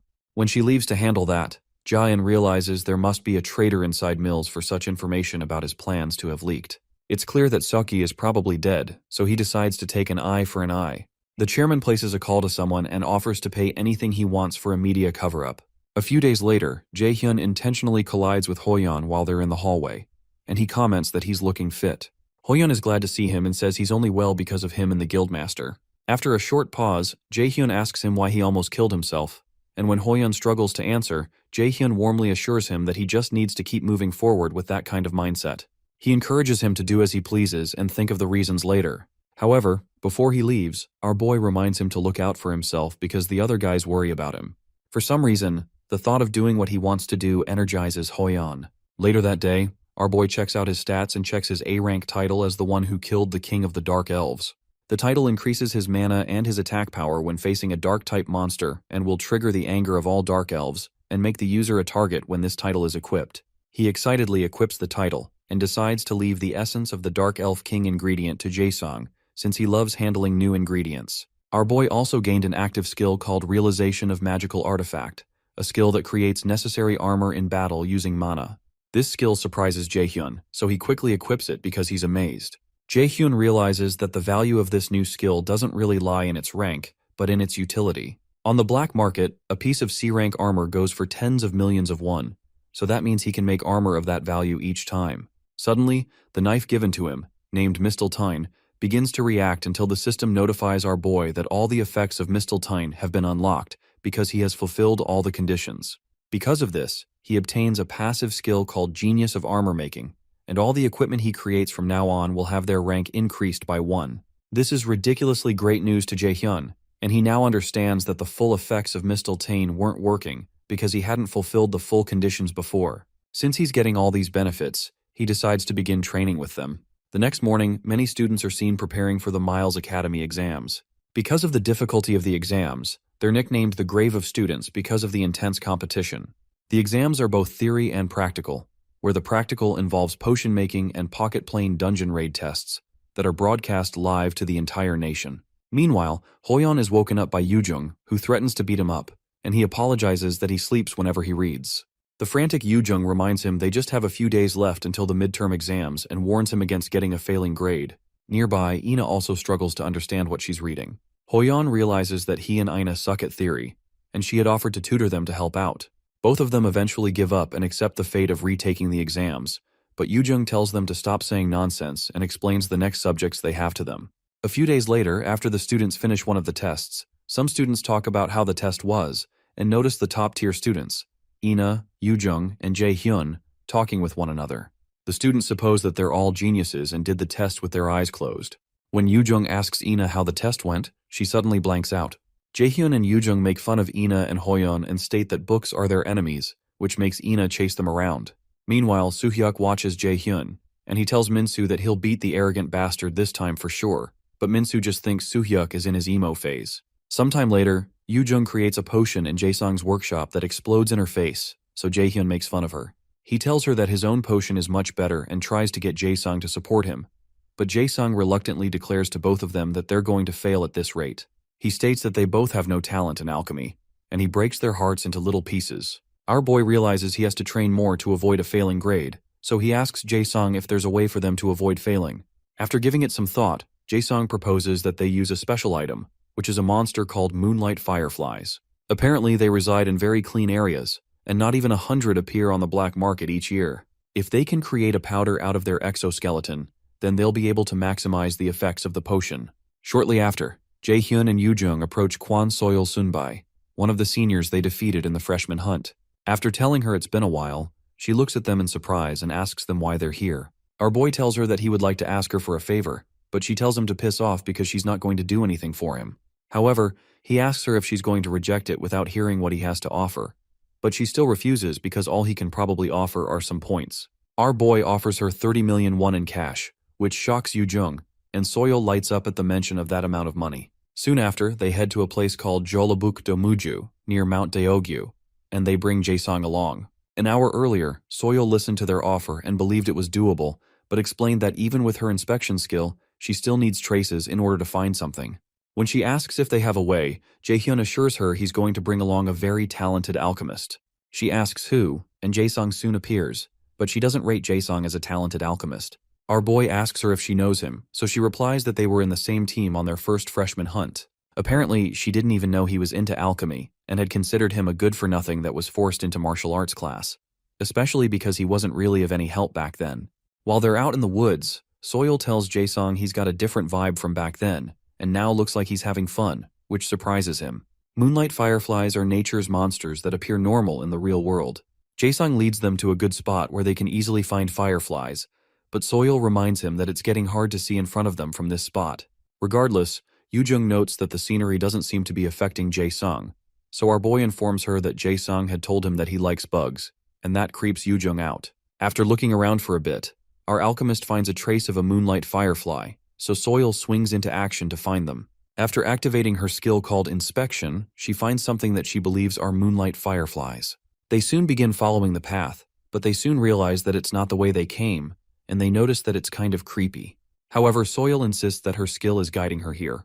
After going through the weird-looking vegetation for a while, they suddenly run into a bright waterfall with enthralling fireflies moving around. Jaesung excitedly informs them that these are moonlight fireflies, and it's clear from how large they are compared to normal fireflies that they're monsters. Because of how fast they're moving, Jaesung activates his gravity skill to restrict their movement, but the bugs seem to withstand the force of the pull. When Soil suggests that Jaehyun make his force stronger, he replies that he doesn't have the proficiency to change the force of this skill. Jaesung becomes worried that they'll miss the fireflies, but our boy assures him they won't, so he generates a mana room to trap them all. Soil is totally shocked that our boy just created a whole mana room, so she tells him he's a monster. Jae-sung is amazed because he would never have thought of this method, so he rushes in, but it's clear from Yoo-jung's expression that she despises bugs. Regardless, Jae-hyun forces her in, and they all enter to join Jae-sung, who is already collecting bugs. While catching the bugs, Soil wonders if there's any other student in the academy who can create a mana room like this, and realizes even a third-year student wouldn't be able to do this. After they finish, they return to Jae-sung's workshop and try to create potions again. This time it works and doesn't explode in their faces, which shocks Hoyeon and Ina. Jae-sung proudly declares that he worked hard to make this, and they can expect a purity of at least 70% in their potions. When they finish, Yoo-jung and Jae-hyun begin to celebrate, but Jae-sung becomes worried that Jae-hyun's potion only has a purity of 50%, and Yoo-jung's has 47%, so he wonders if they'll really be okay in the tests. A few days later, after their test, Hoyeon makes fun of Jae-hyun and Yoo-jung, saying he almost mistook their ingredient pot for a monster summon pot. Even after Yoo-jung got all the good ingredients, she still ended up in the 42nd position, with Jae-hyun at 31st, Hoyeon at 29th, and Ina in first position. After teasing them a bit more, Hoyeon heads over to his next class, so Jae-hyun tells himself that it's not over since he still has other exams left, and so does Yoo-jung. The only issue is that the practical exams are difficult. It's a compilation of all the freshman hunt, AR test, fake dungeon, and every lesson they've done so far. Apart from that, another factor that exponentially increases its difficulty is the way teams are made. On the day of the practicals, Yoo-jung laments because she got a cost of 14 and will have to plan well in order to get a good team. The cost is calculated among the students based on the grades they have at the moment. Students must make teams of 4 without surpassing a total team cost of 50.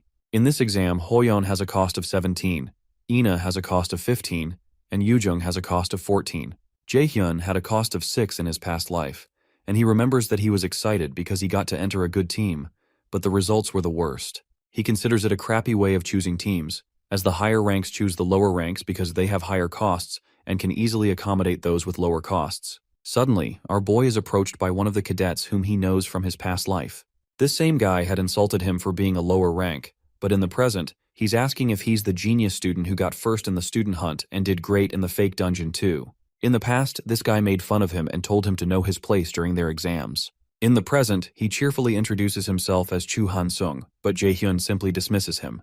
Regardless, Han-sung suggests that they team up because he has less cost compared to his skill, and he proposes to help Jae-hyun with his cost of 20 that makes it hard for him to choose teammates. However, Jae-hyun only considers this guy a garbage bastard who preys on the weak and sucks up to the strong. He tells Han-sung it's a shame that he doesn't want to team up with him and tells him to go look for someone else. Flustered, Han-sung tries to explain again that he has low cost with high skills, but our boy tells him it doesn't matter to him because he can clear the test on his own, and Han-sung is too weak anyway. Our boy goes to meet some of his friends, and he asks them if they've considered his idea, while Han-sung stares at him with utter contempt. Meanwhile, warriors Jina and Sungwoo tell Jae-hyun that they're up for it. Han-sung recognizes Jina and Sungwoo as the ones who abandoned Jae-hyun during the mock dungeon, and our boy tells them he's glad they agreed because he was worried they'd say no. Han-sung continues to burn with rage because Jae-hyun picked those bastards and storms off, certain that Jae-hyun will regret his decision. Sometime later, Jae-hyun and his new teammates meet at a cafe. Suddenly, Jina asks Jae-hyun if he's sure he really wants them since they weren't very helpful at the mock dungeon, and Sungwoo also reminds him that they were abandoned to die in the Kane incident because they were not skilled enough. Regardless, our boy assures them that he doesn't intend to lose. Jae-hyun realizes that Jina and Sungwoo's costs are lower than what they are capable of because they ran away during the mock dungeon, and they're the ones with good costs and not Han-sung. Eventually, the two agree and ask who the last person will be. Our boy tells them the lady will be here soon, and shortly after, Yoo-jung steps in through the door. They recall how instructor Jiyeon had to hold back Yoo-jung from destroying them because they left Jae-hyun in the dungeon.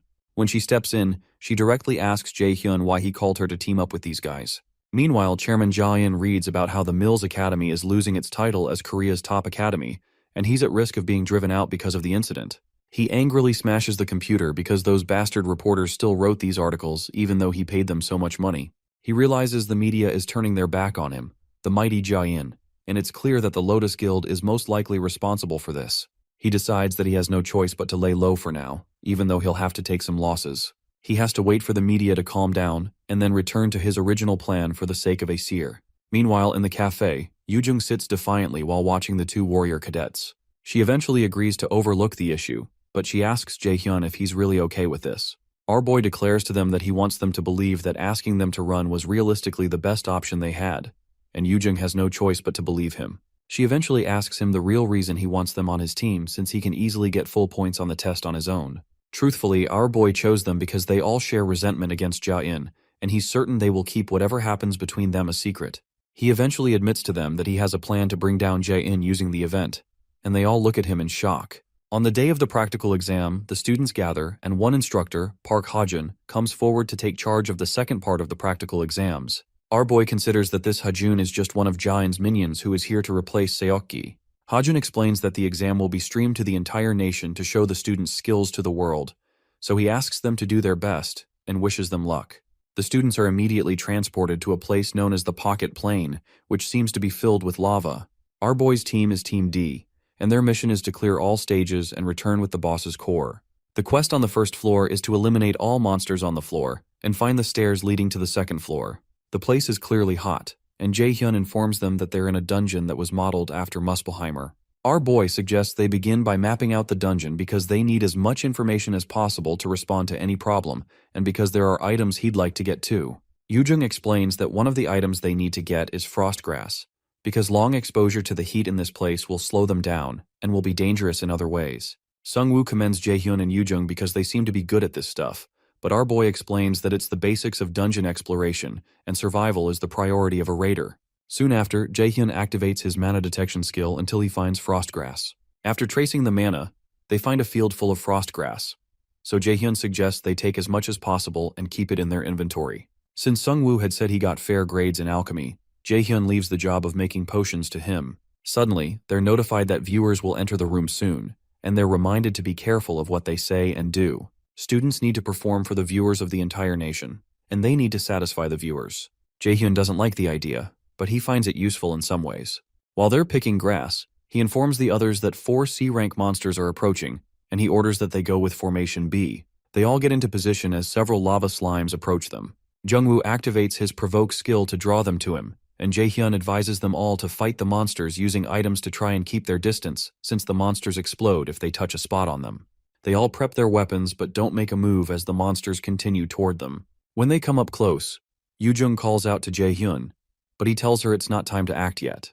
When the monsters reach just a few inches away, the viewing channel for their team is created, and several viewers pour in, with some of them asking if this is the stream with the student that got first place in the freshman hunt. Jaehyun orders his teammates to act, so Yujung activates her water shoot skill and fires an arrow at one of the monsters, creating a hole in it. While Gina also fights, Jaehyun considers that this is the best environment to use the frozen earth skill he got, so he smiles at the camera and proceeds to activate a skill. He doesn't plan to make things too exciting so early on, but plans to deploy his big skills when things have gotten more intense. For now, he activates a skill called Ice Rain and pours down ice on the field. Some of the viewers wonder if this is really happening and how a new student can use such a skill. Some of them think it's an error because the skill our boy just used is an A-rank skill. However, Jaehyun is certain that these stupid viewers are going to be the ultimate weapon in bringing down Jia-in. Meanwhile, team manager Sunbai Nim watches the livestream and wonders how Jaehyun is able to use an A-rank skill without breaking a sweat. According to what agent Kim Ji-yeon had told him, Jaehyun doesn't like Jia-in, and Lotus has his back on that. He considers that it won't be hard to expose Jia-in if he utilizes this kid, so he excitedly watches to see what Jaehyun will do. The ice rain that Jaehyun triggered takes out the lava slimes, and Yujung admits that she's not even surprised anymore, even though she doesn't know where he learned that. When Gina points out that it's getting really hot, our boy suggests that they drink their potions. They all begin to look for a place with less heat, so Sungwoo points to a spot that has less energy coming from it. Jaehyun agrees with him, so he decides to set up a shelter there. Meanwhile, Aina fires several holy arrows at some of the monsters, and Hoyeon, who is also nearby, tears up another one. After destroying them all, Aina mentions that this dungeon seems too easy, and Hoyeon agrees with her that they're weaker than he anticipated. Their other teammates just watch in confusion because they realize they could have failed with just one mistake, and they just fought lava slimes in close range without taking damage. On Jaehyun's side, he sets up a tent for his team to stay in while they wait for Sungwoo to make the potions that he says will take up to an hour to make.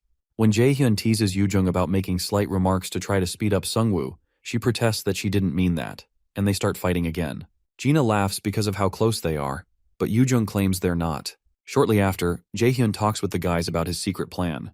After explaining the plan, Yujung steps out with Jaehyun to ask if it's really possible, and our boy assures her it is. He believes this is the best time to create some ruckus, so he releases some power to make the connection to the pocket plane unstable and cancel the limited voice transmission feature.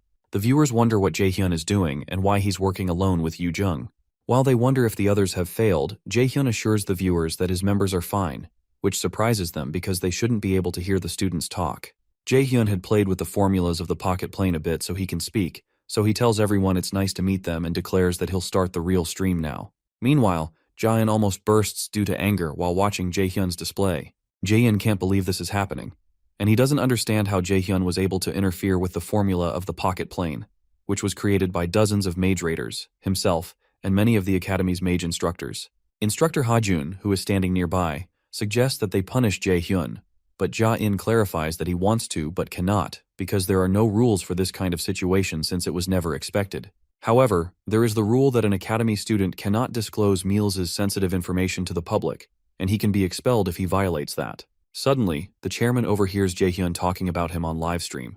Jaehyun links the chairman to the guild experience incident and a lot of shady things, and he assures the viewers not to worry about him being expelled, which totally perplexes the chairman. Our boy tells the viewers that the chairman's favorite quote is that the strong survive and have power. After laughing maniacally about Jaehyun's rottenness, the chairman orders instructor Ha-jun to expel Jaehyun once the exams are over. He also asks him to get at least 2 experienced A ranks to get rid of Jaehyun once the media has calmed down a bit. When Jaehyun leaves, Ja-in promises himself to make Jaehyun pay. Our boy explains to the viewers that Chairman Ja-in won't be keeping his word if he expels him when he has such good grades. The viewers are excited by all he's saying, and several of them begin to figure out that there must be an actual problem in the school, especially with all the uninvestigated allegations that have been made against Ja-in. Earlier, in the shelter, Jaehyun informs the others that he's going to edit the formulas of the pocket plane so the viewers can hear them and bring them to their side. Yoo-jung wonders if this is okay because the chairman can do something, but our boy assures her that they have the viewers, and there's no rule stating that they're not allowed to interfere with the formulas of the pocket plane. In the present, Jaehyun tells the viewers that he's going to start the real dungeon raid stream, which they've specially prepared for the viewers to enjoy. The viewers are excited, but Yoo-jung feels vulnerable in front of the viewers because they soon begin to talk about her performance and strengths. Shortly after, Jaehyun takes Yoo-jung with him to a place that looks like a lava waterfall, and our boy tells the viewers that they're planning to find the hidden piece of the pocket plane here, which would be interesting to them.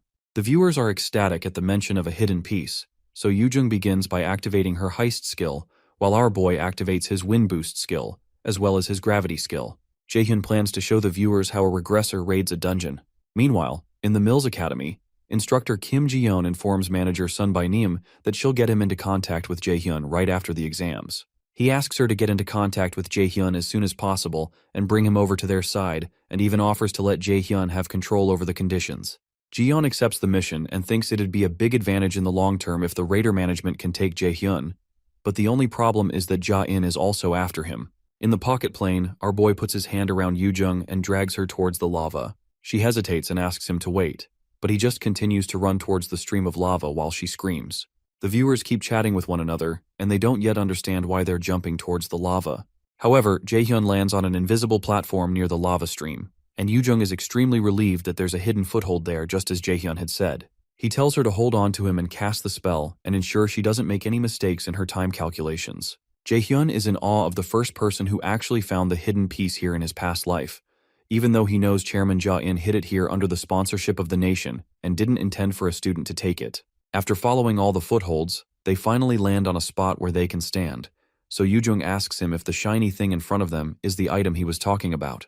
They turn out to be some marbles, and Jaehyun confirms her suspicions that these marbles will be the key point in clearing this dungeon. At this point, Chairman Ja-in begins to sweat profusely, and he can't figure out how Jaehyun was able to find the hidden piece. Jaehyun tells the viewers that he knew this item was here from mapping, but he didn't expect it to be so well hidden. He activates his ice rain skill and fires it at the sea of lava, separating him from the item to cause it to solidify.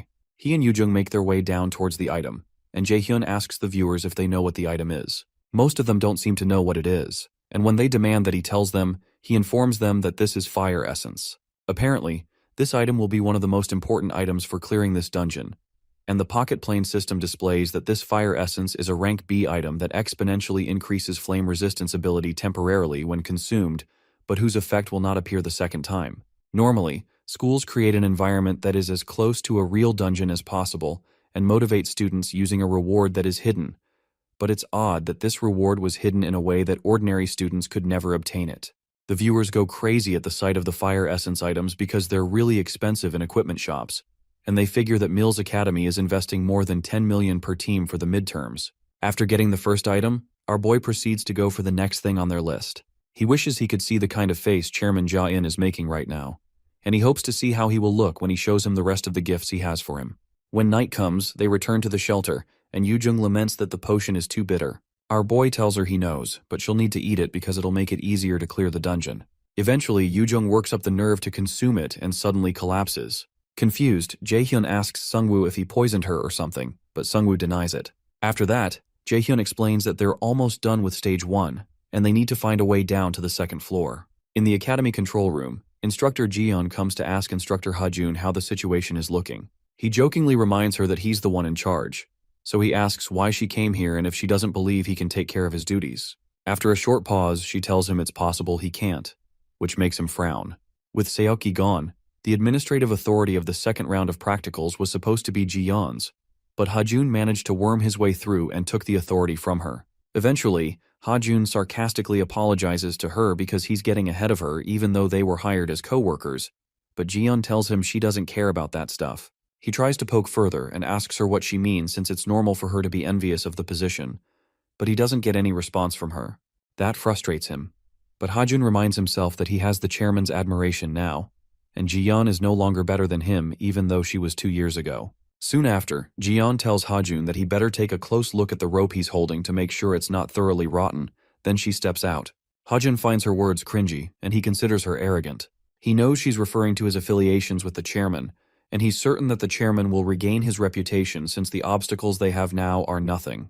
Meanwhile, in the dungeon, Team D enters the second floor. They're given a quest to hunt the elite monsters of the second floor and obtain the hidden treasure. Somewhere else, Heimdall massacres a few people and speaks with Hugin, who asks him if he's going to meet the great adversary. Heimdall tells him the great adversary is just a mere human, and he doesn't need much time to get rid of him. But after eliminating him, he's angry he will be stuck with Bifrost once again and act as a gatekeeper. He tells Hugin not to concern himself with his affairs since he's just a thing of evil. However, Hugin considers both gods and humans foolish, and he remembers Munin, the other of Odin's crows. While in deep thought, he tells Munin, who is not present, that nothing has changed or will change. On the second floor, Gina notes that this floor is even hotter than the first floor, and Yoo-jung notes that the quest here seems harder. Jae-hyun, on the other hand, knows where all the paths are, but something seems odd. An hour earlier, they had followed a small cave to reach the second floor, and Sungwoo wonders why there aren't any paths and why the way to the second floor was buried underground. Yoo-jung explains to him that finding the way to the next level in stage-type dungeons is usually difficult, which makes her wonder how Jae-hyun was able to find it so easily, and she begins to suspect that he's been here before. While she's thinking, she finds her bug that makes her scream so loud that it scares the users. After she ends up in Gina's arms, Jae-hyun captures the bug and informs the users that he's capturing it in case he needs it later. Before they move on, he tells his teammates there's something they have to prepare before they move on, and offers them the fire essence to consume. They all seem so reluctant, so Jae-hyun jokingly tells them not to be so dramatic, especially while he's still being nice. With a horrific expression on his face, he orders them to eat it, and they have no choice but to do so. Apparently, there are 3 floors prepared, and the boss is on the last floor. On that floor, Jae-hyun intends to give Ja-in another problem to deal with too. Before they begin looking for the monster on the second floor, our boy tells the viewers he has an idea where some treasures might be, which makes them really excited. He gave them that small spoiler to get their attention, but his goal is different. He declares that one of the treasures in this dungeon is the salamander, which has a habit of collecting shiny things like crows do, and keeps several of them hidden in its nests. The viewers become excited, and one of them checks online to see that salamanders can also purify items that are corrupt. When they wonder how Jae-hyun got to know that salamanders hide items in their nests, he explains that he studied it. The second hidden piece is something called Balmung's replica, a sword that appears in the Song of the Nibelungs, from the 1200s in Germany. It is said to be a sword meant for killing dragons, and like Thalfi's Thundersteps, it's an item with overwhelming strength and destructive power. The original is said to have been possessed by a German raider named Balak. Suddenly, Gina asks him what a salamander's weakness is, so Yoo-jung tells her it's its stomach since they have hard outer skins. Apparently, the most common way to kill them is to direct ice-type magic at their stomachs. They move deeper into the dungeon, and Sungwoo notices that this place is much hotter, and he'd be struggling if it weren't for the fire essence. Even though Jaehyun knows where everything is, he decides to pretend to do some work here so he doesn't raise unnecessary suspicions. He soon stops the team and mentions that he feels some mana around a place where several swords are placed. Yoo-jung doesn't know if the swords are hidden pieces, especially since there are so many and they look like unregistered items, but Jaehyun knows the perfect place to hide a hidden piece is among these dozens of swords stuck in boulders.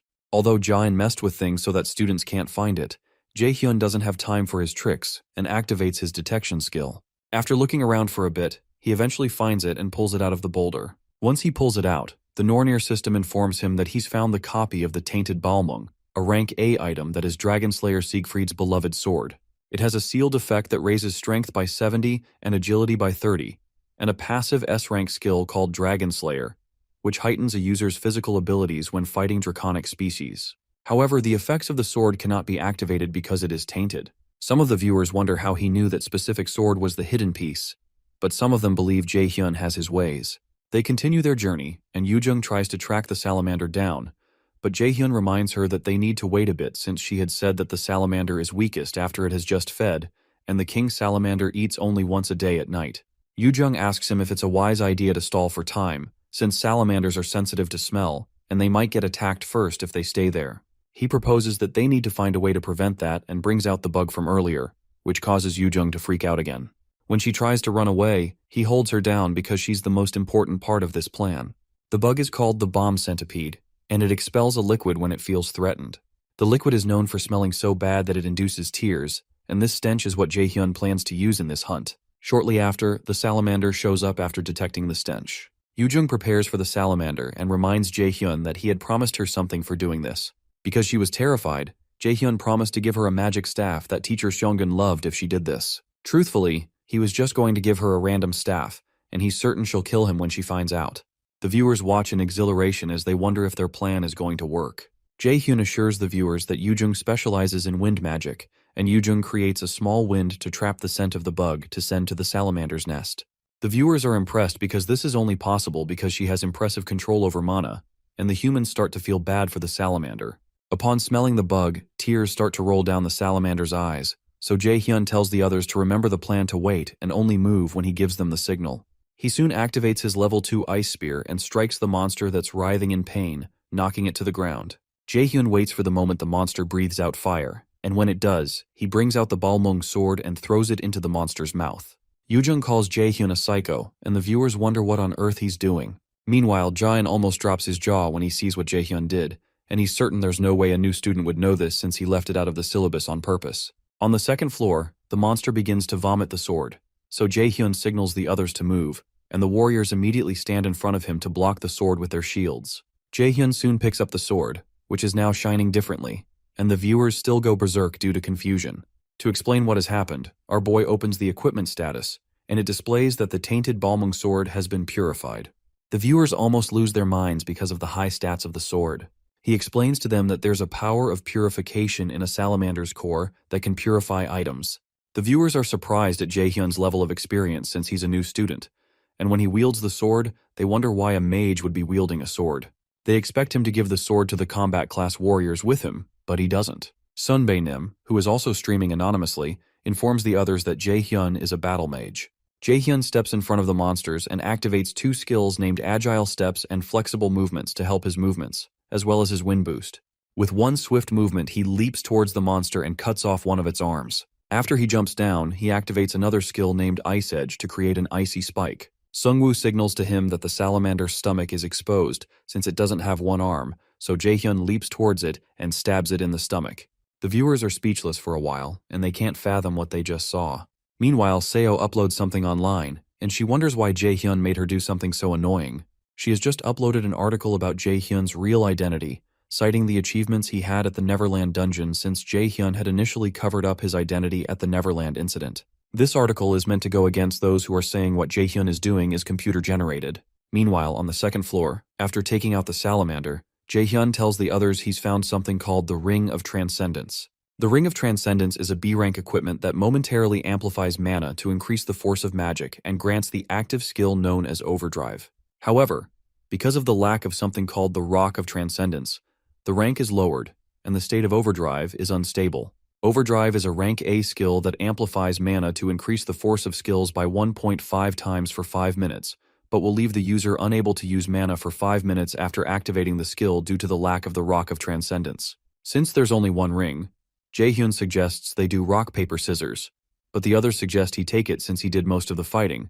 so Yoojung suggests he buys them food or something when they get out. Excited, Jaehyun keeps the reward, and they're transported to the next floor. Once they arrive there, they're told the protective barrier will disappear after a minute, and the boss fight will begin.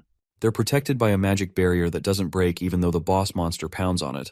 The pounding of the monster freaks them all out, so Gina asks Jaehyun if he has a plan. He tells her he doesn't because they don't need one, and he's going to do this alone. Some of the viewers also wonder if it's a wise idea for Jaehyun to ditch the party formation to fight the monster. Apparently there are a few differences each year, but it's usually a C or B rank monster, and 70% of the students fail on this floor. Soon after, the barrier is taken away, and the boss monster, a lava golem, is set free. Our boy goes in with a mana punch, but Gina warns him that it's dangerous. While Sungwoo and Gina panic, Yoojung assures them that Jaehyun is strong, so he won't lose to that kind of monster. Jaehyun and the monster match up punches, and our boy knocks back the monster's hand. When the monster retaliates with a punch from his other hand, our boy protects himself by setting up a barrier. When he lands on the ground, he activates a level 4 wind boost and activates his Ice Edge skill to hold down the monster's legs. After that's done, Jaehyun activates his mana detection skill and runs past the monster's punches, dodging at the same time.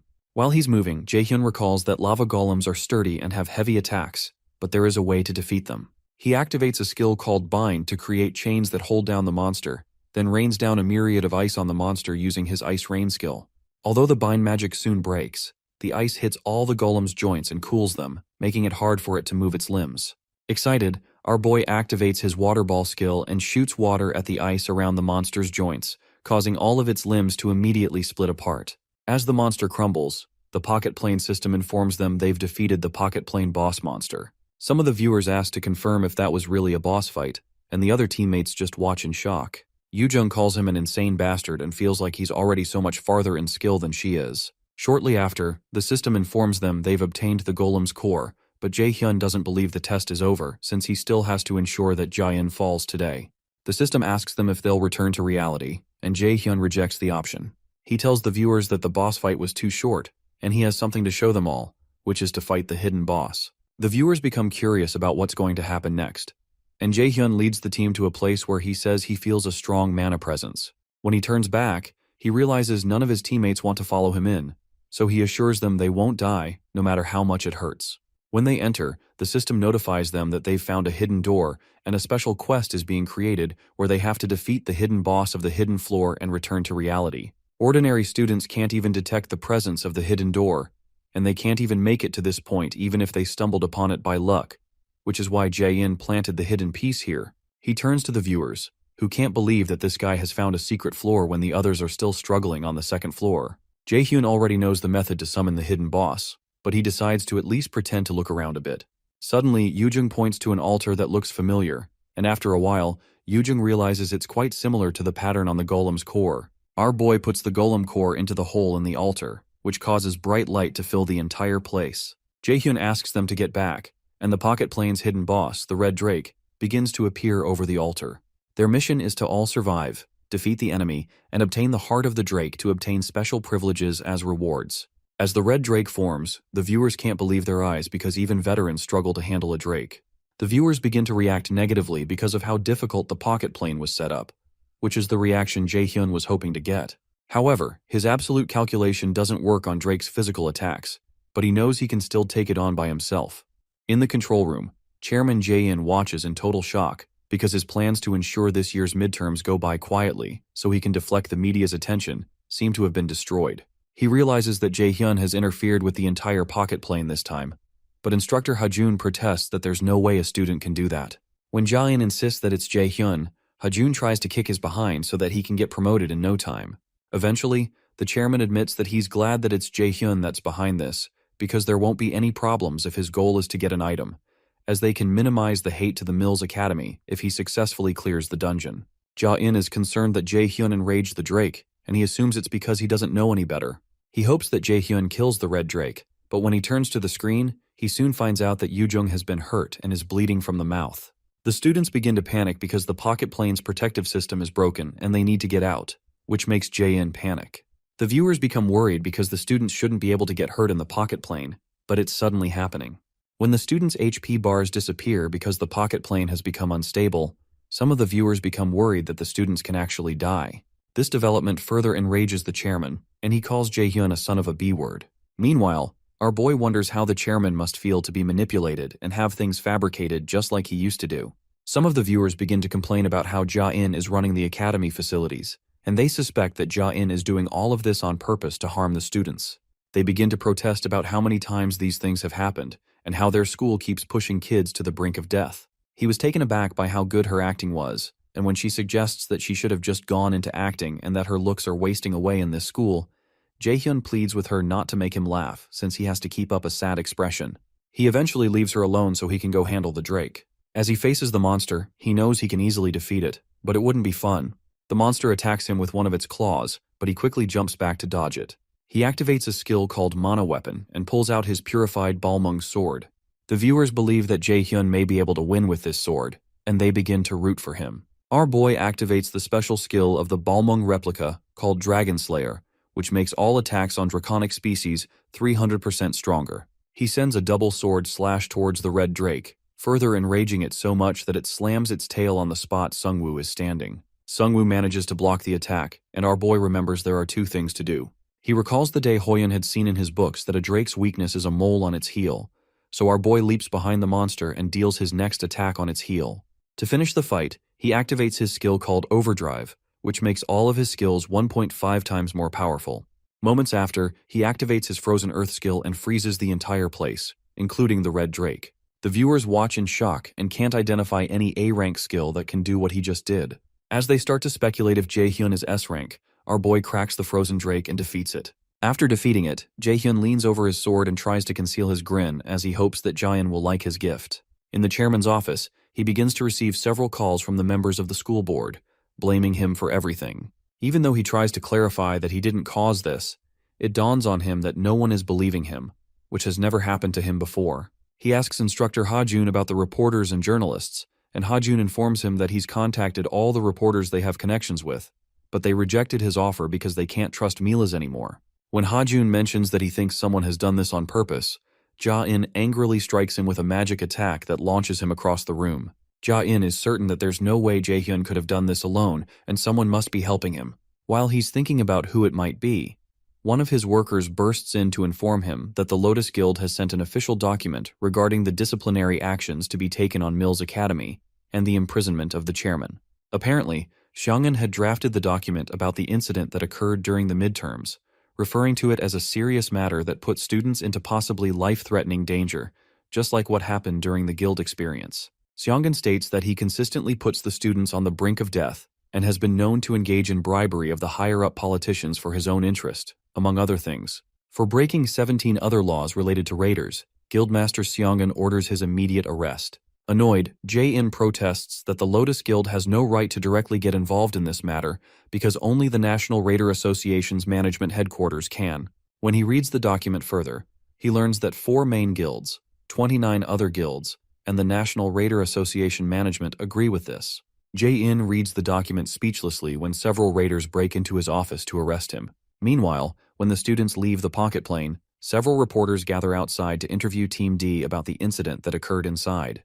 Jae-hyun is glad that his teacher took care of things carefully, and one of the reporters asks him if there was something he knew before about this arrest because of the remark he made about the chairman while in the pocket plane. Jae-hyun explains that he can't say much because of the non-disclosure agreement of the academy, but he informs them that this is the 3rd time they've been put in danger, and he doesn't want others to get hurt. As they continue to probe further, he refuses to talk on the grounds that he needs to get Yoo-jung some medical attention. Jae-hyun leads Yoo-jung to a paramedic bus that Lotus had prepared so that people don't know Yoo-jung wasn't really hurt.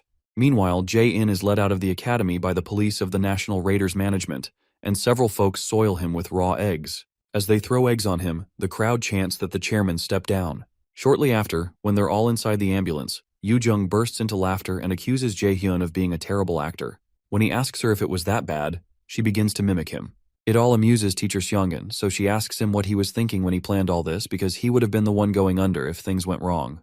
However, Our boy tells her that he learned from the guild experience that his safety may be important, but saving other people's lives comes first. Yoo-jung teases Jae-hyun that this is something unlike him to say and asks if he ate something bad, but he tells her to shut up. After laughing a bit, Seongun informs Jae-hyun that there will be a press conference in 3 days where they will put an end to Ja-in. Meanwhile, at the National Raider Association Management Headquarters, Sun Bai-nim celebrates that Jae-in's end is finally here. He recalls a call he had mysteriously received for him to prepare beforehand so they could arrest Ja-in. The person said they would take care of the rest of the process from their end, and they offered to prepare a spot he asked for. 3 days later, at the Lotus Guild's official press conference, Seongun notices Jae-hyun standing outside, and when she asks if he's nervous, he tells her he doesn't like crowded places. When it's time, Seongun, Sun Bai-nim, and Jae-hyun step on the podium to answer the questions the reporters have. After the three take their seats, several reporters think about how this is a big chance to write an article about the priority negotiation the Lotus Guild has with Min Jae-hyun, which can make global news. Shortly after, Seongun allows them to ask questions, so the first reporter asks if it's true that Ja-in killed the students on purpose and covered them up as accidents. Seongun confirms that this is true, and they've already obtained all evidence of his evil actions. Our boy smiles because he knows they had to use brainwashing on instructor Yisu to get incriminating files ahead of time, which means Ja-in can't get out of this. Seongun adds that Jae-in has broken many other laws, including shady funds that go into Mill's academy. Soon after, another reporter asks if they know the people who are involved with Ja-in's corruption, but Seongun only says they're investigating that right now. After some back and forth, one of the reporters asks Seongun if it's true that Jae-hyun is her mentee, and she confirms it. Jae-hyun adds that he was able to get where he is today because of her teachings. Shortly after, another reporter asks Jae-hyun if he was hiding his skills from the start because they haven't seen any articles about him, so he explains that he didn't want any media attention. Another reporter asks when he entered a contract with the Lotus Guild, and several other questions about his training, his family relations, and his dating life pour in. Jae-hyun remains silent as the questions keep coming because he can't let himself get swept up here since he will continue to get media attention from now on. As if on cue, Seongun asks the reporters to refrain from asking Jae-hyun too many questions because he's still recovering from the shock of the incident. A few days later, the students gather for the inauguration of a temporary academy chairman. Yoo-jung mentions that she's glad everyone is okay because she would have been mad if they got hurt. Suddenly, Jae-hyun tells them to remember that it's not all over yet, just in case, and they all recognize that Ja-in won't fall that easily, and that they have to get super strong while they have the time. Hoyeon agrees that he's going to get stronger too because he really felt weak during the guild experience, and Ina expresses the same. Jae-hyun is glad that the others want to get stronger, but he doesn't plan on getting them further involved in this matter because dealing with the Aesir god is something for him to do. Shortly after, instructor Kim Ji-yeon steps on the new podium, and Jae-hyun tells the others that she's the new director, much to their shock. Yoo-jung can't believe it since she's so young, so Jae-hyun informs them that instructor Ji-yeon is also a spy from the Raider Association. A while ago, Jae-hyun and Seongun had gone to the Raider Association's management headquarters, and Sun Bai-nim informed them that he's going to make Ji-yeon the new director. In the present, Kim Ji-yeon announces that she'll be the director for the time being, and promises to do her best.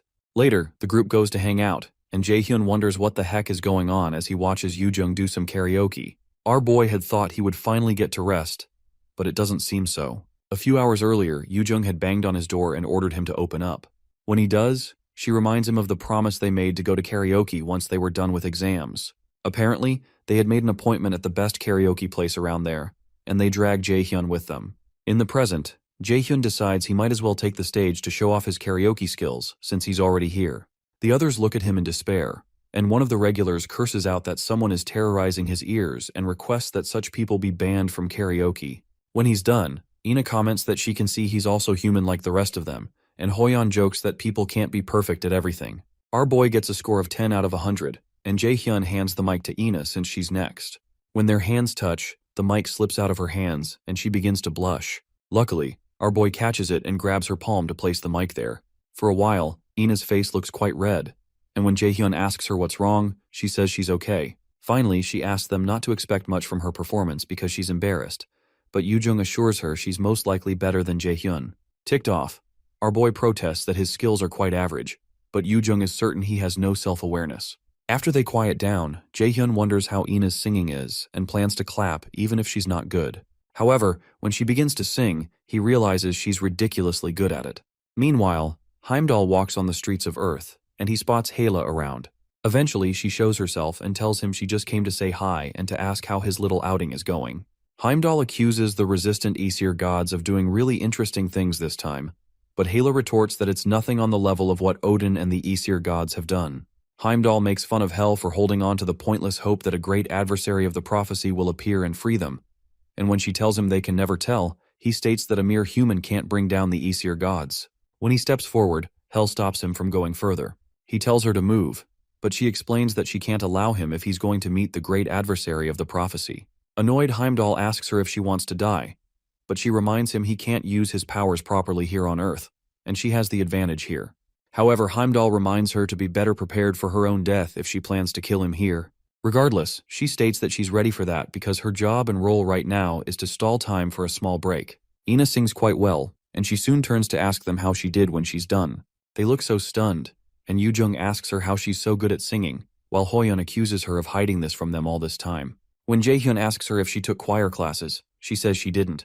Yoo-jung is surprised that she didn't take any classes, and Ina is surprised that they actually like her voice. She thanks them for the compliment, and informs them this is the second time she's let other people hear her sing. A few days later in Seoul, at Jaehyun's house, our boy hands his mom a gift. When she opens it, it turns out to be checks for allowances. She's surprised that her son has grown so much, and he thought about her at an age where he should be focused on having fun. When she reads through it, she's surprised he has earned so much on his own, and our boy tells her it's all for her. To Jaehyun, he's finally got to say what he's always wanted to tell her. He always wanted to give her a hug, saying that he succeeded, but he was too busy to take care of her in his past life. A lot has changed since his regression. His goal is to protect his family and friends, and then to kill Odin and end all this misery. He promises himself not to let Odin steal the life he just regained. Shortly after, he tells his mom she can live comfortably without worrying about money, and she hugs him and says it must have been hard for him. Our boy begins to tear up, but someone suddenly knocks on the door while they're sharing a hug. It turns out to be Ina, who says hi to him. However, our boy soon finds out that Yoo-jung came along with her. Jaehyun asks her what she wants this time, so she informs him that she came to invite him because her family is having a barbecue. Jaehyun remembers that Yoo-jung's parents are coming back today, so she adds that her mom said to bring him over since he's always doing things for them. He jokes that he's had to do things for her since she's a burden, but Yoo-jung tells him to come because her parents are excited to see him. He eventually agrees, and Yoo-jung walks away. Ina notices the moist marks on his shirt, which he had used to clean his face before opening the door, so she asks him if he was crying. Surprised, he informs her that his clothes just got wet while he was doing the dishes, and they both turn aside after an awkward moment. That evening, our boy heads to Yoo-jung's house, and he can tell her family is rich from the grandeur of the house. He runs into Ina and he asks why she's staying at Yoo-jung's house and if Yoo-jung also dragged her here. Surprised, Ina replies that she didn't have anywhere to go, so Jaehyun apologizes when he recalls that Ina doesn't have a family right now. Soon after, Yoo-jung shows up with her dad, Mr. Kim, right behind her. Yoo-jung's parents are excited to see Jaehyun, and they exchange pleasantries. Jaehyun recalls that they were really nice to him the day he lost his mom in his past life. Before he knows it, Mr. Kim locks his arm around his head and jokes that he's grown taller. Jaehyun wonders if violence runs in their family, and when Yoo-jung's dad lets him go, he asks him if Yoo-jung still bullies him since she used to beat him up, and he'd come crying when they were younger. Soon after, Yoo-jung shows up again and tells her dad to help her with the food and stop fooling around. He goes to help her and asks how she's going to get a boyfriend when she's like that. Before he leaves, he asks Jaehyun if he wants to volunteer to be Yoo-jung's boyfriend, and the ladies suddenly go mute. Jaehyun looks surprised, so Mr. Kim begins to list her good qualities. While he's talking, Yoo-jung loses her cool and pinches him, telling him to stop with the nonsense and go help with the chores. The poor man runs to help with the chores, and Yoo-jung tells Jaehyun to join him. Soon after, the food is ready. Jaehyun praises Mr. Kim's cooking skills, and Yoo-jung wishes that Hoyeon and Jae-sung could be here to enjoy this with them. While they're eating, Mr. Kim thanks Jaehyun for helping Yoo-jung with the midterms, but Jaehyun tells him he didn't do much, and he feels guilty because it was all an act. Soon after, Mrs. Kim tells Jaehyun she's happy he's doing well, and she was surprised when he said he's going to magic class. She mentions that she was wondering if he joined magic class because he wanted to stay with Yoo-jung, and that comment makes Ina pause her eating, but Jaehyun clarifies that it's not the case.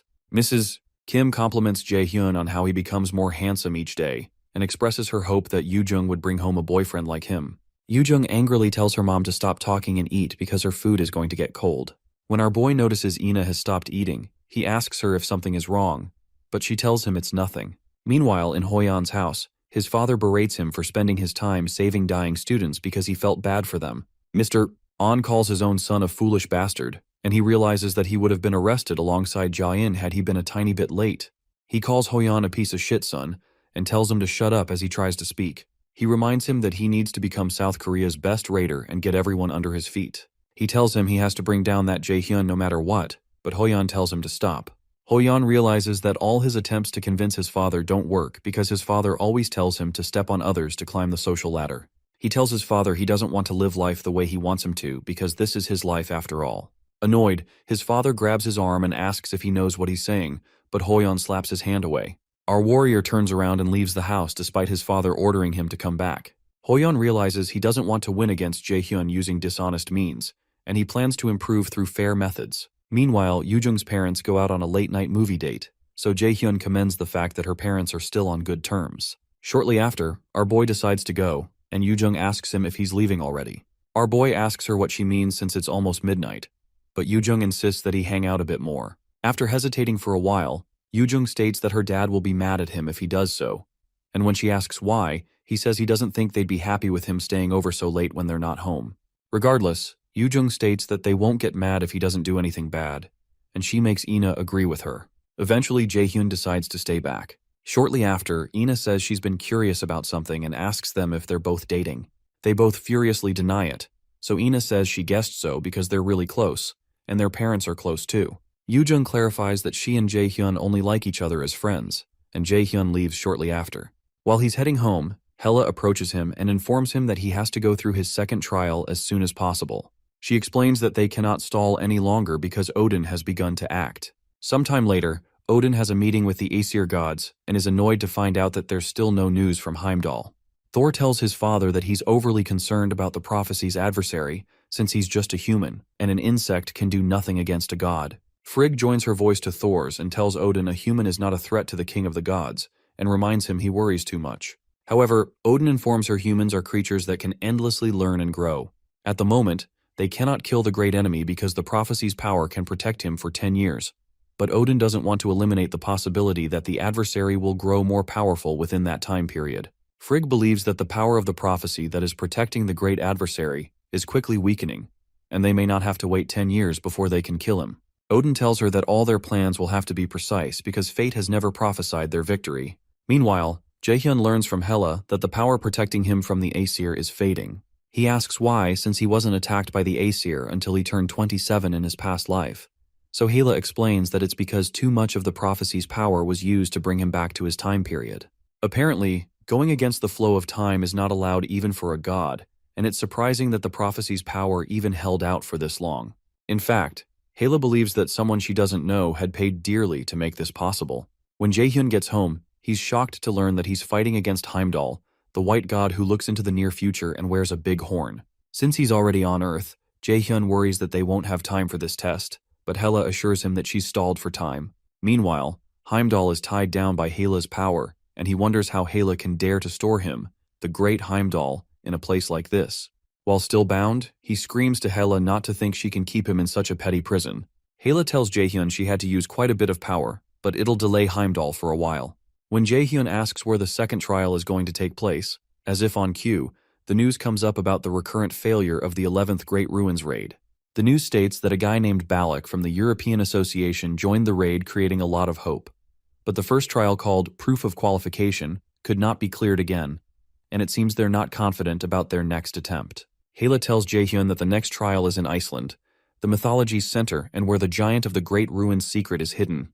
Apparently, the great ruins these guys are attempting were made for the great adversary to foster him into becoming someone who can defeat Odin again. When he asked her what she means by again, she also finds it strange that she used the word again. Apparently, he's the only one who can attempt the Proof of Qualification trial, which will open up the path to the great ruins. Meanwhile, Balak watches the news about how they were unable to clear the ruin, and he angrily smashes something as he wonders what sort of ruin this is that they can't get in. He calls out to a lady named Camilla and asks her if she's sure the mages are properly looking into this issue, and she reminds him that she's told him not to doubt others. She tells him to stop being in such a rush because she also wants to enter the only great ruin in the entire world. But Balak still wonders how they're supposed to get past the first trial, which keeps asking them to prove themselves if they want to enter. A few days later, our boy heads to the airport to go to Iceland, and he calls director Kim Ji-yeon to help him make up an excuse to his friends so they don't worry about him. He had to rush the preparation process by using mana stones to reinforce all his artifacts to enter their maximum and level up beyond level 30. As Jae-hyun gets into the plane, he knows the Great Ruins are protected by Balak, who doesn't want anyone else to invade it, and he'll have to fight the S-rank raider, who's carrying the real Dragon Slayer sword, Balmung. Meanwhile, Haela, who's traveling in Jae-hyun's coat as a cat, hopes to see whether Loki made the right choice by seeing how Jae-hyun handles this. The ruins are mysterious burial grounds that popped up all over the world suddenly. After being cleared by raiders, it was revealed that these locations were places where artifacts were hidden. It provided an opportunity to earn items of higher rank than those in normal dungeons, which made the competition intense. The government of each nation had to intervene. During the flight, Haela informs Jae-hyun that Mistletoe, the bracelet around his wrist, was an object they had hidden in the ruins, so it wasn't pure coincidence that he was the one who found it. Jae-hyun guesses she must be referring to the bubbles of light he saw back then that led him, and he recalls that the beginning of everything was that strange light too. Shortly after, Haela explains that the ruins were created by the giants. Apparently, 10,000 years ago, their guardian and Thor's rival, Hrungnir, created it for the great adversary of the prophecy, as well as the countless humans who would be fighting Odin's army. Jae-hyun realizes that it makes sense why the ruins have so many puzzles and riddles, because the giants are known as wise beings, who were said to be confident even in the face of the Aesir gods, even though they met a horrible end. Jae-hyun mentions that he has a pretty good item with him. Before he left, he got an A-rank reinforcement item named Shadow Mineral that reinforces his shadow equipment. The Shadow Mineral can be used to reinforce shadow armor that he got after defeating Nightshade. After using the Shadow Mineral, his shadow armor increases to rank A. His Mistletoe activates a passive skill called Genius of Armor Making, which further increases it to an S-rank armor called Armor of Abyss. The Armor of Abyss is said to have been made from the Abyss of Ginnungagap, with an active skill of level 3 Stealth and a passive skill called Shadow Synchronization. Shadow Synchronization is a rank A skill that synchronizes the user with the shadows to create an afterimage, has a 20% chance of deflecting enemy attacks, and has a single 100% chance of deflecting an attack, but doesn't work against light attribute attacks. A few hours later, they reach Iceland, and they lodge in a special hotel where only the awakened are allowed to stay, and one night costs 50,000 won. While going to his room, Jae-hyun walks past Balak, who is the head of the European Raider Association, and Camilla. When he walks past them, Balak stops Jae-hyun and asks him what he is. As Balak walks back, Camilla tries to stop him, but he doesn't listen and stands in front of Jae-hyun. He asks Jae-hyun how old he is and where he's from, but our boy doesn't say anything. Eventually, Camilla steps in between them and asks Balak what he's doing. After apologizing to him, she pushes our boy along and tells him he can keep going because Balak has a rather shitty personality, and that's why he got dumped by his ex-wife. After waving Jae-hyun goodbye, Camilla reminds Balak she told him to be careful not to ruin the image of the European Raider Association. She tells him she understands that he's sensitive because their last raid failed, but he shouldn't take his anger out on a kid. However, Balak tells her that's not it, but it's because that kid made no noise at all when he walked, and he knows how to intentionally hide his presence. Meanwhile, at the Mills Academy director's office, Jae-hyun's friends are shocked to learn that their friend has gone overseas. Yoo-jung wonders where he went this time, especially since he randomly got himself in trouble at an amusement park. Hoyeon jokes that Jae-hyun gets into trouble, but Ina suddenly interjects by saying that Jae-hyun is not the type to get into trouble. At Iceland's Great Ruins, some guards of the European Raider Association notice a strange figure walking towards them, and they tell him to reveal his identity. Jae-hyun, who has concealed his identity with the armor, asks them if they can't just let him in because he's too lazy for this shit. As they're about to signal that an invader is present, Jae-hyun covers their mouths and activates his brainwashing skill. He apologizes for acting like a criminal, but explains that the ruins were meant for him. Before Jae-hyun left Seoul, Haela had told him that the conditions he needed to meet to be allowed into the Great Ruins were first the Nornir system, and secondly that his strength and agility stats had to be over 150, which is basically S-rank level. She hesitates for a while, hoping he's S-rank, but when he tells her he's not, Haela can't believe it, because she saw him defeat Surtur's clone. When she starts to think of a way for him to reach S-rank, Jae-hyun tells her there's a way and brings out a rank A key called a cursed key that he got from Flandier's mission. Using his detection key, he recognizes it as Loki's key that can open any door or chest. In the present, Jae-hyun finds it strange that he got this key, and it seems as if someone who predicted everything prepared this for him. He sticks the key into the door and it opens up. Before he enters, he prepares his blank card because he believes it will be of use soon too. He had the option of using it on Seo's cognition accelerant or Soil's detection skill, but he still felt there could be something better he could use it on. Also, if he copies the skill of those around him, he knows people could get suspicious. He makes his way through the hallway, and he sees a giant, who asks him if he's the prophesied great adversary. The giant introduces himself as Smir Hrungnirson, the one who guards the great ruins, as directed by his father, Hrungnir. When Hela jumps down, Smir recognizes her as a clone of Hel, so Hela explains to Smir that she's responsible for guiding the great adversary through the 5 trials, and she explains that the power of the prophecy that had been protecting the great adversary is weakening, so they need him to take his trial as soon as possible. While she's still talking, Smir tells her he rejects, and when she asks him why, he explains that the method with which the great adversary opened the door was cheating, and he won't be able to pass the second trial with his present stats. Smir generously proposes that he become stronger and come back, but Hela insists that they don't have time, and the Aesir gods will start acting again once the power of the prophecy runs out.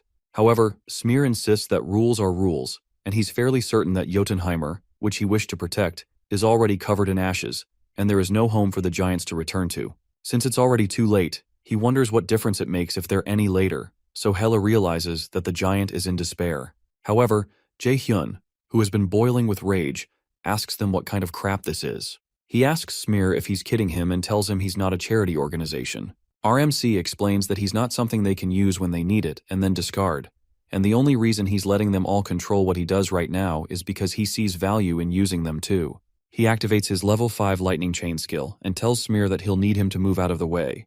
Meanwhile, outside the dungeon, the guards tell Balak that no one has managed to pass them. That doesn't make sense to Balak, who is certain that someone is in the dungeon because of the mysterious power he felt just now that happens when ruins are opened. Since the doors are open, he's certain he'll be allowed in too, but when he reaches the door, he's told that he's not qualified as usual. Shortly after, Camilla receives a call from Balak very late at night, and he informs her that an invader has entered the Great Ruin. Inside the dungeon, Hela asks Jae-hyun what he's doing, and Smir, who is now enraged, calls him a fool and stands up to face him. Smir asks Jae-hyun how he dares to defy him in that human body, and his roar releases a destructive amount of energy. Regardless, our boy asks him if he doesn't have any other lines, because he's heard that one so many times that he's sick of it. The reason our boy is doing this is that he'd have to retreat if he gives up on this trial and die while fighting Heimdall. It's either that or dying here, so it's the same thing. So as not to end up with regrets as he did before regressing, he plans to stand his ground.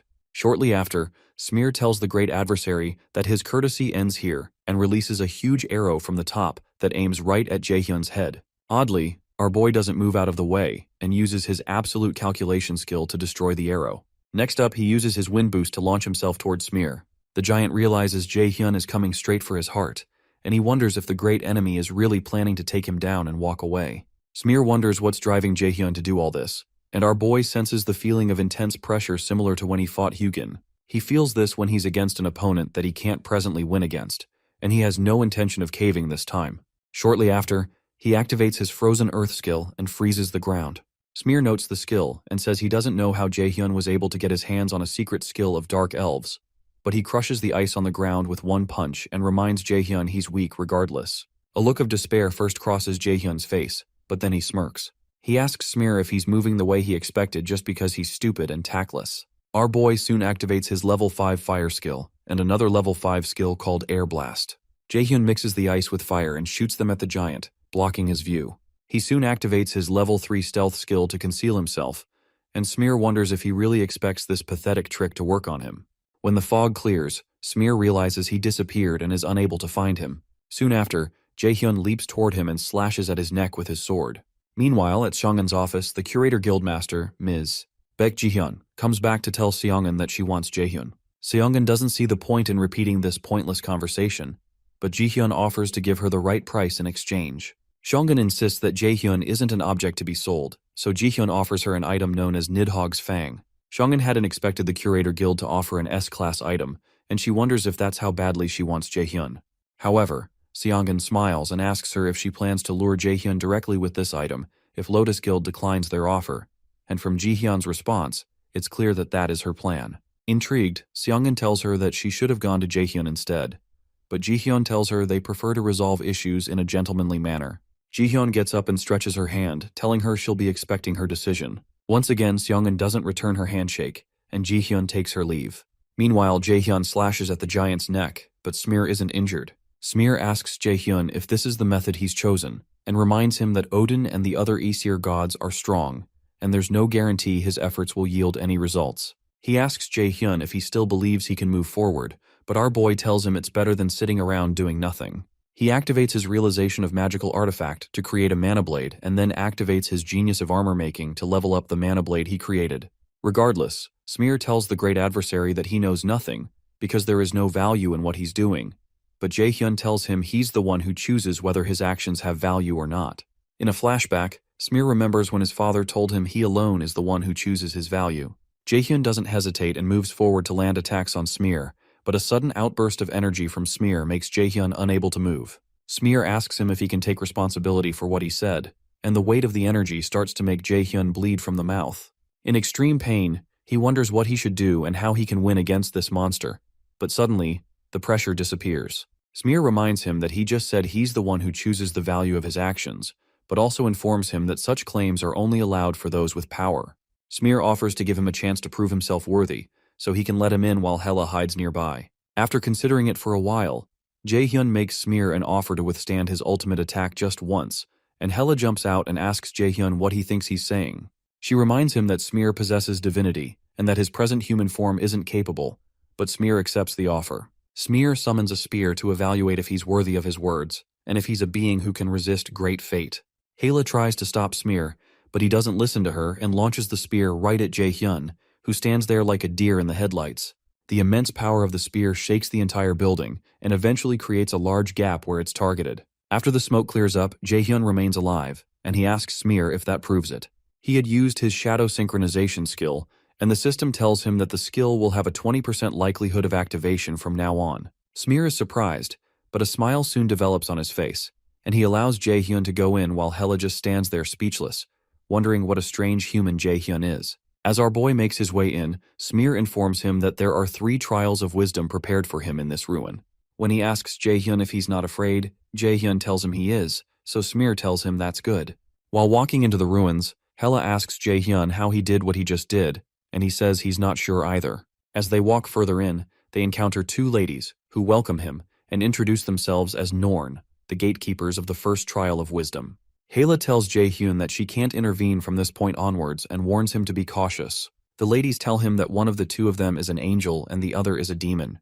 The angel speaks only the truth, and the demon speaks only lies. One of them is a gateway to heaven where the angels reside, and the other is a gateway to hell where the demons reside.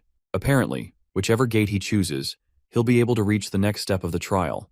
But if he chooses the gate that leads to hell, the undead will continue to get in his way. After they explain, Jaehyun is told that he will be able to ask them just one question, so he has to use the opportunity well. Jaehyun realizes figuring out the right path with just one question is the famous logic riddle, but he's intrigued that both of the paths can still lead him to the next trial.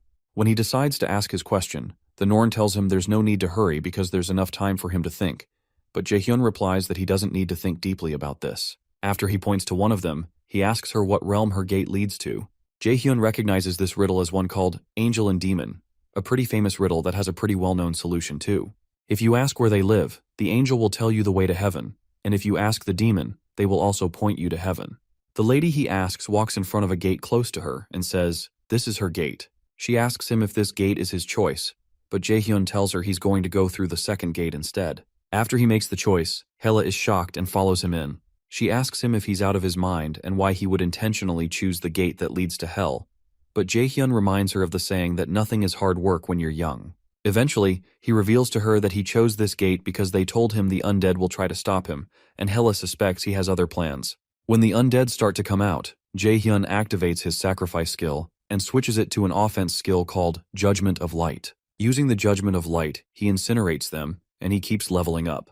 To Jaehyun, gaining all these experience points is the real meaning of heaven. Hela just watches glumly and calls Jaehyun an evil human, suspecting that he must be a demon. Meanwhile, the Norn sisters confess that Jaehyun made the most foolish but also the wisest decision, just like Mimir prophesied. Sometime later, Jaehyun covers the distance and is taken to another place through a portal. He considers it a shame that the previous trial is already over because it was a rare opportunity to level up.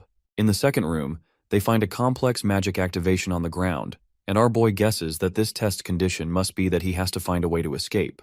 A voice suddenly confirms his suspicions, which is later identified as the gatekeeper of the second trial.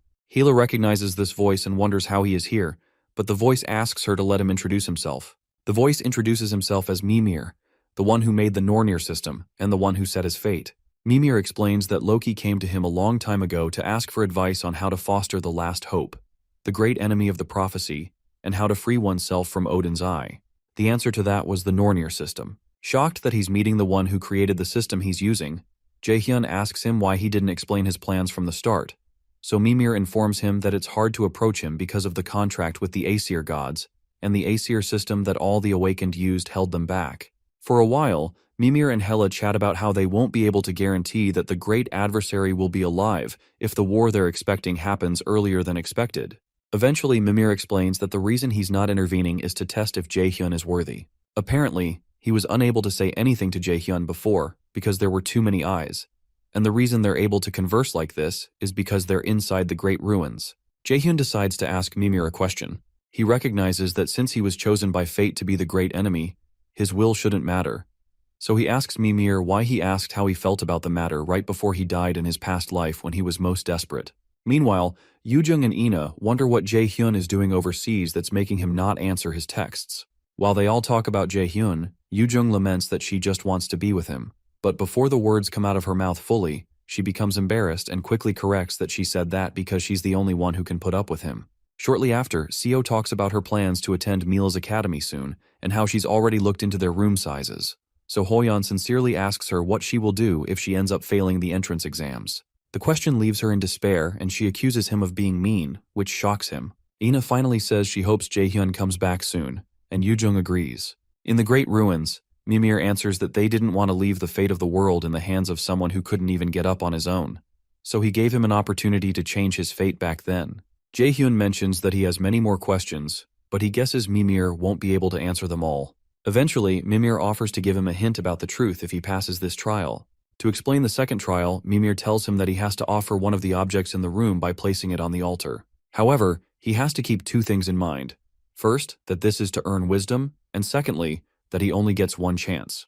When Jaehyun despairs because he's going to have to look through all this stuff, Mimir recognizes his thoughts because he can access his thoughts through the Nornir system. Mimir decides to give Jaehyun two hints for the trial. The first is that he already has the wisdom he could earn from this altar, and the second is that he came to the ruins 2 days earlier than they planned because today is Monday. Jaehyun is still pretty confused, but Mimir tells him that's all the hints he can get, so he asks Jaehyun to show him his wisdom. Before Jaehyun begins, Mimir adds one last condition to this trial, which is that Jaehyun will die here if he fails to pass this trial.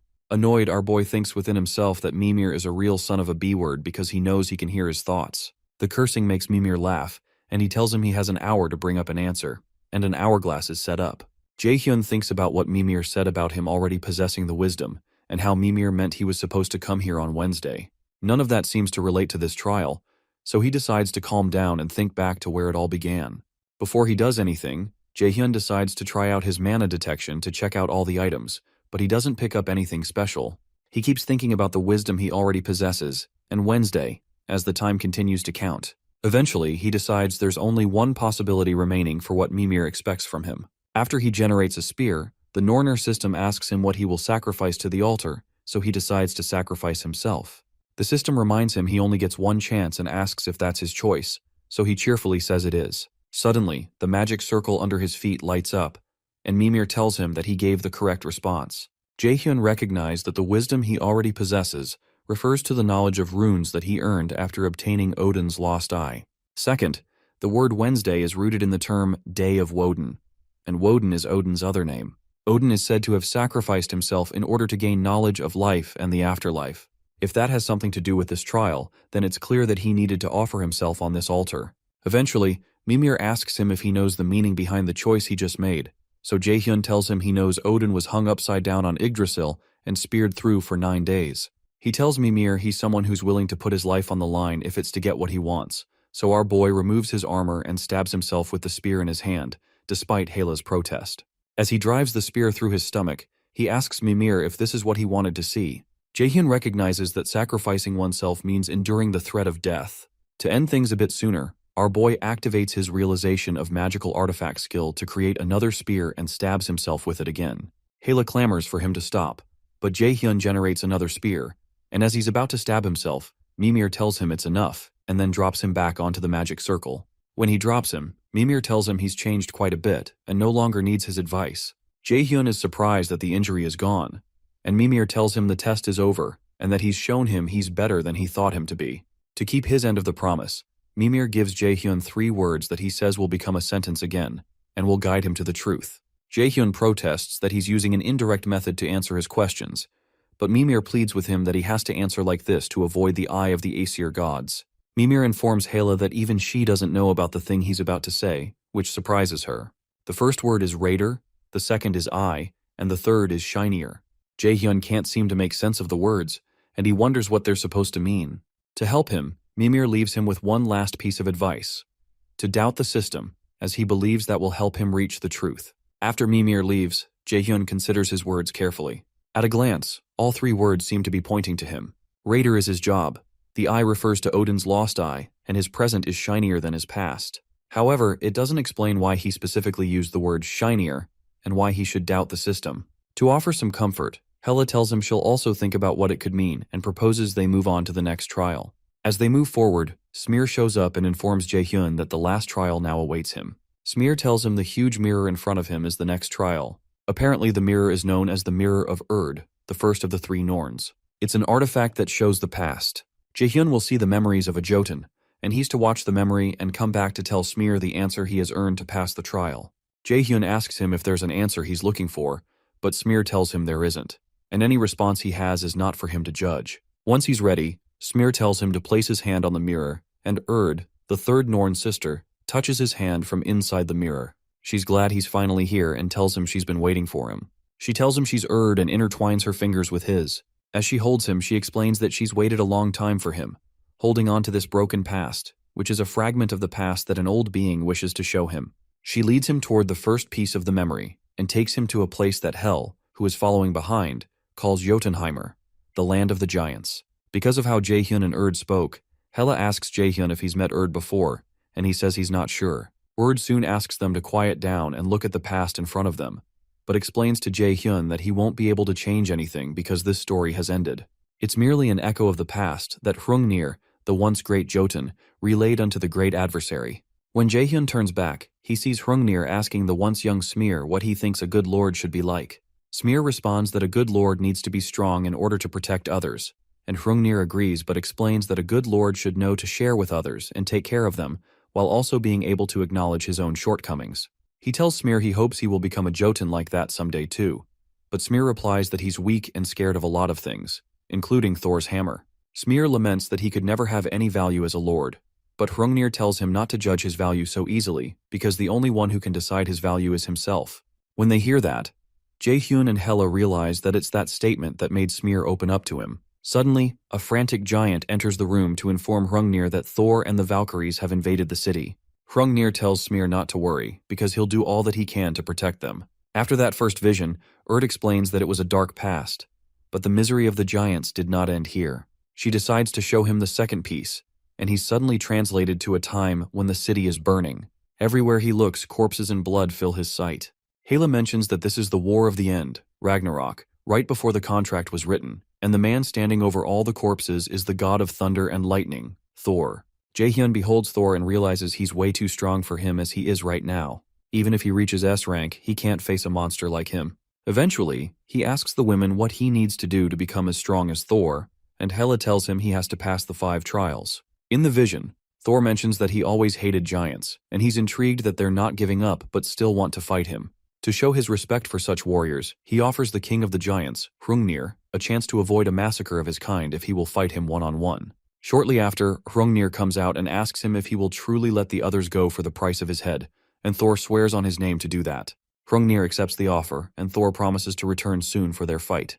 Erd explains that Thor's change of mind, Hrungnir's sacrifice, and the war between Jotunheimer and Asgard ended with Asgard being the victor. After that, she decides to show him the last piece of the past. Sometime later, Smear pleads with his father not to go fight with Thor because it's a trap. Hrungnir tells him he's aware, but he has no choice but to go. The weeping Smear asks him why he must do this and reminds him he's the only family he has left. Yahello informs Jaehyun that the place those in the vision are standing in is called Asgard, the world where the Aesir gods and Odin reside. In the vision, Hrungnir reminds Smear that he has always told him not to be afraid because he's sure he'll do well without him. While Smear cries, his father tells him that the prophesied great adversary will one day come to him, and that great adversary will free them and all other species from the Aesirs.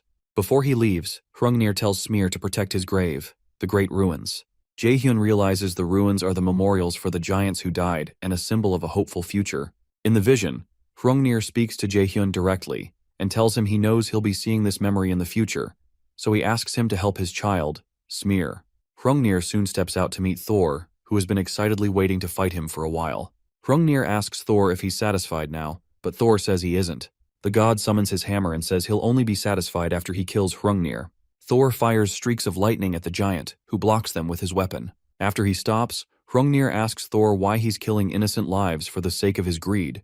So Thor confesses that everything is the will of the great Odin, and he personally doesn't have any reasons. Apparently, Thor's only reason for doing this is to fight a strong opponent. Eventually, Thor asks Hrungnir why he agreed to this fight knowing he's going to die. After a short pause, Hrungnir tells him he has something to protect, and Thor jokingly wonders what he still has to protect when most of his kind has been reduced to ashes. However, Hrungnir assures him that they're still valuable because Asgard will fall someday. When Thor realizes that Hrungnir also believes the prophecy of the three Norn sisters, he calls it idle talk and proceeds to end Hrungnir's life.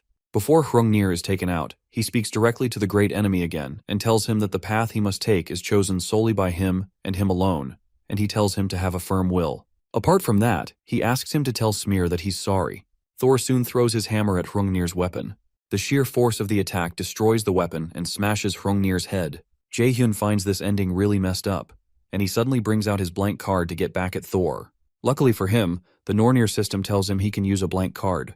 Hrungnir is soon taken out, and Thor stands over his dead body. Suddenly he notices some runes shining out of the dead giant's weapon, which were the inscriptions Hrungnir was making on his weapon while he was speaking with Smear. Thor realizes that Hrungnir has used a petty trick on him, and a huge explosion soon occurs, and strings of light are tied around Thor to hold him down. Thor realizes Hrungnir set this counterattack to be triggered by his death, but Thor doesn't believe something so petty will kill him, so he releases a huge amount of energy to burn the binds away. Suddenly, the Nornir system informs Jaehyun that the rank of the skill he is copying is too high for his level and cannot be properly used until his level is higher. Thor soon successfully burns away all the binds holding him. However, he's suddenly targeted by a small force that remains from Hrungnir's magic that pierces his head. The attack pushes Thor backward, and when he gets up, he finds out that his head is bleeding and Hrungnir had launched an object into his head to repress his power, and it amuses him.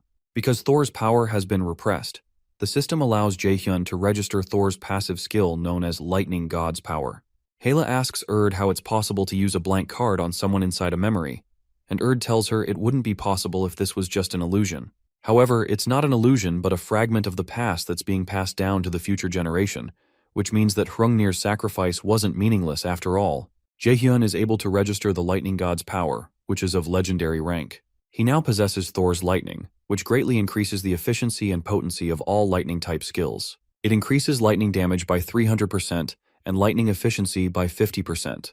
However, because the skill is too high in rank for the user's level, it cannot be maintained for long without permanent damage to the body. When Yahello asks him if he's sure about this, our boy tells her he'll just grow strong enough to be able to handle it, and tells her he's sure she'll help him. Soon after, tells them it's time to say farewell once again, but she confesses she can't get used to saying farewell to him once again. Confused, our boy asks her why he can't remember knowing her before, but she tells him there's no point in finding out now. She encourages him to leave the past and go to a new future since there is no space for her in his fate. The veil on her face suddenly disappears, and she tells him she wishes his journey is filled with blessings throughout. Tears drop from Erd's eyes and she eventually disappears. For a while, our boy just stares at the mirror and hesitates before he turns back towards Smear. Smear decides to ask him one question for his last test. Smear asks him if he's ready, and if he's capable of not straying from his path, even if he were to lose something important to him. Jaehyun thinks about his mother, teacher, and friends.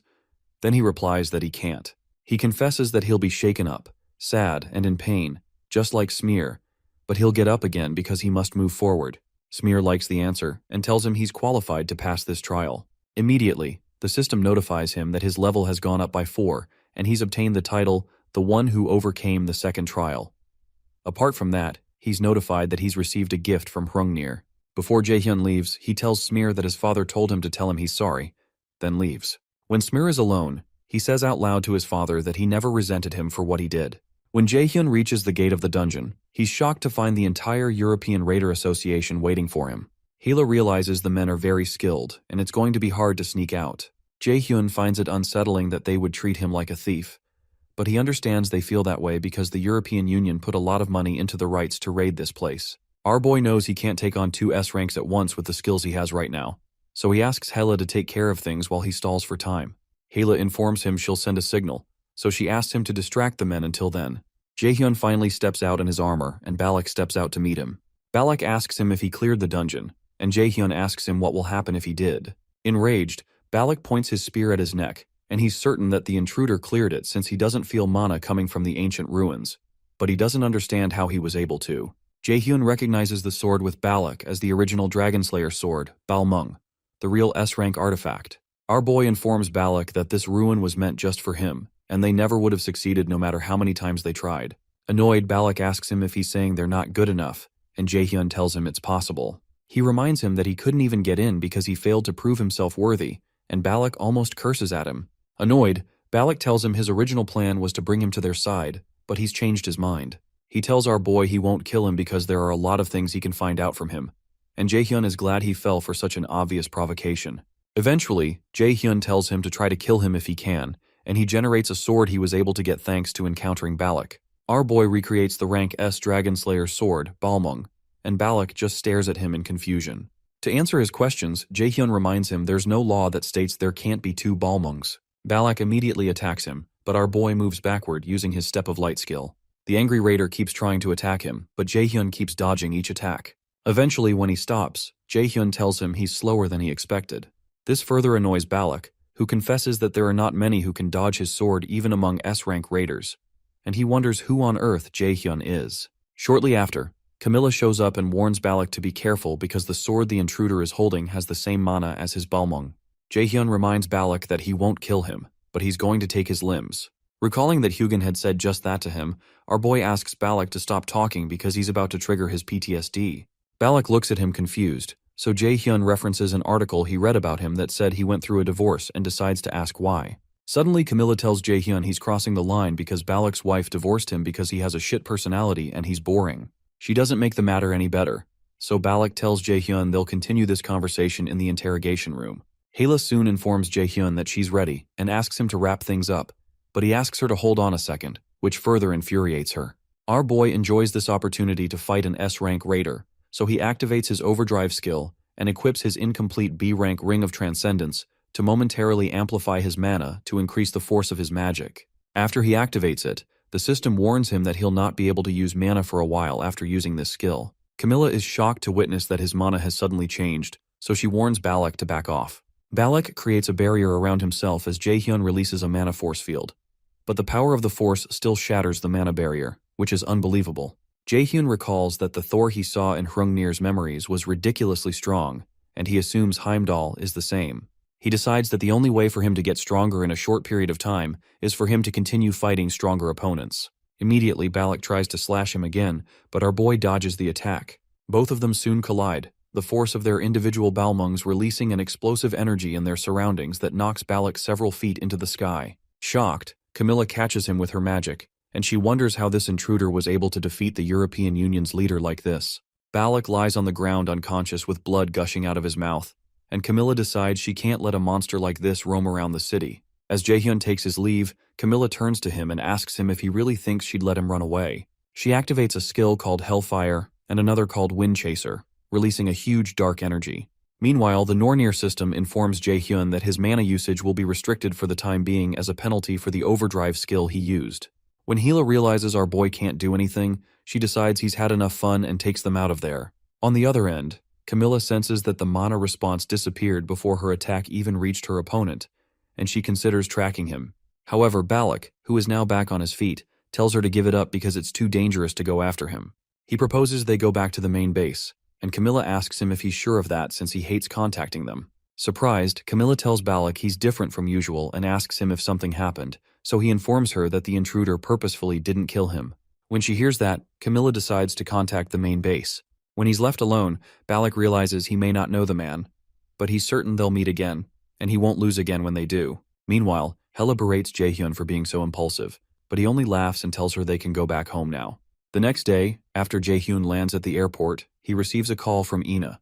The reason Ina is calling him is to ask if he's decided which circle he's going to sign up for. A circle is one of the main policies of all raider academies in the nation, and it's like an activity club for raiders. Second and third years are usually the ones to create circles to bring in first years, and they usually take requests from public institutions. The academy will receive mediating fees during this process, and the students also have an opportunity to earn money and gain connections. The circle is a means to gain experience through circle activities before entering a guild. It seems like a good idea, but to Jaehyun, it's only beneficial if it can help you enter an influential guild. Otherwise, it's a loss. Before his regression, Jaehyun entered a low-ranking circle, and he ended up being basically enslaved. In the present, he already planned to enter the same circle as his friends anyway, but he decides it's no fun if he makes it easy for them. To play around, he tells Ina he doesn't know yet, and he'll find a suitable one. Ina informs him that they're talking about entering the same circle, and she asks him if he wants to join them while the rest of them listen in on the call. Jaehyun tells her he thinks he'd rather choose on his own, and after a short pause, Yoojung takes the phone and angrily asks Jaehyun if he plans to abandon them by entering a circle alone. Our boy tries to remind her that he didn't promise to go into the same circle with them, but Yoojung insists that once they're a team, they're always a team. Our boy teases her about being after his first-ranking benefits, but Yoojung tells him she doesn't care about that. Eventually, Jaehyun offers to join the same circle as them on the same condition, but he says he's going to tell them when he gets back to the academy. After he ends the call, Jaehyun recalls that the fact that they have to join circles soon means that something that happened in his past life is approaching. There's usually outdoor camping that's carried out alongside the registration time period for circles, and the location is in the locked-down area of Daegu. Where Meal's Academy was built is only a part of a closed-down area, and there are still tons of monsters outside the academy. Meals has been holding outdoor camping events every year to bring down the number of monsters. Jaehyun takes a portal back to the academy and returns to his apartment.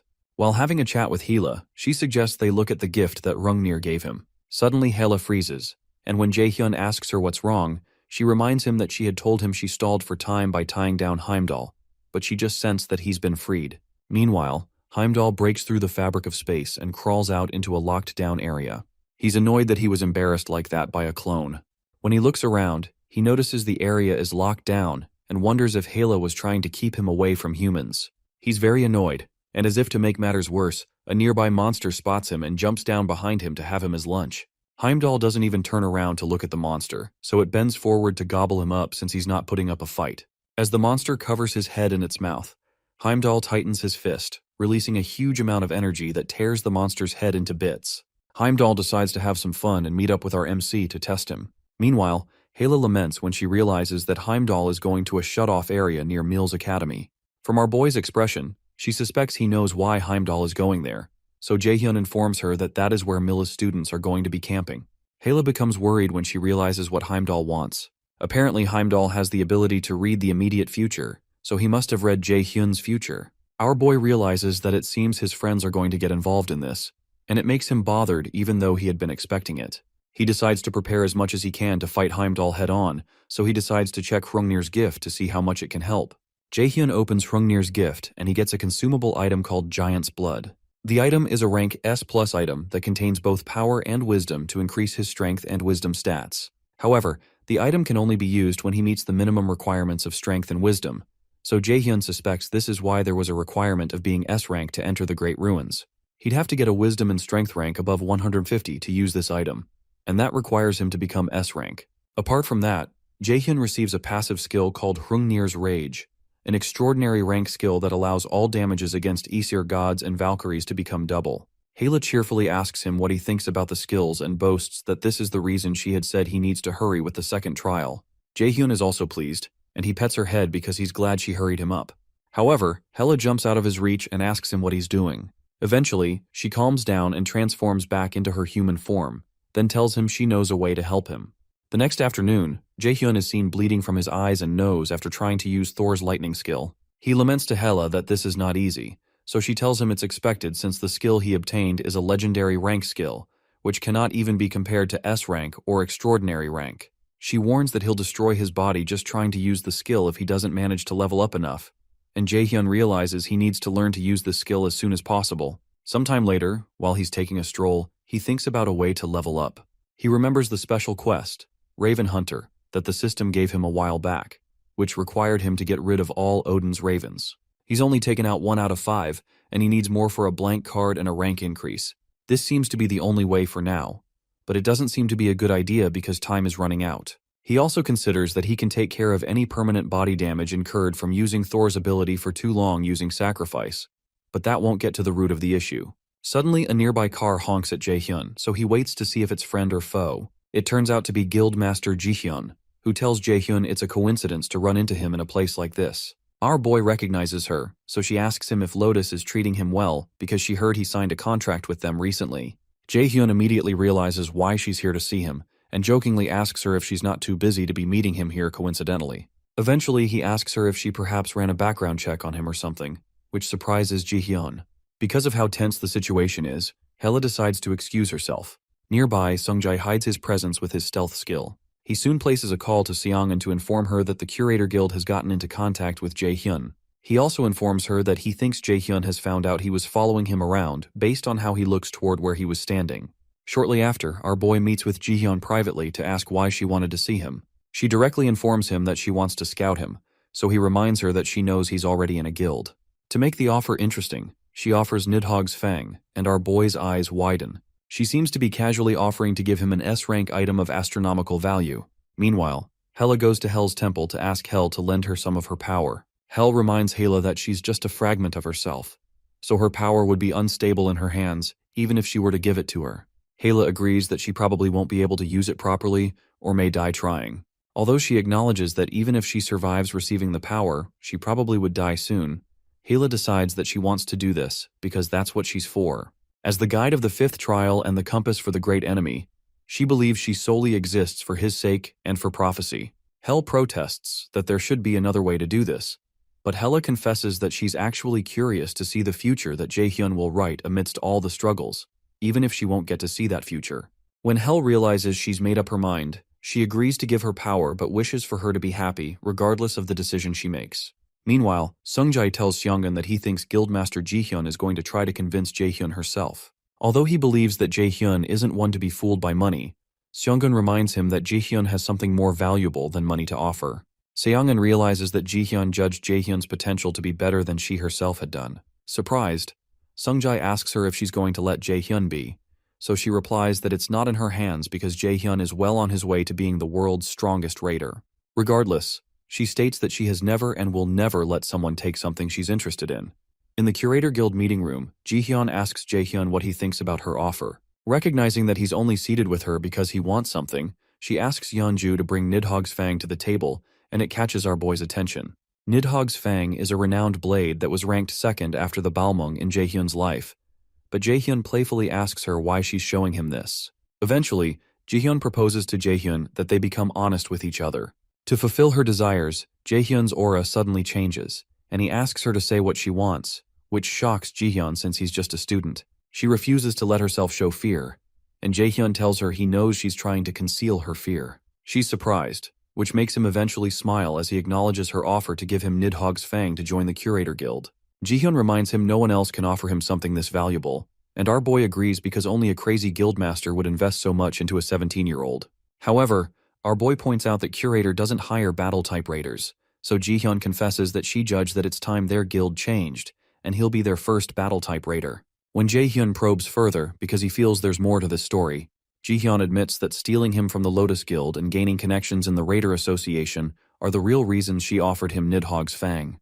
Jihyun also adds that the contract allows him to take most of the profits, but while she's talking, Jaehyun suggests she let him touch it just once since it's a weapon he might end up using. The truth, however, is that he's about to activate his realization of magical artifact to try to replicate the weapon. Since he's valuable enough to her, she lets him do that, and Jaehyun holds the weapon in his hand. With a smile on his face, he returns the weapon and tells Jihyun that he doesn't think the weapon is really his style and thanks her for the offer. When he gets up to leave, Jihyun asks him if he doesn't like the weapon, but he tells her he's not saying that. It's just not his style. This time, Jihyun becomes angry and asks him who in the world cares about taste when it comes to an S-rank artifact. She reminds him this is a golden opportunity he's turning away, and that he can't buy this with all the money in the world. But Jaehyun stops her by saying he doesn't have anything more to talk about. As he politely asks to excuse himself, Jihyun just stands there, totally stunned. When he eventually leaves, she collapses into the chair and realizes Jaehyun is just like his master, Seongun. Anger wells up in her, and she promises to make them regret this. Shortly after, our boy returns home and activates his realization of magical artifact skill to obtain a copy of Nidhogg's Fang, which he hadn't expected to get so early on. Nidhogg is the name of the great and dangerous poison dragon recorded in legends. The dragon inhabits a spring, Vergelmir, hidden deep inside Niflheimer. However, Jaehyun remembers that he needs to be more calculating and careful now. He wonders how strong Heimdall is, and figures he may just be as strong as Thor. The thought of battling against the gods makes him think he's gone insane from the nonsensical situation he's in, but he's still curious to know how strong he is compared to them. He wonders if he'll be able to change the fate that Urge showed him through the mirror. Sometime later, in the Mills Academy main circle executive conference room, the top students at Mills Academy gather to have a discussion. A lady watches them from nearby and is surprised by the strength of their auras, which can almost be mistaken for those of veteran raiders. However, what surprises her is that all these circle leaders are here to recruit one person, Min Jae-hyun. One of the students, Jung Hyun, the leader of the school's #1 circle, Guardian, tells the rest of them that they're going to take Jae-hyun, so he tells the others to give it up. Another circle leader reminds Hyun it's their turn this time since the Guardian group took the best students last year too. She also reminds them that there's a rule that mages and martial art raiders stay out of each other's territories, which means they should be the ones to receive Jae-hyun. The girl watching the leaders excitedly takes pictures of them and recognizes the lady who just spoke as Han Ji-an, the leader of the circle called Seonggaeon, named after Yoo Seonggaeon, who inspired them to start their circle. Another guy in the room tells Ji-an to piss off with her crap, especially since the media has clarified that Jae-hyun is a battle mage, so it makes no sense for a circle of mages to recruit him. The lady from before continues excitedly taking her pictures and points out that the guy who just spoke is Gang Ju-hyub, the leader of the second-place circle called Garam. Hyun reiterates that Jae-hyun is a perfect candidate for his circle since he's a warrior type too, but Ju-hyub calls bull on his statement. To make things fair, Ji-an proposes that they let Jae-hyun choose the circle he goes into so he can consider the one with the best offer. Ju-hyub scoffs that it's not that simple and calls Ji-an stupid because she seems to have forgotten why they're here in the first place. She quickly attacks him by saying he has brawn instead of brains, which leads to an intense argument. Circles are watched closely by the public, and many guilds keep an eye on circles in order to scout students with good performances. Because of this, the circle leaders have been trying to maintain a balance between each other. However, the girl with the camera believes that Jae-hyun is dangerous and might completely destroy the delicate balance that the circles have been maintaining. While they're arguing, the fourth leader at the table suggests that they all make their offers to Jae-hyun, and if he accepts, they'll let each other know ahead of time. However, the circle that takes Jae-hyun cannot take any of his friends, and must also give up on at least 2 academy events. The camera lady frantically takes pictures of the lady who just spoke, Chae Ji-yoon, the leader of the Third Eye Circle. Apparently, her circle is the least known among the circles in the room, but she's managed to grow it on her own. Ju-hyub agrees that Ji-yoon's proposition is nice, and the rest of them agree with her. The lady with the camera is simply amazed by their meeting and hopes this will make a great article. Meanwhile, our boy receives a call from Ina, who asks him to go somewhere with her. Ina had called to ask him if he wants to go to the National Raider Festival with her. He asks why she asked all of a sudden, so she stammers that there are a lot of things to see there, and Yoo-jung said that every raider should go there at least once in their lives. Jae-hyun asks her if the other guys are going too, and Ina pauses for a while before saying that the other guys don't have time. Eventually, Jae-hyun proposes they go together then. He considers that it's about time for the black market to thrive, and it's not a bad idea to go there now, considering what happened before his regression. He hopes to be able to find an ace card to help him fight Heimdall too. When he asks when she wants to go, she proposes they go in 2 days from now, on April 25th, and proposes they meet at the park at 9 a.m. for the festival. She's glad she didn't stutter this time, so Jae-hyun tells her it sounds like it'll be fun. After they hang up the call, Ina stares at her phone and believes it will be fun too. Shortly after, our boy returns to the academy because he forgot something there. While there, he runs into Yoo-jung on the men's floor and asks her if she's thinking about becoming a man. Annoyed, she almost insults him but later confesses that she had something to ask him. She tells him that she came to ask if he wants to go to the National Raider Festival with her. On the morning of the festival, Ina shows up at the park, and she wonders if she came too early. Soon after, our boy shows up and comments that she's early. He says he was going to come early to take a quick look around, but she's earlier than he is, so he proposes they go inside. As he walks in, Ina just stands for a while, holding her red-hot cheeks in her hands. Meanwhile, some folks around recognize Jae-hyun, and they also recognize Seo Ina walking with him. Ina turns away to avoid the gaze of the hundreds of people fixed on them, and she starts to become uncomfortable. Suddenly, Jae-hyun grabs her hand and suggests they walk faster, and it startles her that he'd grab her hand. When they're alone, Jae-hyun asks her how she asked him to come to a place like this when she's socially anxious. She apologizes that she's not used to it yet, but our boy simply asks her if she's had breakfast and mentions that there's a toast place he knows she likes. Ina is surprised he'd know a toast place she likes and eventually follows him there. The night Yoo-jung came to the academy to ask him to go to the National Raider Festival with her, our boy immediately remembers how Yoo-jung had said the other guys don't have time. Yoo-jung teases him that he's going to be cooped up in his house the whole weekend anyway, but Jae-hyun places a hand on her head and apologizes because he already has plans. He proposes they go next time, but Yoo-jung just remains silent for a while. While in the park, our boy and Ina look around, play some games, and enjoy some toast. A short while later, it begins to rain, so Jae-hyun goes to get an umbrella. He mentions that this is why he doesn't trust the forecast, and Ina agrees. After a moment, our boy suggests they take a picture, which surprises Ina. So Jae-hyun mentions that he heard you should take pictures when you come to places like this. Since he's unsure if she's uncomfortable with it, he turns around and suggests they just take their leave if she doesn't want to, but Ina stops him and agrees to take the picture. When they step in, some guy welcomes them, referring to them as cute lovebirds. Jae-hyun feels the guy looks familiar and informs him that they want to take a picture. Ina starts to blush again as she wonders if they look like a couple to other people. When the attendant tells them that they can pick out props for the picture, Ina excitedly picks out a rabbit headband, which our boy finds cringy. The worst part is that she gets another headband for him, and he has no choice but to wear it. They're both clearly uncomfortable in the first picture, but eventually get more comfortable. When they step out, Jae-hyun complains that one of the pictures is broken, and the attendant apologizes because the employee he assigned must have forgotten when he told him to fix the machine. The attendant tells them they don't have to pay for the broken picture, and asks them to think of it as an empty slot for them to fill out their future together. And Ina starts to wonder if Jae-hyun will be in her future. Our boy just stares at him in confusion, and in an odd tone, the man mentions that they can only ensure the future if they can protect the present. When they finally leave the shop, Jae-hyun wonders what on earth that was, and he realizes the attendant was a bit concerning, but he didn't feel any mana from him. Ina watches him from behind and eventually stutters as she informs him that she lied to him. She explains that she didn't ask the other guys if they wanted to come with them, and says she was greedy because she wanted to spend time alone with him. Our boy just stands there speechless for a second, and he remembers his encounters with Hell, Nightshade, Hrungnir, Thor, Smear, and Urd. Eventually, he tells Ina he's glad she had a good time. She tries to say something but hesitates. When she works up the confidence, she informs him that she has something to tell him, but an explosion suddenly occurs nearby that startles them.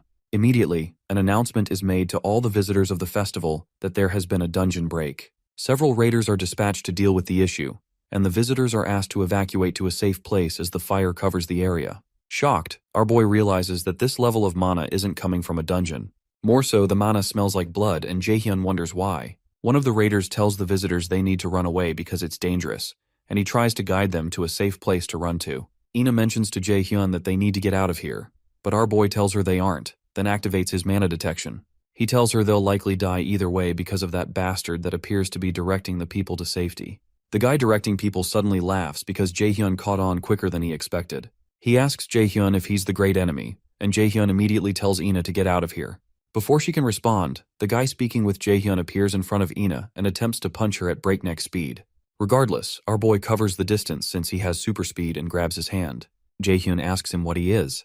The guy jokes that Jae-hyun isn't so impressive even if he has the title of the great enemy of the Aesir, but our boy simply asks him once more and releases a burst of mana that forces the other guy to jump backward. The guy introduces himself as one of Odin's 5 ravens and explains he was not permitted a name, but he's certain he'll receive one when he offers Jae-hyun to Odin. Jae-hyun becomes annoyed and recognizes that this fool is the same as the bastard who was pretending to be his father. Ina calls out to Jae-hyun, so he tells her he doesn't think she'll be able to run away at this point, so he asks her to stay behind him. The raven realizes that Ina is important to Jae-hyun, so he informs him that he'll make him taste despair by ripping her limb from limb so that she never gets up again. Jae-hyun activates his realization of magical artifact and tells the raven that it's a shame that he's the one who's going to get ripped instead. Our boy successfully recreated the Dragon Slayer sword Balmung, and both of them dash towards each other. Before they collide, the Raven tells Jaehyun that his fancy sword won't do anything to him, and they both collide with explosive force. Jaehyun hesitates for a while and thanks her for the stone. He realizes he must stay calm because this Raven wants him to lose his composure, but he needs to think logically as usual. He considers what this Raven's weak points can be and what could help him get out of this situation. But the Raven leaps toward him to deal another attack while he's still thinking. Our boy activates his lightning chains and fires them at the Raven's chain, deflecting them. The Raven, however, reveals a dagger hidden up his sleeve and uses it to defend himself from the onslaught of chains. The Raven persists despite the chains and leaps toward Jaehyun with the dagger in his hand. Our boy considers that he and his enemy are on a similar level when it comes to mana, but he can't afford to get too far from Ina because something might happen to her if he lets his guard down. He suddenly steps on one of the lightning chains and rides it toward the Raven, taking the fight to him mid-air. However, Jaehyun gets nicked by the Raven's blade, so he activates his sacrifice skill to heal himself. He realizes that his enemy is fast and he can't catch up to him easily, even though he has Steps of Light activated. Eventually, the Raven admits that he heard Jaehyun has quite a few tricks, but this is more than he had imagined. The Raven admits that Heimdall was right when he said Jaehyun has the potential to become an interference to the gods. The Raven tells him he's going to kill him here, but our boy realizes he's bluffing because the Aesir gods cannot kill him right now since the power of the prophecy is still protecting him. He also realizes that he can use the power of the prophecy to his advantage to help him win. Jaehyun runs forward with his sword in hand, but the Raven points out that such a basic attack won't work on him. The Raven knows that a longsword slows down Jaehyun's attack, but Jaehyun still leaps toward him regardless, as the Raven braces for his attack by putting up his chains. However, Jaehyun doesn't attack with his sword, but performs an attack using his free hand. The attack cracks the Raven's mask, knocking him backward. He becomes annoyed that a mere human would dare attack him, so he runs back to retaliate in fury, but our boy blocks his dagger with his sword. After creating some distance, our boy activates his realization of magical artifact skill and replicates Nidhogg's Fang. He doesn't want to use the weapon for the first time in this kind of scenario, but he seems to have no choice. After seeing the dagger, the Raven is shocked because he hadn't been told that Jaehyun uses a dagger, especially one with such a strong aura. Jaehyun wonders why the sight of his dagger caused the Raven to be so shaken, and he also notices the Raven has let his guard down.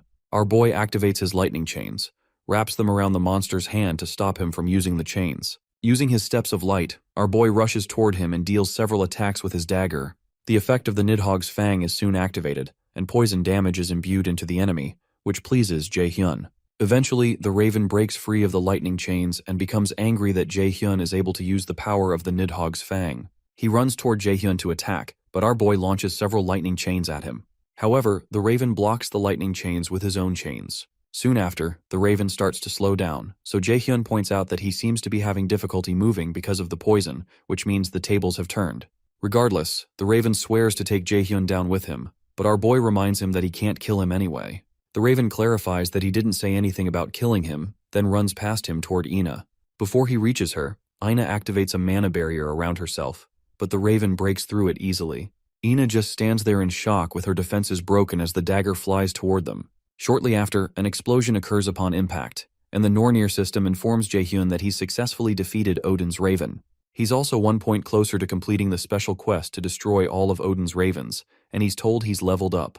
While Jaehyun pants, Ina emerges from the smoke and rushes toward him. He realizes he's using too much mana at once and soon collapses in her arms. With Jaehyun in her arms, Ina beats herself up for not being able to do anything again, just like during the attack when they were in the mock dungeon. In a flashback to a few hours earlier, Yoo-jung returns to her hostel and thinks about how she gathered all the courage to ask, but Jaehyun seems to be pretending to be busy. It really annoys her, and she considers just going to the festival with Ina. Annoyed, she eventually texts Ina and asks if she wants to go to the festival, but Ina apologizes profusely, saying she's already gone out. Yoo-jung is surprised because Ina rarely goes out and usually just naps in the hostel. Eventually, she texts her back not to be sorry and proposes they go have dessert next time, to which Ina agrees. After a short while, Yoo-jung considers that it's strange that Jaehyun and Ina never go out, but they're out on the same day. It suddenly occurs to her that they may have gone out together, and she begins to recall all the times Ina had appeared flustered in Jaehyun's presence. She initially doubts they went out together, but eventually hopes they didn't. In the present, Jaehyun rests on Ina's body due to exhaustion. Ina recalls how she wasn't of any help when he was in danger during the dungeon exam, even though Jaehyun worked so hard to protect her. She also wonders who the person who attacked them was and notes that Jaehyun seems to know him. Apart from that, This person has a similar mana to what they detected in the mock dungeon, so she wonders if there's a connection. Eventually, she hesitantly touches his head, and our boy wakes up. When he looks up, their faces end up inches away from each other, which makes Ina completely flustered. Our boy only smirks and thanks her for letting him rest on her shoulder. After a short pause, our boy tells Ina he thinks he knows what she was going to tell him before they were interrupted. He admits he might be wrong and asks her to hear him out because there's something he has to tell her. Before he can complete his statement, Ina places a finger on his mouth and begs him not to say anything anymore because she's not ready to listen to his response yet, no matter what his reply may be. She says she needs some time and says she can wait for him to be done with whatever he needs to do. As tears pour down her face, she suggests that they talk about it later. Our boy doesn't seem so happy about it, so he places a hand on her face to wipe off her tears. Sometime later, Jae-hyun fights with a group of ogres in the training room. He avoids their attacks and fires several lightning chains at them.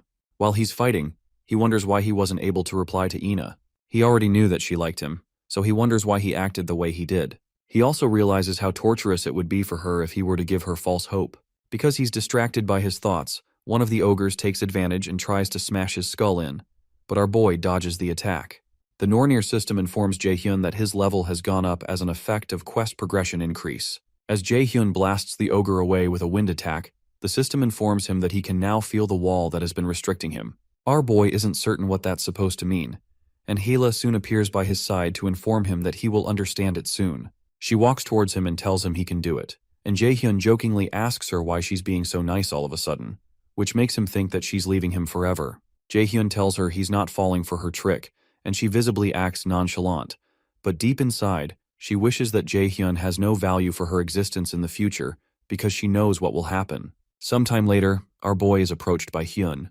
When Hyun introduces himself as the leader of the circle called Guardian, Jae-hyun remembers he's heard of the circle before, which is the most powerful circle in the academy when it comes to martial arts. He's impressed that Hyun is the leader, but he still feels he's weak. Hyun tries to tell Jae-hyun that he has a good offer to recruit him into the Guardian Circle, but he's soon interrupted by Jian, who protests that Hyun can't just scout Jae-hyun like that because Jae-hyun is going to join her circle. Shortly after, Joo-hyub appears too and tells her to cut the crap because the Garam Circle is going to take Jae-hyun. Eventually, Jae-hyun tells the leaders to stop it because everyone is watching. As he's about to say something else, Ji-yoon, the leader of the fourth top circle, steps in and introduces herself to Jae-hyun as the leader of the third eye circle. Our boy is surprised to see her because he's heard of the names of the other guys in his past life, but he doesn't know this woman. Ji-yoon informs our boy that she didn't come to scout him and just came to introduce herself, but Jae-hyun tells her she should have come to find him when it was less chaotic. Oddly, Ji-yoon states that it would have been dangerous if she did that. Shortly after, the top students begin arguing again, but Jae-hyun makes it clear to them that he doesn't intend on joining any circle. Surprised, Hyun asks him what he's going to do. He admits that he knows Jae-hyun is the disciple of Yoo Seong-eun, but reminds him that raiders with no experience in circles will have a very low starting rank, which will be a pain. To clarify, our boy explains that he didn't say he's not going to join a circle. Now pissed off, Joo-hyub grabs our boy's shirt and asks him what the heck he's talking about, but our boy suddenly releases a great deal of aura and frankly tells Joo-hyub it'd be better for the both of them if he doesn't cross the line like this. Surprised, Joo-hyub unhands him, so Jae-hyun states that he's going to make his own circle. Sometime later, the leaders gather for another meeting, and Joo-hyub wonders if Jae-hyun has gone insane because it doesn't make sense for a first year to make a circle. Hyun agrees that he doesn't understand it, but he also admits that there are no rules against it in the academy rules, although he also knows it's close to impossible, realistically speaking, because there's a lot involved in managing a circle, and it'd be impossible to be successful without a senior student or teacher to help. However, the only problem is that Jae-hyun might actually be able to create one because the most important things needed to create a circle are connections, a faction within the academy, and money. Considering Jae-hyun's friends, who are all very skilled and popular people, it seems clear to the top students why Jae-hyun would never need them from the start. Joo-hyub laments that this is going to be a mess, and Hyun proposes they change their plans. Since Jae-hyun can destroy the balance of the academy with just the help of his friends, Hyun suggests that they think of a way to survive, and he offers his circle's help. While Hyun passes through the hallway, he remembers how Jae-hyun threatened Joo-hyub to let go of his shirt, and he realizes they have a massive problem to deal with, which is the second time after Chae Ji-yoon, the present leader of Third Eye. Sometime later, Yoo-jung expresses shock when she learns that our boy wants to create a circle after he gathers them to break the news. He explains that he doesn't think they need to join an existing one and be forced under the senior students, but Hoyeon reminds him they're first years, and it'll be bad if other circles try to sabotage them. Jae-sung also finds the thought of fighting other students scary, and Soil asks Jae-hyun if this will get her money. Eventually, Jae-hyun assures them that they only need to get strong enough so that the other circles can't do anything about them. After a short pause around the table, Ina mentions that she's fine either way, and Jae-sung agrees to go along if Jae-hyun thinks it's a good idea. Stung that Jae-hyun ignored her, Soil asks again if they're going to make lots of money because they're all going to starve to death if they don't get points. With the points given to the top students for each grade and what our boy got for being scouted by Lotus, he assures them that he has at least a few 100,000 points. It surprises Soil, who calls him a psycho, but Yoo-jung is surprised he's that rich and never treated them to food. Because of that, Seo declares that they're eating out tonight, so Jae-hyun asks her why she would be a part of them eating out. She reminds him that she's going to be at this academy next year too, and she won't be able to go to any other circle because of the skill he has on her. Jae-hyun immediately uses his subordination skill to make her stop talking about his subordination, and he makes her say that she thought it would be easy to scam the members here since they're all stupid idiots. She's shocked by the words that come out of her mouth, and those at the table are equally surprised, which makes Seo annoyed at Jae-hyun. However, Jae-hyun reminds the guys that they're all talented, and if they can create a circle to nurture their talents, they'll be able to easily surpass the wall they're facing now. Hoyeon immediately pledges loyalty to Jae-hyun, and so does Ina, who intends to be strong enough to be the one who saves Jae-hyun if they're ever in trouble next time. Meanwhile, Yoo-jung whispers to Soil that she has a bad feeling about this and asks what she thinks. Soil agrees that Jae-hyun smiling like this always brings her bad luck, but when our boy turns to them with deadly eyes, they keep quiet. Jae-hyun tells them they'll have to work hard to get stronger, and rhetorically asks them if they will join his circle, with little choice in the matter. Sometime later, the gang goes to the Mills Academy training facility, a fitness facility in the academy that has various equipment and top-tier artifacts. Only the top students and their friends are allowed to enter. Yoo-jung, who is exhausted from working out, calls Jae-hyun a son of a B-word, while Seo lays breathless next to her. Hoyeon suggests they call it a day because it feels like his muscles have been ripped to shreds, but our boy insists that's how they get stronger. Jae-sung is tasked with the job of passing healing potions around, and Soil accuses him of being a traitor, but he reminds her that he's not a battle-type cadet. Jae-hyun gives them all 2 more sets and considers how this gym is special, because the gravity in this place is amplified in order to help the students get stronger. Nearby, Ina keeps pushing the weights, and Jae-hyun looks at her. He recalls the incident with the Raven and worries that something like that could happen again, so he decides that the only thing he can do is help his friends get stronger in the shortest time possible so that they won't become a burden to him and can escape when the time comes. After that, our boy heads to the Lotus Guild to see his teacher, and she eventually asks him if he's going to join a different guild. Jae-hyun asks her what she means, so she comes clean that she knows the curator approached him and offered to give him Nidhogg's fang. Eventually, our boy agrees he's been found out and asks her if she'd let him go if he says he wants to go. Seongun says she never will, especially not to the curator guild.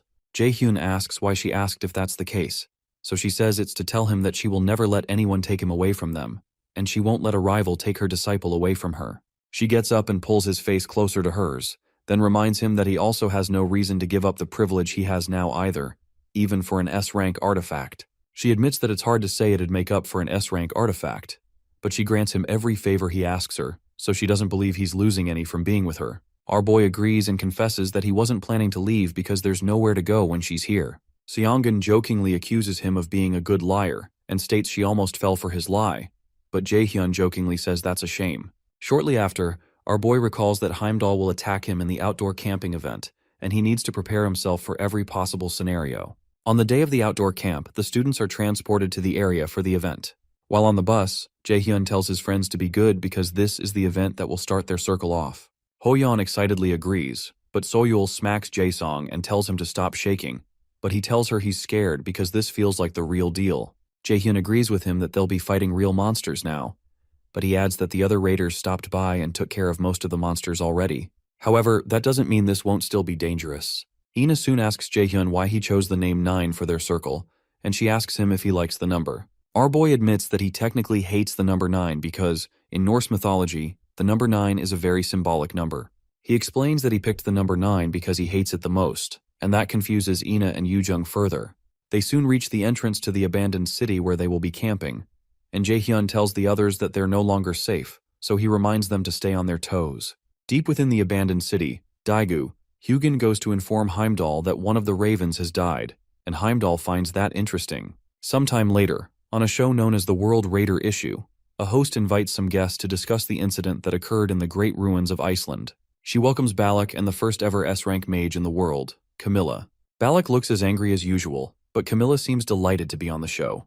Camilla tries to nudge Balak to behave because they're there as the faces of the European Union, but he tells her that it's clear from the eyes of the bastards staring at them that they don't respect them.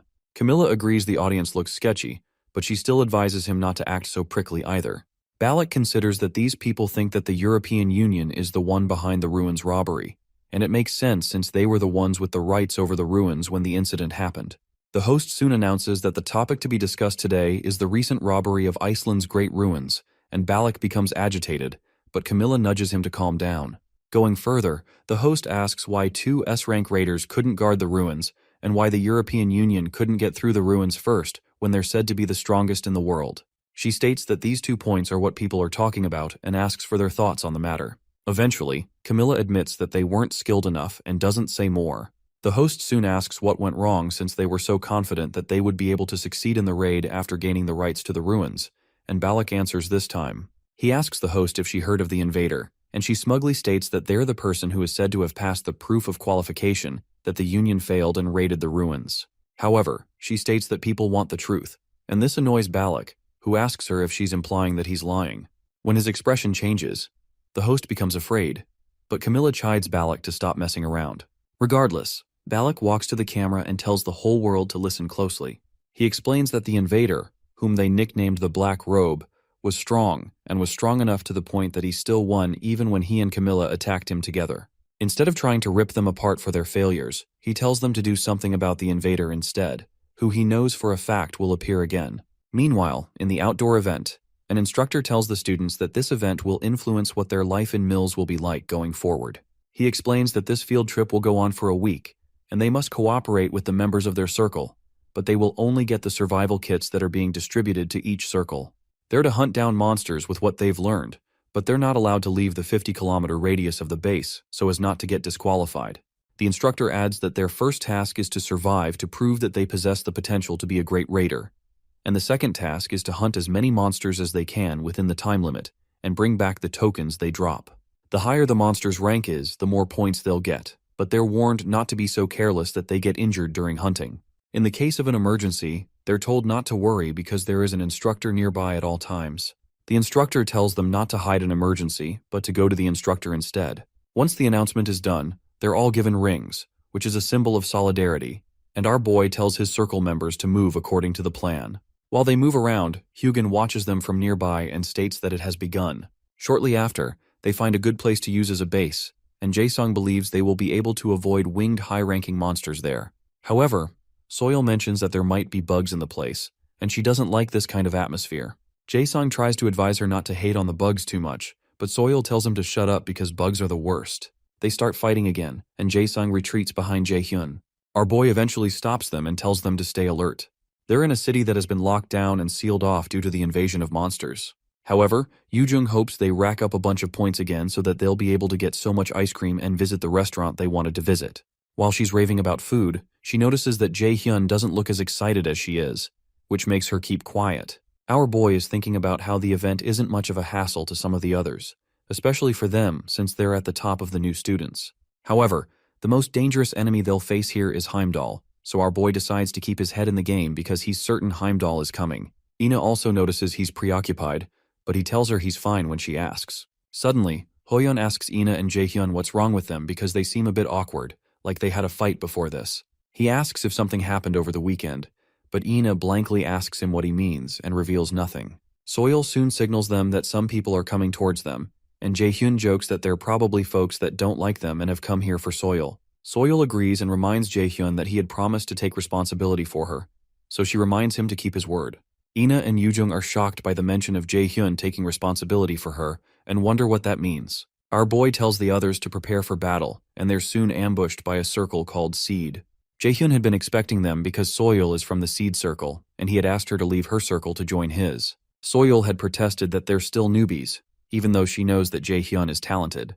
She explained that she's pretty satisfied with Seed, which has more people and potential to give her more points than in a new circle. However, Jae-hyun told her she's not seeing the bigger picture and asked if she considers the members of Seed her friends. She explained that they're more like business partners, but Jae-hyun suddenly brought out a magical item called a record sphere to play voice recordings of her circle members talking badly about Soil, stating that she can't fight properly, and she's just there to make the leader shine brighter.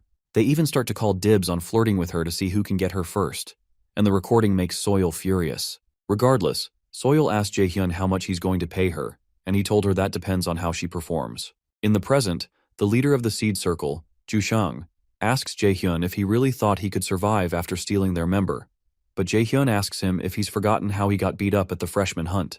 Jushang claims that he only let his guard down and reminds him he can't win against all of them on his own. Jae-hyun creates a ball of light to illuminate the area, and he tells Jushang he's not alone. He also makes it clear that even if they come at them all at once, they won't be able to defeat any one of them. Jae-hyun recognizes that Soil is one of the most talented people possessing scout abilities, and he knew getting her onto their team would come with much risk, but he still considers it nothing. After a moment of hesitation, Jushang tells our boy that he might be strong, but he's still a newbie. Jushang orders his men to kill our boy, so they rush at him with their swords, but he doesn't move an inch. Suddenly, Hoyeon activates his skill called Impervious Defense, which increases his defense power and blocks the warriors. The mage-type members of the Seed Circle immediately attempt to use fire and lightning magic, but Yoo-jung activates her air shield to protect them from the onslaught of the fire and lightning. Our boy is impressed, and he's glad he trained these guys to their bone, so much that Yoo-jung has already learned a wide-range defense spell. After their attacks, the members of the Seed Circle are surprised that their attacks didn't deal any damage at all. One of them begins to lament that he knew this would happen, and he asks why Jushang had even decided to do something to the Lotus Guildmaster's disciple, even if it's a new circle. Ina soon steps on the scene and asks Jae-hyun if she should attack them all.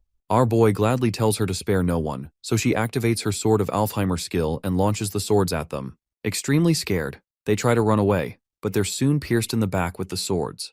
Jushang avoids the swords, but he slips over a blue gooey substance that sticks him to the ground. Jae-hyun commends the effectiveness of the liquid because the Seed Circle members can't move after being stuck on it, so Jae-sung explains that he mixed slime with paralysis mushroom spores to make it. While he's talking, Jushang insults Jae-sung by calling him a stuttering F-word, but Jae-hyun tells him to watch his mouth. He asks Jushang if he has any idea how much pain he can put him through before he dies, then steps on his spine. Eventually, he lets the rest of Jushang's teammates go, but keeps Jushang.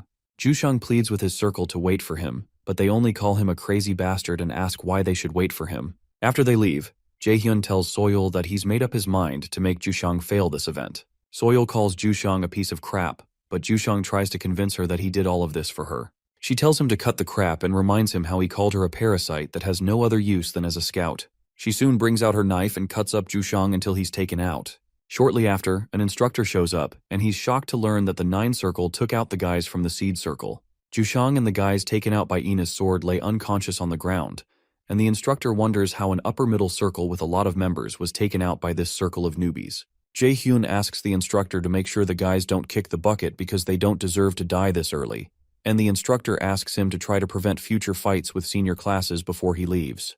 When the instructor leaves, our boy turns to Soo-hyuk, who has been standing nearby, and he asks him why he helped him. A while back, Soo-hyuk had approached Jae-hyun to inform him that the entirety of the Seed Circle is after them. Jae-hyun told him it doesn't matter since the Seed Circle are idiots, so Soo-hyuk decided to leave, unsure why he's even siding with Jae-hyun in the first place. While heading out, Jae-hyun advised him to make an exit out of this event since he's playing solo, and when Soo-hyuk decided to stay around the area, Jae-hyun mentions that he didn't expect him to help him since he thought he was only good at starting fights. In the present, Jae-hyun asks Soo-hyuk what his name is again, and the other ladies are surprised to learn he's called Soo-hyuk. It annoys him because he expects these fools to have remembered his name by now. Earlier, in a meeting of the Seed Circle, Soo-hyuk disagrees with the idea of ganging up against Min Jae-hyun, especially since Soyul left on her own. Soo-hyuk suggests they make a better offer, but Jushang insists that he wants Jae-hyun to become an obedient junior. Soo-hyuk wonders when Milas became so political, and why they'd even attempt to beat someone up just because they don't like them. He considers it insane and decides he needs to leave the Seed Circle. In the present, Soo-hyuk leaves Jae-hyun's group, but before he goes, he warns our boy that he'll get revenge the next time he sees him, so he better be prepared. After he leaves, Jae-hyun proposes they get right to work. Soil protests that they just had a fight, but when our boy starts his talk about how great power brings great responsibility, she asks him what he's going to give her in return. By the way, the reason Mills Academy chose Daegu as its location despite it being locked down is that they wanted to reclaim the sealed-off city. Daegu is where the first ever gate in the world opened and also the first city to fall after the appearance of Yggdrasil. As such, The purpose of Meal's camping field trip is to prepare for the reconstruction of the area. Jae-hyun recalls that the disaster at the Daegu Gate was a calamity because his mom was there too. Ina soon calls Jae-hyun out of his thinking to inform him that dinner is ready. She mentions that he looks like he has a lot on his mind and asks if it's because of the unique skill he told her about. He tells her it's something like that. Our boy recalls how Yahello told him he would never be able to defeat Heimdall as he is now, but she has a chance if he awakens his unique skill and transcends his limits. Apparently, a unique skill manifests through the user's will, and Hela mentioned that he'll have to think about what he truly wants and why he needs that power. He wonders how he's supposed to understand what she meant, and Ina confesses that she may not get it either, but she's certain he can do it.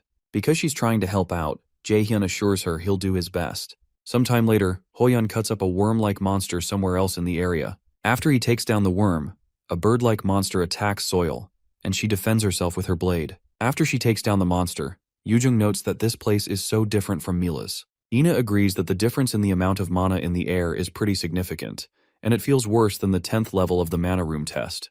They're in a place called a field, a term for areas taken over by monsters due to a dungeon outbreak, where corrupt energy seeps through and causes even more dangerous monsters to appear. Soil doesn't know what a field is, and when Jae-sung teases her for never paying attention in class, she attempts to murder him.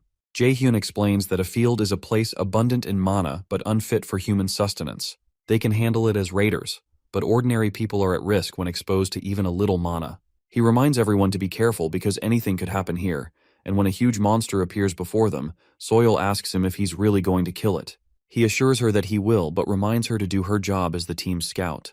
She asks him to promise to help her run away if something happens because she doesn't want to die early, and Jae-hyun only smiles at her. She soon calls him a piece of crap for not promising her directly, so our boy suggests she stay back and let them look on their own.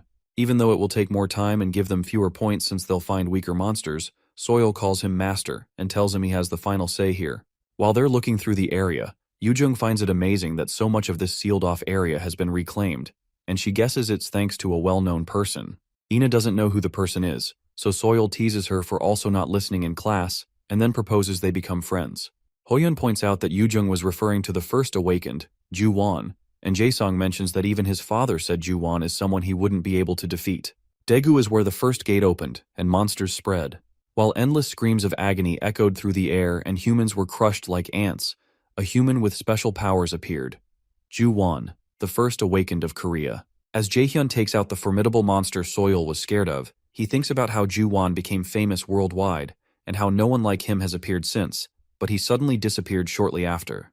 When he takes out the monster, Yujung tells Jae-hyun she knows he chose this path because of Ju-won. Ju-won's disappearance was so abrupt that people assumed he died to monsters, and he was also the first person to use the power of the Asir system. Our boy wonders what kind of person Ju-won was, and how he was able to use this power before everybody else. Shortly after, Jae-sung, Soil, and Hoyeon set up a tent for them to stay in. Ina soon returns, and our boy informs her that there are harpies, worms, and goblins, as Soil had said. He says she's really good, and Soil points out that she has to be because he would have abandoned her here if she was wrong. Our boy asks her how she knew he would have abandoned her, and when she attempts to insult him, he reminds her of her payment, so she reverts to calling him master again. While Hoyeon and Jae-sung talk about Soil's impressive skills, Jae-sung says something, and Soil intimidates him again, reminding them not to talk about her because only Jae-hyun is paying her. Jae-hyun asks where Yujung is, so Hoyeon replies that she said she was going to prepare something. When she shows up, Jae-hyun asks her where she's been, and he's surprised to see an eerie-looking pot in her hands. Their faces immediately turn pale as Yujung praises herself for the pain she went through to prepare this. When they bring out the ominous-looking substance in the pot, our boy asks if this is supposed to be food, so Yujung proudly says she added a special sauce to the worm they caught. Our boy can't believe she wants them to eat this, but she insists because she put so much effort into it. The only idea Jae-hyun has about how to handle this is probably to feed Heimdall this to kill him easily. Meanwhile, Ji-yoon meets up with Ju-won somehow, and she asks him when he plans to act again. He tells her he doesn't know, but he guesses it's about time because the great adversary is already on the move. Ji-yoon replies that the great adversary is still very young, but he's proving more and more that the prophecy isn't false, so she tells Ju-won that they need his help. He replies that Heimdall is already on the move, so he doesn't see the need to do anything, but he states that he'll take action if necessary. It occurs to Ju-won that things are about to get interesting.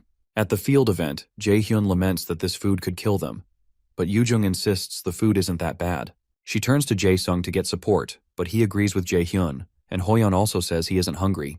Yoojung laments that they're all so mean, so she turns to Soil to get comfort and hopes she'll eat her food, but Soil looks over Yoojung's shoulders and notices the other guys furiously signaling to her not to.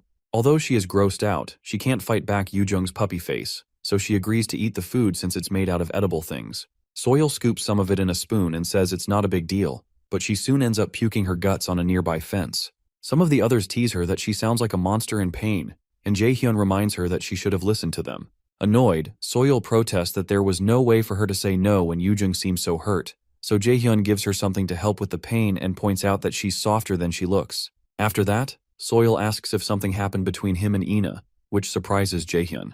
She clarifies that it's clear that something is off, and she asks him not to be too hard on Ina as well as everyone else, so Jaehyun agrees. Eventually, our boy points out that he wouldn't expect someone like her to say that, which annoys her further, and then he reminds her that they promised to take some person down. Soil remembers but asks for some time to let her stomach feel a bit better. Jaehyun asks her if they should try to see if Yoojung's food can poison the monsters, but when she starts vomiting again, our boy realizes it might take a while for her to feel better. He suddenly hears a loud cry, and he tells Soil to follow him inside because those they're expecting are here already. They run towards the others, and Jaehyun tells them to form the A formation because B-rank monster harpies are approaching. He asks Jaesung to prepare the light-up paralysis traps, put Hoyeon on forward, Yoojung on support, and Ina on attack. After their fight to protect their base, they head back, and Hoyeon laments that he didn't expect there to be dozens of harpies. He hadn't expected them to go around in such large groups, and Yoojung agrees that they're mostly in groups of 4 at most, which means this was a special case. A special case would mean that a boss monster with very overwhelming amounts of mana is ordering them around, which must mean a creature known as the Harpy Queen is nearby. Soil had detected this, but hadn't expected that the queen would be this close. Jaehyun asks them to stay back and protect this place until he and Soil get rid of the monster and return. With Soil's unique skill, it shouldn't be an issue to track down the queen, and our boy assures them he can take care of the monsters on his own too, so there's no need to worry. Hoyeon reminds him they're supposed to move together because of unexpected situations, but our boy says there's no need for that, because they'll probably end up hurt, even if they were to tag along, or he'd have to watch out for them. When they look sad, he explains that it's not that he doesn't trust them, but they're needed at the base, and they can always jump in to support the instructors if there's a need to. Eventually, Ina and Yoojung reluctantly agree, and Jaesung gives Jaehyun a truckload of potions to keep him safe. He and Soohyuk soon head out, and our boy tells them to stay safe. Yoojung, who still looks angry, tells him to get in touch if he needs them, but he teases her that it's rare for her to show that she cares. While he's still talking, several harpies storm the tent, and our boy activates his lightning chains to strike them mid-flight without even turning around. He assures the others that there's no need to worry because he only gets into fights he knows he'd win. Shortly after, while Jaehyun and Soil move around to find the Harpy Queen, Soil tells our boy that his group contains solid people, and it's no wonder why they're at the top of the class, even with how competitive Milla's is. She's saying this because of how they just handled the harpies. In a flashback, several other harpies ambush them, and Soil gets her knife to get into action, but Jaehyun blocks her from doing anything. Hoyeon tells Ina and Yoojung that he'll take the front, and he asks them to focus on casting spells. As some of the harpies attack from the front, Hoyeon blocks with the shield and cuts them in half. With the level of skill Hoyeon displayed, Soil is certain that he's reached A rank at this point, and the same goes for the other guys. In the flashback, Yoojung activates a skill called Overflow, which increases the attack power of the party members by 1.3 times. As one of the harpies targets her, she uses a skill called Wind Edge to cover up the monster, as well as 2 others. Jaehyun realizes that Yoojung is able to cast spells faster now, and he also notices Ina pierce almost a dozen harpies around the same time, which really pleases him. Back in the present, Jaehyun gloats that he's still the strongest, and Soil tells him he's annoying. When Soil calls him a genius, our boy reasons that he never expected that word to be used for him, especially when he recalls his past life where his other teammates had used him as a meat shield on the front lines. Jaehyun congratulates Soil for a good job of finding her path and not passing out from Yoojung's food. As they move closer, Jaehyun warns her to be careful not to get killed in this mission, and she starts to lament that she's too young to die. Regardless, they move in deeper, and the Nornir system informs Jaehyun that he has come across the boss monster of Region 1 of the lockdown city field. They soon run into the Queen Harpy, which excites Jaehyun but scares Soil. The boss monster is A+ rank, but Jaehyun is certain he can get a certain artifact if he defeats it, which is a pretty good deal. As Jaehyun approaches the monster, Soil wonders if he's out of his mind, but our boy activates his realization of magical artifact. He soon recreates Nidhogg's Fang again, and Soil realizes that's the item that sold for an insane price at the auction recently.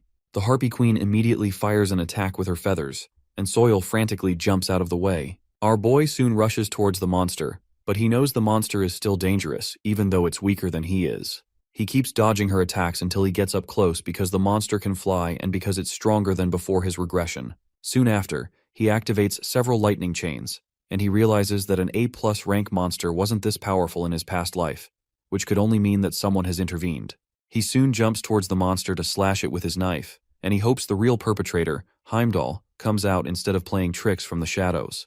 While this is going on, Hugin watches from somewhere, and he says that his prediction is correct and something is imminent, but he's worried about whether Heimdall will be able to do his job properly. Not long after, our boy successfully defeats the Harpy Queen, the boss of Lockdown City's first region, and his reward is put in the nest of the Harpy Queen.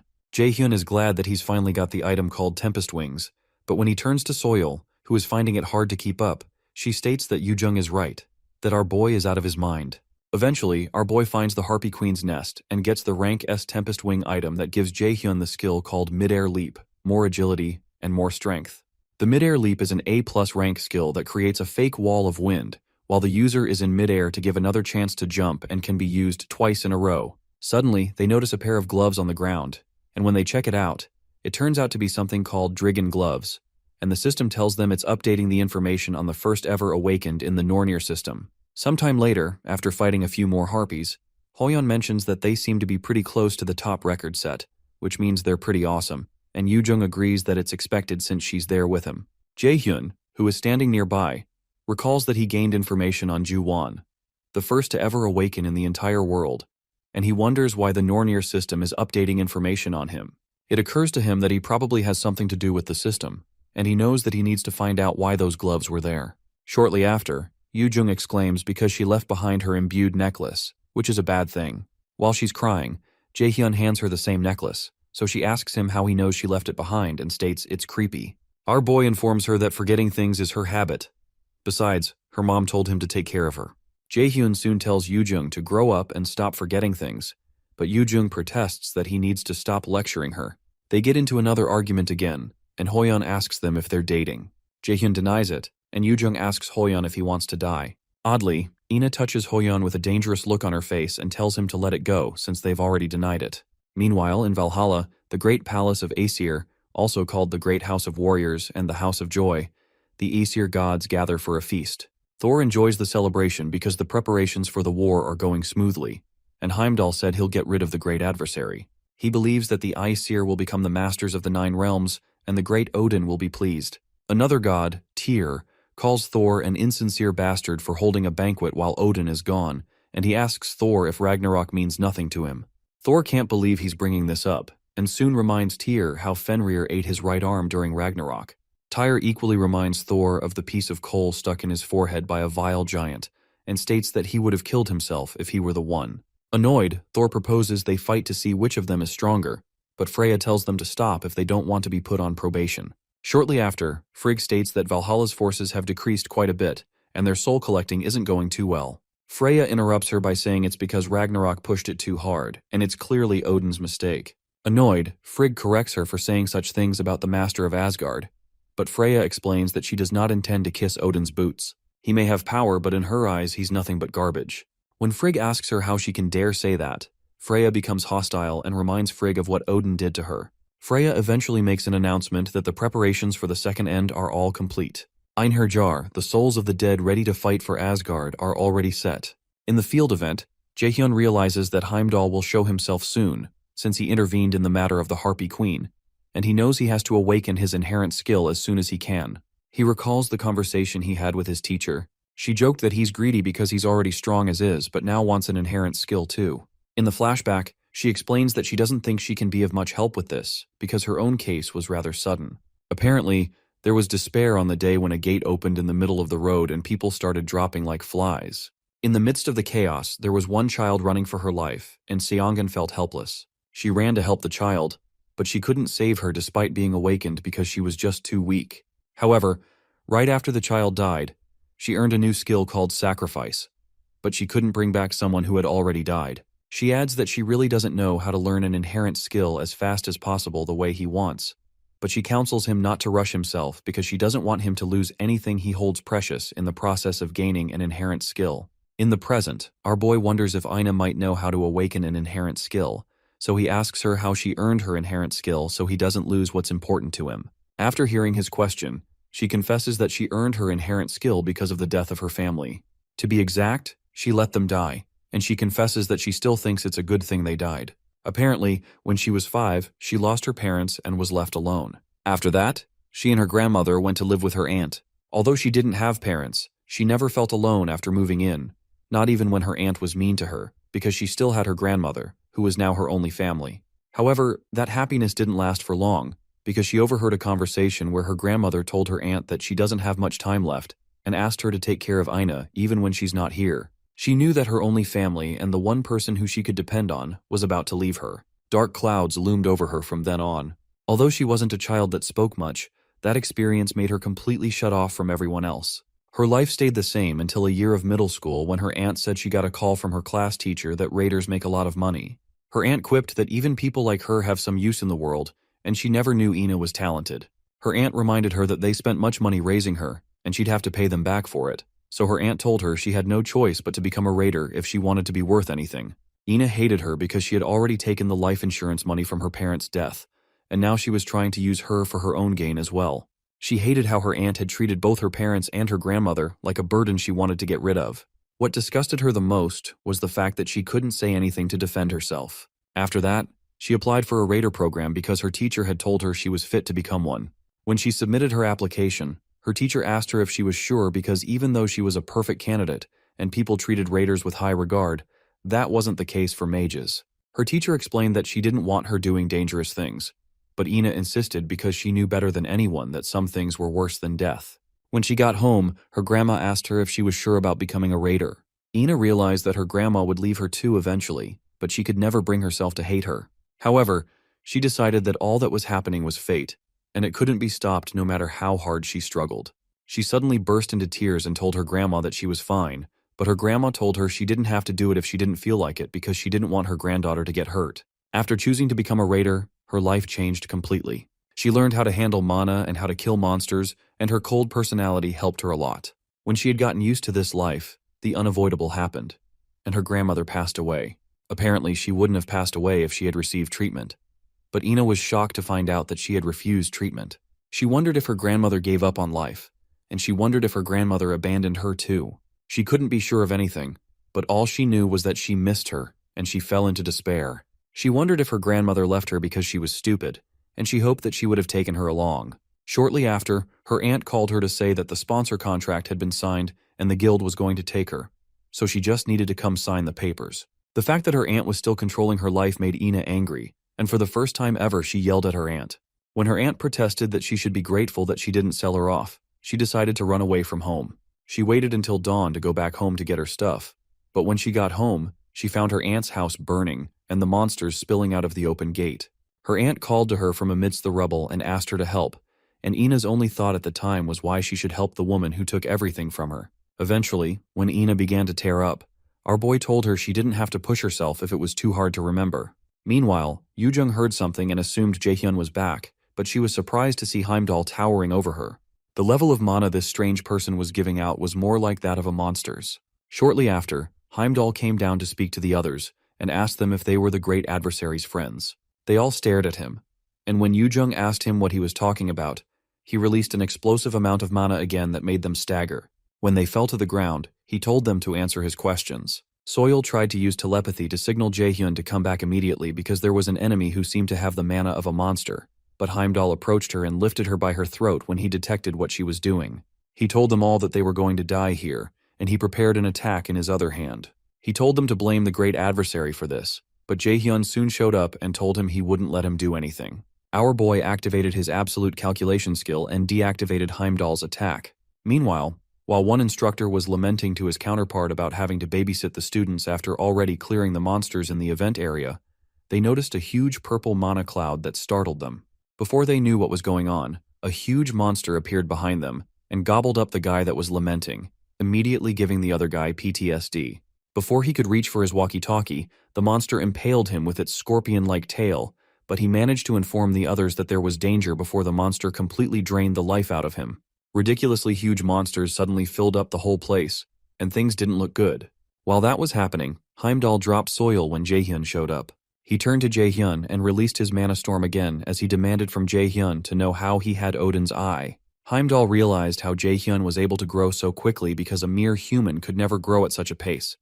But our boy told him to come take the eye if it bothered him. Soil told Jaehyun that even he wouldn't be able to take on someone so strong on his own, but Jaehyun told them to run away because this was his problem.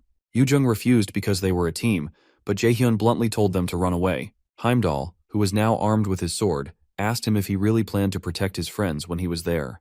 With one swing of his knife, Heimdall shattered the ground in front of them, but our boy activated his windstorm skill to blow away his friends so they could get out of harm's way. Yoojung called out to Jaehyun to ask what he was doing, but he told her they would all end up dying if he did otherwise. However, she still refused, but Ina stopped her and told her Jaehyun was right because they didn't stand a chance against someone that strong. Yoojung insisted that this was why they should help out, but Ina told her she was sure Jaehyun could do it, so she proposed they go to the entrance and inform the instructors about the situation. Yoojung still didn't seem convinced, but she told Jaehyun to stay alive before leaving. When his friends finally run away, Jaehyun activates his Frozen Earth skill to freeze the entire area. The skill intrigues Heimdall, but he reminds Jaehyun that it's a skill that takes dozens of seconds to fully activate, and asks him if he really thinks he'll be able to hold him off for that long. Jaehyun replies that there's no reason he can't, especially because he had thought of this plan for when he'd have to fight Heimdall. Heimdall jumps towards him to land an attack and tells our boy to go ahead with his tricks. Jaehyun realizes Heimdall's attack could hit his friends if he fails to block it, so he activates his realization of the magical artifact and brings out his Balmung sword to block it. Along with that, he activates his lightning chains and uses them to anchor himself to the ground as he prepares for Heimdall's thunderous strike. The impact of Heimdall's attack soon clashes with our boy's blade and knocks him back, but he manages to keep his balance with the chains. After Heimdall notices that Jaehyun was able to stop his attack from going any further, it annoys him that a mere human would be able to do that. Before he can react, our boy leaps towards him and activates his mid-air leap skill with his Balmung sword in his hand. Meanwhile, the instructors on the other side of the field signal for a rescue team because many instructors and students have already been hurt. They run into a mass migration of monsters that has never happened before. The lead instructor, named Ms. Lee, tries to think of something, but the circle leaders soon approach her and offer to help. However, she tries to make them avoid fighting as much as possible since they're still students, but the students insist. Eventually, Ms. Lee accepts their offer and decides to leave the support roles to the students so she can get the instructors to the front lines to fight the monsters. When she tries to activate her power, she's surprised to find out that she's unable to concentrate her mana. She's soon notified that the Aesir system is down and her connection has been temporarily cut. It's more shocking when the other instructors tell her that they're experiencing the same thing. The system has never been down, and Lee can't understand why this is happening now of all times. When she turns back to ask if there's anyone who can use their skills, the top circle leaders say they can use theirs. Ms. Lee realizes that it seems only students can use their mana, so she decides to change plans to let the students fight the monsters while the instructors support the students as best as they can. She directs them to the 3rd district because that's where help is most needed, and the top students hurry. While they hurry, Hyun tells Juhyub to take the right side, but Juhyub protests that he doesn't boss him around, so Hyun tells Jian to heal them from the back. While they're running towards the district, they turn back and see a huge skeletal monster that brings a sense of overwhelming dread over them, and they can't believe they're supposed to fight that. The Aesir system informs them that they've come across the 3rd district's boss monster, Bone Dragon, and Hyun realizes this is going to be hard. While Jaehyun's friends make a run for it, a scheduled message enters the ring assigned to the team. Jaehyun left a message to inform them that there's no need to worry about him, but he needs them to do something. He informs them that the entrance of the city is being attacked by a field boss monster, and he asks them to help the people there before he comes to join them soon. After hearing the message, Yoojung is fairly certain that Jaehyun will be okay, so they decide to go help out the others. Meanwhile, Jaehyun uses his mid-air leap skill to jump towards Heimdall. Heimdall realizes there's a reason Jaehyun is called the Great Adversary, but he tells our boy he'll still lose. The god lifts his sword and releases an attack wave to test Jaehyun's strength. Using his mid-air leap, our boy is able to jump out of the way in mid-air and still goes ahead to land his attack, which Heimdall blocks with his sword. Heimdall knocks him backwards, but our boy tells him he's going to regret this, then jumps right back to close the distance. He tells Heimdall that he scored pretty well on his recent exams. Then he activates his passive skill called Intermediate Greatsword Arts, and an active skill called Spinning Strike. As both of their swords clash, Heimdall tells Jaehyun his skills are not bad for a human, but he immediately tries to impale him with a frontal strike. Jaehyun blocks the hit and suddenly disintegrates his sword, much to Heimdall's surprise. The sword's disappearance causes Heimdall to fall forward momentarily, and our boy uses his realization of magical artifact to create his Nidhogg's Fang. Then he activates an active skill called Dagger Rampage. With that skill, he cuts Heimdall dozens of times in a few seconds and runs past him. The passive skill of the Nidhogg's Fang is activated, and Heimdall is poisoned several times over, and the poisons form layers over one another. Regardless, Heimdall accuses Jaehyun of resorting to petty tricks, but our boy tells him to take a good look at himself before speaking. There are several wounds on Heimdall's body, and the god realizes that a dose like this would usually be nothing. He expects the wound to have healed by now, but even when it doesn't, he decides not to regard it since all he has to do is kill this boy. Heimdall had gotten the power to temporarily interfere with the Aesir system. However, there's a limit to how much he can restrict the powers of the instructors and students using the authority granted to him by Odin. He had thought that restricting the Aesir system for the instructors would be enough to deal with these humans, but he realizes that he has to admit that Jaehyun is too powerful for him to take on when he only has a third of his power restored. Meanwhile, our boy recalls a spar he recently had with Hoyeon, where he was able to learn some swordsmanship skills that included Dagger Rampage and the Spinning Strike skills. He's certain that if he uses those skills with Nidhogg's Fang, even Heimdall won't be able to withstand it for long. Eventually, Heimdall admits to Jaehyun that he's amusing. Although he doesn't know why Asgard is so wary of just one boy, he admits that he's strong enough for him to use his horn. The god brings out the horn, and Jaehyun soon becomes worried because he has no idea what it is, but he doesn't have a good feeling. Before Heimdall can use the horn, our boy rushes towards him with his knife in hand, so he doesn't give him a chance to attack. But Heimdall tells him to consider it an honor that he gets to hear the sound of the Gjallar horn. Before Jaehyun can reach him, Heimdall blows the horn, which releases a wave of energy that knocks Jaehyun back. Just the sound of the horn paralyzes him, and the Nornir system informs him that his physical stats will be decreased by 50%. Moreover, the nearby monsters start reacting to the power of the artifact and gather around Heimdall. Jaehyun is shocked, so Heimdall tells him he doesn't know how to control monsters like Tyr, but he's good at magic. When Heimdall creates a ball of lightning in his hands, our boy tries to cancel it with his absolute calculation skill. But the system notifies him that his level is too low, and it has failed to resist the artifact's effects. The monsters soon gather around him and Heimdall strikes Jaehyun with the lightning attack, causing him to scream in pain. That attack is Heimdall's specialty, and it's called Flow Reversal Spell, and it causes immense pain even though it won't kill. As Jaehyun writhes in pain, Heimdall tells him he's going to rot in Asgard's underground cells for the rest of his life. As he fires another attack at Jaehyun, it's suddenly stopped by some force, which turns out to be a shield created by Hela. Heimdall is surprised to see Hela, and Jaehyun asks Hela what's going on. When Hela notices her body disintegrating, she realizes she can't hold on for long. Heimdall had been wondering where she was hiding, but he can see Hela's divinity hovering over her. Hela creates a wind attack, but our boy tries to stop her because he realizes that she will die if she's using Hela's divinity, just like Heimdall had said. After creating the attack, she fires it at Heimdall, who dodges it and rushes towards her. He tells her that the power is too much for her to handle, and he asks her why she intends to sacrifice herself. He wonders if she believes the great adversary will be able to save the 9 worlds, but Hela tells him it's more of a certainty than mere belief. She's convinced that Jaehyun will kill Odin and put an end to Ragnarok, but Heimdall jumps towards her to finish her off because of her irreverent words. She decides to put an end to this and summons a huge viper that tries to consume Heimdall. Regardless, our boy pleads with Hela to stop what she's doing. Meanwhile, Hyun tears up several monsters, and he also has to endure the blast from the Bone Dragon's mouth. When the Bone Dragon blasts him once more, he has to stop fighting to block the attack. Meanwhile, the other students fight other monsters, and Juhyub fights with them while Jian heals those who are hurt. Some of the students lament that they're all going to get killed by this Bone Dragon. Jian tells the others that they can't hold on for much longer, but Hyun insists they keep fighting since they can't get a connection to the outside world. Eventually, Juhyub runs out of mana, and he starts to curse as usual. Hyun hopes they could get a few more people who could fight, and as if on cue, Jaehyun's friends show up to lend a hand. However, Hyun protests that this is too dangerous for first years, and he adds that an A+ rank Bone Dragon is too difficult.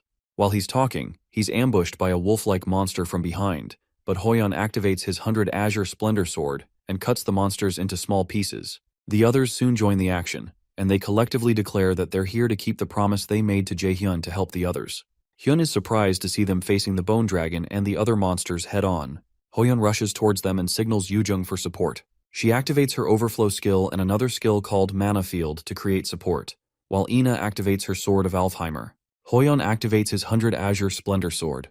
They soon start tearing monsters limb from limb, and the other seniors soon join them. Hyun realizes that he had thought only Jaehyun had insane talent, but it's clear his friends are on a different level too. When Hoyeon runs into a Taurus monster that tries to smash him into the ground, he blocks the monster's axe with his shield, while Ina attacks the monster's limbs, and Hyun gets the chance to attack the monster's head. With the new support, the job of taking out these monsters seems doable. Meanwhile, some students thank Jae-song for saving them with his potions, and Soyeol tries to lead the students to the exit. Eventually, the students are left with the A+ rank boss monster. Hyun and Joohyub rush towards the monster to attack its leg and restrict its movements, and he asks the others to reach its core and kill it. Hoyeon immediately asks Yoojung to use debuffs to reduce the dragon's strength, so she leaps into the air and uses a debuff on the dragon. Meanwhile, Joohyub laments that the newbies are going to be the stars of the show at this rate, but Hyun tells him there's nothing they can do about it because the Circle 9's destructive power is better than theirs. Annoyed by that, Joohyub activates his Wheel-Wind skill, then he breaks the bones on one of the monster's legs. Hyun confirms his suspicions that Joohyub doesn't consider the allies around him when attacking, so he activates his Deadly Pierce skill and cuts through some of the monster's bones. Once that is done, he signals to the other team to act, so Ina activates her Sword of Alfheimer, and Hoyeon activates his 100 Azure Splendor sword to attack the monster's core.